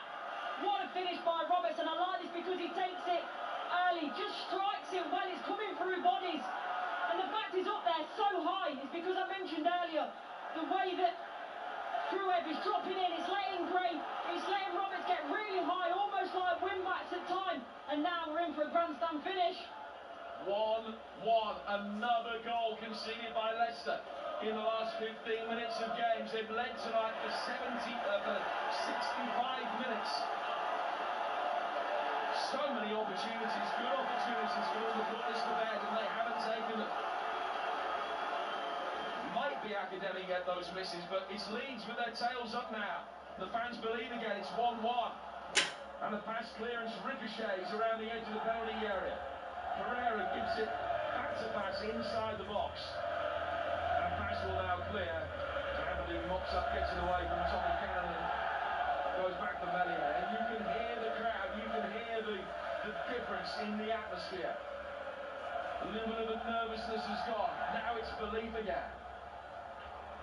Trueb. Laid out towards the Leeds United right. Roberts. It's an excellent turnover on that far touchline by Ruta, and he's been brought down. And it's a free kick which will be taken by Leeds United over on that far side. We'll get full-time details from the England-Austria game very quickly from Charlotte Richardson. England 7, Austria 2, an experiment rather than a test. Alicia Russo and Beth Mead's braces combined with goals from Grace Clinton, Jess Carter and Rachel Daly reflect the Lionesses' dominance. Sloppy defending cost the clean sheet. A convincing performance. England 7, Austria 2. 7-2 there, 1-1 here. Leeds on the edge of the penalty area. It's Archie Gray getting it onto his left foot, taking a couple of deflections, and it's in!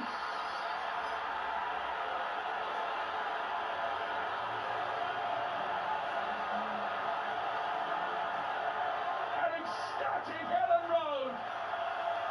Archie Gray, from one of the most famous Leeds footballing families, scores his first goal for his hometown club. A left-footed effort that took two critical deflections. And with 2 goals in 3 minutes, Leeds have turned this around. And they have blown a hole back in the championship title race. Leeds 2, Leicester 1. Wow, what an atmosphere in this stadium right now, incredible. The this comes from, again, there's 3 times that Leicester playing out from the back, give the ball away, they do it again. And I love this from Archie Gray, I was saying it earlier. Yes, it takes 2 deflections, one off Chowdhury and one off Bass. But he's taken his chance, he's not tried to make the perfect goal. He's fashioned himself half a yard, he's struck the ball well and he's earned himself a bit of luck, and I love that, and what a moment for the youngster. And what a moment for the old guard, Eddie Gray here, to see that big beaming smile on his face, the patriarch of the Gray family. His great nephew has just conjured up a big moment for Leeds United. The Gray family between them, scoring so many goals, having so much of a contribution to this club down the years. And Archie has just conjured up one at the age of 17. His first senior Leeds United goal. But the game is far from won. 6 minutes to go. Probably 5 minutes of stoppage time, the bare minimum that you can expect. And Leicester, as they now look for an equaliser, have a free kick 5 yards to the right-hand side of the box. But it's the Leeds fans that are literally bouncing up and down. The Leicester fans away to our right stand in stunned silence. Leeds 2, Leicester 1. And a free kick to be taken on the Leicester right-hand side by Keenan Dewsbury Hall. This will be an in-swinger. Leeds have already conceded one to a set piece tonight. There's no Daka to make his way in towards the near post area for a flip this time. He's fired in. It's a brilliant defensive header to get it away. It's a miscue back in from McAteer. Leeds might be able to bring it clear on the counter-attack. They lead by 2 goals to 1. But can't find a way through. Get themselves in a position to try and make the game safe and get a third. Now as it's worked forward towards the edge of the area, James has got involved. He's given a free kick away, and then as he got back to his feet, he kicked the ball into Ricardo Pereira. And James, you would think, will get a yellow card for that. Craig Paulson on the scene. He's calling Dan James over. Is he just going to calm him down? I think that he is. Crowd here tonight, just a shade under 37,000, and the vast majority of them have seen the game turn their way so dramatically over the last 6-7 minutes. Yeah, the stadium is absolutely bouncing, but going back to that foul there by James, I think Chowdhury does really well to bring James away, because Pereira is on a yellow and his reaction wasn't the best. He just tried to defuse the situation more for his teammate than for James. Winks. Played out towards the left-hand side. No offside flags. A crunching challenge that comes in though. And the referee is going to book Roberts. Unless they get another free kick. This one is about 7 yards, 8 yards from the bottom left-hand corner of the penalty area. And Roberts, the scorer of the Leeds equaliser, is the man in the book. Leeds 2, Leicester City 1. Incidentally, Puma EFL's match ball partners unveiled rainbow goals. That's part of LGBT History Month. And with those 2 quick goals and every other scored in the Championship League 1 and League 2 this weekend, Puma are making a donation to an LGBTQ+ fans for diversity fund. So big goals and big money coming in as well. Free kick that Dewsbury Hall stands over. This is going to be a left-footed away swinger. 3 minutes of normal time to go. Leicester facing back-to-back defeats as things stand at the moment. Facing their lead being cut to 6 points as things stand at the moment. This is a big moment for them and for the Leeds United back line. Dewsbury Hall preparing to take this free kick. It's a left-footed ball inside the box. Fast going up for it. It's a header that goes over the bar. Fast complaining he's being pulled back. Referee says no. Goal kick to Leeds. They lead it by 2 goals to 1. Full time in the other game in the Championship tonight. Here's Ian Abrahams for TalkSport. 0, Preston 3. Preston ahead inside 90 seconds. It will Reese heading home. Second score by Will Keane, tapping in a rebound. The third was an own goal by Bobby Thomas, all before half-time. Second half, non-event, unlike your game. Full time here, Coventry 0, Preston 3. Yeah, this has been an event. Don't worry about that. Melier gets the yellow card for time wasted. That's been in the post ever since the second Leeds United goal went in. Wigan 1, Cheltenham 1. It's finished in League 1. Matty Taylor for Cheltenham and Elliot Bond's own goal early in the second half. Wigan 13th. Cheltenham stay in the bottom 4, but only their own goal difference now. Long ball launch forward, Bamford heads it on, couldn't find Ruter, it goes through for Hermansen. This is a real test of character for Enzo Mores's Foxes. And they've given the ball away and then got it back immediately. Looked as though it should fall for Kamara, but he missed it. Chowdhury bringing it forward, thought he was fouled by Ampadu. Leeds have it in the midfield. Kamara back on his feet, and back with the ball on his feet. Plays it inside his own half for Ethan Ampadu. As I say, Courtney, a big test of character this for Leicester. And for Enzo Maresca as well. Yeah, it really is, but I think after the first goal, been really surprised with the lack of quality from Leicester on the ball. It's let Leeds back into the game massively, got themselves in front and seems to be struggling to deal with it at the moment.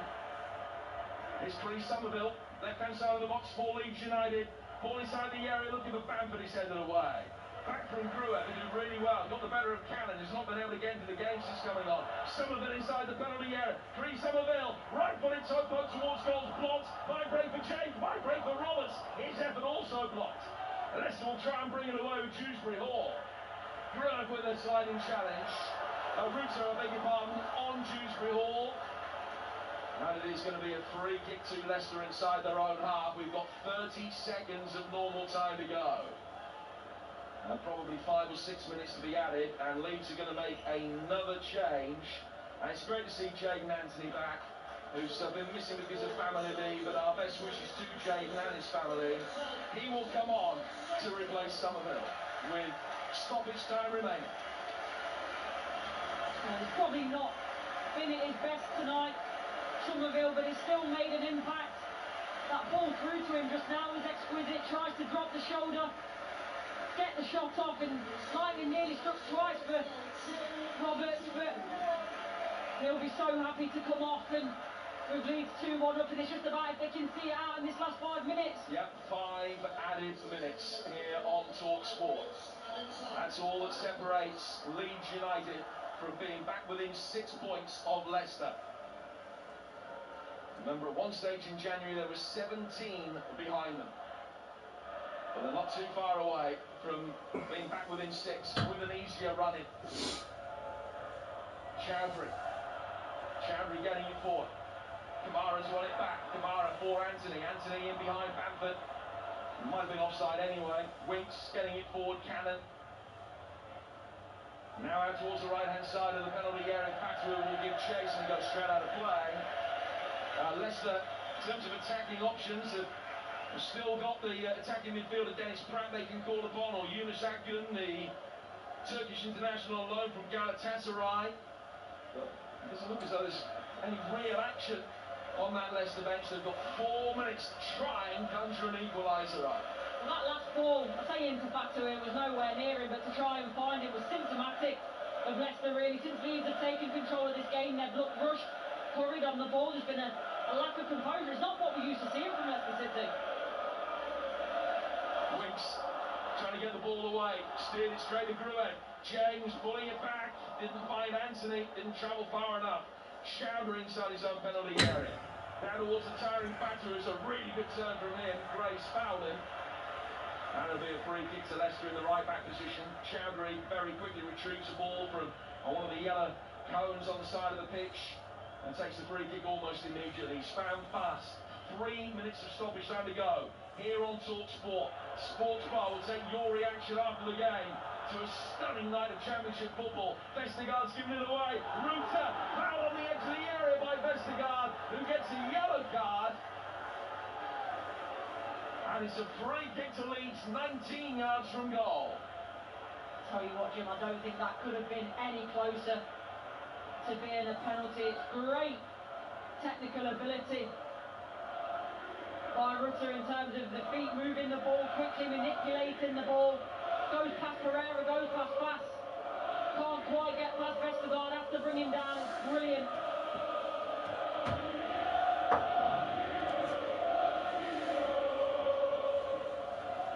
Roots has not been at his best tonight, but his name is being sung with huge emotion by the Leeds United supporters, none of whom are seated.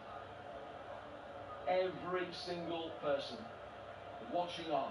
Another goal here for Leeds seals it. They're looking good for it. A match that they trailed in the 80th minute.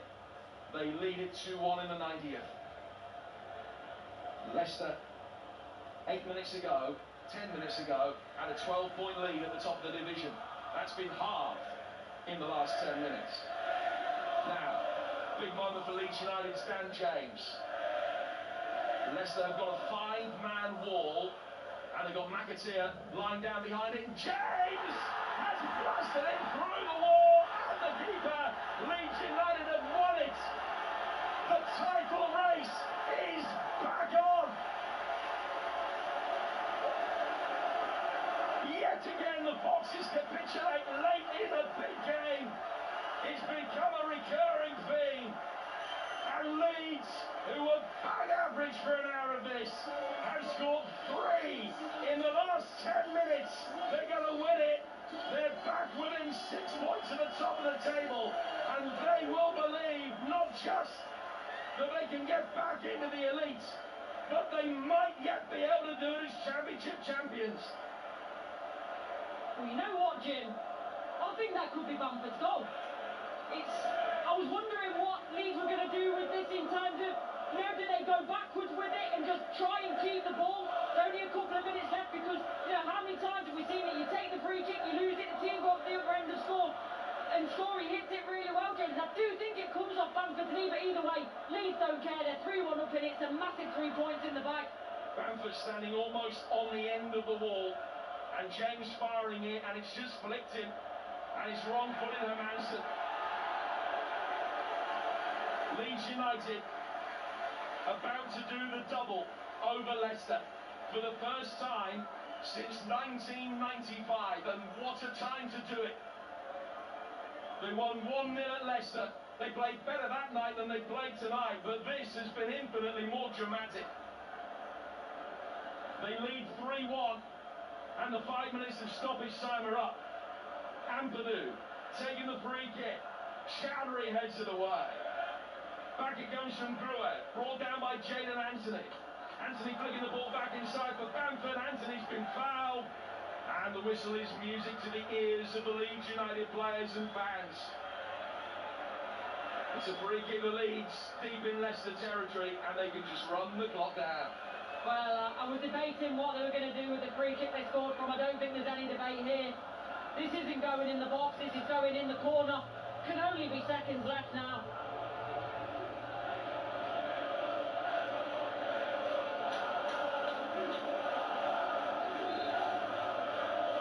Jadon Anthony standing over it, they're making a very valid point, the Leeds players, that the Leicester contingent weren't 10 yards away. Ruta back towards Anthony. Factory's on brilliantly to bring it away, but it's all in vain. The celebrations are immense and will go on long into the night. This is a monumental win for Leeds United. A 9th win in a row in the league. The first time they've been able to do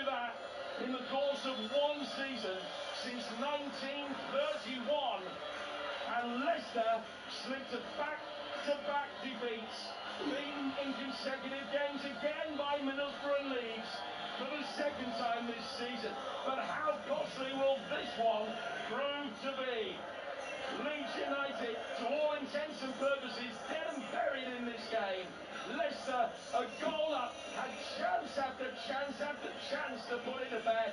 They couldn't take it. And then Leeds hit with goals on 80, 83 and 94. Roberts, Gray and Bamford, the Leeds heroes. They will play much, much better than this over the course of the season. They might not have too many more important wins. A quarter of an hour ago, they were 12 points off the top of the table. Now it's 6.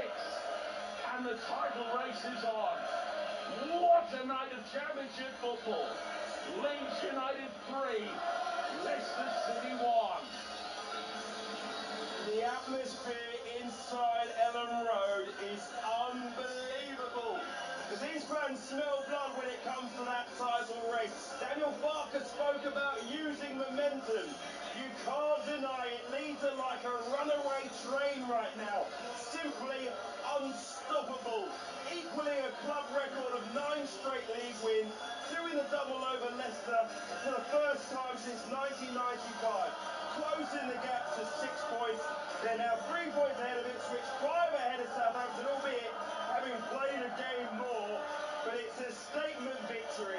And it's the kind of run that can cause those around you to crumble in that race for a place in the Premier League. We're going to take your calls on the Sports Bar Weekender very shortly. Get them in 03717 223344. Adam Cattrall and Jermaine Pennant are with you very, very shortly. It's like a party atmosphere here. But you couldn't have seen this coming. Courtney Sweetman-Kirk, what, 20 minutes ago? No, unbelievable. This game has produced everything we wanted and more in terms of the drama. Leicester City, unfortunately, architected their own downfall in terms of not defending well enough for the 90 minutes of the game, not taking their chances. I think Daniel Barker made the more effective substitutions, and that showed on the pitch. And it's going to be really interesting going forward. Now, Jim mentioned in the game about the character of the squad, specifically in this game, but the character of the squad now, you've gone from 17 points ahead, you're now only 6 points ahead, you've had back-to-back defeats. Now this is a time where we really see what Leicester City are made of. And funny, I was thinking about when they capitulated the end of the 21 season. They spent 242 days in the top 4 and they fell out of it. And there's some of the remnants of this squad, and I know it's a completely different situation, but as I say, the character now with this squad, this is what it's about. When your backs are against the wall, when you've been beaten by your rivals, when you've had back-to-back losses, can you pick yourself up and can you go and get the title? And yeah, we'll see, but I tell you what, for Leeds they were fantastic. They held on, they scored goals. Archie Gray, what a moment for him. And the atmosphere inside of the stadium, this is what football's about. The run-in's going to be very interesting, Jim. The running is going to be very interesting. As we mentioned earlier, Leeds have the easier running of these two teams. Whether it's a 6-point easier running, we'll find out. But the character Leeds have shown. They've beaten Ipswich home and away. They've beaten Leicester home and away. They've still got to play Southampton at home. They'll believe that they can do this. Not when I say do it, they'll believe they can finish first. Not that they can finish second. They will believe they can finish first. This is also a massive shot in the arm for the other two, Ipswich and Southampton as well. It's a horrendous night for Leicester. It's not a mortal wound in their promotion campaign. Of course it's not. We mentioned earlier the numbers. The fact that 26 wins all but guarantees of promotion, 27 away has done. They've won 25. They're still on 78 points. But when you lose at home to Middlesbrough, and then you lose at Leeds, having been completely dominant, and you get beaten 3-1 with 3 more late goals going in against you, it'll have them twitching without a shadow of a doubt. Enzo Maresca said before this game, it's all on tonight for Leeds. This is just another game for Leicester. Well, we'll find out now. Absolutely. absolutely we will. His side, he will be massively disappointed in. Yes, you mentioned the way they defended. They should have had a hatful. They missed some absolutely gilt-edged chances. And Mavididi put through by Dewsbury Hall. He has to hit the back of the net. A sitter for Patson Daka for a second week in a row. He has to hit the back of the net. There were multiple chances. They hit the crossbar, and to be honest, maybe unlucky that they didn't go 2-0 up. It was given offside, Daka offside, and I have to say, replay showed it looked like it hit the stomach of Leeds United's Jorginho Ruta, fell to Daka, who put it in the back of the net, and maybe Leicester could have managed the game from there. But then again, it wasn't a great night for the officials, albeit it played into a tremendous evening of entertainment. Yeah, it wasn't, but I think, look, this is a VAR-free zone, and I think it's better for it, personally. And you'd like to think, on balance of the season, it'll even itself out in the decision. What you can't deny is, Leicester didn't defend well enough, and they didn't put their chances away when they were given them, so that'll be the focus from Maresca. What a night here at Ellen Road. Leicester go to Bournemouth in the FA Cup fifth round on Tuesday night. That'll be a test of their Premier League credentials. They'll need to pick themselves back up before hosting Queen's Park Rangers next weekend. Leeds take on Chelsea at Stamford Bridge in the FA Cup on Wednesday night. We've got that live for you on TalkSport 2 before their trip to Huddersfield for a Yorkshire derby in the league next weekend. More live football coming for you. Hull taking on West Brom in the Championship, 12:30 tomorrow afternoon, live and exclusive on TalkSport 2. Game day with Adrian Durham here on TalkSport from 1 o'clock, the earlier time of 1 o'clock. All the goals as they go in, including Manchester United against Fulham, Brighton against Everton as well. We'll have Aston Villa against Nottingham Forest in full, exclusively on TalkSport 2 from 3 p.m. tomorrow. It's not on UK TV. We'll end the evening at Arsenal as they take on Newcastle, exclusively right here on TalkSport. Elsewhere this evening, just to let you know, Coventry were beaten at home 3-0 by Preston. Preston now unbeaten in 6. They leapfrog Coventry into 7th. Mark Robins' side will be back in action on Monday in the FA Cup, taking on non-league Maidstone on TalkSport 2. In League 1 tonight, finished Wigan 1, Cheltenham 1. Cheltenham stay in the relegation zone, but they are level on points now with Charlton, who are just outside of it. Over on TalkSport 2, finished the Lionesses 7, Austria 2. England starting 2024 with a win. Their friendly with Italy is live on TalkSport 2 on Tuesday, 5 p.m. for that one. Elsewhere in women's football tonight, Nations League semi-finals. Spain 2, the Netherlands 1, France 3, Germany 0 in Super League. London Broncos 0, Catalan Dragons 34, Warrington 32, Hull FC 10. Remember this Sunday afternoon, live Super League on TalkSport 2. Salford taking on Castleford from 3 o'clock. Can't wait to hear what you have to say about tonight's events. What a night at Ellen Road. Leicester with 10 minutes away from a 12-point lead at the top of the table. But late efforts from Roberts, Gray and James means that Leeds are now just 6 points behind. 9 wins from 9. They equal a club record, and the championship title race is firmly back on. 03717 223344. It's finished here. Leeds 3, Leicester 1. From the touchline to the terraces. Takes a step and fires it into the top corner. Kick off live on TalkSport. Hey, Hotels.com here. Tired of the everyday? We know a hotel that's ready to unwind this weekend. Book hotels and spas in the Hotels.com app. Find your perfect somewhere. EFL Live on TalkSport with McDonald's. Ours is for a tasty lineup. A McCrispy and a strawberry milkshake. Order McDelivery now on the McDonald's app and get tasty reward points delivered too. 18 plus. Rewards account required. Participating restaurants. Subject to availability. Delivery fees and terms apply. At B&Q and TradePoint, get 3 for 2 on selected coloured emulsion and paint mixing. With brands like Dulux and Valspar, whatever the surface or space, we've got you covered for less. Shop in-store or online. You can do it. Exclusions apply. The value of every third item per single transaction with descending price order deducted ends 26th of February. See DIY.com. Listen, mate, these billionaires can keep their money. Our club, Article, it's got something money can't buy. I've heard the news. We've been bought by an oil baron. Yeah. Lots of money. Trust the money. Could get by FFP, the title is back on. Well, they certainly changed their tune. And here's one for you. If one leg of your pet builder lets you down, get a free bet. Paddy Power. Pre-match online bet only. 5 plus legs, min total odds 3 to 1. Max free bet varies from £1 to £50 and is valid for 7 days. T's and C's apply. 18 plus. Gamble aware. At NFU Mutual, we understand that running a business is expensive. That's why we don't charge admin fees with our trades insurance, so you can easily make changes when you need to. No wonder over 95% of our business insurance customers renew every year. With agency offices across the UK, we're closer to you, closer to your business, closer to what matters. For quality trades insurance to suit all sizes, search NFU Mutual Builders and Trades Insurance. Sometimes running a business can feel like swimming upstream. In Siberia. In the bear clinging onto your leg. But Xero online accounting software can help you manage the ins and outs of your finances in real time, so you can keep them running smoothly. Soon it will feel more like you're going down a water slide. Your turn. In a rubber ring. Or being serenaded by a quartet. Search Xero with an X, because healthy business is beautiful business. Supermarket shoppers of Britain, it's Lidl's pick of the week. Super save up to 35% of selected fruit and veg. Like a pack of cherries, just $1.49. A bag of British kale, only 59p. And half a kilo of British carrots for 49p. Plus more heroic deals in store now. Now that's big on quality and always Lidl on price. Subject to availability, selected stores, GB only.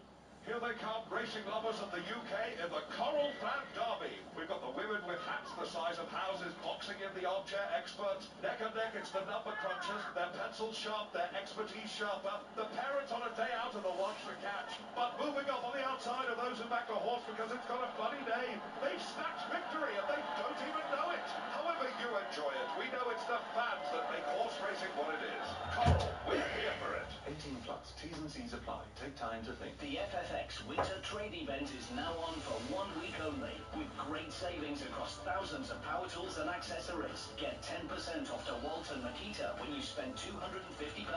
Max discount £75. 20% off all FFX brand tools and accessories. Free gifts with selected purchases across the Bosch and Ricoh range, and so much more. The FFX Winter Trade Event at ffx.co.uk ends Sunday.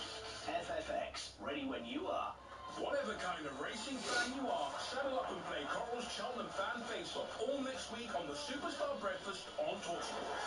Get under starters orders and register to play now at talksport.com/win, and you could be in the running to bag an amazing VIP day out at the Cheltenham Festival, including a 4-course lunch and £1,000 cash.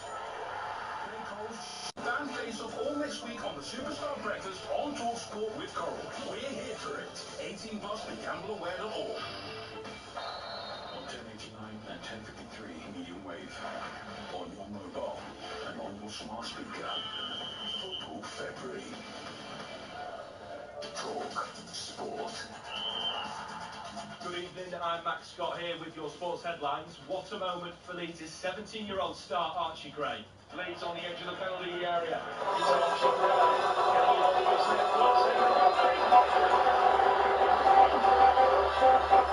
That's Leeds' second goal in 3 minutes as they stage a late comeback, beating Championship leaders Leicester 3-1 at Elland Road. And Barker's side are now just 6 points off the top. Nuno Espirito Santos explained why Forest hired Mark Clattenburg as a refereeing consultant. I think appointing Mark was more to try and understand some of the decisions that have been made, try to understand what is the interpretation of the referee and the VAR. The impact remains to be seen, but they're looking to complete the league double over Aston Villa in TalkSport 2's live and exclusive commentary tomorrow.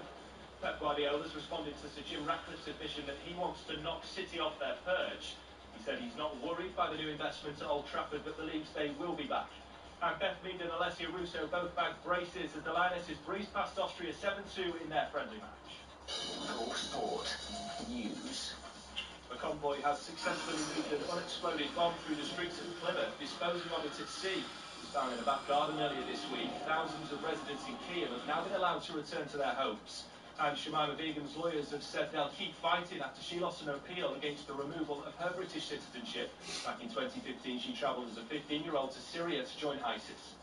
TalkSport weather with QuickFit. Keep your car safe on the road this winter. Visit your local centre or quickfit.com for tyres, MOTs and batteries, so you can drive away happy every time. Windy in the southwest tonight, clear and cold elsewhere, with frost expected in much of the country. Digital radio at 1089 and 1053 AM. The Sports Bar. Talk Sport.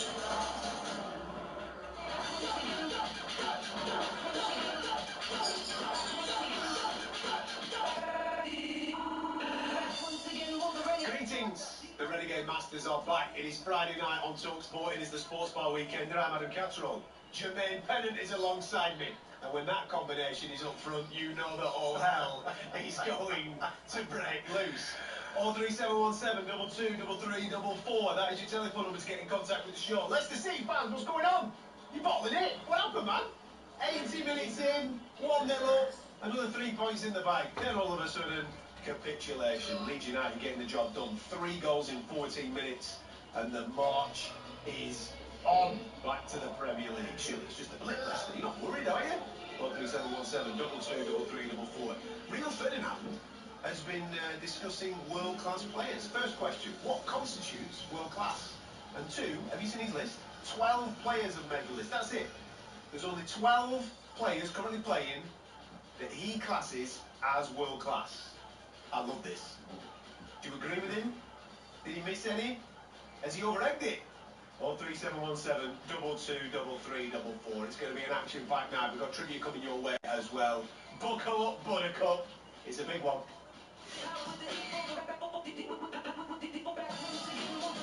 Oh, eh?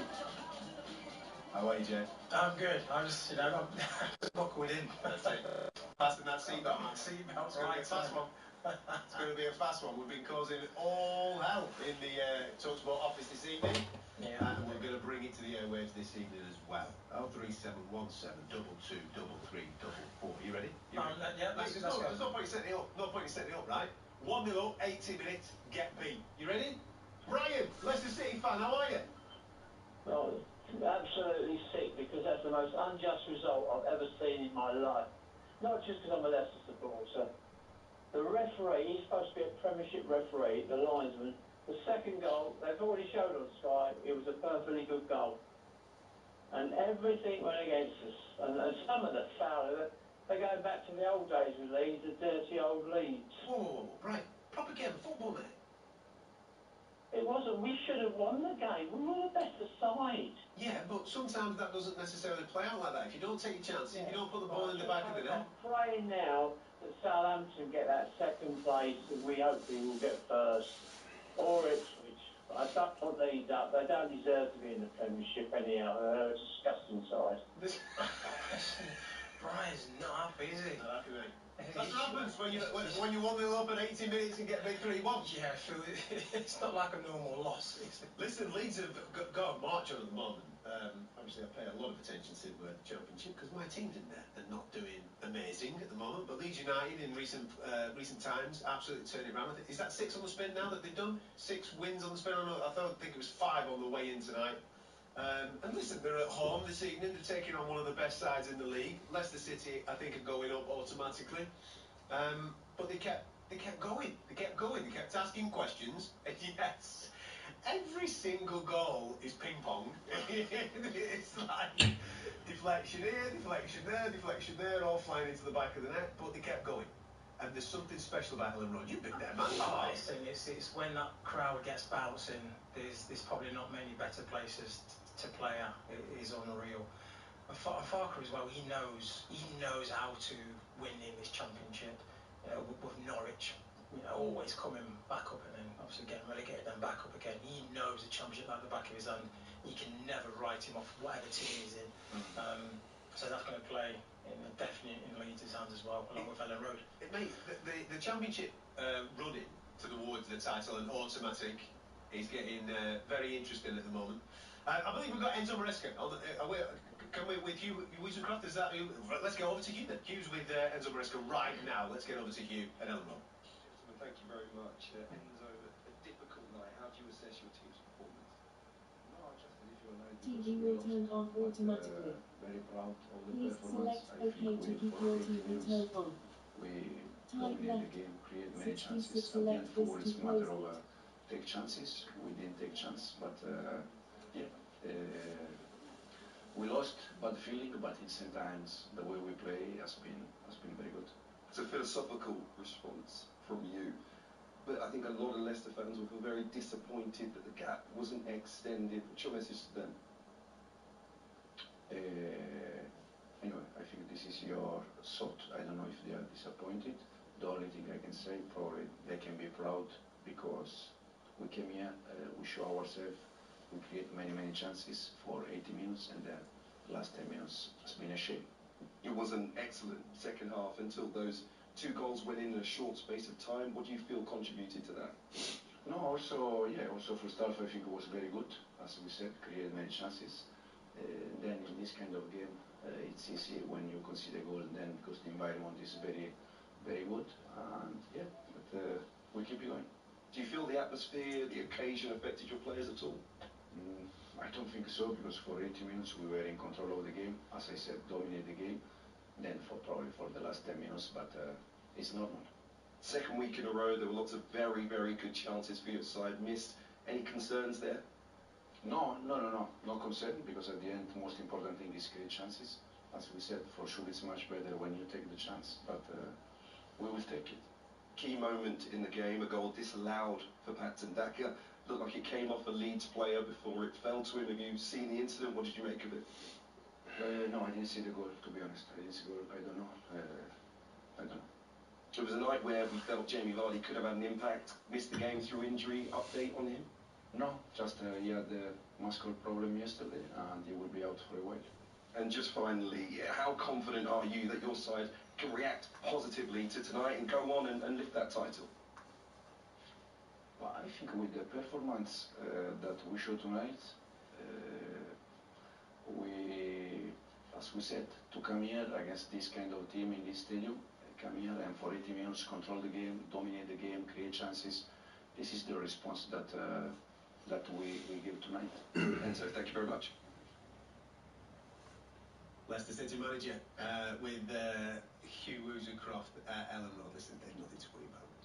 Like he said there, you can see the frustration in his voice. It happens. They were the better team. They've had a goal ruled out, which really shouldn't have been ruled out. So this is where you want VAR? No, you don't. No, you don't. Right? I champion no VAR. All right? And sometimes you've just got to put up with a little bit of human error. Leicester are going to be fine. No, they played. They were, like he said, for 80 minutes they were the better side, and then they just had a mad 10-15 minutes at the end there. 03717223344. Junaid might actually have a different opinion. Junaid, welcome to the show. How are you?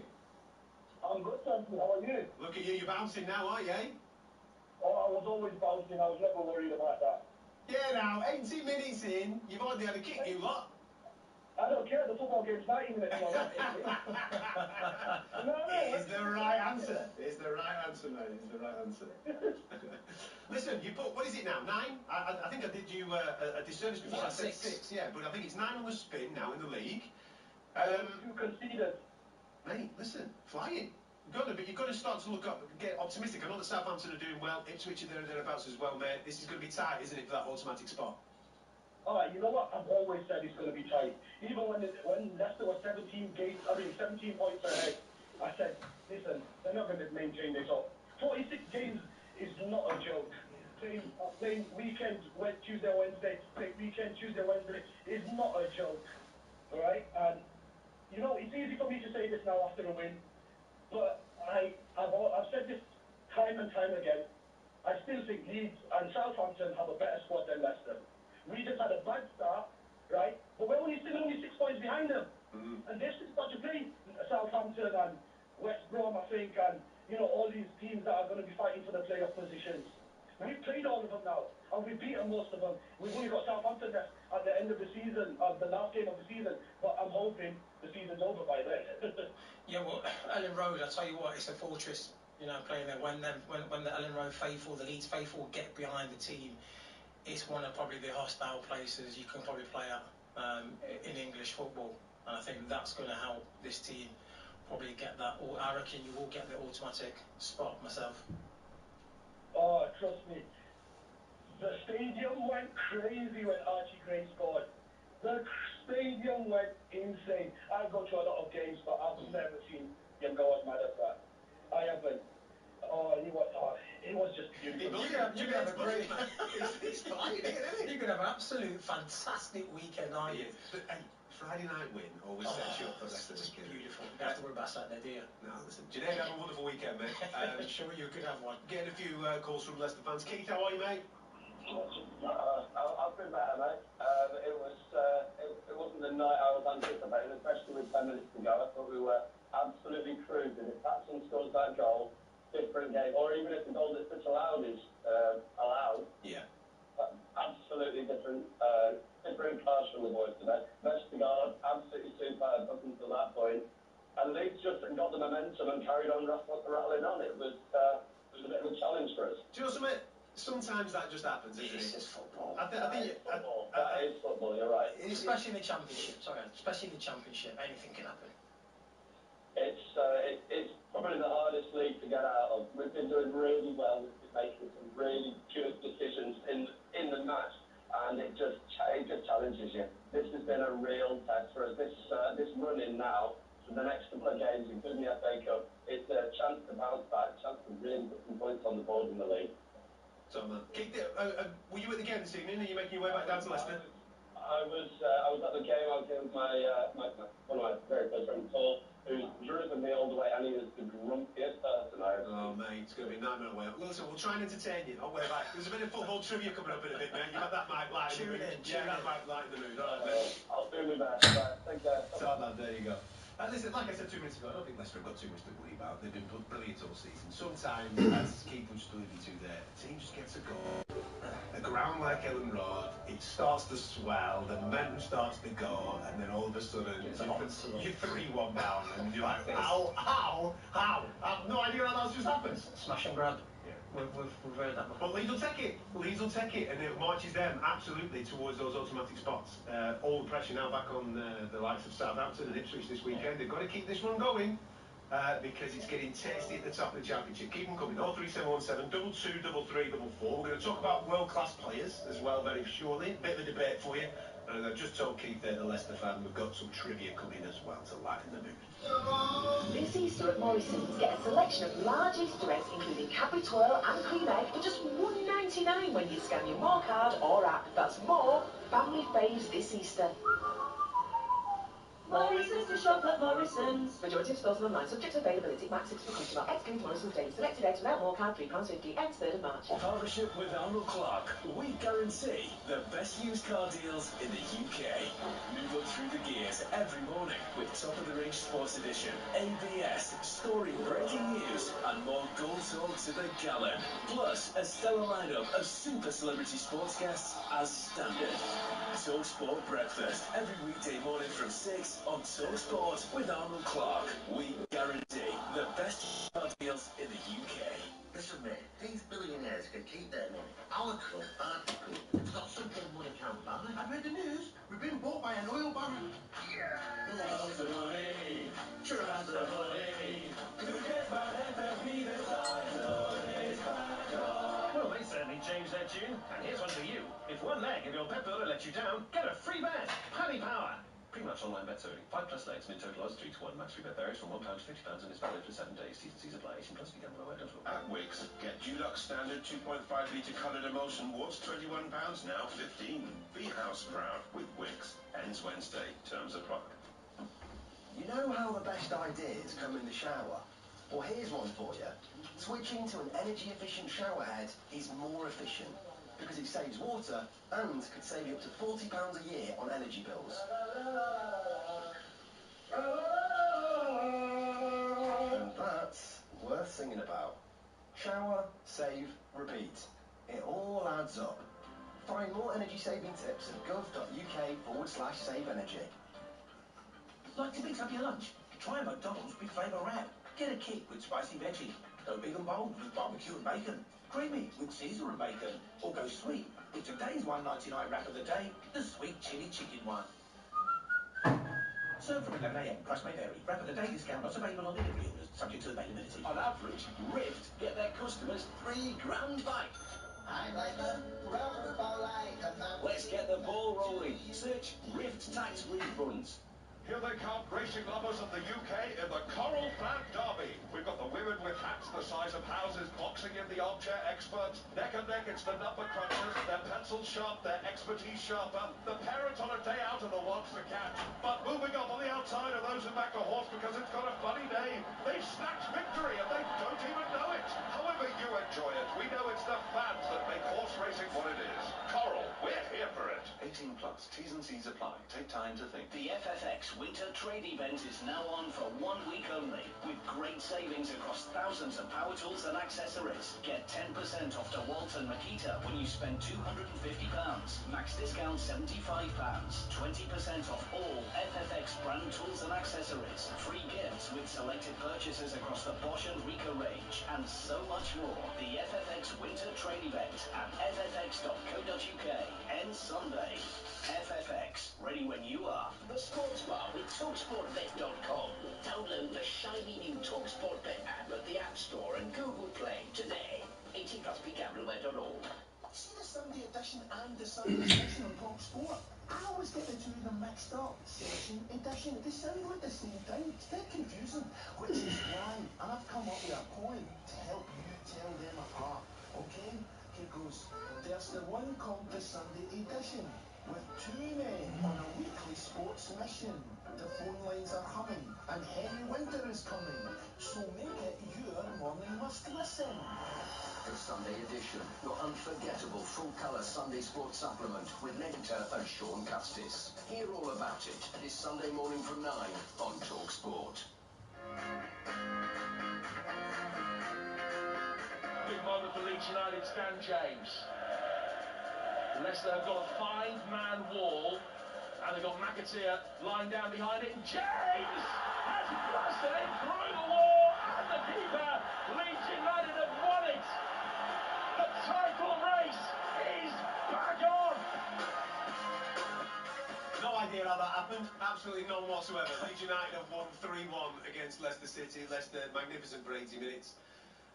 Mr. Sitter, listen, Daka's finished there, mate. That's like me on Wednesday night, 5-a-side. Absolutely diabolical. Should be putting That's the thing, when you don't put those away, it comes back to haunt you. How many times do people say that as well? I also want to say this as well, right, regarding the disallowed goal. Yeah, offside given for a goal that Leicester City scored. It comes off a Leeds player. We can all see that on the replay. This is not a campaign for VAR in the Championship, right? I would rather take that, live with it, human error, it's fine, move on to the next game, than sit here debating the pros and the cons of video assistance refereeing. Listen, man, it happens. Tonight is an explanation of how beautiful football can be. Leeds have got away with one. They should have won the game. But they have won the game. They've made the title race, if it is a title race, interesting. 6 points. Off 17 to 6. It's very interesting. Listen, I still fancy Leicester.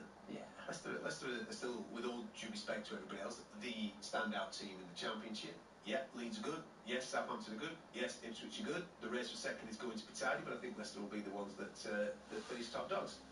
In fact, Mitch, Leicester City fan. Mitch, welcome to the show. How are you? Hey there, I wish Joe Harbour was on that, because I want him out, but I like you two. What? Wrong show. Now, interesting, because you're on the receiving end of a battle tonight, right? That second goal's a goal. It obviously comes off a Leeds player. You're not going to come on campaigning for VAR in Championship, are you? No, but what I am going to say is, because I'm the first to stick up for officials, because you can't have it both ways in football. Yeah, I agree. You can't moan about every decision. I agree. The problem is tonight is if you look at that ref and look at his performance, he was shocking from the first minute till the end. He gives Ricardo Pereira a yellow card for one of the best tackles you'll see this season, and he stood right on top of it. So you've got a centre midfielder playing away at Ellen Road in the biggest game of the season on a yellow. He's having to hold back. There's no defending that. It's one of the worst calls I've seen. I've seen the deflection. I've seen him come off the bar and hit him in the stomach. I've not even needed to see the replay. I could see it. What I'm saying is I'm with you on it, but they've got to do better. And if you look back at it, there's been big games this season. Coventry away. We get the penalty, he's got to get sent off for it. He stays on the pitch. Then he sends back to a 2 minutes later for a tackle. What's fast, but you don't make big contact with him. We lose that game 3-1 because we're down away in the derby. Those decisions over the course of the season cost you. Mitch, is there any part of you of concern now? You know, being 17 points clear, now you're only 6. Is there any? I'll level with you, Jermaine. I've been worried since Boxing Day away at Ipswich, and that's not because I think we've got a bad manager. I think he's brilliant, and I think he's going to go on to do good things. People do not understand, unless they watch us, our squad squad is not. I think your caller before said about how good the Leeds and the Southampton squads are. Our squad is not as good as the press it gets. Jermaine, let's put it like this. You're a flash. You're a proper player. I like your generation. You probably like your garage, right? Yep. I bet you had a Jacob and Co watch or something like that. Probably got 3 this month. Right, go on, yeah, go on. Yeah. Now they were worth a lot of dough, weren't they? But they ain't worth that now. Yeah. And that's what it's like with our squad. We've got. What a random analogy! We've gone from garage to Jacob and Co watches to now Leicester's squad not being worth what it was. But I understand what you're saying, mate. Let me square it up. We've got a director of football who was spending money like it was growing on trees. Yeah. Players we've come down with on contracts what are ridiculous. We've took Vestergaard, to be fair, who's played pretty well in this season in the Championship. We put 9 past him away at Southampton. We're looking at Champions League football. We sign off for their defensive Ryan Bertrand on a free. I get what you're saying. That's why we're in the position we're in and why we're skint and we can't even take a player off into Milan for $1.5 million. So basically, now, with the Leicester fans, we can't moan, but we're in positions here where we've got to be really careful about how we cut our cloth and everything. Basically, getting a little bit worried. Basically, Leicester fans are getting a little bit worried now. Listen, they'll be alright. Oh, yeah, you're saying that, but the fans are saying, a little bit worried. Ian, are you going out tonight, mate, after that win? No, Jerry. I'm alright, pal, yeah. Or are you already out? Are you straight out after the game, mate? Enjoying yourself? No, mate, I got wagons, so I'll listen to it on radio. Alright, okay, fair play, pal. I just, I don't normally, I like listening, I don't normally ring it, but that first Leicester lad, he needs to dry his eyes and cry his colour. He's a little bit upset, You know, he should understand. He watched his team for 80 minutes dominating game of football and they end up losing, mate. Mate, listen, I've been a Leeds fan since the early 80s. He's happened to us how many times like that? It's kind of in our blood. We lose games the last 10, 15 minutes. I don't know how many times in our history. Every team's done it at some point. Yeah. It's just one thing. I do agree. I mean, your previous caller on Matt, he sounds a bit sensible. You start talking about garage and whatever else. But I think he's taken away from Lenarchi, right? Yeah. Big night for him. Big night for him tonight. Yeah, with the legacy he's got with Leeds and his family, to do that, it's just, to do that with any club, if it's in your blood, it's just unreal. When you were listening to the commentary, the goal going in, mate, did you took your horn? You must have had some type of celebration if you're in the wagon, mate. You must have had something going on somewhere. Well, it's that. I don't think people can see quite well how much I was dancing. Right, okay, a little bit of a rev. We're in garage? Put some garage music on? No, mate, a bit older than that, I am. A little bit luck, we can make it through. Oh, you got him rapid now, Ian. Listen, he's right, though. What a fantastic lineage the Gray family has. What is Archie Gray? What's his relationship to Andy Gray? There's how many Grays on? There's Eddie? Eddie Gray, was he the manager? Eddie Gray, not Eddie Gray. Yeah. What's the ratio? Mate, I don't know the exact lineage. He was my manager. Ian, what is young Gray's lineage? I believe it's his nephew. His nephew. Eddie Gray was my manager when I was at Leeds. Yeah. Well, that's it, man. You were at Leeds. I mean, there were games when we were up and we lost. Oh, yeah, we had a few. We had a few of those last-minute creepers. Yeah. It's been Leeds history since Alex. We've always got a bit of an issue there, back. Yeah. Ian, top man. Listen, mate, we've got to go and speak to your manager, mate. So just hang fire. You can have a listen to him because Daniel Farke is with Hugh Woozencroft right now at Ellen Road. Daniel, 9 wins in a row equals a club record. How pleased are you with that? Yes, happy overall. So it's fantastic what the lads are achieving at the moment and the consistency we are showing here at home at Ellen Road, especially also in 2024 in the league. In the level of consistency and performances and also with results is outstanding, but yeah, this league is relentless. Also not the time to lean back and to just enjoy. We want to keep going. So after the season we can have a look back and be happy with several records that we've broken within the season, but at the moment we are just highly motivated to keep going exactly in this manner. You spoke about momentum. The game, the gap is now 6 points. How confident are you of reeling in Leicester City in that title race? No, that's not my topic. So Leicester's a fantastic side. They proved it today, and it's even more worth to have 3 points against such a good side to be able to turn the game. And in the end, I think to win it also deservedly. So for that, it's just good for our point tally, and at the moment I'm not having a look on point gaps or whatever. I'm just concentrating on ourselves to keep the level further on in order to win further on points, because if we keep going like this, then the table will take care for itself, and then we have a good chance also to finish the season in the proper position. At times, it was a tough evening. Leicester had some excellent chances. As you mentioned, you managed to turn the game around. How did you do that? When you play a game on such a level, you also have to accept that there are different periods. I think they were a bit lucky to be in lead at halftime, because obviously we had the better chances and they scored out of a flicked set piece. But then it also 20 really good minutes in the second half, and we were then perhaps a bit lucky not to concede the second goal. But you have to survive this period, and with big will and the big fighting spirit, we fought our way back into this game and forced in also 3 goals in the end. And I think because of that, it was definitely also deserved win. Unbeaten at home in the league. It was a fantastic atmosphere here inside Ellen Road. How important is this place to your side? Yes, it was unbelievable today. So we found really the next gear, and I'm so happy for United, for the supporters after difficult years.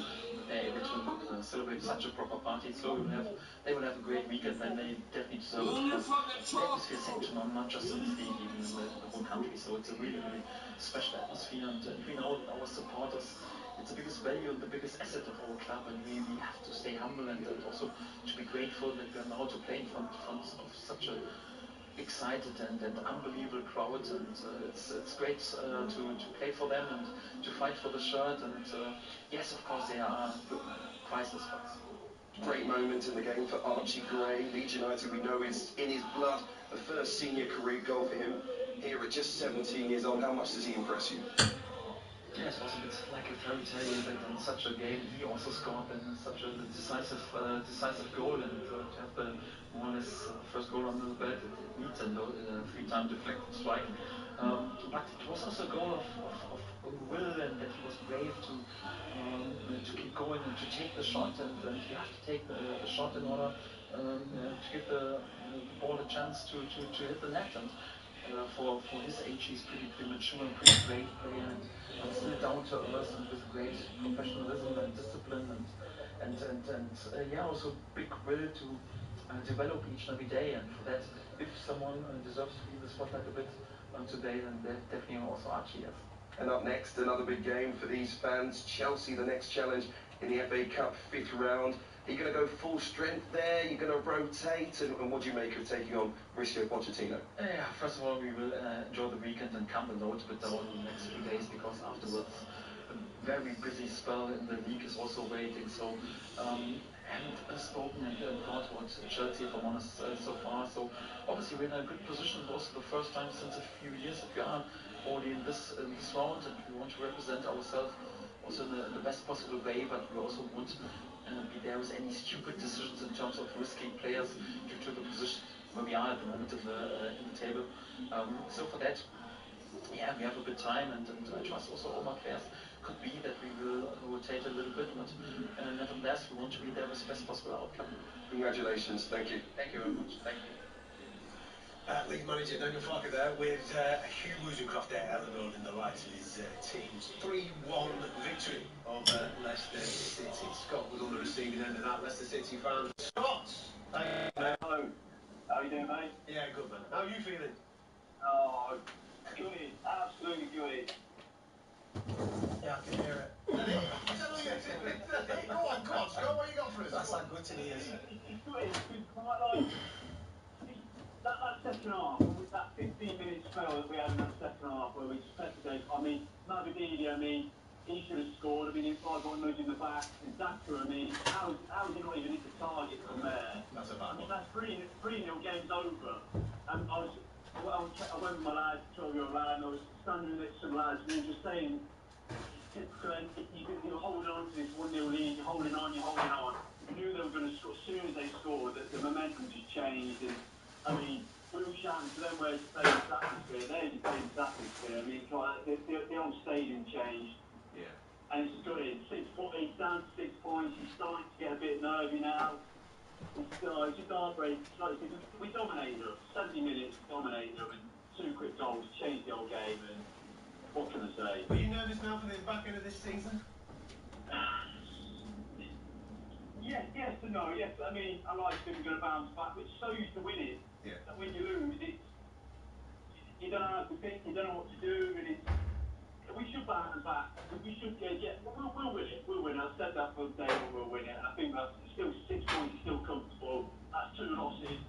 These teams are still going to win. Yeah. Leeds are still going to win every game. So we can lose 2, but are Leeds going to win every game? It's a championship. Anyone can beat anyone on the day. Look, Hull City in the week against Southampton. Yeah. 9 wins in a row so far. Scott, 9 wins in a so far. Sorry, say that again? 9 wins straight, 9 wins for Leeds so far. Yeah, well, it's just hard to say. It's just hard to say. I think it might start creeping in. I think, with the fans are feeling it. Nerves, I think the fans are feeling it. You can hear it. And I think Southampton, like you just said there, midweek against Hull, you've got Leeds. They're going to feel it at some point. But this result here is one of those, like I said, they've won 9 in a row, so they're in a great momentum. Now beating Leicester the way they have, it's going to give them an extra boost. And now that's going to do the opposite for Leicester. This result's going to hurt. Like it's not a normal. It's not a normal. It's not a normal 3-1.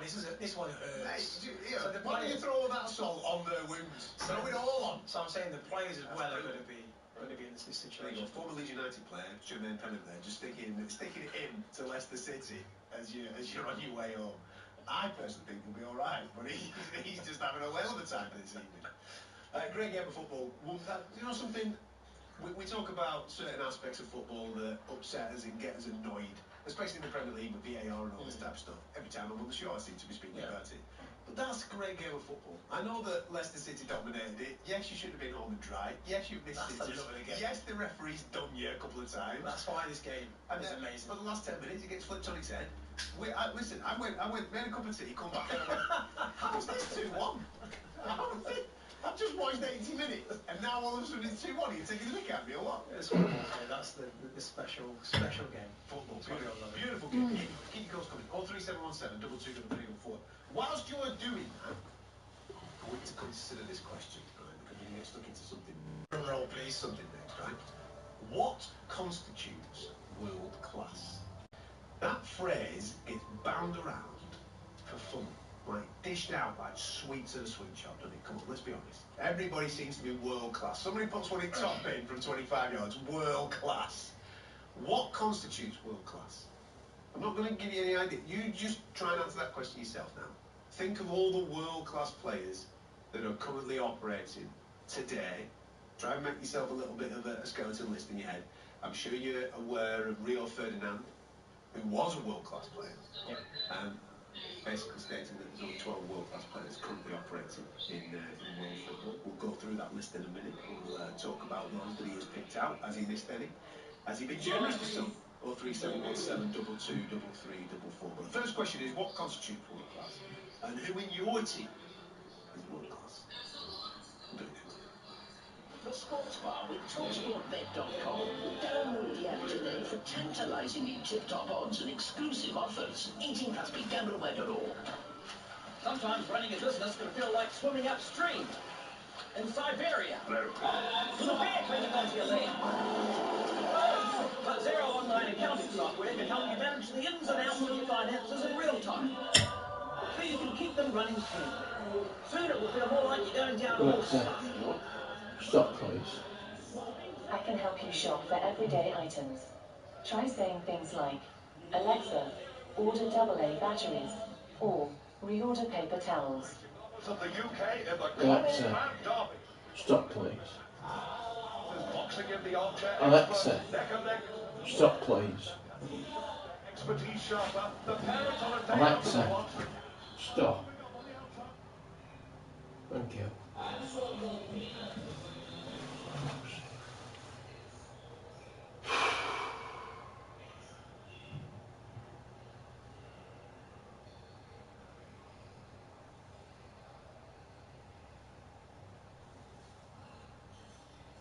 Alexa, stop, please. We can carry on. What's that one about?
It's